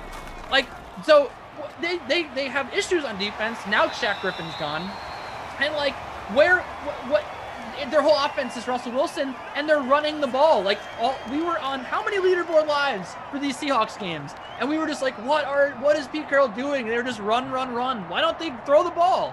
So like, the coach isn't giving you the opportunity to succeed. The defense absolutely stinks, and he raised these concerns, and they did nothing to fix them. Why not just go leave, dude? Like, go play for, he could have gone and played for, I guess I don't know who. He could have gone and played for the Steelers probably. The Steelers probably would have traded for him, or like the Saints before they committed. The Saints before they committed. Look, and I know that they're cap hell. I don't want to hear about salary cap hell anymore with what the Saints did this offseason. They paid like they shelled out like $180 million. Like, that's not the real number, but like it felt like it, right? So I don't want to hear any more about how these teams can't do what with salary. He could have gone to the Saints. He could have gone to the Steelers. Like, all these teams, dude. And he's just chilling in Seattle, where they're probably just going to have another first-round playoff exit and not win a Super Bowl under Russell Wilson again. Like, why? Yeah, I agree. I wish he had stuck to his guns. I was really excited when Russ did that, man. I'm like, oh, could we get like another, like, could he go to like a team and then the team gets a veteran QB? Maybe there's already like a defense in place or something. His list was pretty uninspiring too. Like, why are you limiting it to 4 teams if you actually want to leave? So it was a half-hearted attempt. I love Russ. I think he needs to get out of Seattle too. So he does. It was so reminiscent of the Jamal Adams situation, where Jamal Adams was like, I have presented my list of the teams that I will play for to the Jets.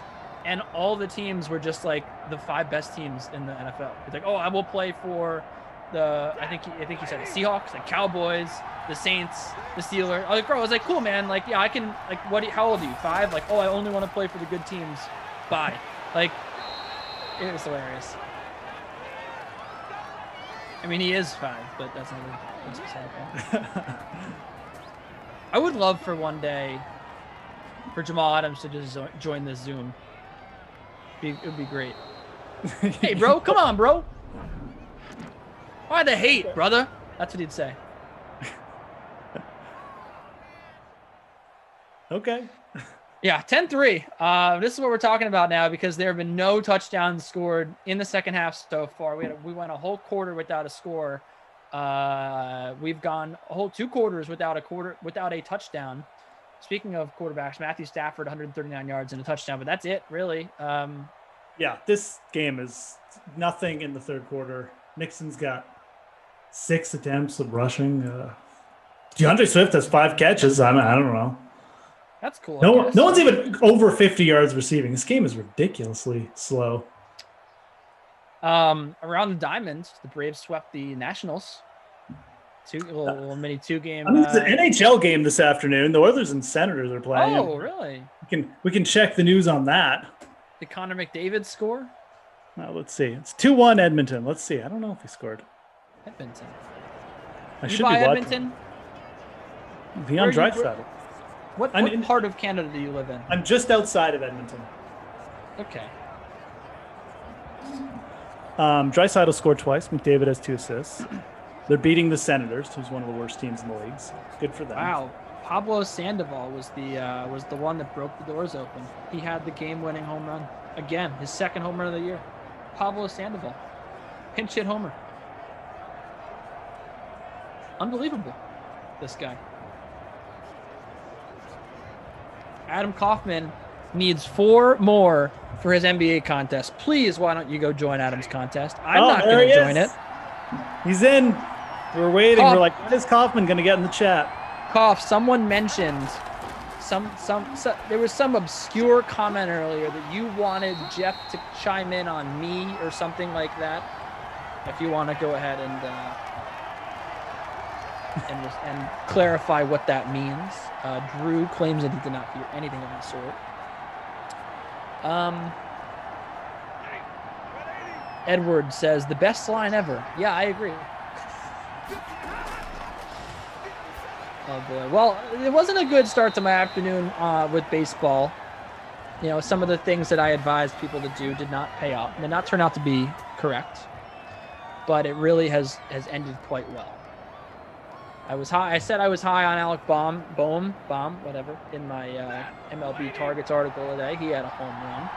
Said on the sweat that Rhys Hoskins might have a breakout game. That feels pretty good. Cardinals are looking like they might win here. How are you feeling about your sweat predictions here for the NHL? Not too bad. I'm liking Montreal tonight. I still think they got they're a good underdog target and getting a good price. Jake Allen in net. Carey Price hurt, so Jake Allen's played pretty well. Kind of like them. Surprised the Leafs. He needs to play good since he came back from the little COVID break. Actually, another touchdown. We're getting close. Yeah, we might. Maybe we should pause here.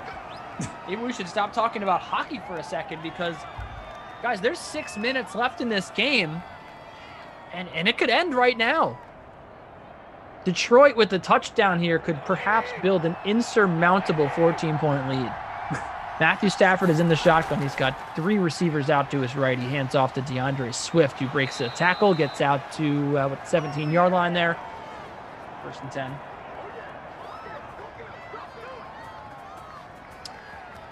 So Detroit now up to 58 rushing yards. Just went after it today. Detroit Lions. What an offensive explosion for them. Now in the I formation because who needs yards, right? Stafford going to hand it off. No, we're going to play action. Throwing for the end zone. It is caught for the touchdown. It is the Hawkman, DJ Hawkinson with the score. 16-3. And I have a good feeling it's going to be 17-3 in just a few seconds here. Wild Weather Wednesday, the wind's swirling. The touchdowns are back. We have not seen a touchdown since the first quarter, the 23rd touchdown in Sinland for Mr. TJ Hawkinson. He's on the board here. Hawkinson and Amendola with the touchdowns today so far for the Lions. Still no touchdowns for the Cincinnati Bengals.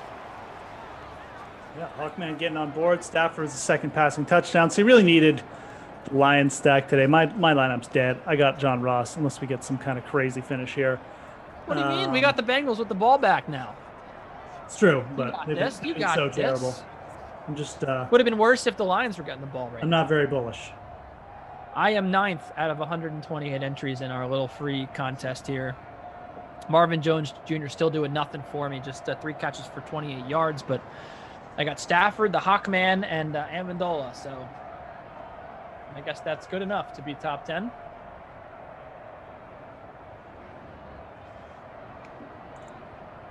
Dylan Betances is absolutely out of control at the moment. What's new? What's new? As a Yankee fan, I've seen this happen so many times.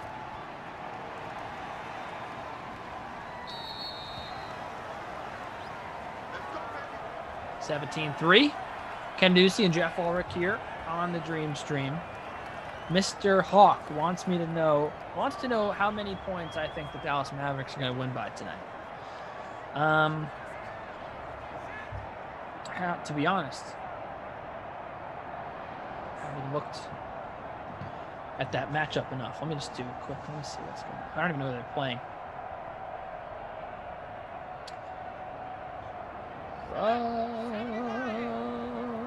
So Porzingis is in, I think. We're playing the Rockets. Yeah, I think that they probably win that game by double digits. That's what I'd say. Second in inches. Who's going to win the NBA championship this year? Man, I really think it's going to be Utah. Utah, hey? Yep. The Utah Utes. Daniel thinks LA. Oh, a bullet over the middle from Burrow to not John Ross. That is Tyler Boyd. Okay, all right, Joey. All right, Joey B. Here he goes. Hooking up with Tyler Boyd. Yeah, most people Daniel thinks it's going to be the Clippers or the Lakers. Clips or Lakers. You know, I'm worried about like the Jazz peaking at the wrong time. But man, I mean, this team is just so legit, dude. Like their defense is elite. The Lakers were playing some pretty elite defense when they were healthy, but to me, if you put the Jazz up against the Nets in a 7-game series, they probably win in 6. And to me, that's good enough to say that they're going to win it. So their defense is just absolutely suffocating. Their shooting is amazing. Mm-hmm. They're just a really good team, dude. Like they have a great bench, and it's almost like what people were saying about the Hawks when they were the number 1 team in the East. Mm-hmm. But they actually have Donovan Mitchell, who's a star. The Hawks didn't have a Donovan Mitchell, nor did they have a guy like Jordan Clarkson coming off the bench, who has surprisingly been really good this year. Mike Conley has turned into an amazing player. Like the Hawks just were just a really good team, but they didn't have these like standouts. Al Horford wasn't a standout. I don't know. Yep. It's tough. It's a tough one for me because I want to say the Lakers because I don't want to succumb to recency bias. But, what about you? Who do you think's going to win? I have no idea. That's why I asked you. But I do. I can. The Lakers probably make the most sense. But I'd like to see the Clippers go. I don't know. I just always cheer for like the opposite teams. The Lakers are like the dominant LA team. Why not let the Clippers win one year? Be nice. I mean, the Clippers definitely could. They have the talent. Speaking of talent, Joe Burrow with the ball. Yeah, wow. All day. First and goal, and he just throws it up. He throws it away. Just a little Dwayne Haskins throwaway to the moon. All right. Second and goal. No harm, no foul. With these sims. These are been 2 pretty bad sims. 2:33 to go. I won't sugarcoat it. The Bengals in the gun, 3 receivers. They are down by 2 touchdowns. They have all 3 timeouts. Touchdown, timeouts, and a touchdown. We get it done. Run, Burrow, Joe. Run it. Come on, Joey. Roll out. There he goes. Oh, touchdown, Joe Burrow. He cut back the other way. And the Bengals have done it. They've scored a touchdown. No one thought possible. and it is a one-possession game, folks. They've done the impossible. Reached the end zone. The crowd goes wild. Oh, boy.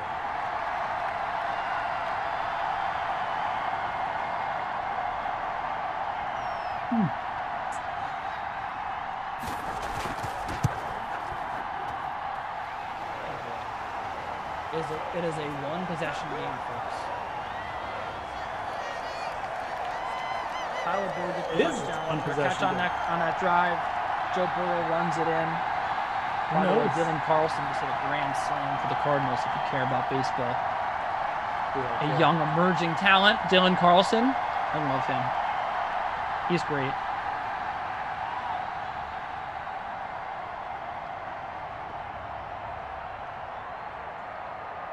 So here we go. Can the Bengals defense step it up? We are about to see the action all unfolding here on the DraftKings Dream Stream on YouTube, on Twitch, on the website. Shout out to Bright Code. Got to with this. Kenny Ducey and Jeff Ulrich. The action unfolding here. The Guru 805. Hey Buddy. El Bongo. CEH. We've had Mike Bauer in here. We've had Mr. Hawk in here. Ed Zone Dance, Relly Rel. Ricky Robbie, of course, flaming me for personal appearance, which is absolutely the lowest form of comedy. Dwayne, Abby, Emerson's forehead, the Pizza Man. We have been here, man. We are here. We are waiting for the points to hit the board. The Bengals almost forcing a turnover there. Can the Bengals do the unthinkable? Folks, the Bengals didn't have any interest in scoring the football for the first 30 minutes of this game. And then all of a sudden, a well-orchestrated drive by Joe Burrow, and they are right back in this thing. The Lions have had every chance to put this away, and now they're faced with a 3rd and short at the 32-yard line. The clock will stop for the 2-minute warning. This could be a huge play right here for the Cincinnati Bengals coming up. We're going to get, of course, the greatest 5 words in sports. This is the 2-minute warning. 6 words. I hate the 2-minute warning, but we won't talk about that now because it's exciting. 2-minute warning time. So here it is. This is, I mean, the Bengals, they don't need the stop here. They can get another stop, but this would put them in a fantastic position to come back and tie this game. On 3rd and 3, Stafford under center. He'll hand off up the middle. And a stuff! Oh, boy, Adrian Peterson got the ball, and he was absolutely stone cold by this Bengals defense. Look out. Here comes Joey. They're going to punt. Oh, yeah. They're going to punt, and we have 2 timeouts sitting right underneath the name of the Bengals. They have 2 timeouts in their pocket. They can do this unless we get a. We saw the fake punt. Remember, Jeff? We saw the fake punt last game. They're not going to fake it. They're going to punt it away. Oh, that was... believe punting into the wind. With the wind, rather. They're going to get to about the 25-yard line. All right. Straight up in the air either way. So I don't okay. know the punt. So 1st and 10. Joe Burrow going to run back out on the field here with Joe Mixon by his side. 2 timeouts in their pockets. They need a touchdown to force overtime. Burrow in the gun with 3 receivers out. Takes the snap. He's got some time. I'm going to throw the screen pass left side. Blown up in the backfield. Oh, boy. Tackle. How many times do we see this? Yeah, basically that's been the whole game. Gio Bernard with his 4th catch, though. So How many times have we seen it? How many times do we see the team, they finally get the ball, they just need to drive down the field, and then what do they do this. We see it all the time. Still, 1 big catch, and they could burn a time. He got away! He got it away, and it's complete. Juke move by Bernard. They get down to the 34, but they have to use their 2nd timeout. Yeah. And now this is where it hurts, Jeff. This is where it hurts because they are down to 1 timeout. They're down to 3rd and 1. Now, The 3rd and 1 thing, not a big deal. You got 2 downs, but 1 timeout. They had to burn one there. So that's big. Let's see what happens here. 3rd and 1. Burrow in the gun. He's got 4 receivers out this time. On his hip. Oh, he throws a quick strike and it's incomplete. Yes. Wow, now it all comes down to this, a 4th and 1. Chances are Joe Burrow is probably going to forget that he can run on this play. That's what I'm guessing is going to happen here. The 4th and 1? It's 4th and 1. Let's see what Wow, unfolds. okay. I don't know why they threw on that play. I guess because they only have the 1 timeout. Yeah. Joey B is going to go under center. Joe Mixon in the backfield. Hi. Is Joe Mixon going to be asked to do this? He is, and he gets the first down. Does get it, yeah. They're not going to burn the timeout, so we're probably going to see this ball, unless they do it the 101 timeout, classic. Get the classic 101. Nope. So probably about 50 seconds by the time they snap this ball. They still got the timeout. That's big, but they still have a ways to go. They have over 70 yards, or over 60 yards right of the game. Burrow going to roll out. What was that throw? It was complete somehow to his tight end, Uzoma, past the 50. They're down to 40 seconds. The clock ticking. They still have the timeout. They need a touchdown to tie the game. Uzoma, the latest to make a catch. We're probably going to get the 31 seconds. 31 seconds. Are we going to get it? No, it didn't come. All right. Riverboat Bengals. Here we go. Here we go. 24 seconds. Burrow in the gun with Mixon on his hip. With 4 receivers out. He's got time to throw. Get rid of it, Joey. He does. He's got a man past the 40 and room to run. Oh, into space. It's Drew Sample of all people. Oh, the and a Sample. timeout by the Bengals. Yes. Drew Sample with the catch to the 27. Costco's His favorite first catch employee. of the game, Jeff. No one was covering Drew Sample. He's just out there with his free crackers and, hot dog samples. Just sitting out there. No one paying attention. Here we go, though. If the Bengals tie this could be one of the great comebacks I've ever seen. A couple shots at the end zone from here, for sure. Burrow going to go for it. Oh, he had his man. And you know what? This is a wind game, guys. Yeah. The wind is swirling here. It's Wild Weather Wednesday. The element for this one is wind. Windy Rivers. You might want to blame the wind for that one. All right, so. I don't know. If chances he are caught here that, it would have been 50-50 if he gets in, because he had right. He might could have just got tackled. Well, this is they got to go. They got to are be the aiming chances to the end zone. What do you run play action for? Okay, End this zone one's- shot. Oh no! He had a man, but he got another shot here. Yeah, one more shot. Another shot here. Oh, I thought that they might get the toe tap touchdown there. Little triple T I action. thought that was picked. I lost sight of it. Wind just playing havoc here. Got to go end zone. This one has to go to the end zone. No dump 3 offs. seconds left. Burrow, 4 receivers out. Bernard is in the backfield. Bernard's the guards. In case you guys needed to know, they're in the quarter look. Throw to the right side. Oh my gosh! Oh, touchdown! The Bengals do it! They tie the game! Oh man! On the last play of the game, the Bengals have done it! They tie up the game, Jeff! We're going to overtime! I don't even know who caught that ball. It went by so fast. Someone tell me who caught the ball. I don't know who caught it. I don't know who caught it. I'm going to Fred watch the YouTube replay here. See if I can get the number. Jim, tell me who caught the ball, Jim. In ops. That's Please, Sample I need again? to know right now. I think it was. I don't know what happened with the animation, but it just skipped. I couldn't see. I think it was Boyd.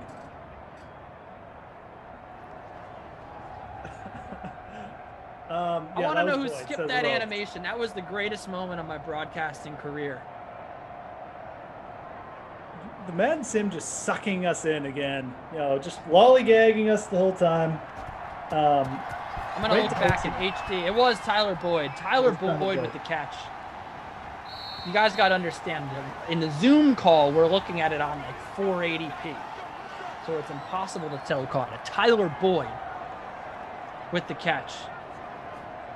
Jim didn't see who it was either through the Zoom call. It does appear it was Tyler Boyd on second look.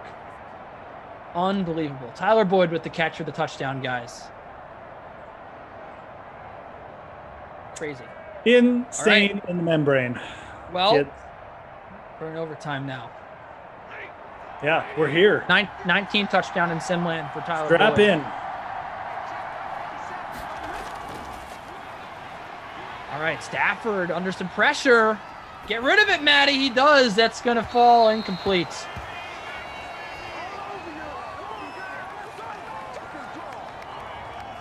I cannot believe that the Bengals just tied it up on the last play, Jeff. That was for how bad this sim was. That was awesome. It's crazy, man.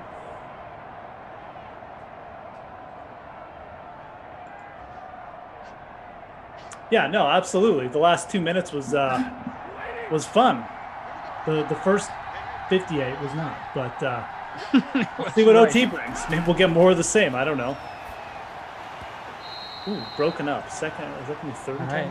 Now, all of a sudden, the Lions could lose this game. They look like the sure victors, Jeff, like 2 minutes ago. Absolutely, they did. 3rd and 10. Victory from the jaws of defeat here, potential. Need Stafford to show up. You know, legit. Oh no! Oh boy! I thought he had that. I was like, he's gone. He's off to the races. Did he drop it, or did it just broken up? I thought we had like an 80-yard touchdown. All right, Bengals getting the ball back. Oh, Matt. Field goal, win it. Matty Stafford. Maybe not worth those picks. All right. Well, are they going to fake the punt thing? We saw a fake punt in our last sim. No, they're not going to fake it. And now I'm on a high alert. They're for into the fake wind, punts. so this is a They're terrible. kicking into the wind. I thought that was I thought he might have fumbled that. All right. Well, here we go. Joe Burrow comes out onto the field. The Cincinnati Bengals have scored 14 unanswered points. A touchdown, a stop on a 3rd and 1 of Adrian Peterson. They get the ball back with 2 timeouts. They run down the field and score. Now in overtime, a chance to win. All they need is a field goal, and they'll win this game. All right, 1st and 10. Here we go. Hand off to Mixon. Yep, getting some positive yards. Yeah, I mean, they do have the wind at their back, so we're pretty sure this. So you think they're gonna run it more? Is what you're saying? I mean, they just need. I'm just like, if they get to like the 35, they're probably good for a field goal.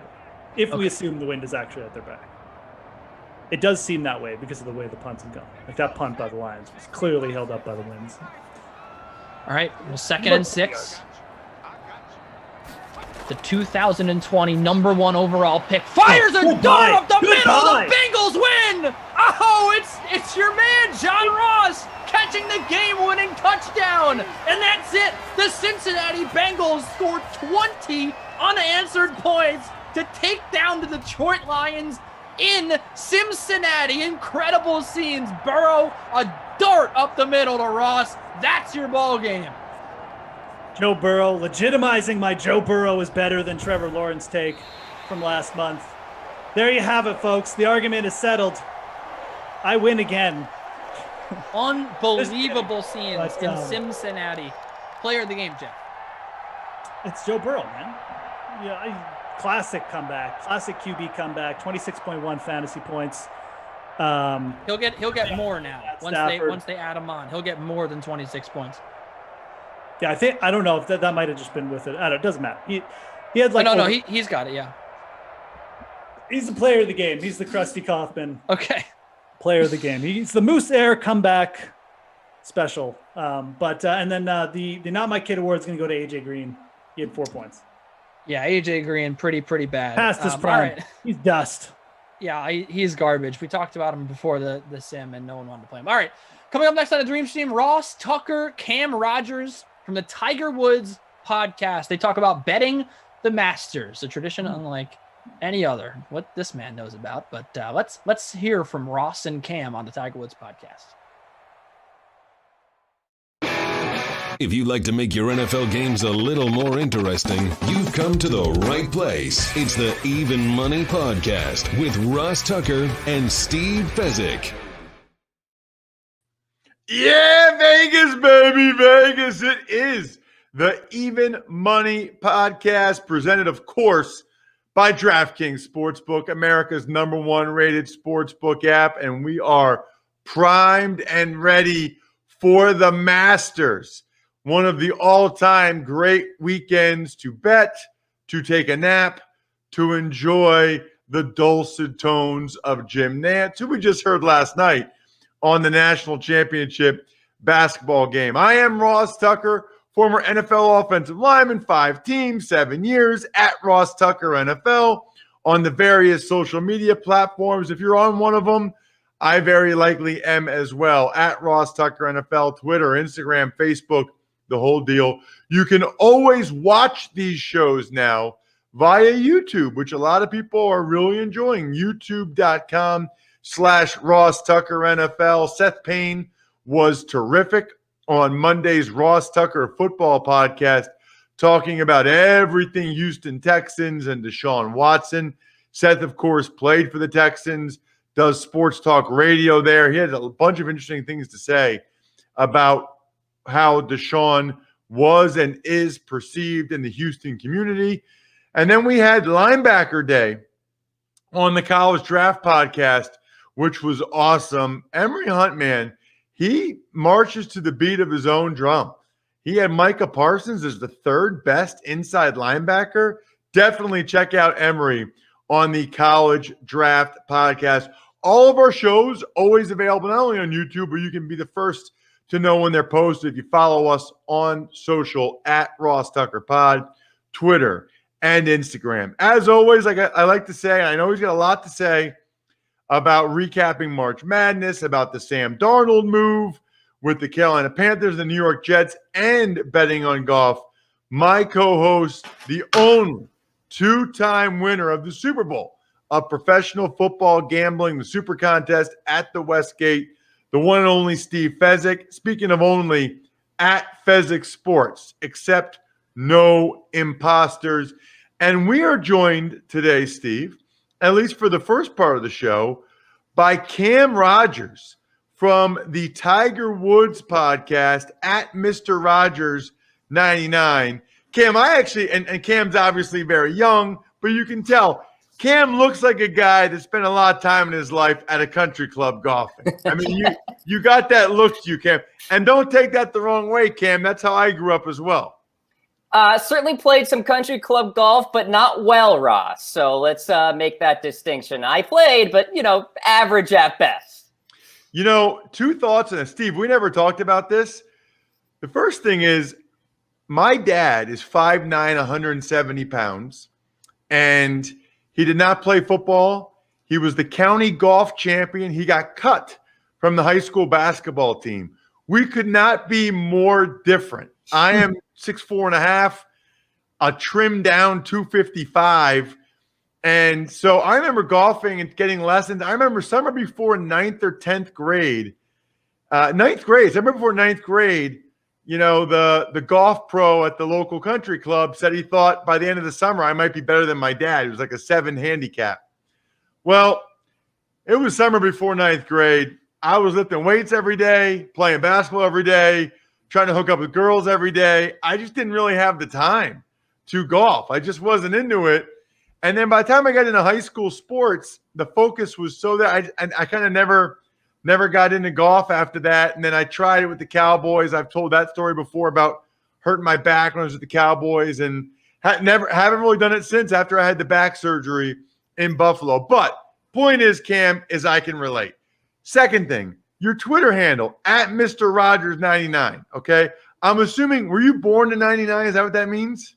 No, but I have this randomness to the numbers that I choose for my username. Like my email has 40 in it and Twitter has 99. Instagram has 98. So I guess I could say I'm 1 point better on Twitter than I am on Instagram. But really, yeah, not much logic. I was born in 94 though, but I'm honored that you think I was born in 99. My skin must look great. I don't know. All right. So the Mr. Rogers thing, is that just because it's your last name, or do you even know who Mr. Rogers is? I know who Mr. Rogers is. There is no relation, but at the time when I made Twitter, I thought, this kind of rings, so I'm rolling with it. All right, so how long have you been doing the Tiger Woods podcast? Couple years now. Ironically, I started it the week before that illustrious victory at Augusta National where Tiger Woods won it. So the timing could not be better. I've been with Believe since November of 2018. I'm their marketing manager, so I promote all the shows on the network. And eventually I started my own show, which was the Tiger Woods podcast. And I did that because nobody out there is doing a show dedicated to essentially the GOAT of the PGA Tour. Now, things are changing a little bit with the show with Tiger off recovering. So there's a lot more golf betting involved. There's a lot more just general golf discussion. And it's great to see the proliferation of golf betting right now. A lot of intrigue. Yeah, I don't know if it's just because I am more into betting now and I have more betting content. I don't remember people talking about betting golf a couple years ago. Right. Now it seems like everybody bets golf. Yeah, and Ross, I'll tell you, golf was one of the first big sports to come back after the shutdown with the pandemic. And so, the sample size was low in terms of what you could actually watch for live sports. And golf was one of those that you actually could. And so that brought in a lot of sports betting intrigue and a lot more golf content out there and people like me who are, learning about the game more and more as we go. So I think that was a great moment for the PGA Tour and golf in general just to grow because it is a naturally socially distant sport. We know this. And B, it was one of the few live sports on TV. So you were kind of forced to watch it. And hey, I guess it brought in new fans. It's a really good point because I do remember like a year ago at this time, that was when people were, it was the only thing on. Right. I think that's a good point, Cam. So I don't know how popular your podcast is, but you'll know how popular it is when you get your first cease and desist from Tiger Woods for having the podcast.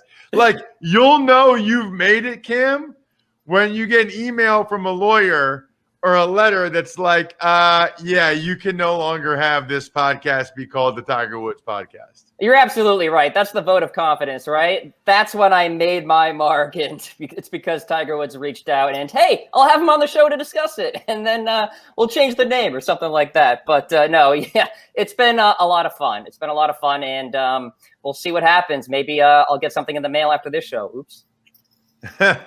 All right, so for two things on golf that we need to start with before we even get into how you bet it, whatever.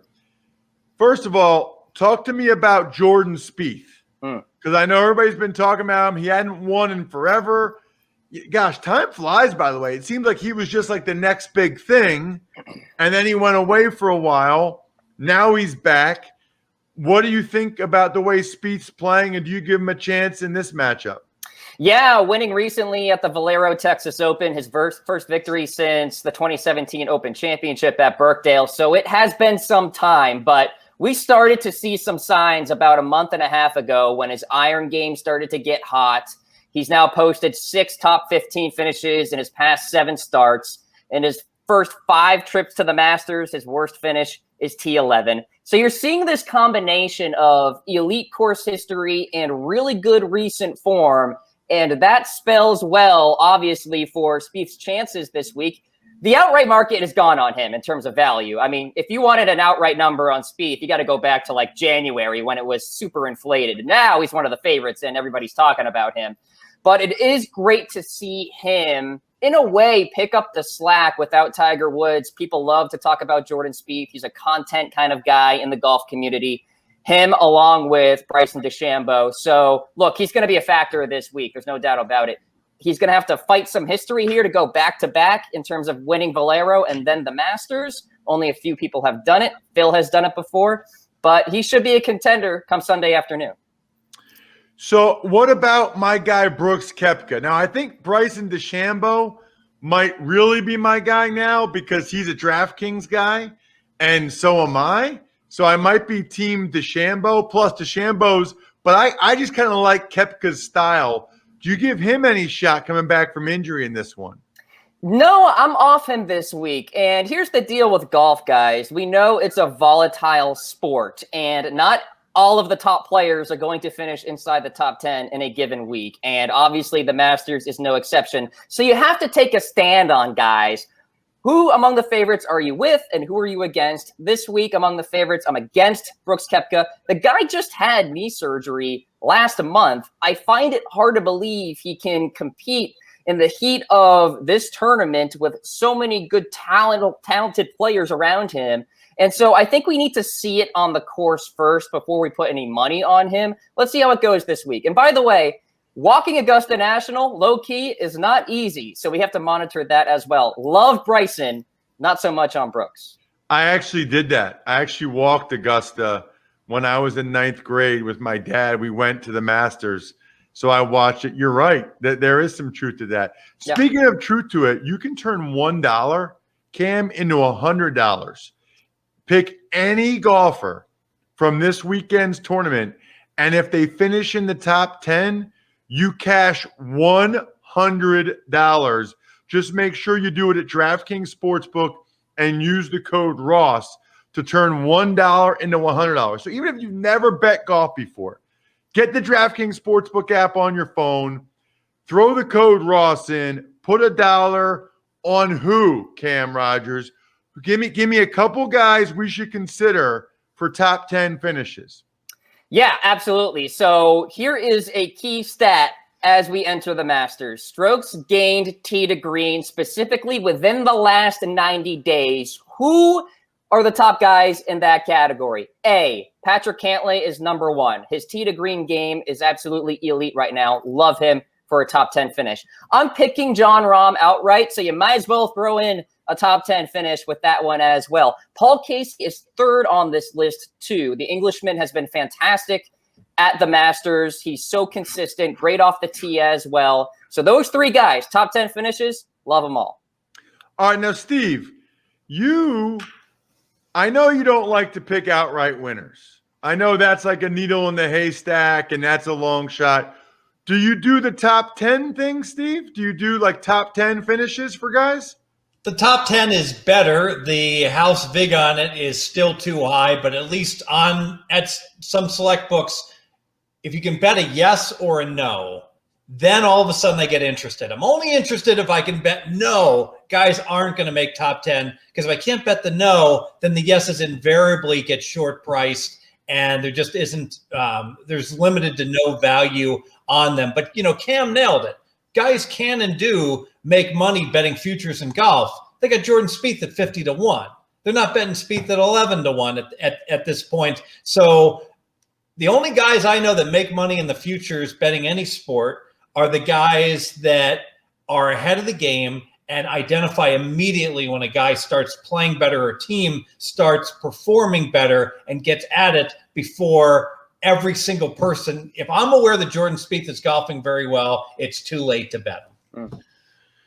Got it. All right. So then, but you really prefer, Steve, the head-to-heads, right?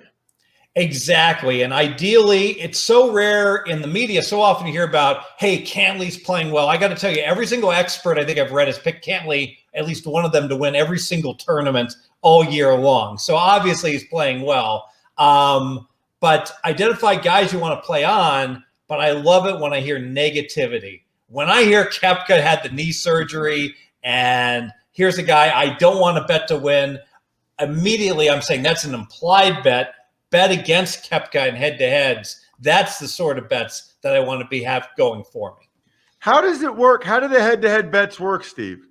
So typically they'll just put the 2 heavy lifters, and they'll put Bryson DeChambeau against Bruce Koepka, and you can bet in their first round scores. More common is bet them for the entire tournament, who will do better. And in this case, I'm sure DeChambeau would be like a -200 type favorite against Koepka. I just threw that out. I don't know the exact number.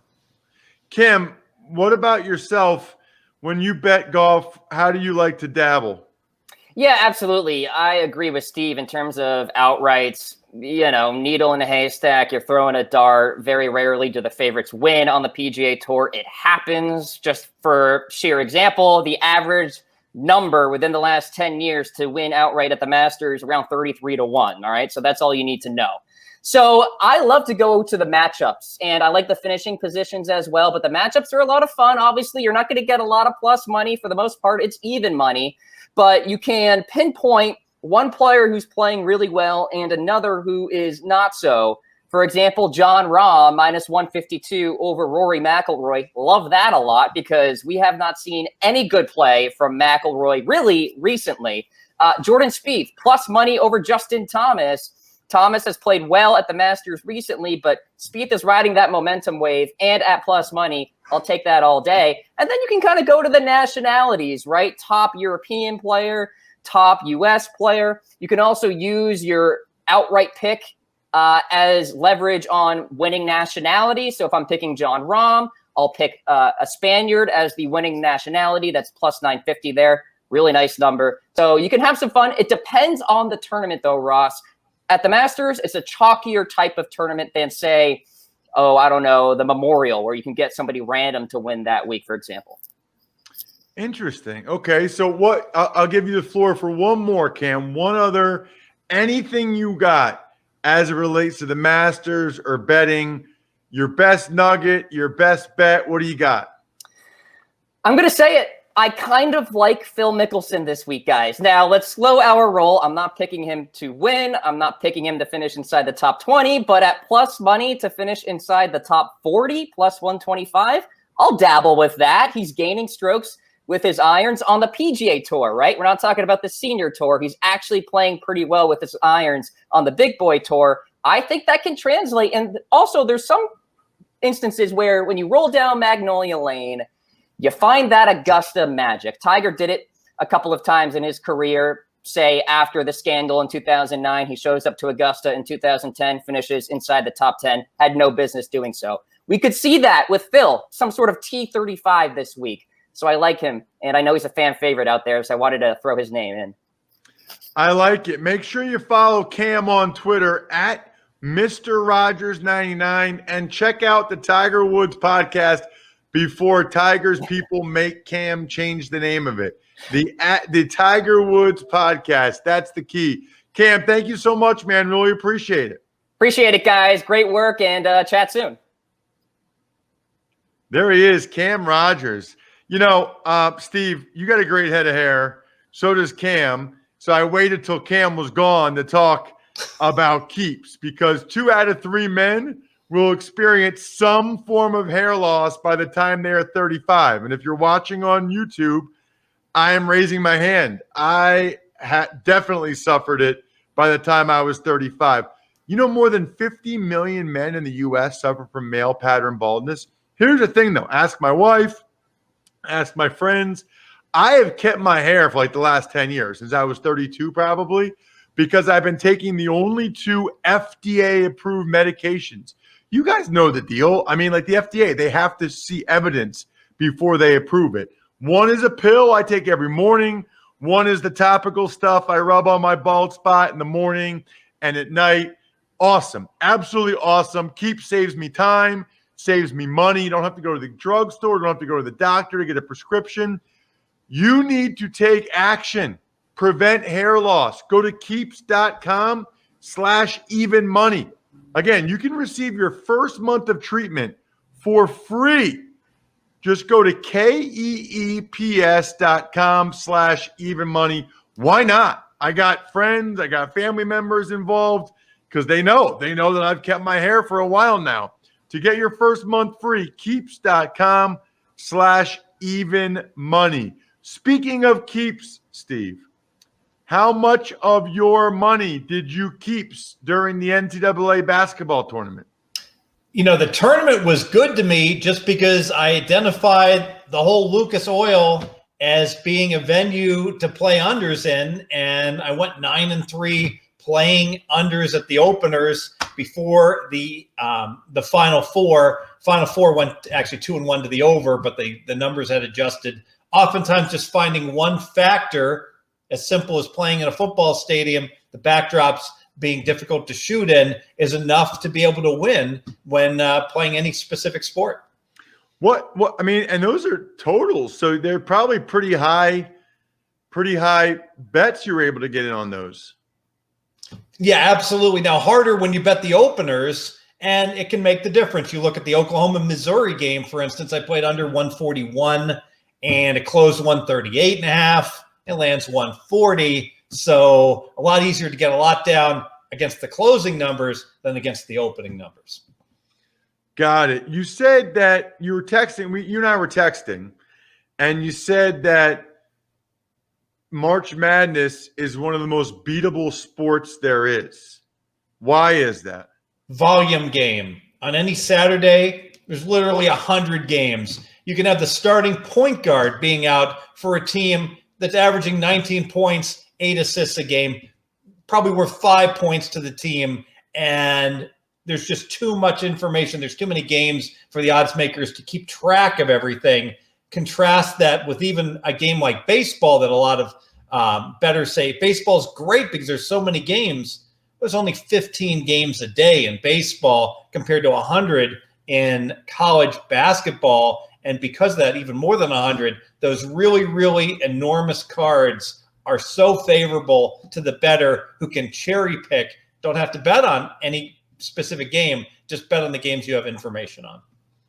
So, okay, that's a good question because you've kind of made your name as an NFL guy, but they say NFL is the hardest.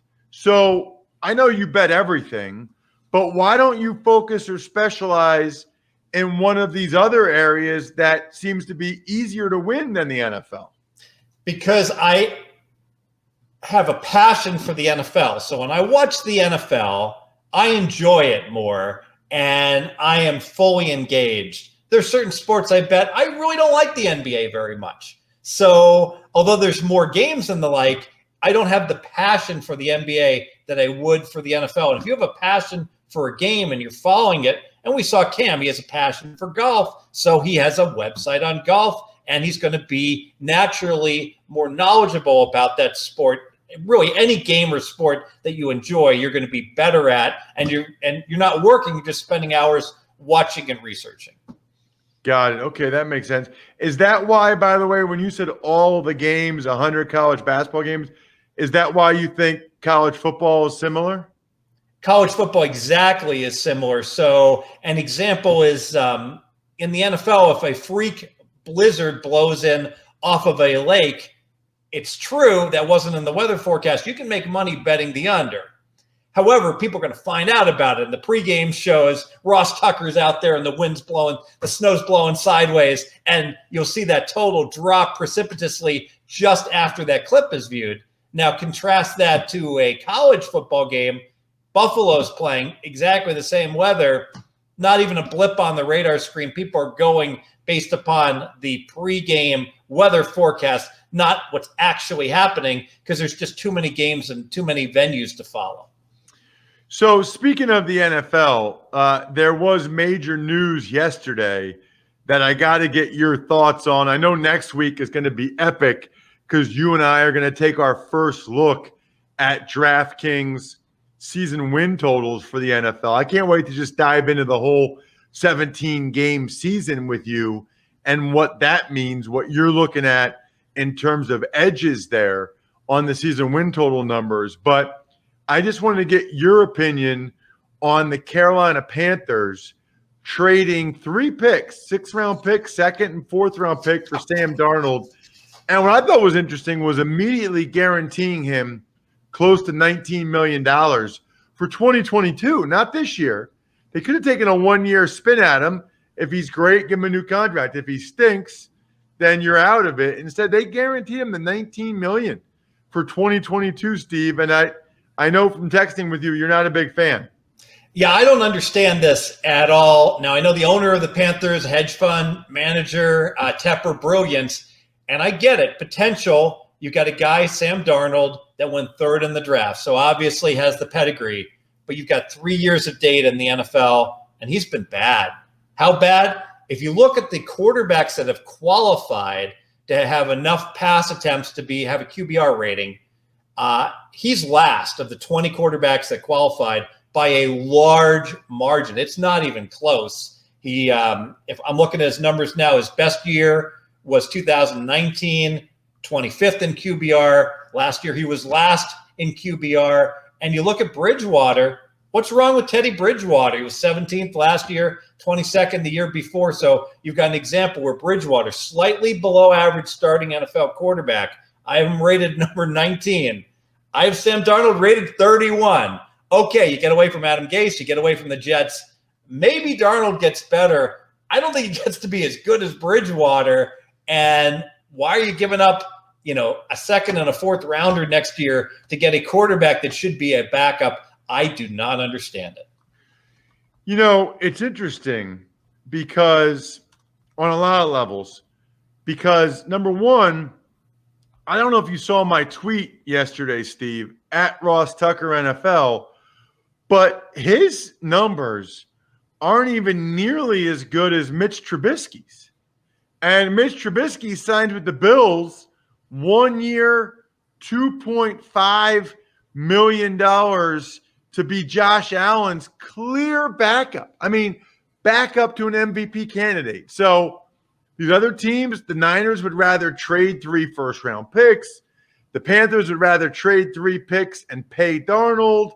Obviously, we know what Washington and New England and New Orleans and these other teams have done. Nobody really wanted Trubisky. I'm not here to say Trubisky's good. I just think it's interesting. Trubisky's a 4-year sample size. Darnold's 3. There's this perception that Darnold is salvageable and still good, just a product of his circumstances, whereas Trubisky's a lost cause. I mean, you want to talk about value and the hedge fund guy, give me Trubisky for $2.5 million and no draft picks over Sam Darnold for $23 million fully guaranteed and 3 draft picks. And Trubisky did have a stellar year. He was actually 3rd in QBR 1 year. Hard to believe. So I almost wonder if this isn't the game of musical chairs where they're taking away quarterbacks one by one. Oh, there goes Fitzmagic. Looks like Watson's not going to be available. And Carolina, for whatever reason, doesn't want Bridgewater to be their starting quarterback. And Ross, they ran out of quarterbacks. They're like, you know what? We got to take a chair, any chair, or there's not going to be any chairs left. Well, it's interesting because Daniel Jeremiah from NFL Network came out with his latest mock draft. He had 5 quarterbacks going in the first 7 picks. So none of them were going to be there for Carolina at 8. Carolina's desperate. The part I don't understand why a year ago in free agency, they guaranteed $10 million of Teddy Bridgewater's salary this year. I don't understand why they just guaranteed Darnold's salary for next year, for 2022. They don't have to do that. I'm not understanding. I think that they think that they can get these guys to play really well, and that so they're actually getting value there. But wow, there is quite the risk, especially when they just showed they evidently weren't able to do that with Teddy Bridgewater. All good stuff, Steve. I am so fired up for next week. Our first look at the season win totals over at DraftKings. If you're going to make a bet, always use the code Ross over there. Season win totals next week. Get fired up. We got to get Steve's thoughts on the 17-game season, how it relates to the win totals. Other than that, good luck, everybody. Hope you guys win some money. Thanks for listening to the Even Money Podcast. Make sure to also subscribe to the Ross Tucker Football Podcast, the Fantasy Feast, Business of Sports, and the College Draft. All available at Apple Podcasts, rosstucker.com, or wherever podcasts can be found. A lot of times on the show, I mentioned DraftKings. Here's what you need to know. You got to be 21 or older, New Jersey, Indiana, or Pennsylvania only. New customers only. Restrictions apply. See DraftKings.com/sportsbook for details. Gambling problem, call 1-800-GAMBLER, or in Indiana, 1-800-9-WITH-IT. By the way, if what I was talking about included a deposit bonus, doesn't always, sometimes it does. Deposit bonus requires 25 times playthrough, and deposit bonuses are paid out in site credit.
Hey, what's up? DraftKings Dream Stream. Wild Weather Wednesday. Let's go. Pittsburgh, New England.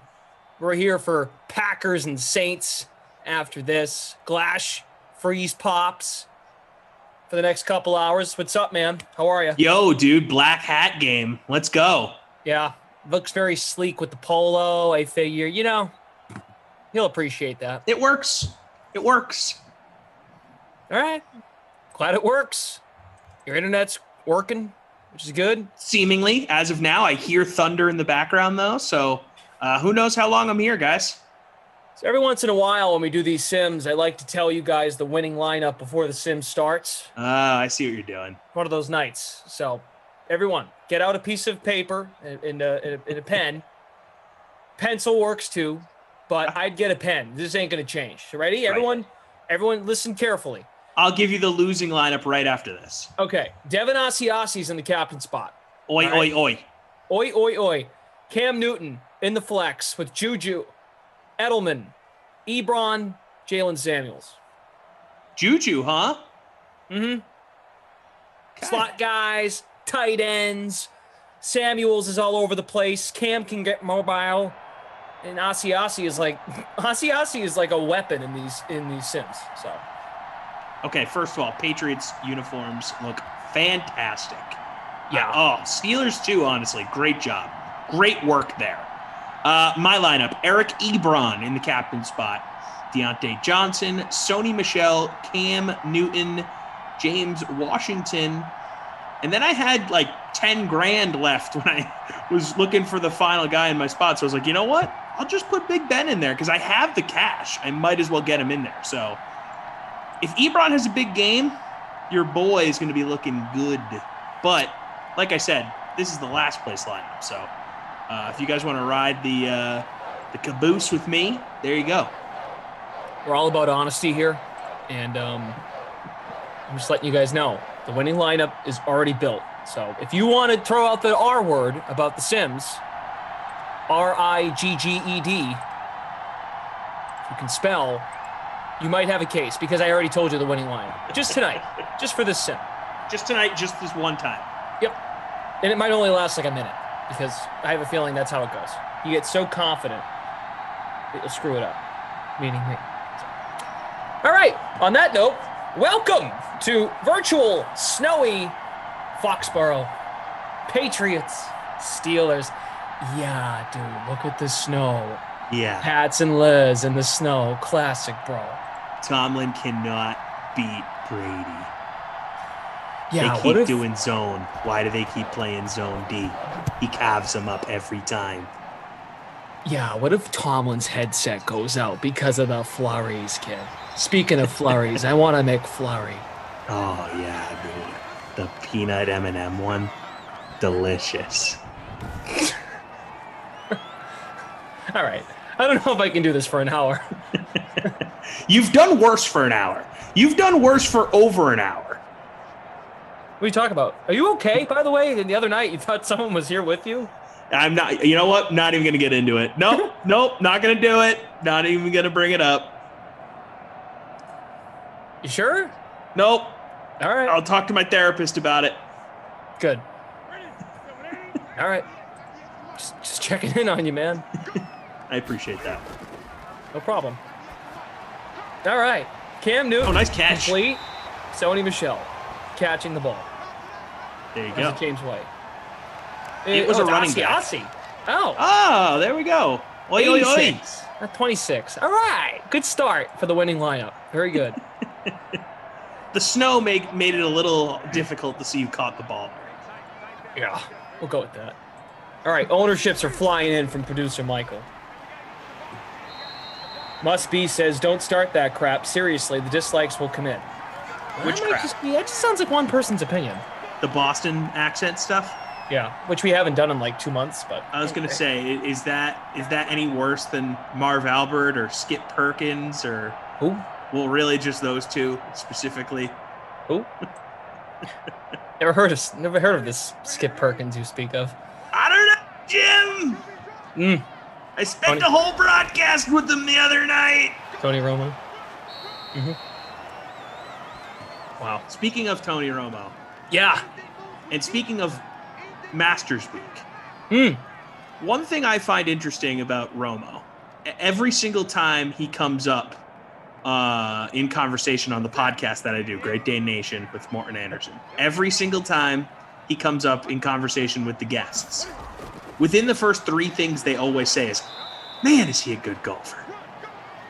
It's like it's almost contractually obligated for all of these people they have to mention that Tony Romo is a good golfer within the first minute of talking about him.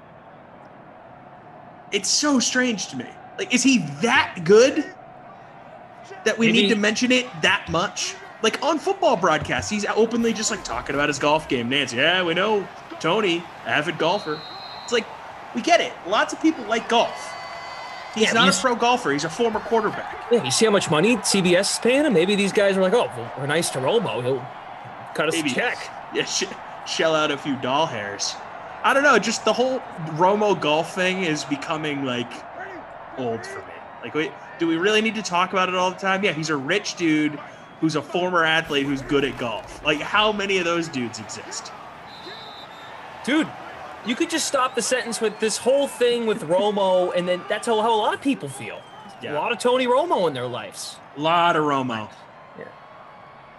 I will say this, though, with the Patriots regressing last season, and they'll probably be on less national windows moving forward until they kind of get their ish back together.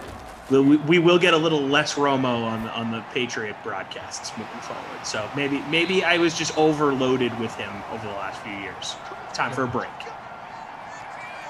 Did you hear Romo? Remember when he was calling the what was the AFC title game? I'm already forgetting. Was it Buffalo and Chiefs? Buffalo. Remember Romo in the last minute of that broadcast? Yeah, don't forget about New England.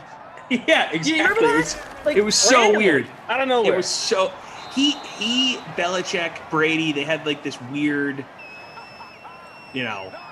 circle of trust, triangle of trust. Yeah. Like he can't say a bad word about any of those guys. And I mean, there's not much to say bad about either one of those dudes for the last 20 years of what they've done. But Romo, it's like he had this secret agreement with Bill, like, don't worry, I'm going to work you into every broadcast, buddy. It's just funny. It's odd. It's an odd obsession he had with the Pats. I mean, look, he called how many Patriot games over the course of the beginning of his career here? A lot. Like more than any other team probably. At least the quarter of the season. Yeah. 4. At least. And he's been in the booth for what, 4 years at this point? Oh, what a pick. Yeah. Nicely done. Oh! Cam missed the tackle! House. If I had to guess, this is Minka Fitzpatrick. Wow. Unreal. Cam, what are you doing, bro? Yeah, Minka Fitzpatrick. To the house. I thought about putting Pittsburgh's defense in my lineup instead of Big Ben when I had all that money left. And I felt bad about leaving so much money on the table, so that's why I paid up for that expensive punt play. But it looks like I made the wrong move early on here. Although, look, we haven't seen Pittsburgh's offense yet, but still. I was just going to make a comment about the Patriots taking up a ton of clock here and still on the field, as we talked about Romo. Pittsburgh's defense pretty highly owned in the free showdown. They're good. 16%. Nice play. Nicely done. Boswell, extra point. I know we're bouncing around here. I got 2 things for you. Okay. So I'm looking at your Instagram right before we get on, and I see that your voice was featured in a Netflix documentary. You're going to need to explain that for people and tell people where they can find that, because that is awesome. Okay. This goes back a year. I have a friend. Well, yes, they can find it on Netflix, as Daniel Yeah, but points give out. them the name of the doc, all that stuff. Come on, you know what I meant, Daniel. So about a year ago, a friend of mine that I went to college with, he is a producer at Barnacle Brothers, which is a production company. And they film, they shoot, they go and do edits and shot and shooting, and they do a lot of shooting in Boston for docs and whatever. They've shot parades before in the past, and they've actually done like parades. I don't know, just a bunch of stuff. They've got a lot of work in Boston. So a year ago, they're like, hey, we're working on this documentary. We need to have like a Boston, and they know we do the broadcast thing, and they're like, hey, like, we need like a Boston radio guy. Like, do you want to be the voiceover for it? I'm like, sure, I'm in. So it was like 5 lines. Gave like 3 versions of it. They're like, all right, like, we don't know if this is gonna, get in or not. But and then, of course, they're my friends. So we talk about other stuff throughout the course of the year, and then it's like, documentary's coming out in April. This was like 2 months ago. I'm like, well, did I get in it? And they're like, we're not sure yet. And then I found out like last week, oh yeah, it's debuting on Wednesday the 7th. I think you're in it in the first episode. I'm like, all right, sick. Amazing. That's so cool, dude. I'm surprised. So listening to it, and obviously you can give more details on it in a second here. But the thing that was interesting to me about it is it's you reading an old radio script for the St. Patrick's Day Parade in what, 1990? 1990. I thought it was interesting that they weren't able to just contact like a heritage news station that's in Boston and have them like grab an old reel of like actual, radio voice from that day. Instead, they just had you track it. It's like, it's kind of funny to me. I don't know. That's my production guy behind the scenes mind thinking like, oh, they didn't feel like paying for the old radio footage. They just had Glass track it on his iPhone and send it over one day. I think they probably got their head, like a light bulb popped in their head. They're like, oh, that'd be kind of cool if we could get him to do it. And I was like, yeah, man. They're like asking me. I'm like, yeah, of course. It'd be great. Like, why not? No, I thought it was. I did not know at the time it was going to be on Netflix. I did not know that. It's called This Is a Robbery, which you can find on Netflix. It's about an art museum in Boston. Boston's Isabella Stewart Gardner Museum. It's a robbery of the museum. It takes place during St. Patrick's Day weekend, 1990. I was born in 92. That's what's also funny about this. I had to really go back and do the old boys, Sounds familiar, doesn't it? Maybe my Wi-Fi can drop out again if that happens. Just put me out of my misery. It's 25 seconds, but hey, it's better than 0 seconds. Hell yeah, man. That's very few broadcasters can say that they were a part of things like that. You got the dudes that were in basketball. You got Vern Lundquist in Happy Gilmore. You got the dudes. Chris Berman was in The Longest Yard remake. I mean, very few people reach this threshold, and you are one of them, my friend. They can't take that away from you. 25 seconds. It's 25 seconds more than a lot of other dudes in this biz. Remember that. I will. You got to throw that in the broadcast resume. Producer Michael, did I get any on-screen credit? I haven't watched the episode yet. I watched the first one, but I didn't look at the credits yet. I was really just curious about my friend. My friends produced it, so they were like, I was excited for them. Yeah. But of course, I'm just like, hey guys, where's mine? If I'm not in the credits, I'll be offended. I mean, guys, come on, those 20 seconds, I didn't get my name in there. Hey, I'll ask the question everyone's thinking. Did you get paid for this? Yeah, I got a nice little Venmo. There you go. Nice. For 5 minutes of work. There you go. Mm-hmm. That's the best type of work right there. So yeah, it was pretty cool. Daniel throwing the IMDb page up here. Let's see if you made the IMDb page here, Glash. Probably not. Worth a shot. It actually looks really interesting. I think people will like it. So if you're into that sort of thing, a robbery story. Yeah, in Boston, kid, with Pat's Nation, yeah. Don't worry, the radio report I did was actually about the weather, which is kind of funny because it's Wild Weather Wednesday. It's a high of 52 in Boston. Tater Hater likes the basketball reference. Underrated movie. I feel like it gets forgotten about a lot of times. I'll put I feel like the name Koff would love basketball. That's a Koff. That has Koff written all over it. Meager 66. You'll def be in the credits. It's like legally required. Well, if they didn't. No, not okay. really, actually. Okay. I'm not gonna get my friends in trouble. If you didn't sign anything, it's not legally required. I don't really care. Yeah, look, it doesn't matter. You have the footage, you know. Right. So, yeah, it's kind of cool. And I hope that answered your question. Daniel saying credits in Hollywood are ... complicated.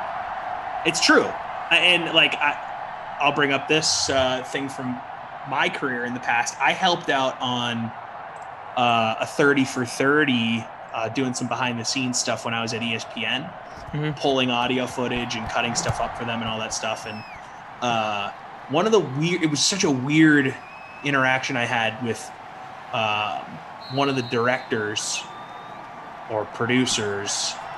Called me out of the blue one day while I was doing it. He was like, "Hey, just wanted to let you know, and just wanted to get this out of the way. This is an uncredited role. You will not be in the credits for this." And I was like, "Okay." They like had to make it clear to me that it was uncredited. It's like, all right, cool. And that was the whole conversation. Never met the guy. Never talked to him again. I was like, I feel like I'm just doing this because my boss asked me to. Andrew Weisner. Who reads the credits anyway? I'm kind of with you. I mean, unless they have like funny bloopers to go with them, or if you know you're in them, right? Yeah, true. Stay. Wait, Mom, look, Mom. Big Ben, as he's hit, gets that off to Washington. This is a long first quarter. Bad Boys of Pop was an extra in basketball. Awesome. Did not know that. That's sick. Ricky Robbie, I think it was Marv Albert saying 4-3, yes! And Glass is trying to take credit. This is the revenge. You don't get in the credits for your voiceover work. It doesn't matter though, right? Because you have that little piece of video for the rest of your life. Yeah. You don't need the credits. You got the hardware. I also love that it's the St. Patrick's Day parade in Southie. Yeah, it's so badass. Like, that's like, it's not like it was just a scenic of like the sky in Boston. Like, yeah, you got the floats going by. It's a great clip. The accent. Definitely got my attention. Yeah. So, pretty fired up. MJ says, who scored for Pittsburgh? It was a pick six. Minka Fitzpatrick, 85-yard return. Bad Boys of Pop has like a cool like list of 10 random things. And by random, like they're not random to him, but like if you just throw it in there, you're like, whoa, like you connect the dots and you're like, that's pretty awesome. Honestly, we need to have him on like as a third seat, one of these sims. Oh, I know. He's asking. We really do. Like he's fascinating. Like the way that Koff and I had Winalda on a couple weeks ago. I would love to have him in as a third seat. I think it's only fair. I mean, Kaufman and Rossi went on his podcast. Like, return the favor. 100%. When's my podcast invite? Come on. I'm following. Did you end up getting in on this last minute NBA? Koff did? I did not. 150 entries. Wow. He did one for 200 last night. Pretty cool. That's crazy. Well, he put it out at like noon. And it has to fill. So there was time. So it wasn't last minute. Right. It's the title sticks because, Because that's his thing. Coughs into titles, He calls you something, he ain't going to change, Yeah, that's why I'm Tom Ace. Does anyone else call you that? Because of him, some people do, but it's sort of just his thing. Yeah. Like undercover Tom or producer. I mean, I've never heard that, but it's okay. Yeah, you get in a rhythm. Ricky Robbie, I always felt Bad Boys of Pop was BK's burner. Bad Boys of Pop, as I've told you, these things need approval. So I'll let you know. If you're here to stay, it will eventually happen. Just got to do it. We got a long summer ahead. Seriously, we do. Damon came in last place. Some people joined that 200-person NBA last night and didn't set a lineup. Oh, that's a bummer. Been there. The one thing you reserve your spot early and then you forget, and then Yeah. you're watching the game You're watching a game 5 minutes in. You're like, oh crap! I am in a tie for 11th place. Asks Captain Blood. I'm already regretting it, but I did it out of spite. I did not. Big Ben dancing. Gets it off. Wow, Ebron, there's your guy. My captain. Oh, captain, my captain. Oh, the second thing I wanted to mention to you was completely unrelated to the documentary thing. I have the Nets game on in the background. I hate these uniforms. Brooklyn Nets? The weird alternative ones They're that they like have for this light season. blue? No. The ones that have it looks like the Friends TV show logo, okay. but it's got. I just hate it. I hate it. I Get don't it mind out it. of here. No, hate him. Ooh, Kyrie Irving. Trying way too hard. That's my issue. Kyrie Irving had kind of a sick dunk. He doesn't dunk much either. No, he doesn't. He drove baseline and pointed to his family sitting in the stands. That's pretty awesome. Gonna be an interesting stretch for the Nets, obviously, with Durant out now. He's back. Harden's out. Oh, Durant's back. Back tonight. Durant came back tonight. Okay. Oh, yeah. I'm pretty sure that's the case. Looking at his the stats real quick. The only thing I regret about my NBA lineup was what I was going to say. I did not play Jaylen Brown. I played Anthony Edwards because I'm just sick of the Celtics. Oh, you're preaching to the choir there. I'm like, you know what? No, not playing Jaylen. God, that team just. Ugh. I'm regretting it. Yeah, Durant is back after 23-game absence tonight. There you go. Because, Durant, I think it's limited minutes, though. So I saw this stat last night on Twitter. By the time the playoffs start, Harden, Durant, and Kyrie, or I guess as of now, how it is. Regardless, it's an extremely small number. That's impressive. They've only played 7 games together. Yeah. These 3 guys. Yep. Since coming together. Yep. That's nuts. Yep. They And I'm still going to pick them to win it all. Are you now? Yes. I don't think anyone beats this team in a game series. I mean, it's a 7-game series. I don't see anyone beating them 4 times in a 7-game series. I'm starting to wonder, though. We're going to get to the postseason, in particular the finals. Are we going to get to a point with LeBron where we're like, all right, we can't pick against this guy? Because he's got the only shot to beat that team, I think. When you really think the only team. The only team's got a shot because of him. If him and AD are healthy. Yep. That's the only team that has a chance. I think Clippers maybe. Again, if they're healthy. If they get to the finals. True. I don't think the Jazz can beat them in a 7-game series. I certainly don't think the Suns can. I think, they have a great record right now, but I do not see the Suns making a deep playoff run. Oh, we're being told in the chat, Big Ben totally misses his target. With his team up by 4, they will probably kick the field goal. I guess Durant has not entered the game yet. Okay, gotcha. And I was going to say, I've had it on in the background, have not seen him yet. But I saw him on the bench clapping. I'm not going to use recency bias here. I know Doc Rivers has turned the Philadelphia 76ers around, but I will believe it when I see it in the postseason with that team. Embiid, though, dude, holy cow. He's in shape. When they've got to manage him the rest of the way here, but I think he actually, he got legitimately hurt. I think years past he got hurt a lot of times because it's just bad luck, of course, but being out of shape doesn't help his cause. Mm-hmm. He's in shape now, too. Took him long enough. I mean, granted, I guess he's still young, but... He's 26 years old. Yeah. it's just when these guys come into the league so young, you feel like they've been around forever. And obviously, the first few years of his career, he missed all that time because he was injured coming in. Hence, why Philly got him at 3. Yeah. He clearly, if you redraft that class, he's going number 1. Although was Giannis in that class? I forget if they were the same year. The same class as who? As Embiid? Yeah. Giannis was 2013. I can't keep Embiid was I can't keep track. 2014. Okay, yeah. So no, they were different. They were different classes. Okay. Philly, obviously, if Embiid's clicking on all cylinders, Brooklyn does not have anyone that can guard him. No one in the league really does.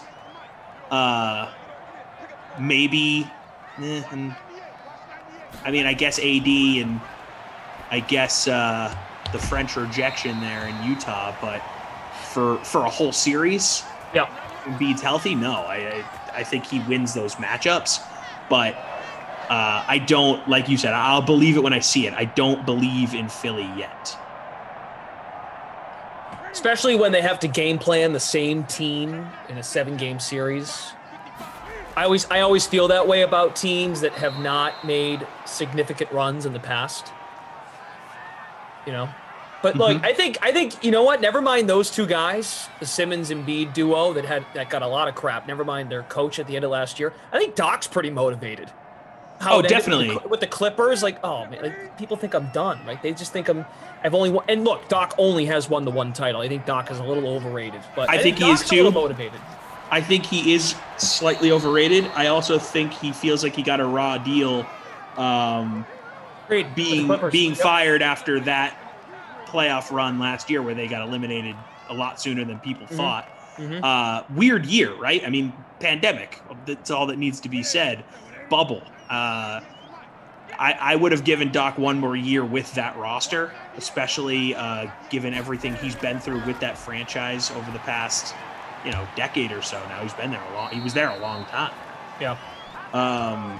But for whatever reason, they decided they needed a different voice, and it's clearly working out well for Philly in the short go here with Doc and Daryl Morey now in charge there. I'll be curious to see how deep the Clippers go, but not really because of what they're doing coaching wise, just because of Kawhi and Paul George. I want to see them fully healthy for this playoff run, because we know when Kawhi's healthy what he can do. Talk about a guy though, like Kawhi was expected to help take over the city, and he's now kind of an afterthought. Right. Well, when you get there around the same time as a guy named LeBron James, that might happen. Yeah. It's true. All right. Let's see. Todd with 4 Ds is in first place in the Pats and Liz in the snow. Classic, bro. Free roll. Nice. 2-way tie for first in the free public showdown. Steelers defense captain, Pats defense in there. Newton, Big Ben, Ebron, and N'Keal Harry. Ugh, N'Keal Harry. Barf all over yourself. Ebron with another catch. I really hope he takes a step forward this year. Think he'll make the team? I'm not joking. I know you're not. That's the sad thing. He's just got Chad Jackson written all over him. I guess he's already a little better than Chad Jackson. Maybe what about not. Aaron Dobson? Yeah, we're talking Dobson, Chad Jackson. Just dudes that we all had such high expectations for. Just nothing. And for those of you that come out and say, nah, they got to give him another chance. No, Bill might just cut him. Bill doesn't care. Bill, at the end of the day, Bill doesn't care what year you were drafted or what round you were drafted in. No. That's why he's been so good. That's why he started Tom Brady over Bledsoe when Bledsoe was healthy. X amount of games into that season when he was back. He said, no, I'm riding with the 6th round pick. I don't care where you're drafted. I care what you do on the field. On 3rd and 14, let's run the football. Establish that run. Tater Hater saying that Doc is not overrated. He's just a straight up bum. Jeez. I don't know about that. I think that there's something to be said about a guy that can manage all those personalities. The 2008 Celtics coming together and winning a title in their first season together. And we're not talking about guys that were in their prime. You know, post-prime Garnett, post-prime Allen, post-prime Pierce, and then a lot of really good role players coming together. I mean, if those three guys come together all in their primes, of course that team's going to win probably multiple titles. But older dudes trying to find their way, in different situations, new squad, egos. You got a young dude like Rondo who's insane. You got to manage that too with all those personalities. I think he doesn't get enough credit for bringing that team together so quickly and having the little window of success they did have. Yeah. Well, a lot of people get on him because he just dodged the Celtics. He went to the Clippers. Doc, I guess, is self-aware that he knows he needs good players to win in that league. I think Greg Popovich is starting to figure that out. Oh, we might get a long touchdown here. Bud? No. Oh! Go. Pops? Wow. 95 yards! Touchdown! Eat our words. Wow. Oh, my goodness. Wait, that wasn't Marquise Lee! That wasn't N'Keal Harry. That was Marquise Lee. It was 13. Marquise Lee. Okay, channeling his inner USC there. Marquise Lee to the house. Oh my God. I don't think I've ever seen Marquise Lee do anything on a sim ever. The chat is going to explode. Definitely not in a Patriots uniform in real life. Oh my God. Oh my God. Huge. Vulture. 95 yards. So who owned Marquise Lee? If you did, hop in the chat. Oh my God. 1.9 owned in the flex. Marquise Lee, who signed a 1-year contract with the Patriots last year and did not play. He was a COVID opt-out. And he got cut. He didn't even play a single down. Incredible. Marquise Lee. Oh my God. Caca. I'm in shock. Done so many of these, I'm in shock. Unbelievable. Bad Boys of Pop. Good little nugget here for us. I agree about Doc. I met him at the hotel when I was meeting up with Ray Allen during the playoffs with the Lakers. Doc honestly knows how to command a room. Very intimidating guy. There you go. Good for Cam owners. You rostered Cam Newton. True, I did. Nice. Actually, I'm going to take a look at the old lineup here. All right. Take a look at the old lineup. Probably not doing great, but. Cam Newton in the free public showdown, 72% owned, 16.5% captain. I'm 66th right now. Okay. Nice. Shouting distance. The chat, are we going to go there? That might be the vulturiest vulture ever. Like that's legit troll job. That's a deep cut. 95-yard touchdown. The only thing I think would make it more vulture-y is if it happened within like the 1-yard line and Marquise Lee caught like a corner fade instead of handing the ball off to a Sony Michel or Cam Newton running. No, but we've seen that before. Or thrown to Devin Asiasi, right? Because that's when the vulturing is like, okay, the ball is in this spot in the field, so I feel like one of my guys is about to get in. Whereas the 95-yard touchdown, it's not like he stole a touchdown from someone there. You know what I mean?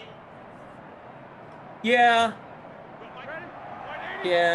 It's not a robbery per se. It's just sort of like came out of nowhere here.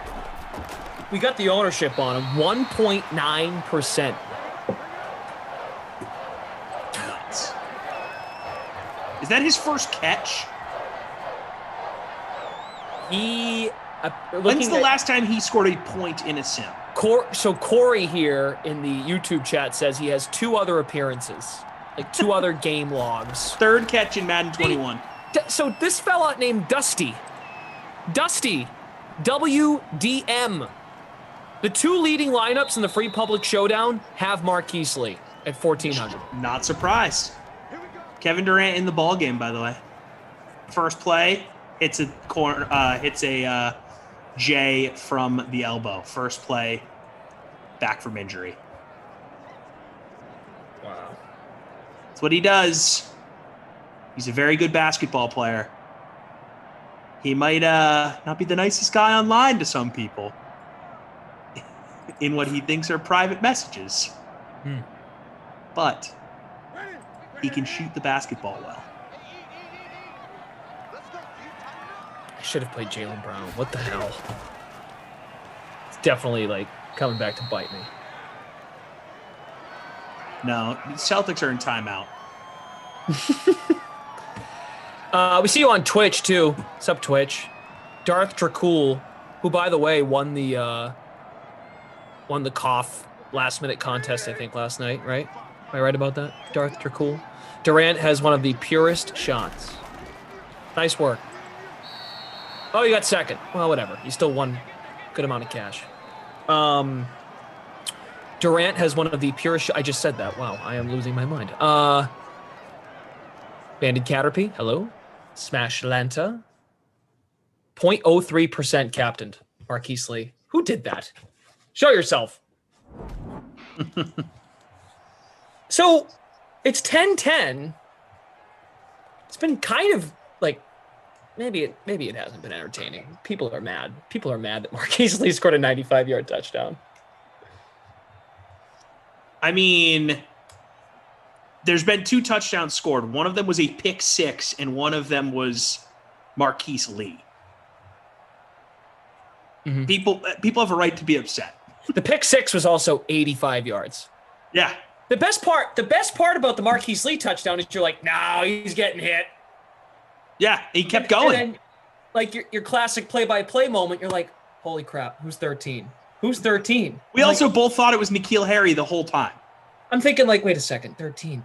That's not Bird. Bird's 10. Harry's 15. Edelman's 11. Who's 13? Marquise Lee. Marquise freaking Lee. Wow. Unbelievable. You guys just want to get out of here now? Who's pissed? You just want to end the sim now? Daniel, you want to shut it down? It's not how it works. Any given sim day, Glash. That's why we do it.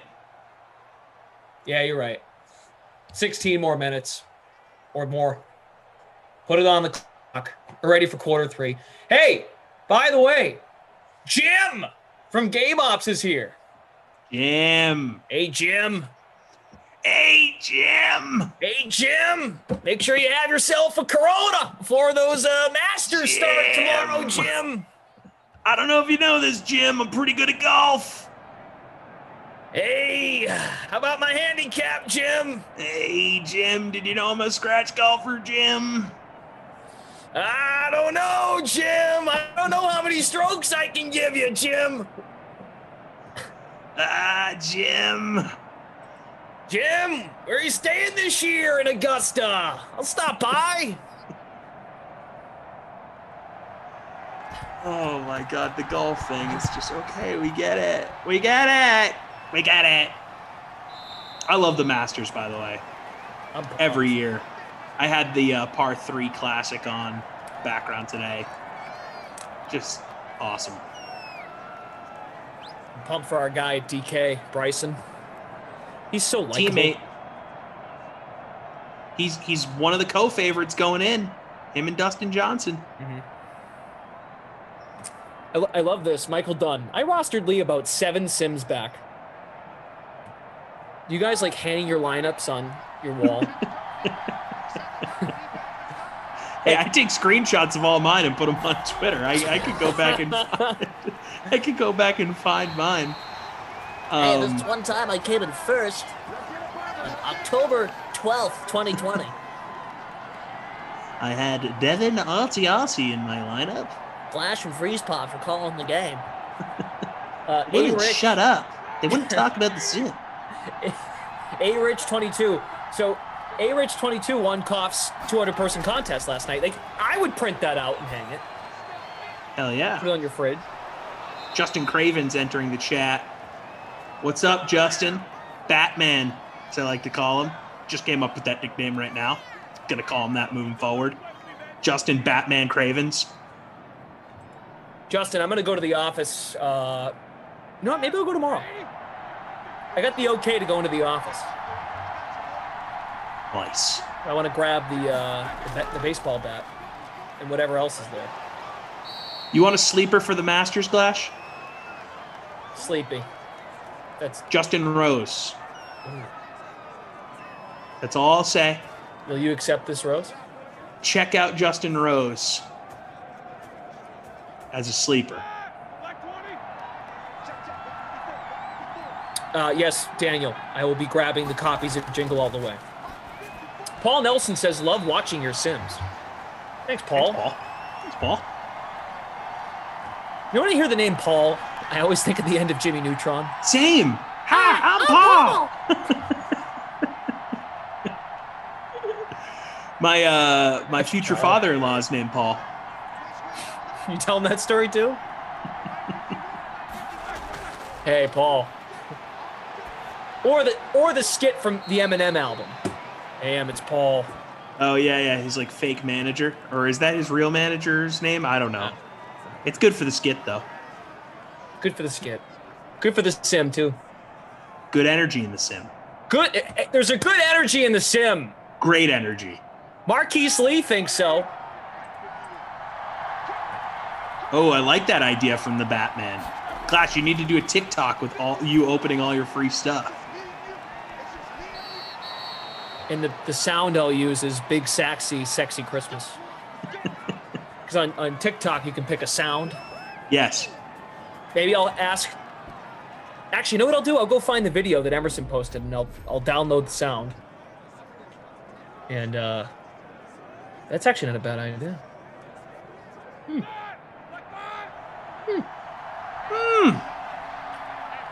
All right. Come on, Big Ben. Uh-oh. Throw it away. There you go. Horse race guy. My middle name is Paul. Mr. Nick, my father-in-law's name is Paul. He thought that was hilarious. You're not making it up. No, it's legit. My future father-in-law's name is Paul. Brother Phil, I thought you quit Wild Weather Wednesday. What are you doing here? A lot of you quit this day. You're all here. It's appreciated. Must Be says, there is no energy in the sim. Talk to None. me. I must be. He's a miserable person. Let's just call it like I see it here. Wow. Miserable dude.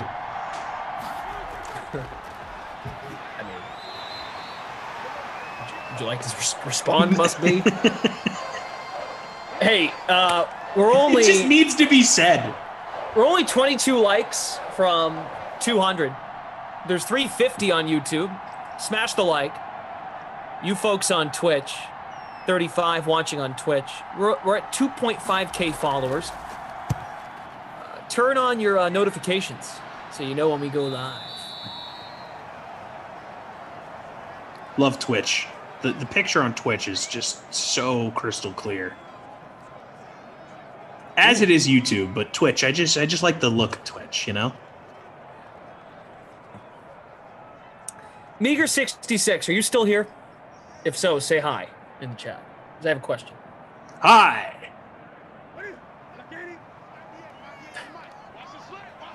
Peace of mind. No, make us. Make you hit the like button? You don't have to. But it would be nice. Yeah, you don't have to.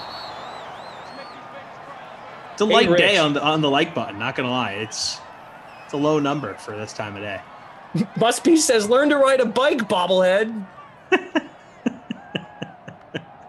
I don't understand how people get the bobblehead. I mean, the bobblehead, the bike thing confused. I said I live close enough to the arch where if I rode a bike there, it would be about 5 minutes on the bike. That's what I said. I didn't say if I knew how to ride a bike. Your story straight. I mean, come on. But yeah, I guess I have a big head. I could do the background foreground thing for you guys later if you'd like. All right, Brother Phil has responded. Still got a bad back, Glashy, me lad. And the boredom overwhelmed my hatred for wild weather. Okay, Meager 66 is here.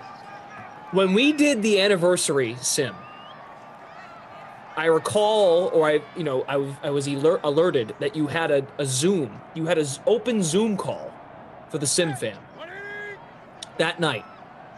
You just put the link right in the chat, or like whatever, however you had to put the link. There's a nice run.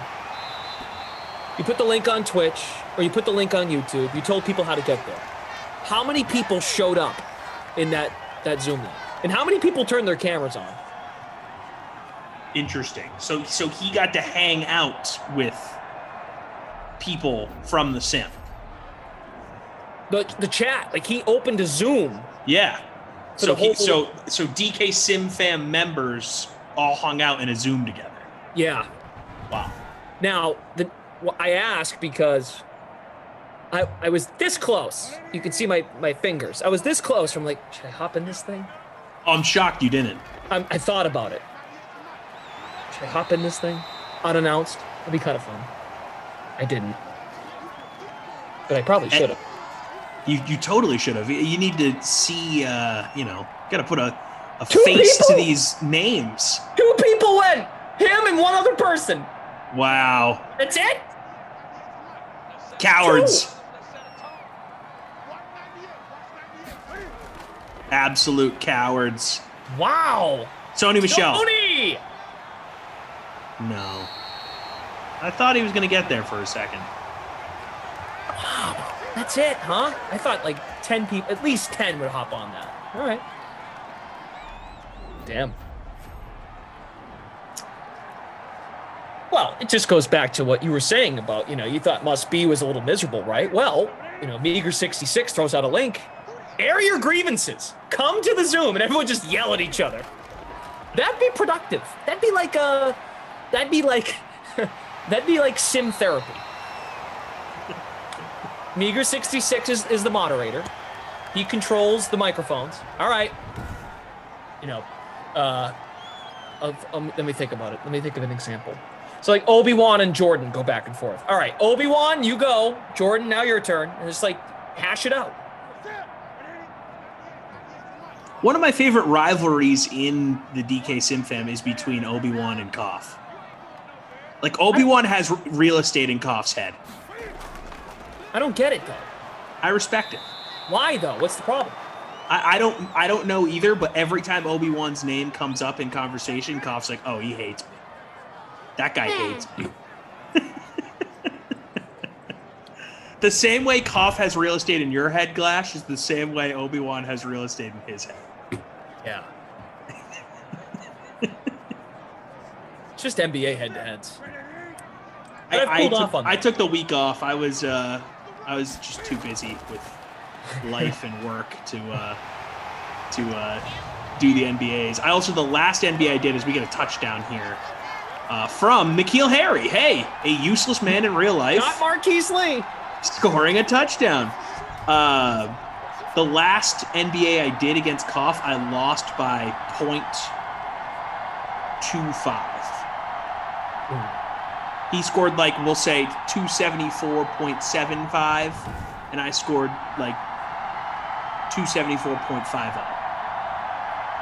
And I said, okay, that stinks. And then I had a busy few days ahead, and I was like, you know what?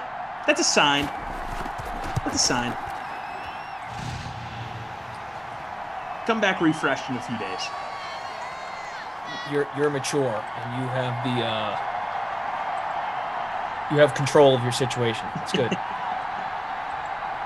Marie Cam, first place. Cam Newton. Maybe that's Cam Newton. Maybe it's Ducey. Middle name Marie. In the captain spot. Big Ben, Ebron, Asiasi, Harry, and Marquise Lee. There he is. Oi. All right, let's see where I am here. So, let me ask you this. Let me ask you this, Grease Pops. I'm an 87. If Meager 66, if I was to go to Meager 66 and I'm like, hey, let's pick a day where we do like a sim council, you know? Mm-hmm. As many of us can hop on. Would you go? Yes, 100%. Oh my God, yes. I'm kind of into it. I think it'd be great. I want to meet some of you. I can't meet you in person. Like, you know, this would be like the mini version of not putting the sim bus tour on the road. Yeah, it's virtual. I mean, it's very pandemic-esque, right? Doing the whole virtual meetups. I would be totally into it because I want people to have to put a face to their words, you know? And I'm not saying like everyone on here is ripping us all the time, but it's different when they have to face you, you know? Like who's going to come in hot and be like not Talk about nice? the sim. Yeah, like on a Zoom, are you going to yell at me to talk about the sim? I mean, I know a lot of it is we're all just having fun, so I mean that's how I would take it. It's not like I'd come in here guns a-blazing and be like, you know what must be? You have a big head. Maybe I'll come in as like a fly on the wall. I'll change my name. Enter it as Sarah. Enter it as Sarah joins the Slack with the camera and then not show my camera and then just listen to everything. All right, let me take notes. You know for a fact that if we did that, that's what. 80 touchdown. Ebron? I think so. Yes, that's huge. Huge. That's huge. You know that 80% of people that would join that Zoom, maybe more, would not turn on their camera. I know. That's why it would be voice. Would you turn your camera on? Yes, 100%. They already see my face. That's true. Okay. I have nothing to hide. They know more about me than probably some of my friends. I'm kind of down too. Like I think I was close. I'm like, we should just do this on our own. Like even if this isn't a DraftKings thing, just like one night where you and I aren't on a sim, do like Madden After Dark. We're gonna get rules though. We'll do it at like 11:30 p.m. Eastern, after the final sim. Yeah, and camera. Just get I after like this. it. Your camera has to be on. You have to show yourself, or you're kicked out. Yes, I love it.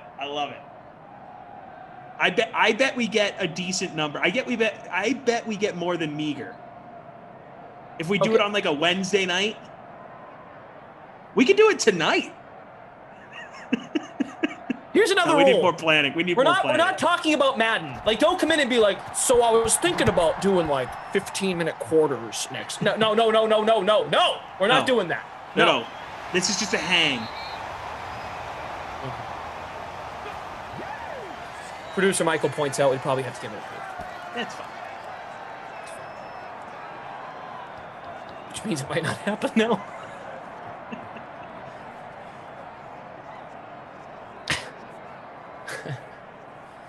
Hey, Glash, the hell, man? Marquise Lee back on April 7th. Like, what was that about? No idea. Saw it just like you. Live. Maybe we should just get the ops team to do it. Why are you so slow? Kareem saying, I know Tom is allergic to asparagus. We are real friends. Kareem, I am not allergic to asparagus. That's not true. I love asparagus. Asparagus, Brussels sprouts, two great sides. But maybe there's sort of like a head-to-head thing there, like asparagus versus Brussels sprouts, where people land on those. I like both. I'd have to really sit down and think about it. I think I lean asparagus, but Brussels sprouts done the right way, like a nice crispy side of Brussels sprouts from a steak dinner. Ooh, that's good eats. I mean, so if someone else organizes it, but we all settle on a day, it wouldn't be our thing. We would just join. I could just tweet out a Zoom link one day and, not say anything. Yeah. But we should we should pick a day in like May or June and we'll do our own little summer bash or whatever. Yeah, you guys I like call it. Whatever you want. Summer barbecue. Just send the invite. But we're making DK rules. SimFam summer barbecue. You Have guys the can mayor organize it, but we're making rules. Have the mayor organize it. Put Greg Coffin to work. Yeah. I mean, Meager 66 has it under control. It's his idea, right? Only He did two it guys joined his. He doesn't have a good track record. You guys record. do all the work. Organize it. but we're making rules. Exactly. We're the VIPs. Cameras on. Don't ask us about Madden. 100%. Wow, I love this. We know Koff would join. Rossi would be down. Would Koff join? I think so. Koff loves the chat. Koff was hesitant about extending last-minute NBA to 200 people. That took like an hour to convince him. I think he'd join. I'm in 17th. This is what Koff would do. Here's my cough. Ready? Here's the thing about that. I don't know if I want people to see exactly what DVDs are in order from left to right, because then they might try and go online and get a better version than me. And metaphorically speaking, I don't want that to happen. We have Jim here update the scores. It's 17-17, fourth quarter, 8 minutes to go. Adam Kaufman, Tommy Freeze Pops. That's good impression, dude. Not going to lie. CEH saying rule 1, Tommy can't come. Not fair, dude. Not fair. You know what? New rule, CEH, you can't come. Yeah, we're going to extend invites now.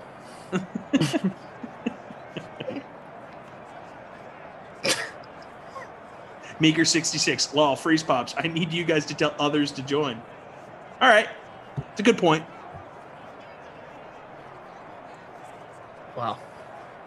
Now this can be pulled off compared to, getting a bus. Yes, this is a much more plausible ask, I think. I wanted to bring this up. When was that? When was the anniversary? Last week? Yeah. In March. 28th of March? I'm just that really was like not that long ago. It feels like about a month ago. 2 Sundays ago. You know what would be epic is if you could send a Zoom link to say like when you do like fantasy leagues on like the ESPN, CBS, Yahoo, whatever. You can take a link to there's a chat. The link off. There's a chat, like if you're playing someone, you can go, you can talk smack in the chat, or like when you draft your teams. Mm-hmm. If you had a chat on the DK website, and if you went to the DK SimFam Friends League and just dropped a Zoom link in, 1,700 people show up on a Zoom. That would be awesome. I mean, the DK SimFam, there is a little like chat feature, but I don't know that you can send links to it. Okay. Right? Like if you go on the app, there is that little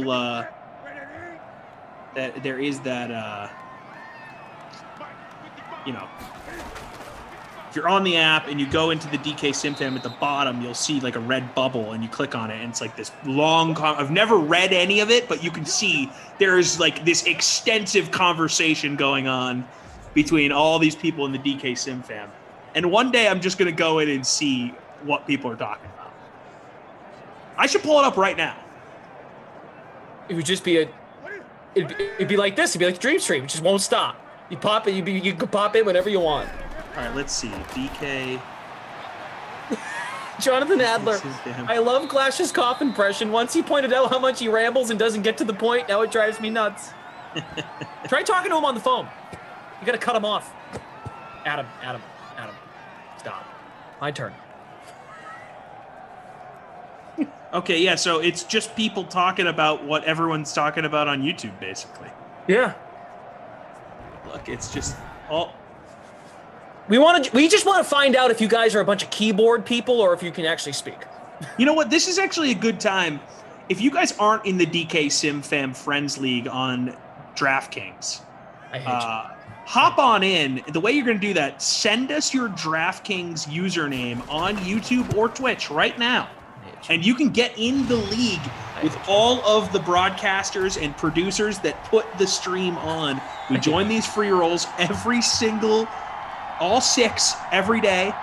We're in there. We're playing. We're creating these contests. Get to the point, Hop on in. It's free.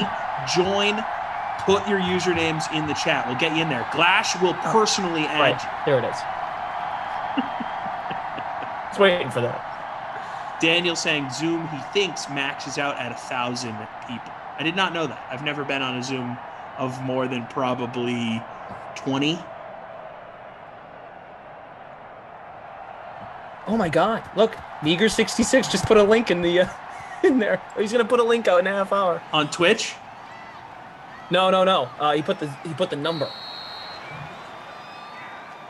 Brian Moynihan, Clash and Tom. When COVID is over, we should have a Dream Stream party somewhere for a weekend. Oh, like I've thought like Super Bowl next year. Live show. Koff brought up a hypothetical live show idea. Give it to me. I want to know. It was basically just like me. Let's, for example, say it's you and me calling a sim. Yep. We're at some venue, restaurant, where you can get sim. some Diet Cokes, you can get some apps, sit down, maybe $5 entry fee.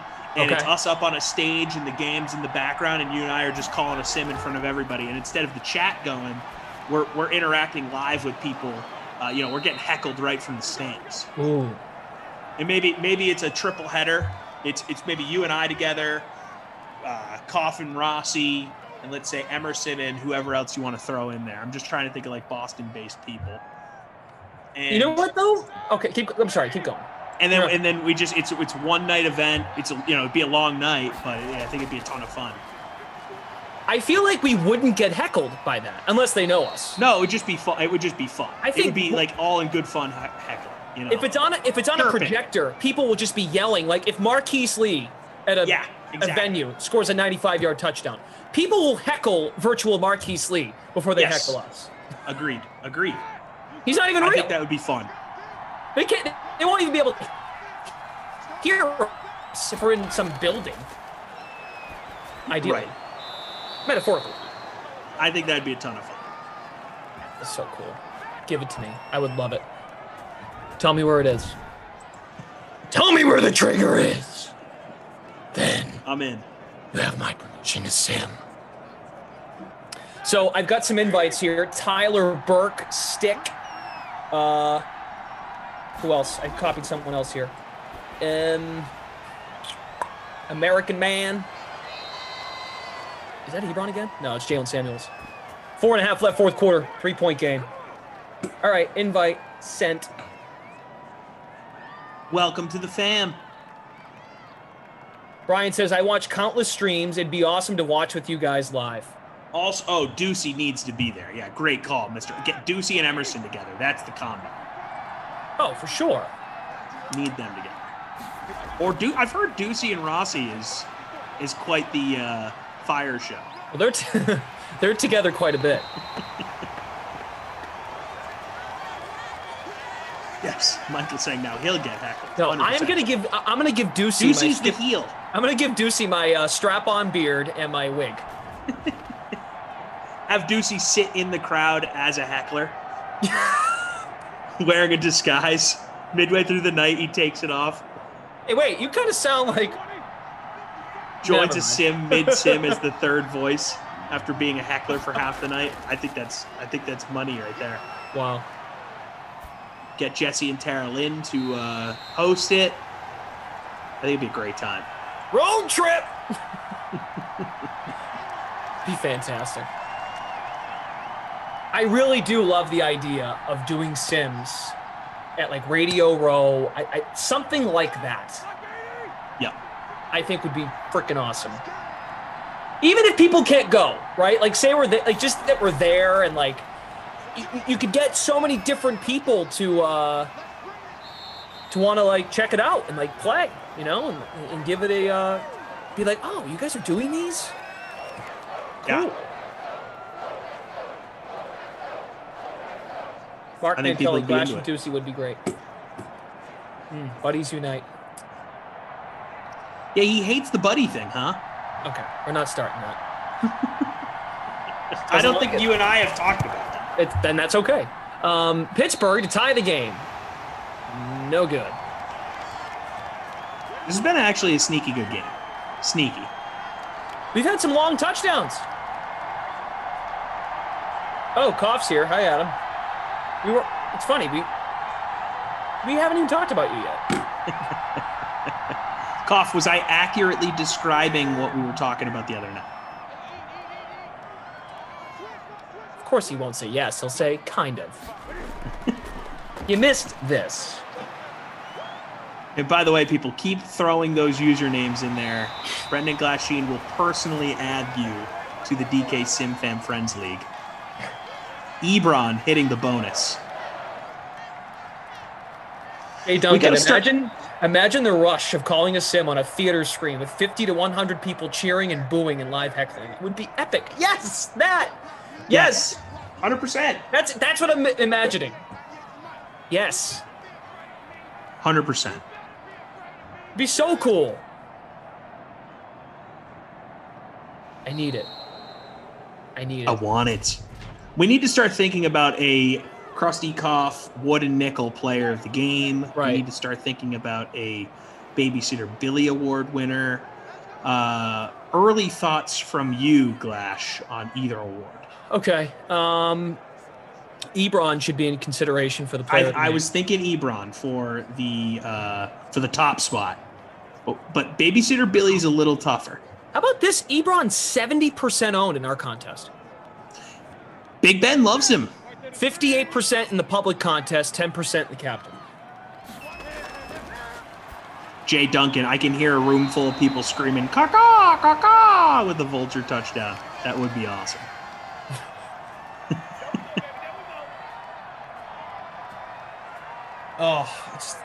My mind just gets excited thinking about this kind of stuff. Hey man, once we're past this whole weird time in the world, maybe we get the wheels turning on some things. Who knows? So cool. I'm already.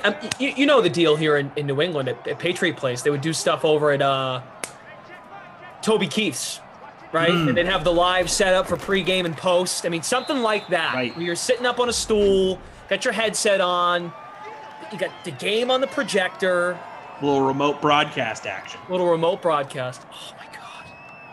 People chanting. Most people will be yelling because no one's lineup's ever really that good. There's just that one guy. I played him. Yeah, 100%. Oh, give it to me. I might retire until it happens. You're not getting me back until we do it. Go on strike. Where's Glash been? Well, he's waiting for this hypothetical event to happen, which has never been promised or talked about by management. It'd be funny too if people were like, "Do the Romo, do the Marv." Yeah. I wonder if you would be as effective with your impressions in person. Make a TikTok. We want to. Young Barry, be like, what's "Freeze up?" Pops, where's your microwave?" His head's not as big in person. Imagine the buzzword at like a restaurant. Oh, great call. Oh my God. Great call.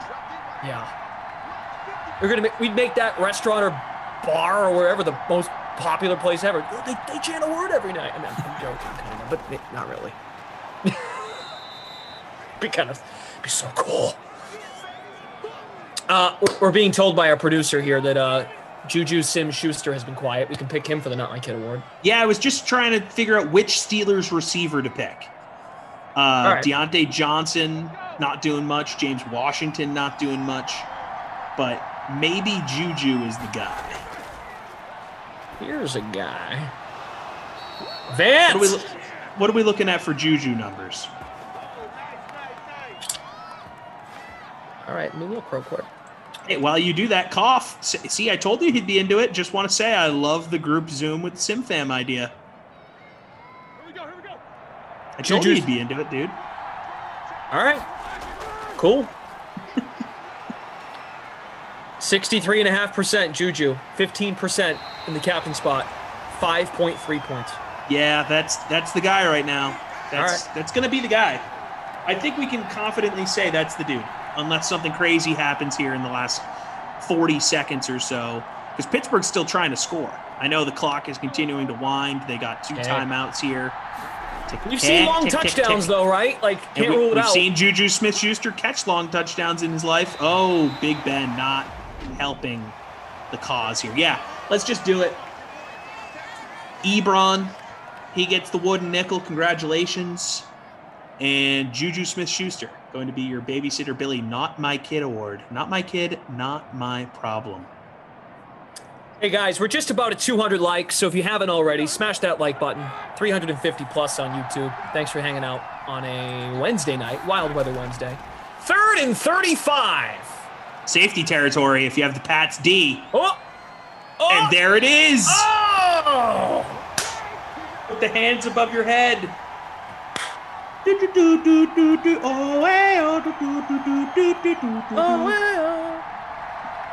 that from a commercial? It's Walk Like an Egyptian. Oh. Do the safety dance. Wow. That was really cool. It was well done. Marie Cam still in first place in the public contest. That's going to swing some things, though, a little bit Good. there, right? At the end, I mean, Sure. you see a lot of jumping around here.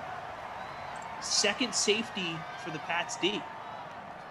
All right, I'm starting to feel good about my Anthony Edwards play over Jaylen Brown. He's doing better. He's heating up. Anthony Edwards has come along great in really the second half of this season. I'm excited for him. All right, so you're going to go with Juju? And that's the move. He's the Babysitter Billy Award winner. Ebron with the wooden nickel. All right, very good.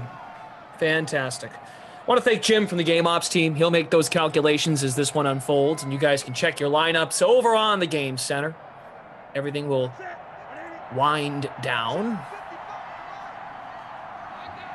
Me and Koff both in the top 10 for this last-minute NBA thing. Should be a good finish. Hey-o. We're here for the next one. Good Sim, we've got the new guy at NBC and the new guy on Jeopardy facing each other. Rodgers v. Breeze. If you guys are into that sort of thing. We're back for the next one, so should be good. Madden After Dark, always fun. Yeah. All right, real quick, some quick shout-outs before we send it to Pat Mayo, who's standing by. I'm on first place. Ebron captain, Newton, Big Ben, Asiasi, Harry Samuels, and Marie Cam first place with Cam Newton.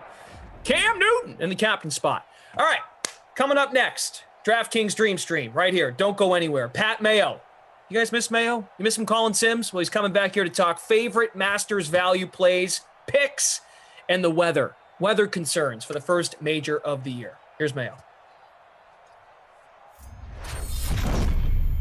Here's what I'm going with. I got Brooks Koepka 32-1. Is he injured? Yeah. Is it gambling? Yeah. I'm going to gamble that he's okay. 32-1 on Brooks Koepka. Webb Simpson 45-1.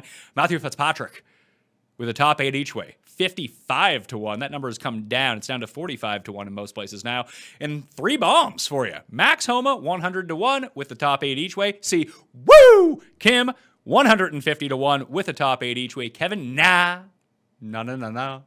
175-1 with the top 8 each way. Tim Andercuss has told me there's no way that Kevin Na can do well here, so you got to bet on Kevin Na. First round leader, not playing the top 5 each way, just straight first round leader. Homa 66-1. See, woo, 80-1. Matt Wallace 80-1. Mark Leishman 80-1. Phil Mickelson 90-1. Kevin Na 100-1. First round leader, top 20, Phil Mickelson, plus 325. His odds were way off from everyone else's.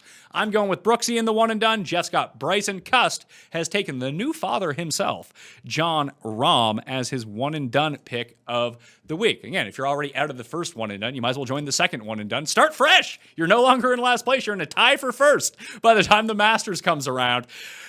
I have room. I have bet no one less than 32-1, which is kind of shocking for me. And I've really tried to I've resisted the urge all week to start adding names to the list because I've narrowed it down. Like, I like Jason Day. I like Paul Casey. I like Sergio Garcia. I like Bubba Watson. There's a whole bunch of names that I do like. Matt Wallace is another one who keeps popping up. I might bet him top 20. So that's why I say I'll finalize it later tonight because I think I might add one more guy to the outright market. I'm not quite sure who that's going to be as of right now. Other things that I have, and you can find this either on Twitter or wherever, I got some hilarious to make the cut parlays this week. So here's one of just guys who tend to make the cut at the Masters. Jimmy Walker, Charles Schwartzel, Zach Johnson, and Bernd Wiesberger. That pays 28-1 if all 4 of those guys make the cut. Okay. We have the Anderkurst to miss the cut parlay. Now, my DraftKings teams might not like this, but it'll more than make up for it if all three of these guys miss the cut. Rom, Berger, and Westwood. Those were Tim's 3 picks. Let's parlay them to miss the cut at 97-1. To make the cut, this is probably my favorite one. It's Kevin Na, Robert McIntyre, Siwoo Kim, and Matt Wallace. 4-1 to make the cut if you parlay those 4 together. Now, the rest of them are just variations on that. Na, McIntyre, Kim, Wallace, Homa, Zach Johnson, and Leishman, 14-1.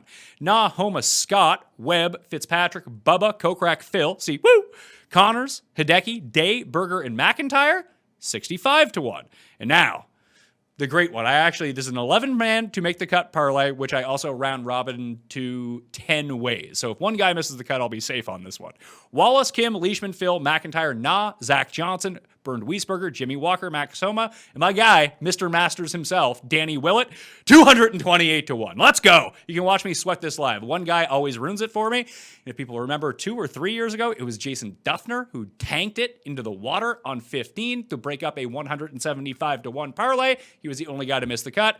I had to go outside and have a cigarette. That is what happened to me. Maybe we can go back in time and find the clip of that, Paul, going back.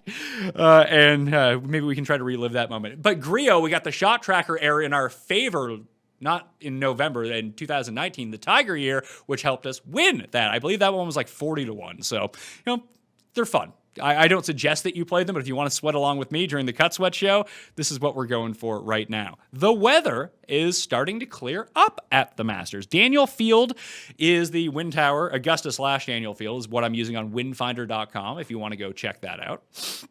For Augusta on Thursday, it's pretty steady wind of between 6 and 12 miles per hour. That's nothing. There are gusts up to 16. I'm not sweating Thursday whatsoever. It looks really nice. We're going to get a high of 77, a low of 68 when the guys are very first on the course in the morning. So that's all fine. Friday, it looked like there was going to be a ton of rain. But now that seems to be subsiding a lot, especially because it might come overnight at this point as well, or maybe it starts around 4 p.m. It looks like it's not going to be affecting play whatsoever. The conditions that you were hoping to get a little bit softer, even with all of, they can suck the water out of the greens and fairways at Augusta, so it wasn't going to pose that big of a problem. It's just if there was lightning going around, they would have to get off the course, thus everything up while we're trying to watch it. So it looks like we're going to be 66 in the morning, which is still pretty, where I'm at, that's super hot, all the way up to 78 in the afternoon. Cloud cover and very little wind to speak of. It looked like there was going to be a ton. Doesn't seem like it's going to be that way at all. And then Saturday and Sunday, who knows at this point? Who knows even about what the weather is going to be like tomorrow?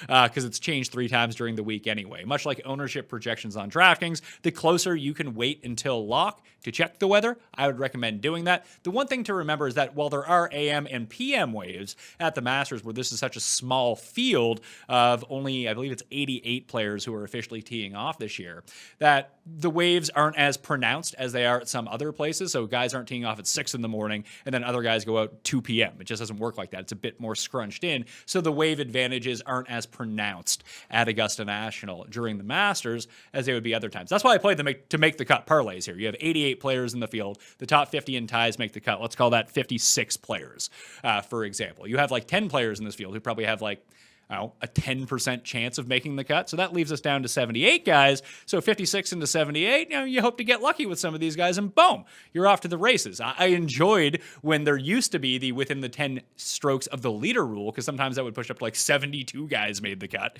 of 85 guys. So it's not as lax as it once was, although this is still the best place to play those to make the cut parlays at any tournament all year. That's why I kind of jump into it, and it is a whole lot of fun in that regard. DraftKings ownership for the week. I think we know the name that is going to be the most owned, and his name is Jordan Spieth. I am playing Jordan Spieth this week. Played 30 lineups in the $10 Millionaire Maker. I believe I have him in 13 of those lineups, so I'm going to be slightly overweight to the field. Ownership projections are going to be really difficult to figure out on Spieth in particular this week, mainly because, people who run modeling and data, they're not going to be as high as him as the general public is going to be. So our projections on fantasynational.com right now have him around 22%. I think he gets over 30%. I'm thinking 36% by the time all is said and done. When we inject all these people who are playing 1 or 2 lineups for the only time all year, they're taking Jordan Spieth. Trust me on that one. So Spieth is going to be at the very top. Then you're probably looking at Justin Thomas and Paul Casey, maybe John Rahm, Daniel Berger are probably the other ones up there. Bryson's going to be popular. Cantlay is going to be popular. Cam Smith is probably going to be very popular. Corey Connors and Jason Kokrak in the $6,000 range, I would expect to carry double-digit ownership as well. So I'm not playing Connors, not because I don't like him, but if I'm going to fade anyone, it's going to be a chalk guy in the $6,000 area. However, history has shown that the chalky $6,000 guys have actually come through and been a part of Millionaire Maker winning teams. But firm and fast, if Connors isn't hitting every green in regulation, the chipping and putting could be a problem for the old Canadian Corey Connors. But I wish him well. I have him on to make the cut parlay. I just hope he doesn't come in 5th. I hope he comes like T43 or something like that. Then he will be a non-factor as it pertains to DraftKings, and the fade will end up looking good. For my picks, I'm really sticking to the bottom of that $6,000, the mid to bottom of that $6,000 range. My favorite $6,000 guy is C. Woo! You can find my entire cheat sheet up on DraftKingsPlaybook.com, by the way, if you just want to go check that out, know who to fade. But I like Siwoo. I'm using a bit of Kokrak, but it's at $6,500 area. Robert McIntyre and Ryan Palmer, I like a little bit less than I like Kevin Na and Matt Wallace. The more the week has gone along, the more I've liked Matt Wallace. I don't think that he is going to win, but I think that he sets up a bit for a Danny Willett type arc at the Masters. Now, does that mean he's going to end up wearing the green jacket? Probably not. But I think that he is the type of player who can be in contention at a course that is firm and fast and plays a little bit difficult. We forget, just because Spieth won a week ago, the best player in the field tee to green was Matt Wallace by 2 strokes. Better than Charlie, better than Jordan Spieth, better than the glove, Lucas Glover. Like, if he's one of the few players in the field, especially in the 6K range, that can actually beat everyone in the field in all 4 strokes gained metrics. Like, historically, he's been a very good putter. Recently, he has not been.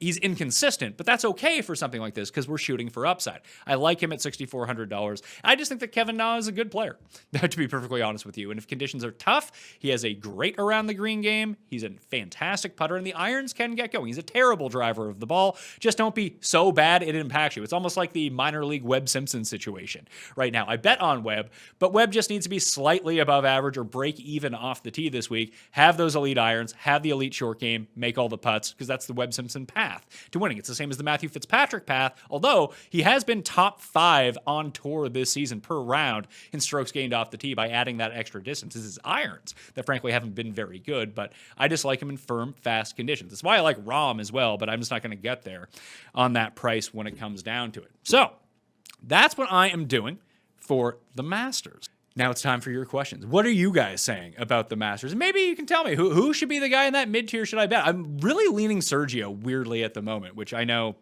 is not great. Since winning the Masters, he has not actually made the cut at the Masters, so that's not good. He didn't play in the softer conditions in November because he had the positive COVID test. Him and Joaquin Niemann are going in on that. One guy I am playing from the $8,000 range, I like Hovland this week. I mean, it's funny that I only don't like Connors because of the ownership that comes along with him, because Vic has exactly the same problems as Corey Connors does if he starts missing greens. And like, he can't putt, he can't chip. That's an issue. However, the ball striking numbers aren't quite as good for Victor recently as they are for Connors, but the distance factor, like Hovland's mini Rory. He's Rory without the short game. So if we like Rory over and over throughout the years, and we've seen him play well, I think that Hovland is someone who can kind of bolt up the list here. And it seems like he's being slightly overlooked. That doesn't mean he's going to be 2% owned, but if he's like 9-10% owned, which where I have him projected right now, I think he just has a ton of scoring at this course. Same as Bubba. Like, Bubba's coming in at like 6% ownership. I'll take a gamble on Bubba making eagles and being in a happy place. He just showed up at a happy place at Austin and played great. He lost because Brian Harman made like 7 birdies in a row in match play. Probably not going to win if that's going to happen, but it just gave me confidence that, hey, Bubba's in a good place. He's playing well at a course where he always plays well. The Masters, as a 2-time winner, is a course where he tends to play well. Does he have enough juice to win? I don't know about that. But as a DraftKings play to get off the Paul Casey chalk, like him 1v1 versus Paul Casey at 1/5 the ownership or 1/4 the ownership, I mean, I'll take that gamble. Bubba will probably not outscore Paul Casey if we were just to do it by the betting odds, but I would probably rate it like 60% Casey, 40% Bubba, but you get one guy at 1/4 the ownership. Give me Bubba. That's just the way that I'm going to play this one. Live chat begins right now. Smash the like button if you're out there. Good questions only in the chat. If you have bad questions, I will ban you for life and just tell you to go right off, all right? Kaylee, one and done, asks, DJ, Reed, or Bryson, DeChambeau. I think in the one and done, DJ is the play here. I didn't really talk about him as contrarian play, only because people will inevitably get back to DJ at some point. He might be the lowest. Him and Rory are shaping up to be the lowest owned of the top 5 guys, but I would still put DJ in that like 12 to 15% range, which is lower than I thought when I did the show with Rick back on Monday evening. However, enough people will just be like, he's the number 1 player in the world. He's the defending champion. I'm just going to use DJ. Rom and Thomas are just sucking the life out of that area, and enough people will just play Bryson to keep it going. So I think in one and done in particular, you can get a little bit tricky. I mean, it's not tricky to use Dustin Johnson. You're using the number 1 player in the world, but I think few people will use him in the one and done. Also, in the one and done, join the new one and done right now, where you can use Dustin Johnson or anyone you want because it's brand new. Fantasy Golf Championships.com, $100 to play, 14 events, 1 pick per week. Can only use the same player once. I'm in it. There's $10K to first place. It's pretty good. Flat payouts as well. Palmer, Matsuyama, or Neiman from Denise. Don't quite understand the question. I guess no pricing because these guys are all in different pricing tiers, so I'll just take the guy with the lowest odds. Give me Hideki Matsuyama, whose irons have been firing lately. Can't drive or putt, though, which is kind of a problem. Matt Jones. Yay or nay? I'm going to go nay on Matt Jones here. Matt Wallace? I'm in on Matt Wallace. Do you think people are overlooking Bryson finishing 3rd at the Players? He played well on a course where his power wasn't an advantage, and it might be neutralized this week under the conditions. That or he gets extreme rollout, and he has just had chips onto every green. I don't think that people are overlooking Bryson at all. I think a lot of people are betting Bryson.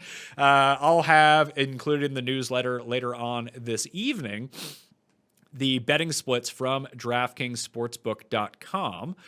I'm looking at it right now. I actually do have the sheets here available. Oh, no, I need to request access for them now. Fantastic news. Matt sent me over Jordan Spieth numbers, though.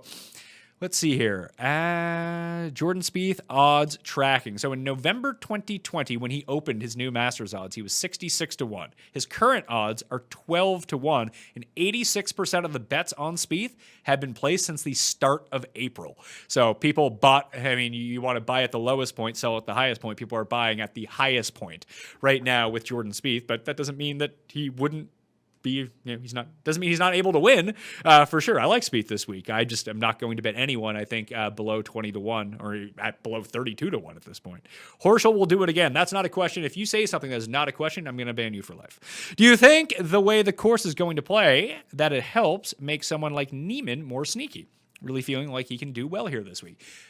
It depends on what you want out of Jocko. He hasn't played this as a professional. He's only played it as an amateur. And the one thing that really sticks out on my mind, because I had money on him to win the Honda Classic, he lost like 5 strokes around the green at the Honda Classic. Now that's a career worst performance, but that's not great news because no one's going to hit every green in regulation. So the short game, especially the around the green game, really worries me. Now, he did have it sorted out a little bit, but in big moments where you're not familiar with these green complexes, I think that is a strike against Joaquin Neiman here. If the ball striking is tip top and amazing, he's going to be great. No question. He putts really well on bent grass and fast greens as well. I have a future on Neiman to win the British Open this year. I think that's a spot where in the wind, he's a very good wind player. He can do really well. I think that his game, much like Hovland over time, is going to get really well suited to Augusta National. I just don't think that he's there at the current moment. Thoughts on Bryson? Overlooked. PGA Tour Radio said he had a flip wedge into 13 this morning during practice rounds. I mean, if your question is Bryson being overlooked, and like 38 people are asking the same question, spoiler alert, he's not being overlooked. You forget how public Bryson is. He's not as public as Spieth because people really like to bet Spieth. People like to root against Spieth. Bryson is just far more polarizing. So people love to bet on him or people love to root against him. And he has a very volatile game, so that actually makes a lot of sense. But people are not overlooking him. He's one of the top 5 guys being bet on to win the Masters. I wouldn't worry about that, him being overlooked. We have to blind bet Spieth first round leader after the Tim tweet, right? Yeah, maybe so. Paul, did you see this morning? No, what happened? Scrimshaw, I was asking for bets, and Evan sent me Spieth first round leader 14-1, which I'm not going to bet. That's just not enough for me on first round leader. Although he has been first round leader 3 of the past 6 years at the Masters, so that does make some sense. And then Tim tweeted the granny throwing the money in the fire gif. Oh, man. And that has been like, I think 2 of the past 3 times he's done that at a golf tournament, the bet has won. And we're talking about like big numbers here. He did it to Webb Simpson. He did it to Dustin Johnson. He did it to Bryson DeChambeau at the U.S. Open. Like, he's coming off of a win. He plays incredible at this course, obviously. Oh, I mean, maybe a little Skrilla. It has to be put on. Maybe the granny. I see the granny throwing money into the fire, and I bet that's just long term. There's been so many massive wins just fading that gif. Do you think it was Tim picked, he said Gonzaga could never be beat, and that was his pick to win the NCAA tournament. Now, granted, they lost in the finals. I mean, no hardship there. But the team that they lost to was the team that Tim said was the most poorly coached team in the NCAA tournament, were frauds and had no chance of winning. That is interesting. I forgot that he had actually said that. I mean, I didn't give him any problems for the NCAA championship there just because...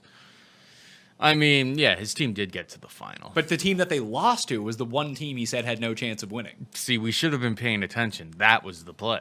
That's true. I really tuned out of after like my Final Four was busted up after like 4 hours. I just kind of tuned out of the tournament. Yeah. Update on Brooks. You know, he's playing, so that's good news. He said the swing is unaffected. He's having trouble bending down to putt because of his knee, so he's going to look a bit weird on the greens. Maybe all the walking catches up to him, but again, this is why we're getting the discount on Brooks Koepka in the betting market, because that's factored into the price. He should be. Brooks at 100% is 12-1 to win this tournament. Brooks injured is 32-1, and we don't even know how injured he is. He could be super injured and absolutely suck. He could be 96% and be fine. And then you're getting a huge value on Brooks Koepka. Did Cam Champ find something at Valero?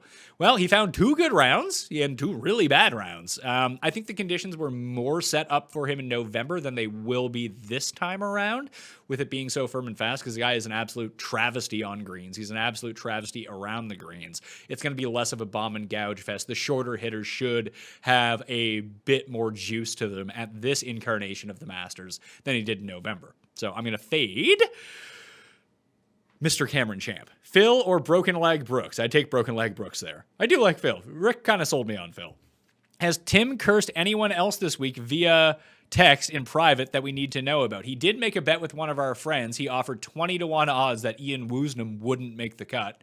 Well, that if the guy bet that Ian Woosnam would make the cut at 20-1 odds with Androcast. That's Tim's arch nemesis, Ian Woosnam, who had retired from golf and then decided to play the Masters anyway. I think he might be 104 years old. So Tim might actually win that one. Casey or JT in the one and done? JT. Pat, what do you think the winning score will be? I'll say minus 13, the same.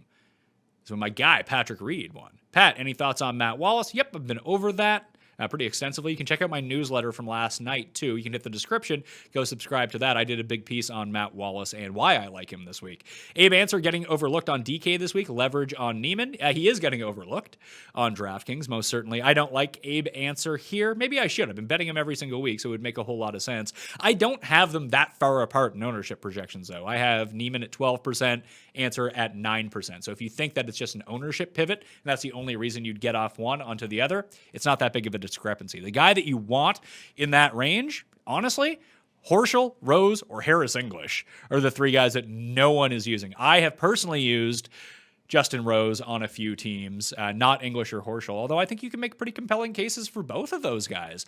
English was broken after his win at TOC, although guys that win at Kapalua tend to do really well at the Masters, and outside of the last 3 months, we just take an overall view of the past 18 months. Harris English has been awesome. I mean, Billy Horschel just won a WGC, top 10 at another WGC, and no one wants to play him this week, myself included, because I want to play Max Homa instead. I did use a little piece of Molinari at $7,000. Why? I don't know. I'm a sucker. Probably why. But that was another way to get off some of the Corey Connors chalk. I haven't projected at 2%. Maybe this is a redemption for Molinari. Maybe he can finally come through. This is the spot where his career went into the tank after putting it to the water on 12. Him and Finau, and when Tiger ended up winning. So it's a cheap price for a guy who's was a major champion 2 years ago.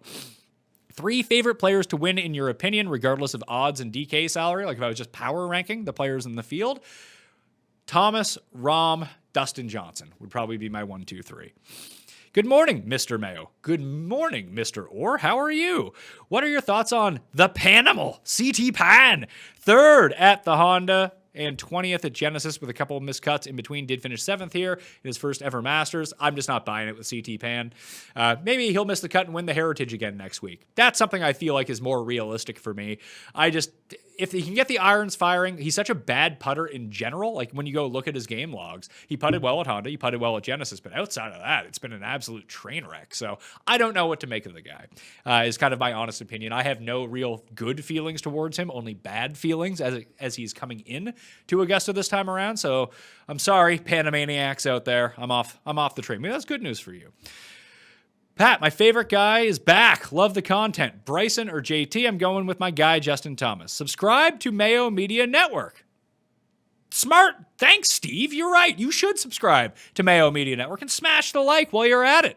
And listen to the Pat on the Fourth Watch podcast. That's true. I just joined Steve's media podcast. I talk about sports gambling coverage and how networks get it wrong in the paths that we can take to make gambling better integrated into actual broadcasts. So the Fourth Watch podcast, go download that. I'm on that this week. Why are we hearing about shot shape this week? Any other picks for good shot shape besides JT or bad shot shapes like Colin Morikawa?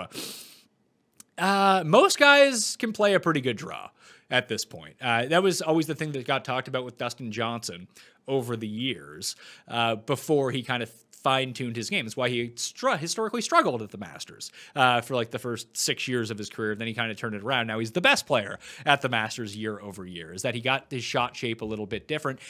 The one thing you have to remind yourself about shot shape here is, there's a reason that lefties play really well. If you can move the ball very comfortably from right to left, you're going to be at an advantage over a guy who cannot do that.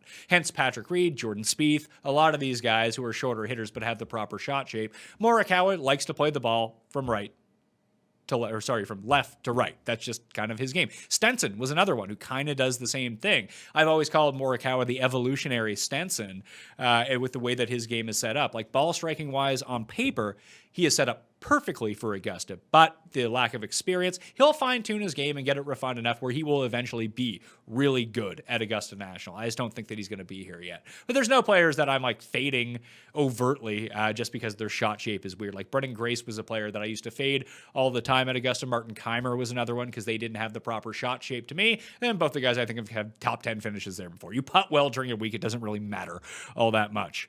Broken so many wireless mics, smashing Pat's like buttons. I mean, maybe you can expense Mayo Media Network for that one. Thank you for all your support. And once again, I do want to thank everyone for their support so far this week. And if you can subscribe and unsubscribe to the audio podcast, if you're watching this right now on the YouTube channel live, remember to subscribe to the audio podcast. This is on demand after. Even if you've already listened to it, download it anyway, then you can delete it. Download all the episodes that are up there. Leave a 5-star review. We are pushing to be the #1 fantasy sports and betting podcast in the world.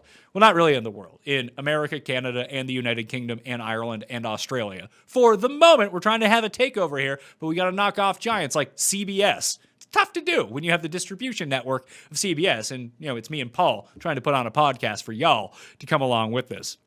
Lots of people off Scheffler because how much he's played recently. Taking the fatigue out of it, isn't his game a fit for Augusta as a premier ball striker? I would push back that he's a premier ball striker. He's a very good driver of the ball, but his irons are wildly inconsistent. So it's not just the fatigue factor that would get me with Scheffler. He has not played this tournament in April. He's only played it in the November Masters. He came T17 last year. And sometimes, for example, at Valero, he had 2 really good rounds, 2 really bad rounds. He gained 4.2 strokes off the tee. He lost 2.4 on approach. At the Players, he lost off the tee, gained on approach, but not by a bunch. At the WGC, when he came 5th, he gained in both, putted well and chipped well. He came in 5th. That makes a lot of sense. At Wampo, he lost strokes around the green, putted really well that week. He came in 7th.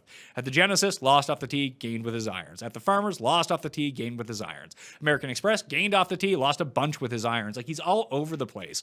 So when you say he's a good ball striker, he can be an elite ball striker.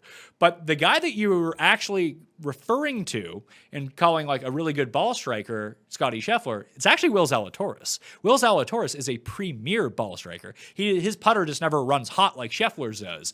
And that's not to take anything away from Scheffler. I just think that he's overvalued and overpriced in this field. I'm not too concerned about the extreme amount of golf that he has been playing right now, especially going so deep into the match play. We don't make this excuse for Kuchar, who has played exactly the same amount of golf the past 2 weeks, because frankly, not a lot of us think the Kuchar is going to win. Scheffler feels like if his upside comes through, he can do really well. And I'm not saying that he will not do well. It's just at his price point, I do not like his skill set. I would rather take Zalatoris for $1,000 cheaper, despite the fact that it is his first time playing. Now, spoiler alert, I'm not playing either of them, but I think between the two, and you're looking for that type of player, Will Z is a more consistent driver of the ball and consistent iron player week after week after week. Bryson versus DJ in a matchup, either at a 150 boost. I guess at a 150 boost, you could just take either side of that if you really wanted to. I'd say DJ over Bryson would be my lean on that. I think that's from DraftKings Sportsbook that you can do that. Always check out the boost. Sometimes there's like great stuff hidden in there that you can just juice up players' odds that maybe you weren't really digging all that much. I can't play on it because I'm in Canada, but if I could, that's what I would be doing. But DJ over Bryson for me at a 150 clip, yeah, let's do it. Dylon, Hot Fire Dylon D'Angelo asks, would you even think about Wolf here or not in form right now?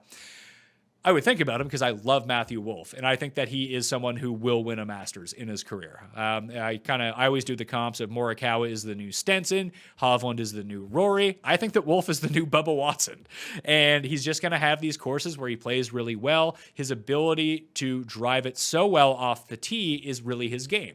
And he's lost that at the moment. His driving has been pitiful since basically he came second at the Shriners last October. It's broken at the moment. He needs to fix that before I start taking him seriously for a tournament like this. Now, if it's Heritage or the Houston Open, the 3M, that kind of tournament, that's fine. But against the world's best, you can't have a wonky driver when that is your number one thing that you do well. Do you or anyone has any conclusive info on the cut line? I'm hearing the same as November and also back to top 50 and anyone within 100. No, the rules changed. It's just top 50 and ties. No more within 10. Brooks and Bryson seem under-owned. How do you see it in Fantasy National? Bryson's going to be one of the higher-owned guys. Brooks, I bet you there's enough buzz around Brooks from degenerates like myself who just want to gamble that he's okay that he'll push like 8, 9, 10% when all is said and done. On Fantasy National right now, Brooks is trending to be 11%. I bet you the public comes in underneath of that because they are scared of the injury. So I'm playing Brooks. I'm betting Brooks. I'm playing Brooks. I'm going down with the Brooks ship this week. Tim Too Rich said he will cover the one and done overlay. Yeah. Tim can't even, Tim has to mail me $100 in the mail and I have to enter his contest for him because he can't figure out how to use the internet. He's 32 years old. Can't figure this out. You'd think that he was 94. Tim needs family members to order Amazon for him. Yeah, but he says he can use Amazon because he knows how to accept the packages when they show up. I mean, I don't know if it's something like he doesn't actually know how to do this. Now, the real answer is that he's too scared to use the internet because he's afraid someone's going to steal his identity. Imagine wanting to steal Tim's identity. Just how much of a hassle that would be with people constantly getting at you all the time. I mean, Tim has the thick skin for it. I don't know if anyone else does for the amount of that we give Tim Andercust.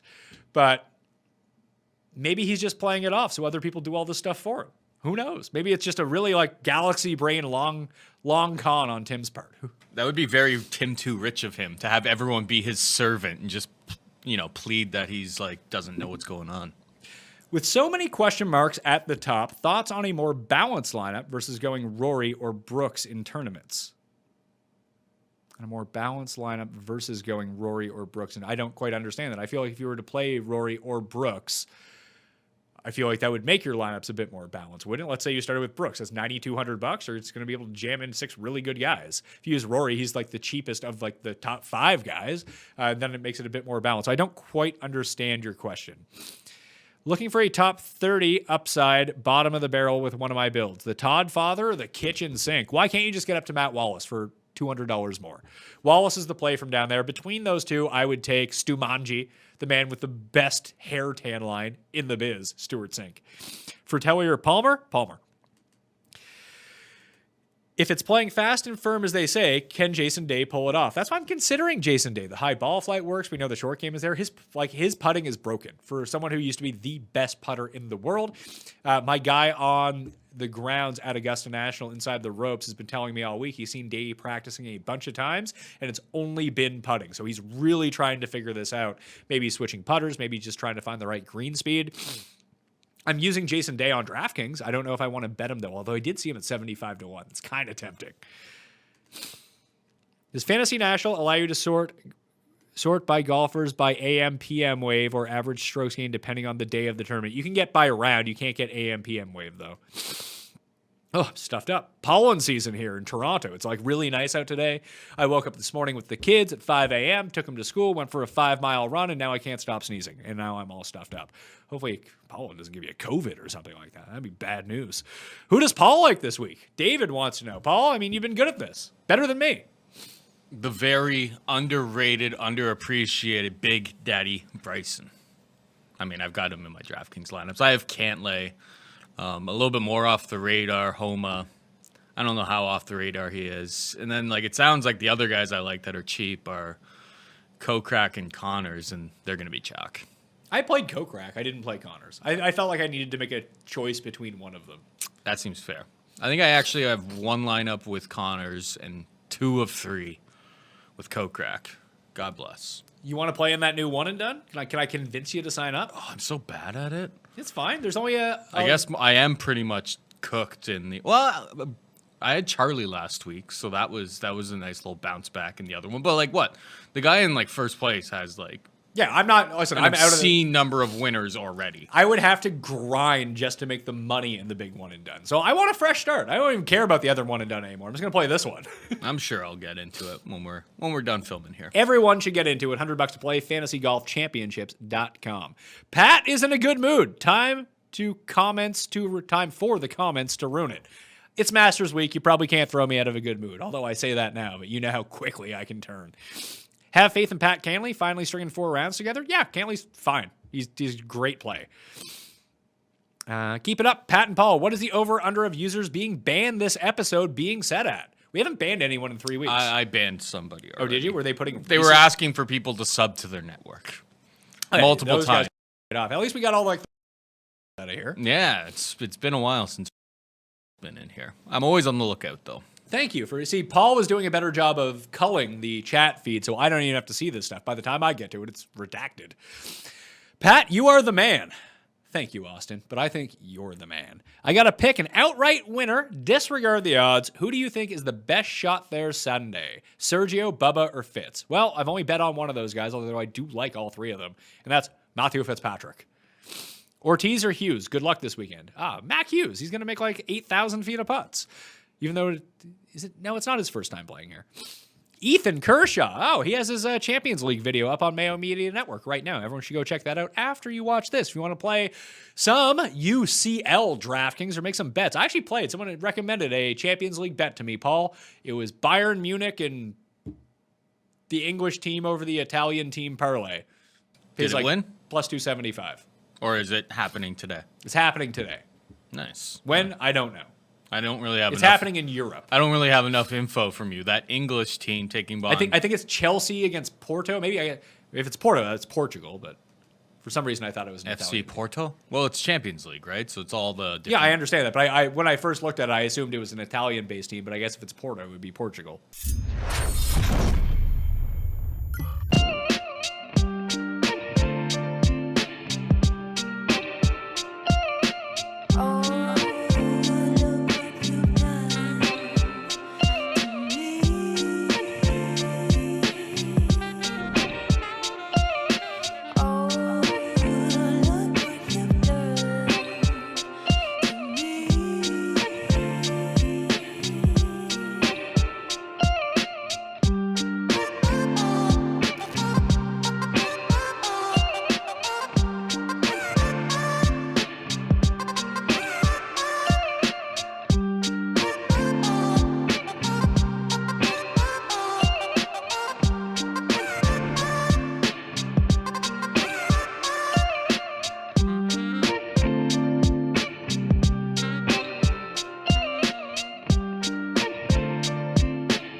All right, here we are. We're live. Testing 1 2 1 2 3 1 2. Is this thing on? Hello? Hey. Lineups have locked for Madden After Dark. Let's see. We've got the new NBC guy facing the new Jeopardy guy. Rodgers v. Breeze. I'm going to tell you all the lineup that probably won't win. I'm going to take a step back from last time. Felt a little bad after that. Fair. Devin Funchess in the captain spot. Captain Funch, Rodgers, Kamara, Aaron Jones, Traquan Smith, MVS. Drew Brees, Snow, I'm good. I'm good on that. What you got? So I'm going to tell you the winning lineup here. How about that? Aaron Jones, captain. Devontae Adams, Devin Funchess, Aaron Rodgers, Traquan Smith, MVS. I feel good. I feel very good. I was intrigued by MVS as well at $4,800. So always a good little punt-ish play. Mm-hmm. All right. Well, good luck to all. But especially me. Especially you. Because you went out there and said that this lineup's going to dominate and win. So I hope that works out for you. You got to have my back here. Okay. We talked about the NBA quite a bit last sim. I mean, we can do it again. I mean, it's totally fine. I like basketball. You have any is there anything you want to get off your chest from a football standpoint? Should we talk about Aaron Rodgers being on Jeopardy? Well, I think that's something to talk about, but I was looking at this team, both of these teams, I should say, and I think there's an interesting conversation to have about two specific positions here. Michael Thomas versus Devontae Adams and Alvin Kamara versus Aaron Jones. Of those two positions here, wide receiver 1, running back 1, I want you to tell me which of those two you want at each spot. So if you're picking between Adams or Thomas right now, wide receiver 1, who are you picking and why?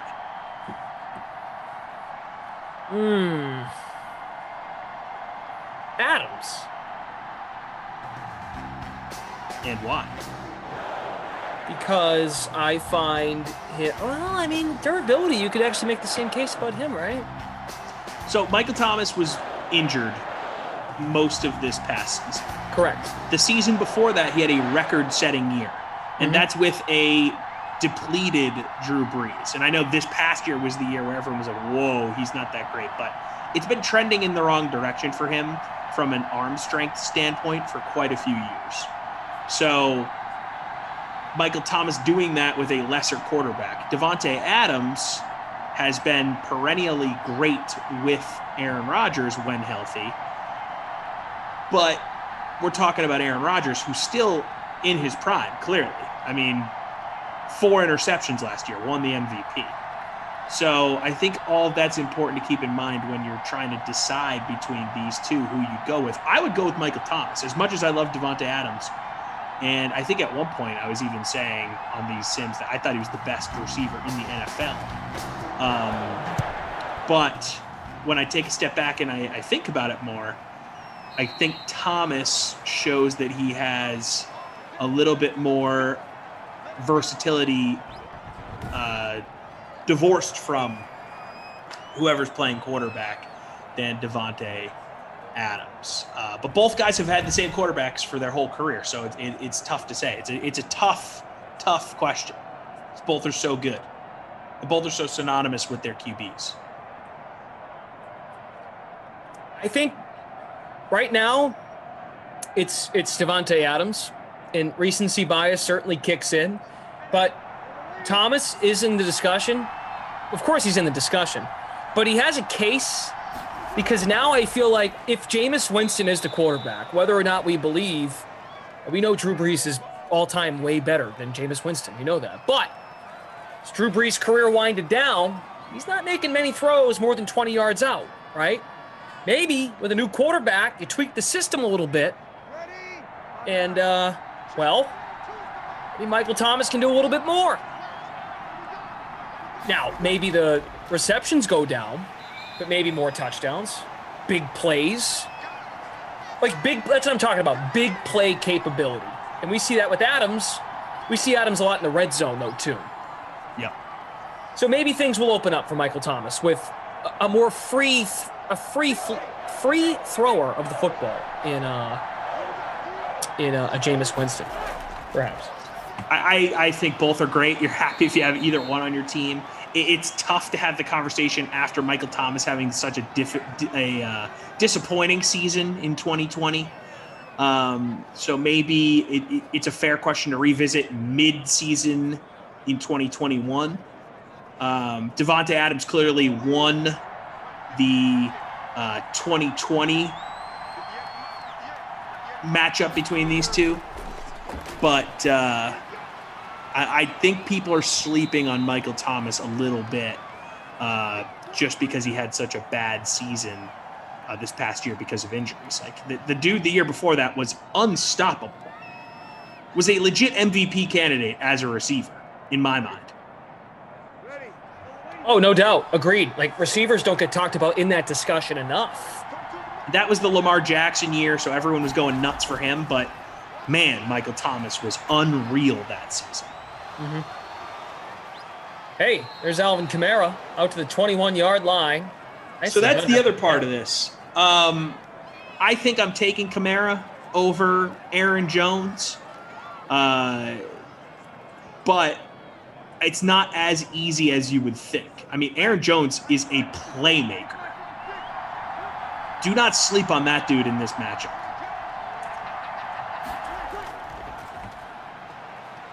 Kamara a bit cheap, I feel like, in the contest compared to normal, other circumstances. But when it's Wild Weather Wednesday, you got to rely on those running backs. I feel like he was 9,200 to roster. That's still, it's expensive, but it's not 10K or something. Jordan Lindenbaum, I hear you. It's not Michael Thomas's game. It's not many. I just feel like, hey, who knows though, right? He's always played with Drew Brees, and like you said, exactly. He was hurt, so he didn't play with Hill. Right. That's the exact line of thinking. He hasn't been a big play down the field guy because he's had a guy throwing him the ball, 8 yards or less. I mean, his Brees's in the air average is way down compared to the rest of the guys in that caliber of quarterback over the last few years. So I just think I sort of want to buy in on Michael Thomas stock while it's low here. Mm-hmm. But the Aaron Jones versus Alvin Kamara thing, like I said, Kamara, is such a special talent. It's like Marshall Falk level, dual threat type of guy. But Aaron Jones can be that guy too. And I'm curious to see how he continues to progress here in the Green Bay offense. And look, Aaron Rodgers is in his absolute prime here. Yep. And maybe he's like Tom Brady and it continues into his 40s. But as Rodgers gets up there in age and as the arm strength goes down, a guy like Aaron Jones is going to become more and more valuable in that offense, a guy that Rodgers can just dump it off to and get out of the way and have more flexibility to do stuff in the offense with him. I'm going to be keeping an eye on Aaron Jones here after getting this big payday up in Green Bay.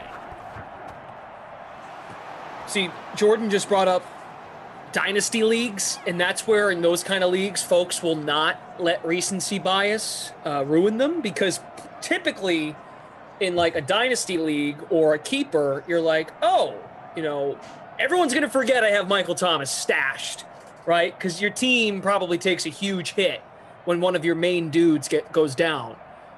But in recency bias definitely kicks in for better or worse when you go from year to year in a non-keeper situation.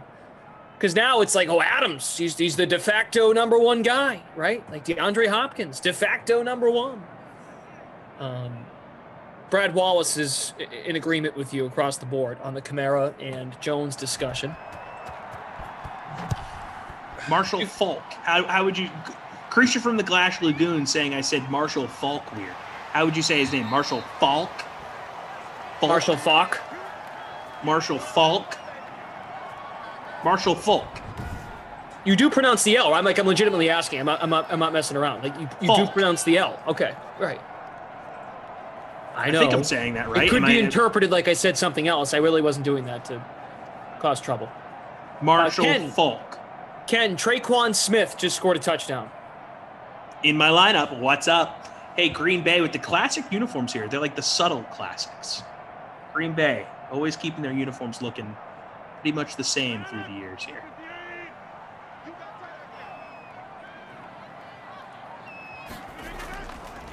Rick Welsh also assisting in the pronunciation department.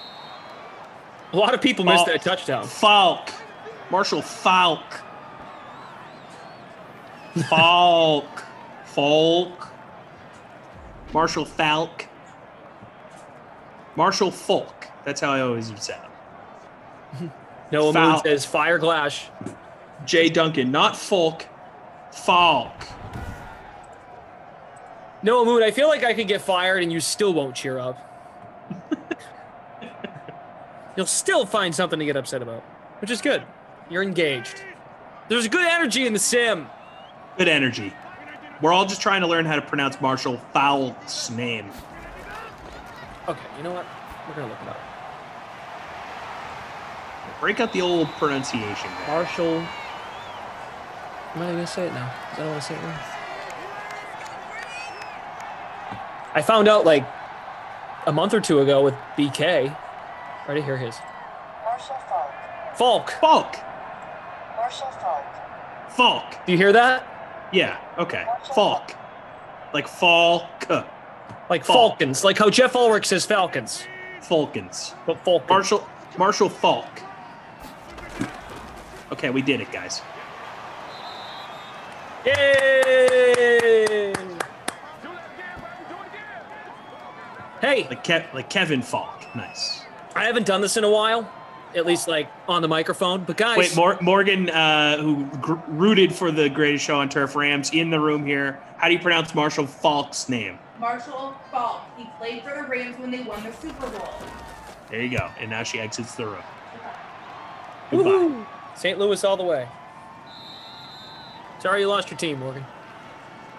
I will not relay that part of the message. It is still an open wound for this city. Oh, right. Hey, I put up a new TikTok moments ago. Uh-oh. Check it. It's on Twitter and it's on the TikTok app. At Brendan Just Glash posted. Check out the talk. Masters related. I think you'll get a laugh. It's a quick laugh. You might not. You might think it's stupid. Either way. You break out the Masters voice? No. Hello, friends. This is Brendan Glasheen, live from Augusta. Hello, friends. Jim? Oh, Falk has to be the buzzword, and we need to be very careful. Yeah. I kind of like, playing on the edge there. I like the idea of it. Is it too risky?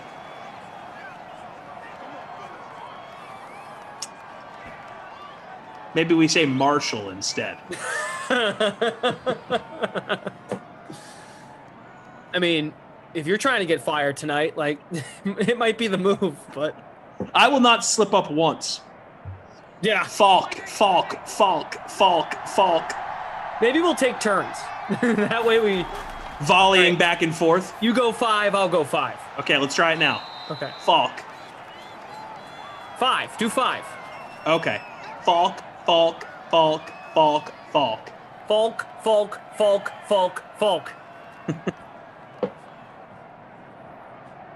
Yeah, Michael's saying it might be your last sim. Yeah, let's avoid it.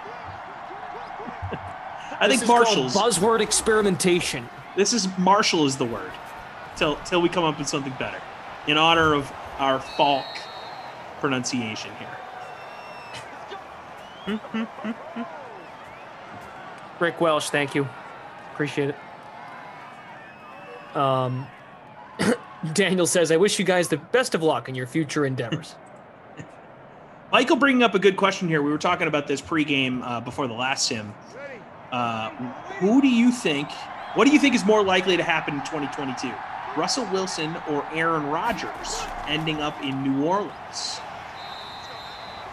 I would say Russell Wilson, because I don't think things have been resolved yet in Seattle, where the Green Bay thing feels more fixed, only in that they signed Aaron Jones. So maybe that makes Aaron Rodgers a little more happy. Also, like,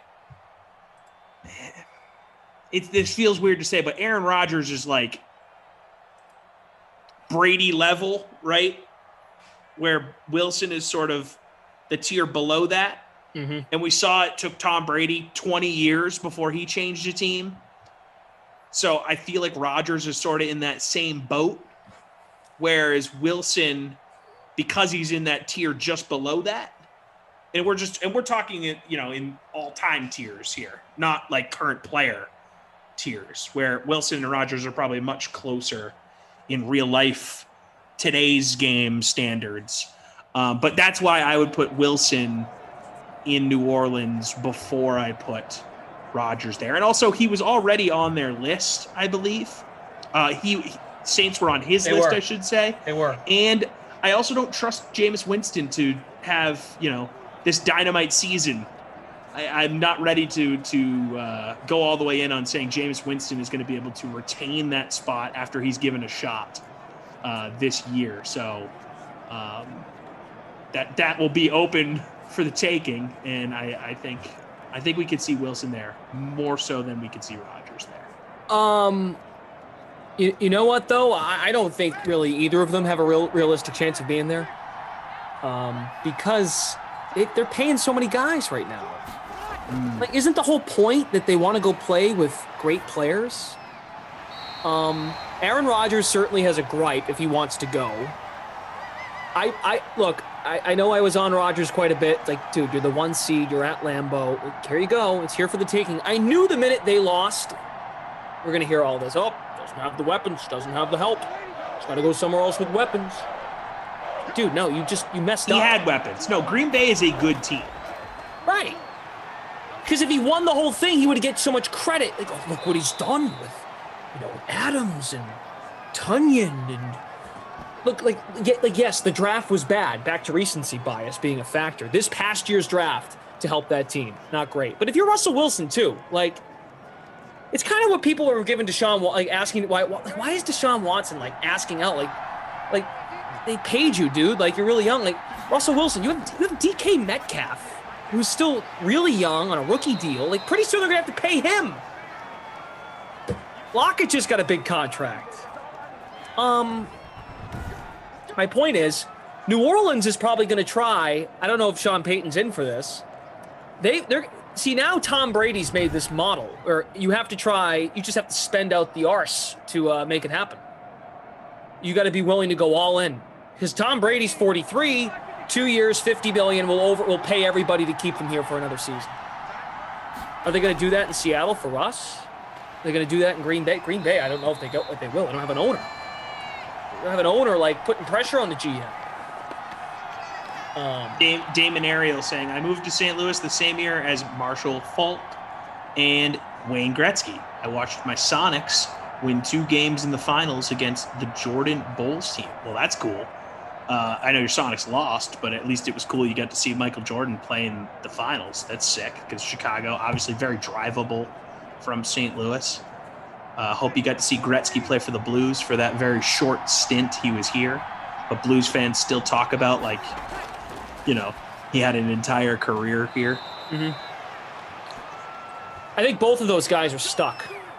I think they're both kind of stuck with what they want. I guess my real answer is I don't see either one moving. No. But if I needed to pick, I would pick Russell Wilson. Okay. I gotta say this quick. The free public showdown, there was a 3-way tie for first place. One of the lineups tied for first is Falk. Oh, that's awesome. Hold on, I'm going to say these two are separated by at least a second. So Okay. I don't get Take in your trouble. time. Falk. Face 1. Spelt like Marshall. Okay. It Here we go. relates, so it was worth bringing up.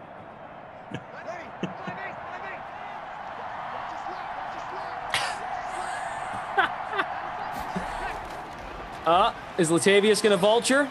Nope. Down goes Drew.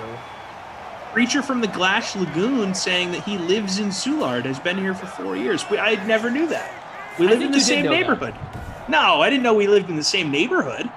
I'm pretty sure he's brought that up before. But Nope, didn't know that, Glash. Shut up. All right. Retease, did you know? Yeah, something like that. Look, we had this matchup in Simland, Green Bay, Seattle, and I posed the question. I titled the free roll as a question. How many more Super Bowls will these two quarterbacks win? What do you set the number at? 1.5? You have to set the. I would set the number at 0.5, and I would take.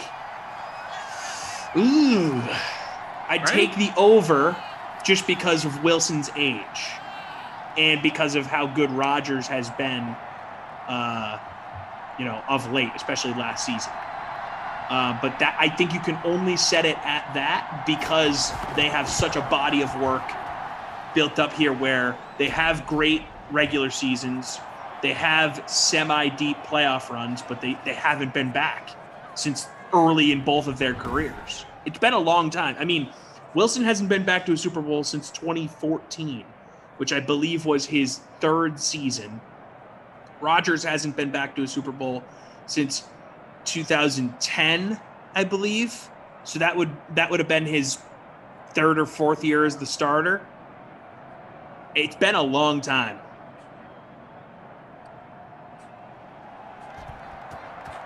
Yeah, it was way back when you started. I remember this being brought up. Yeah, okay, so that's not fair then, Creature from the Glash Lagoon. You don't remind me enough.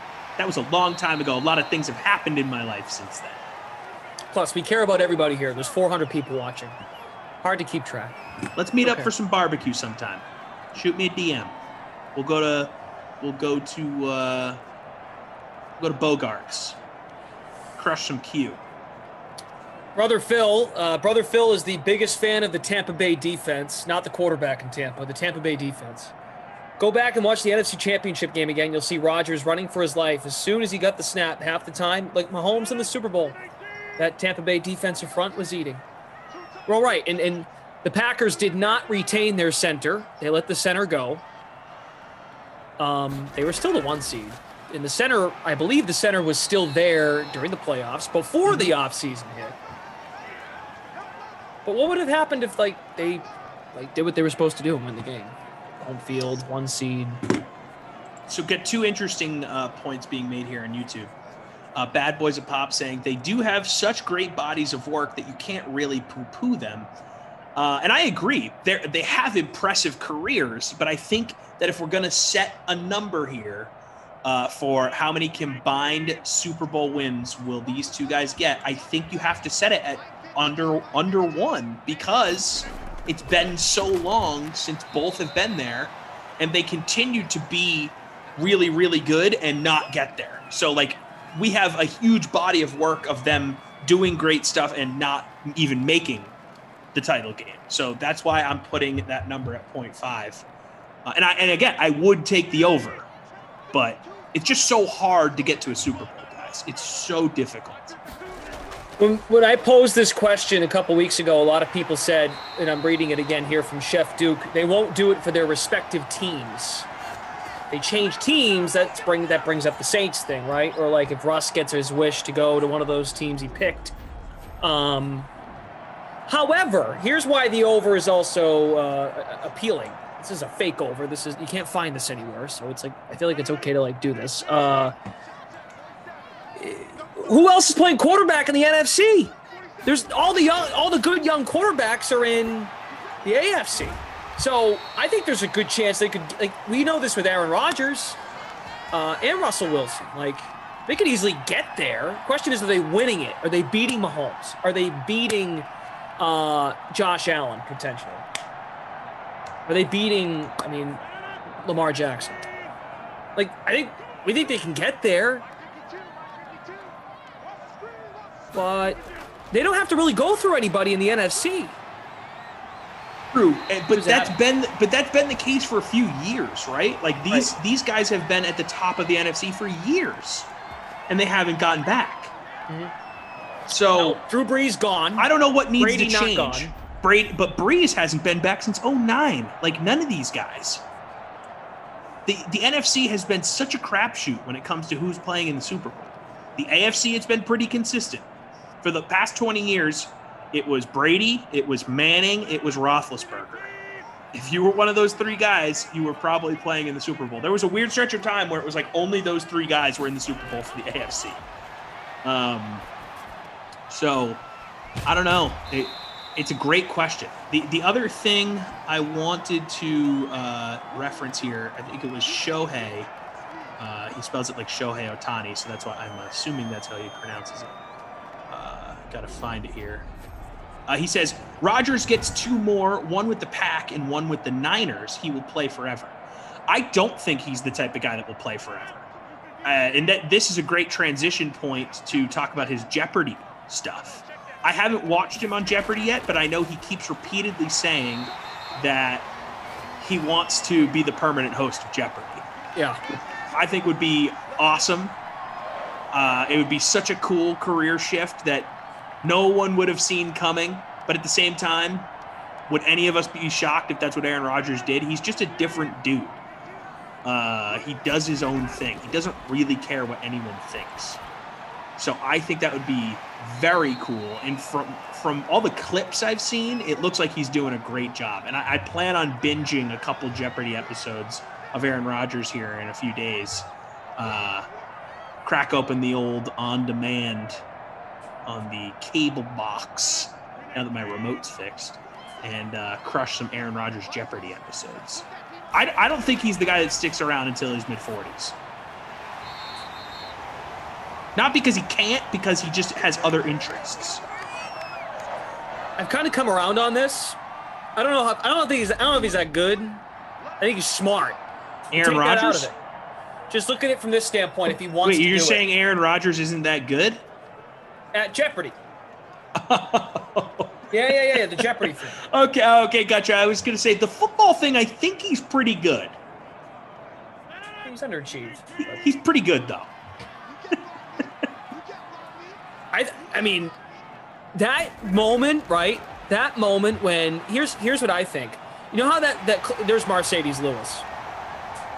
That moment where the contestant trolled him about the field goal thing. I don't know if he handled that really well. I thought it was funny. It was hilarious, but you just he hated it. It was cringe.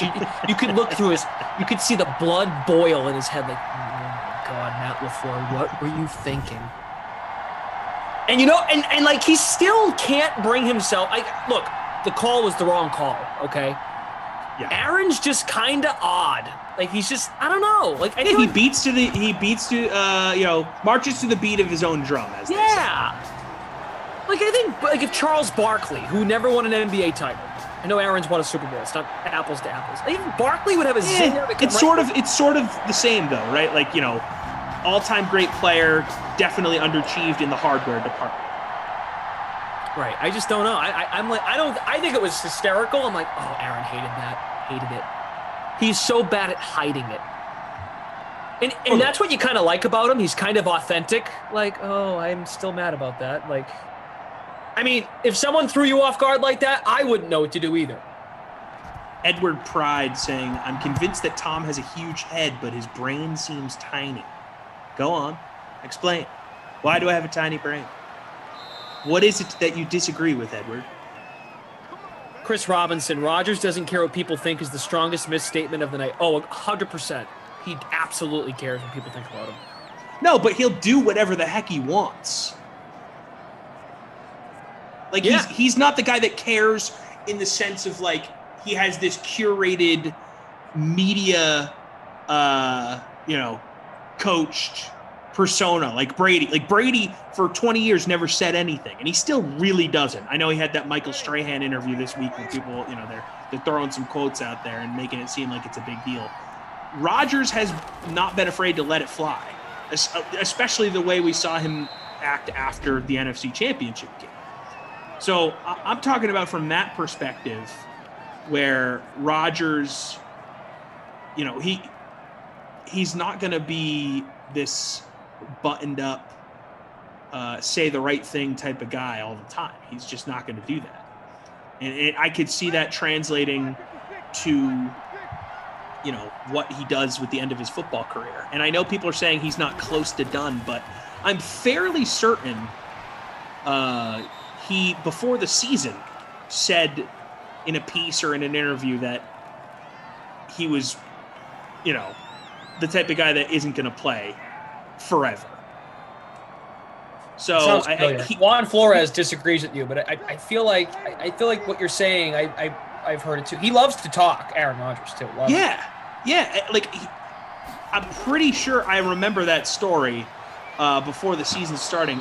But it goes to the point of like he gives so many interviews and loves just talking and throwing stuff out there. Like we don't know where his head's at.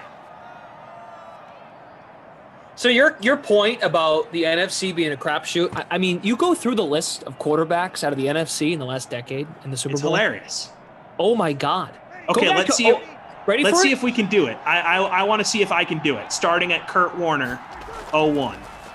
You want to start in 0-1. You guess the quarterback that represented the NFC. In the Super Bowl. Yes. Okay. Kurt Warner in 0-1. Brad Johnson in 0-2. Jake Delhomme in 0-3. Donovan McNabb in 0-4. Matt Hasselbeck in 0-5. Rex Grossman in 0-6. Eli Manning in 0-7. Kurt Warner in 0-8. Mm-hmm. Drew Brees in 0-9. Aaron Rodgers in 10. Eli Manning in 11. Wait, hold on. Stop. So from this point now, 12 to now, you're going to hear Russell Wilson's name. Listen to everyone else. Go. Colin Kaepernick in 12. Wilson in 13 and 14. 15, Matt Ryan. Nope. 15, 15, Cam Newton. Correct. 16, Matt Ryan. Yep. 17 would be he caught it. Nick Foles. Nick Foles caught it. Mm-hmm. 18, Jared Goff. And 19. Come on. Why am I blanking on this? 20 is obviously Brady. 19. You know this. Is Jimmy Garoppolo. Yep. Wow. Completely Juan blanked on who the Flores, did you Chiefs watch beat. Rodgers on the Pat McAfee show last season? Yeah, I watched it the other day. He just said, I don't know what the future holds. So what? So work that in. So take that for what it is. I don't know what the future holds. Could mean retiring early. Could also mean it's not going to finish in Green Bay. I think that's what he really was getting at. It could mean a lot of things, though, Glash. Oh, could, yeah. I think I would like some credit for naming every NFC quarterback to make the Super Bowl since 2001. You only screwed up one. That was good. Well, I didn't screw it up. It just took me a second. Oh, wait. Yeah. The Cam Newton, Matt Ryan thing. Okay. Yeah, you were off by a year. Yeah, NFC. Isn't that nuts? There's been a window. That's my point about, like, Aaron Rodgers is great, man, but, like, you mean to tell me there wasn't a chance for him to get back to another one? But the Tampa Bay front seven. The 15-1 other year he doesn't get there. The 15-1 Packers in 2011 is a glaring. That's a bad look on his resume. That Drew he didn't get Brees that won. Yeah. Brees. So in 2011, Brees and Rodgers, both of those teams should have won the NFC. But both of those teams infinitely better than both the Giants and Niners that made the NFC Championship game. Historically great teams. We were talking to Thomas Morstead on the podcast, Great Dane Nation, and that interview drops next week, and he was saying that he thinks that 2011 Saints team was the best Saints team of that entire stretch of Drew Brees' career. That was prime Jimmy Graham, prime Darren Sproles, but really, most importantly, prime Drew Brees. That was apex Drew Brees in 2011. And couldn't get it done. Mm-hmm. Choked it away in San Francisco. That was a team, that stretch of, and I mean, you can really say this about the Saints throughout the entirety of the Peyton and Brees era. Bad road team. In the playoffs, cannot win, and lost some home playoff games too. But especially in that early stretch, they could not win outside of New Orleans in the playoffs. Remember the bad Seattle loss? Yep.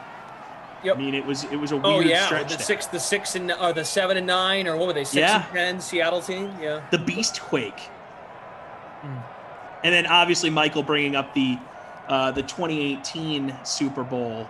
That's a huge miss for that squad. A lot of people would say it's not their fault, but obviously they put themselves in a position where one call cost them the game. D-Rod says that San Francisco defense was phenomenal. Correct, yes, but are we going to do this every year now for Aaron Rodgers? Every year he ran into a great defense. Right. Well, if we're going to keep playing this game, then what's the... Tampa D. Tampa was just playing their best football at the end of last season. That San Fran defense was so awesome, they lost to Eli Manning in the NFC Championship game. It's just funny to me. Because if Aaron had won... Because it would go all the way from the left all the way to the right in terms of the spectrum. And we were talking about a different San Fran defense. They were talking about the Green Bay Super Bowl loss. I mean, NFC Championship loss this past year. 2 years ago. Whatever. 2 years ago. The year Garoppolo only had to throw 8 passes. Right. Amazing. That was a great defense.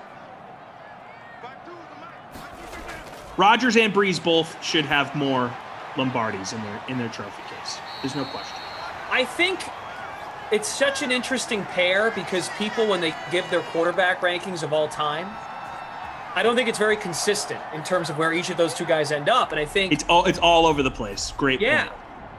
And I think if one, when Brady and Manning, Brady clearly topped Manning, and a lot of people say, if Peyton didn't have to deal with Brady, Peyton would have had it. I think one of them actually, they both would have been better off if one just kept going to the Super Bowl.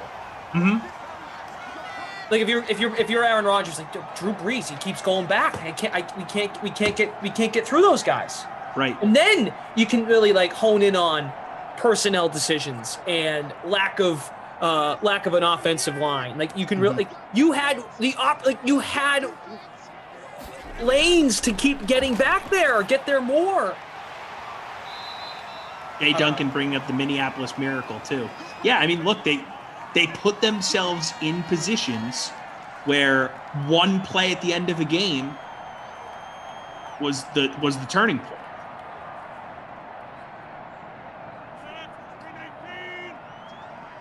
You look at the scoreboard and go, all right, Drew Brees keeps going back to the Super Bowl. He's just that damn good. They both only have been to one. That's crazy. Crazy. And Brees is done. One and done. Well, and look, he won and he beat Peyton Manning in arguably one of his best seasons. So he gets credit for that. It's a great win, and you can't take that ring away from him. But you can't help but think about how good Drew Brees was and how wide open the NFC was for a long time. Yeah. And not think, okay, this guy should have another ring, or at least have played in another game. Well, and to state the obvious, and we both know this from where we're from, and I hate to go to him here, but it's Brady. This is why this is a topic, because Brady blows everyone away. The Brady numbers are stupid. How have you not been to at least 3? He's been to 10. Brady already has more NFC playoff wins than Drew Brees. Think about that. He has just as many Super Bowls in the NFC as Rodgers and Brees. Brady has more NFC career playoff wins than Drew Brees. Jordan Warren applauds you for your guessing of the Thank you for quarterbacks. giving me credit. I want to see how far back I can go. Do you have that list handy? So 2000 was Kerry Collins. 99 was Kurt Warner. 98 was Chris Chandler. 97 was Favre. 96 was Favre. 95 was Aikman. 94 was Steve Young. 93 Aikman. 92 Aikman. 91 was whoever was playing quarterback for Washington. Mark Rippon? You are correct. Wow, okay. 90 would have been Phil Simms? Is it Phil Simms? Or was it the Giants' backup? Wasn't there a year where the backup brought them to the Super Bowl? Sims. Was he 90? Hostetler? Hostetler. Okay, so there you go. I made it to 90. Feel good about that.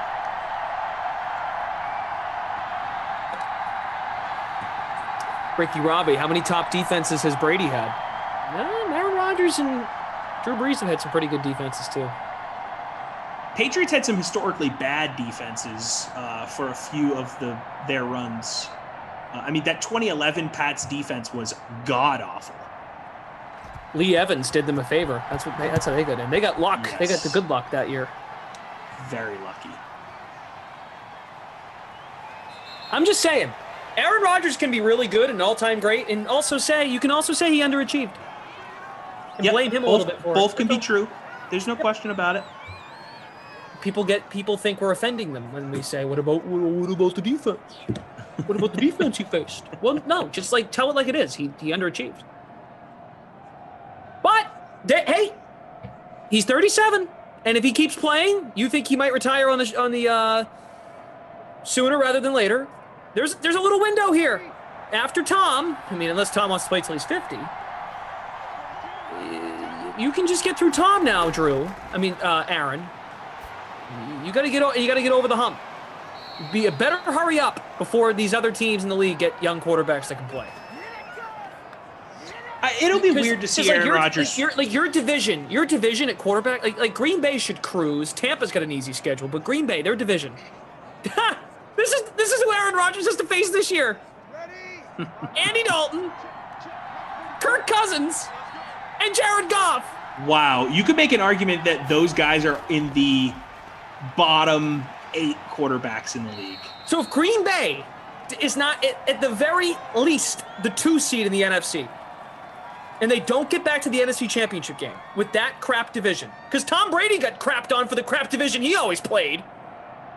And Green Bay kind of has been in a crap division for most of Rodgers' career, too. I mean, save for a few flashes from Detroit, a few flashes from Chicago, and Minnesota's sort of been an average franchise, an average to slightly above average franchise for a few years. It's not like Rodgers has been playing in the AL East here, right? It's not like the NFC North has been a bunch of giant killers during his career. And the NFC South has been competitive. So I will give Brees some credit. The Falcons were basically a really good team throughout Brees' time in New Orleans. Carolina obviously had the Cam Newton years where he was really good and that team was clicking. They had that 15-1 season. So the NFC South, you can say, okay, Brees, that was tough to get through. And the Saints had a few bad rosters in a row. I think they had 3 seasons in a row where they went 7-9 and missed the playoffs. But I'm not giving Rodgers a pass in the NFC North. If we're going to knock Brady for the AFC East, I am going to knock Rodgers for the NFC North. And yes, I know I said AL East instead of AFC East. That's in reference to everyone says the AL East is always the hardest division in baseball. That might be the case again this year with the way the Yankees have looked, the Blue Jays roster, Sox. Not good, but maybe good. Maybe better than we thought. I think. And then Tampa's always competitive. You know who's good is it's a good division is the NFC West. The NL West. NL West. Right. I really want to see how Tatis is, man. You hate to see that guy get injured. With a sport that we always talk about, baseball, losing viewers, they don't really have a true face of the game, yada, yada, yada, yada. We don't need to go down that path and get people upset in the chat. Because there's a lot of baseball fans in the chat, which I love, because I love baseball. But Tatis, already playing on the West Coast, if he's out for a significant period of time or becomes an injury-prone player, really bad for baseball. Travis Anderson, you call the Falcons a good team, but not Minnesota. Minnesota should be better. They should be better. They had some injuries. I don't trust Kirk Cousins. Falcons were, I would say, over the stretch of time. Falcons into a Super I don't have the records in front of me, but I think the Falcons have been better than the Vikings. If we're looking at the same stretch of time for each quarterback in their division, Falcons got to a Super Bowl. And I know the Vikings were maybe a Favre interception away, but remember who beat Favre? Drew Brees. Right. Just one more time. Kirk Cousins, Andy Dalton, Jared Goff. You should be 6-0. Right there. But you know what? Tom? Why play the season? Because if we get to the end of January again, and Aaron gets someone blows on his elbow, it's too hard. It's not fair. They don't do enough for him. So let's just not have a season. Because God forbid we criticize poor Aaron. Chris Robinson saying, last time I checked, it doesn't matter which division you're in. Once it comes to the playoffs, you have to play the NFC and then usually the Patriots. He's making a good point. Yeah, I spot no lies. The point is the Packers have had a easier ride than a lot of these other NFC teams over the stretch of Rodgers' career to get a 1 or 2 seed and have an easier road to the postseason, to the Super Bowl. And they haven't capitalized in a way that they probably should have. Think about this. When the Packers played in the NFC Championship game this year, it was the first time of all of Rodgers' NFC Championship trips that they have played a home NFC Championship in Rodgers' career as a starter. The last time it happened was in 2007 when the Packers lost to the Giants. Yep. So that tells you right there, they haven't done enough winning in the regular season to put themselves in a position to have an easier path to the Super Bowl. And that's hurt them. Yeah. Clearly, because the Packers at Lambeau, historically, money. Because it's really hard to play at Lambeau Field in the winter. Nah, man, defenses just thrive there. They just get astronomically better.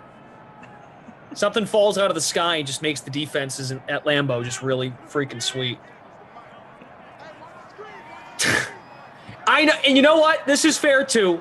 Okay, I know this is gonna happen. D-Rod says it's a football team. It's not about one player. You can make that argument in the NFC when you look at all the quarterbacks that have reached the Super Bowl. But they're not winning it. I agree that it's a team game and that we give too much credit to the quarterback. I'm guilty of it. You're guilty of it. Everyone that talks about football is guilty of that because they touch the ball every single play. They are the most important player of all team sports, maybe outside of a goalie in hockey. That's the most important position.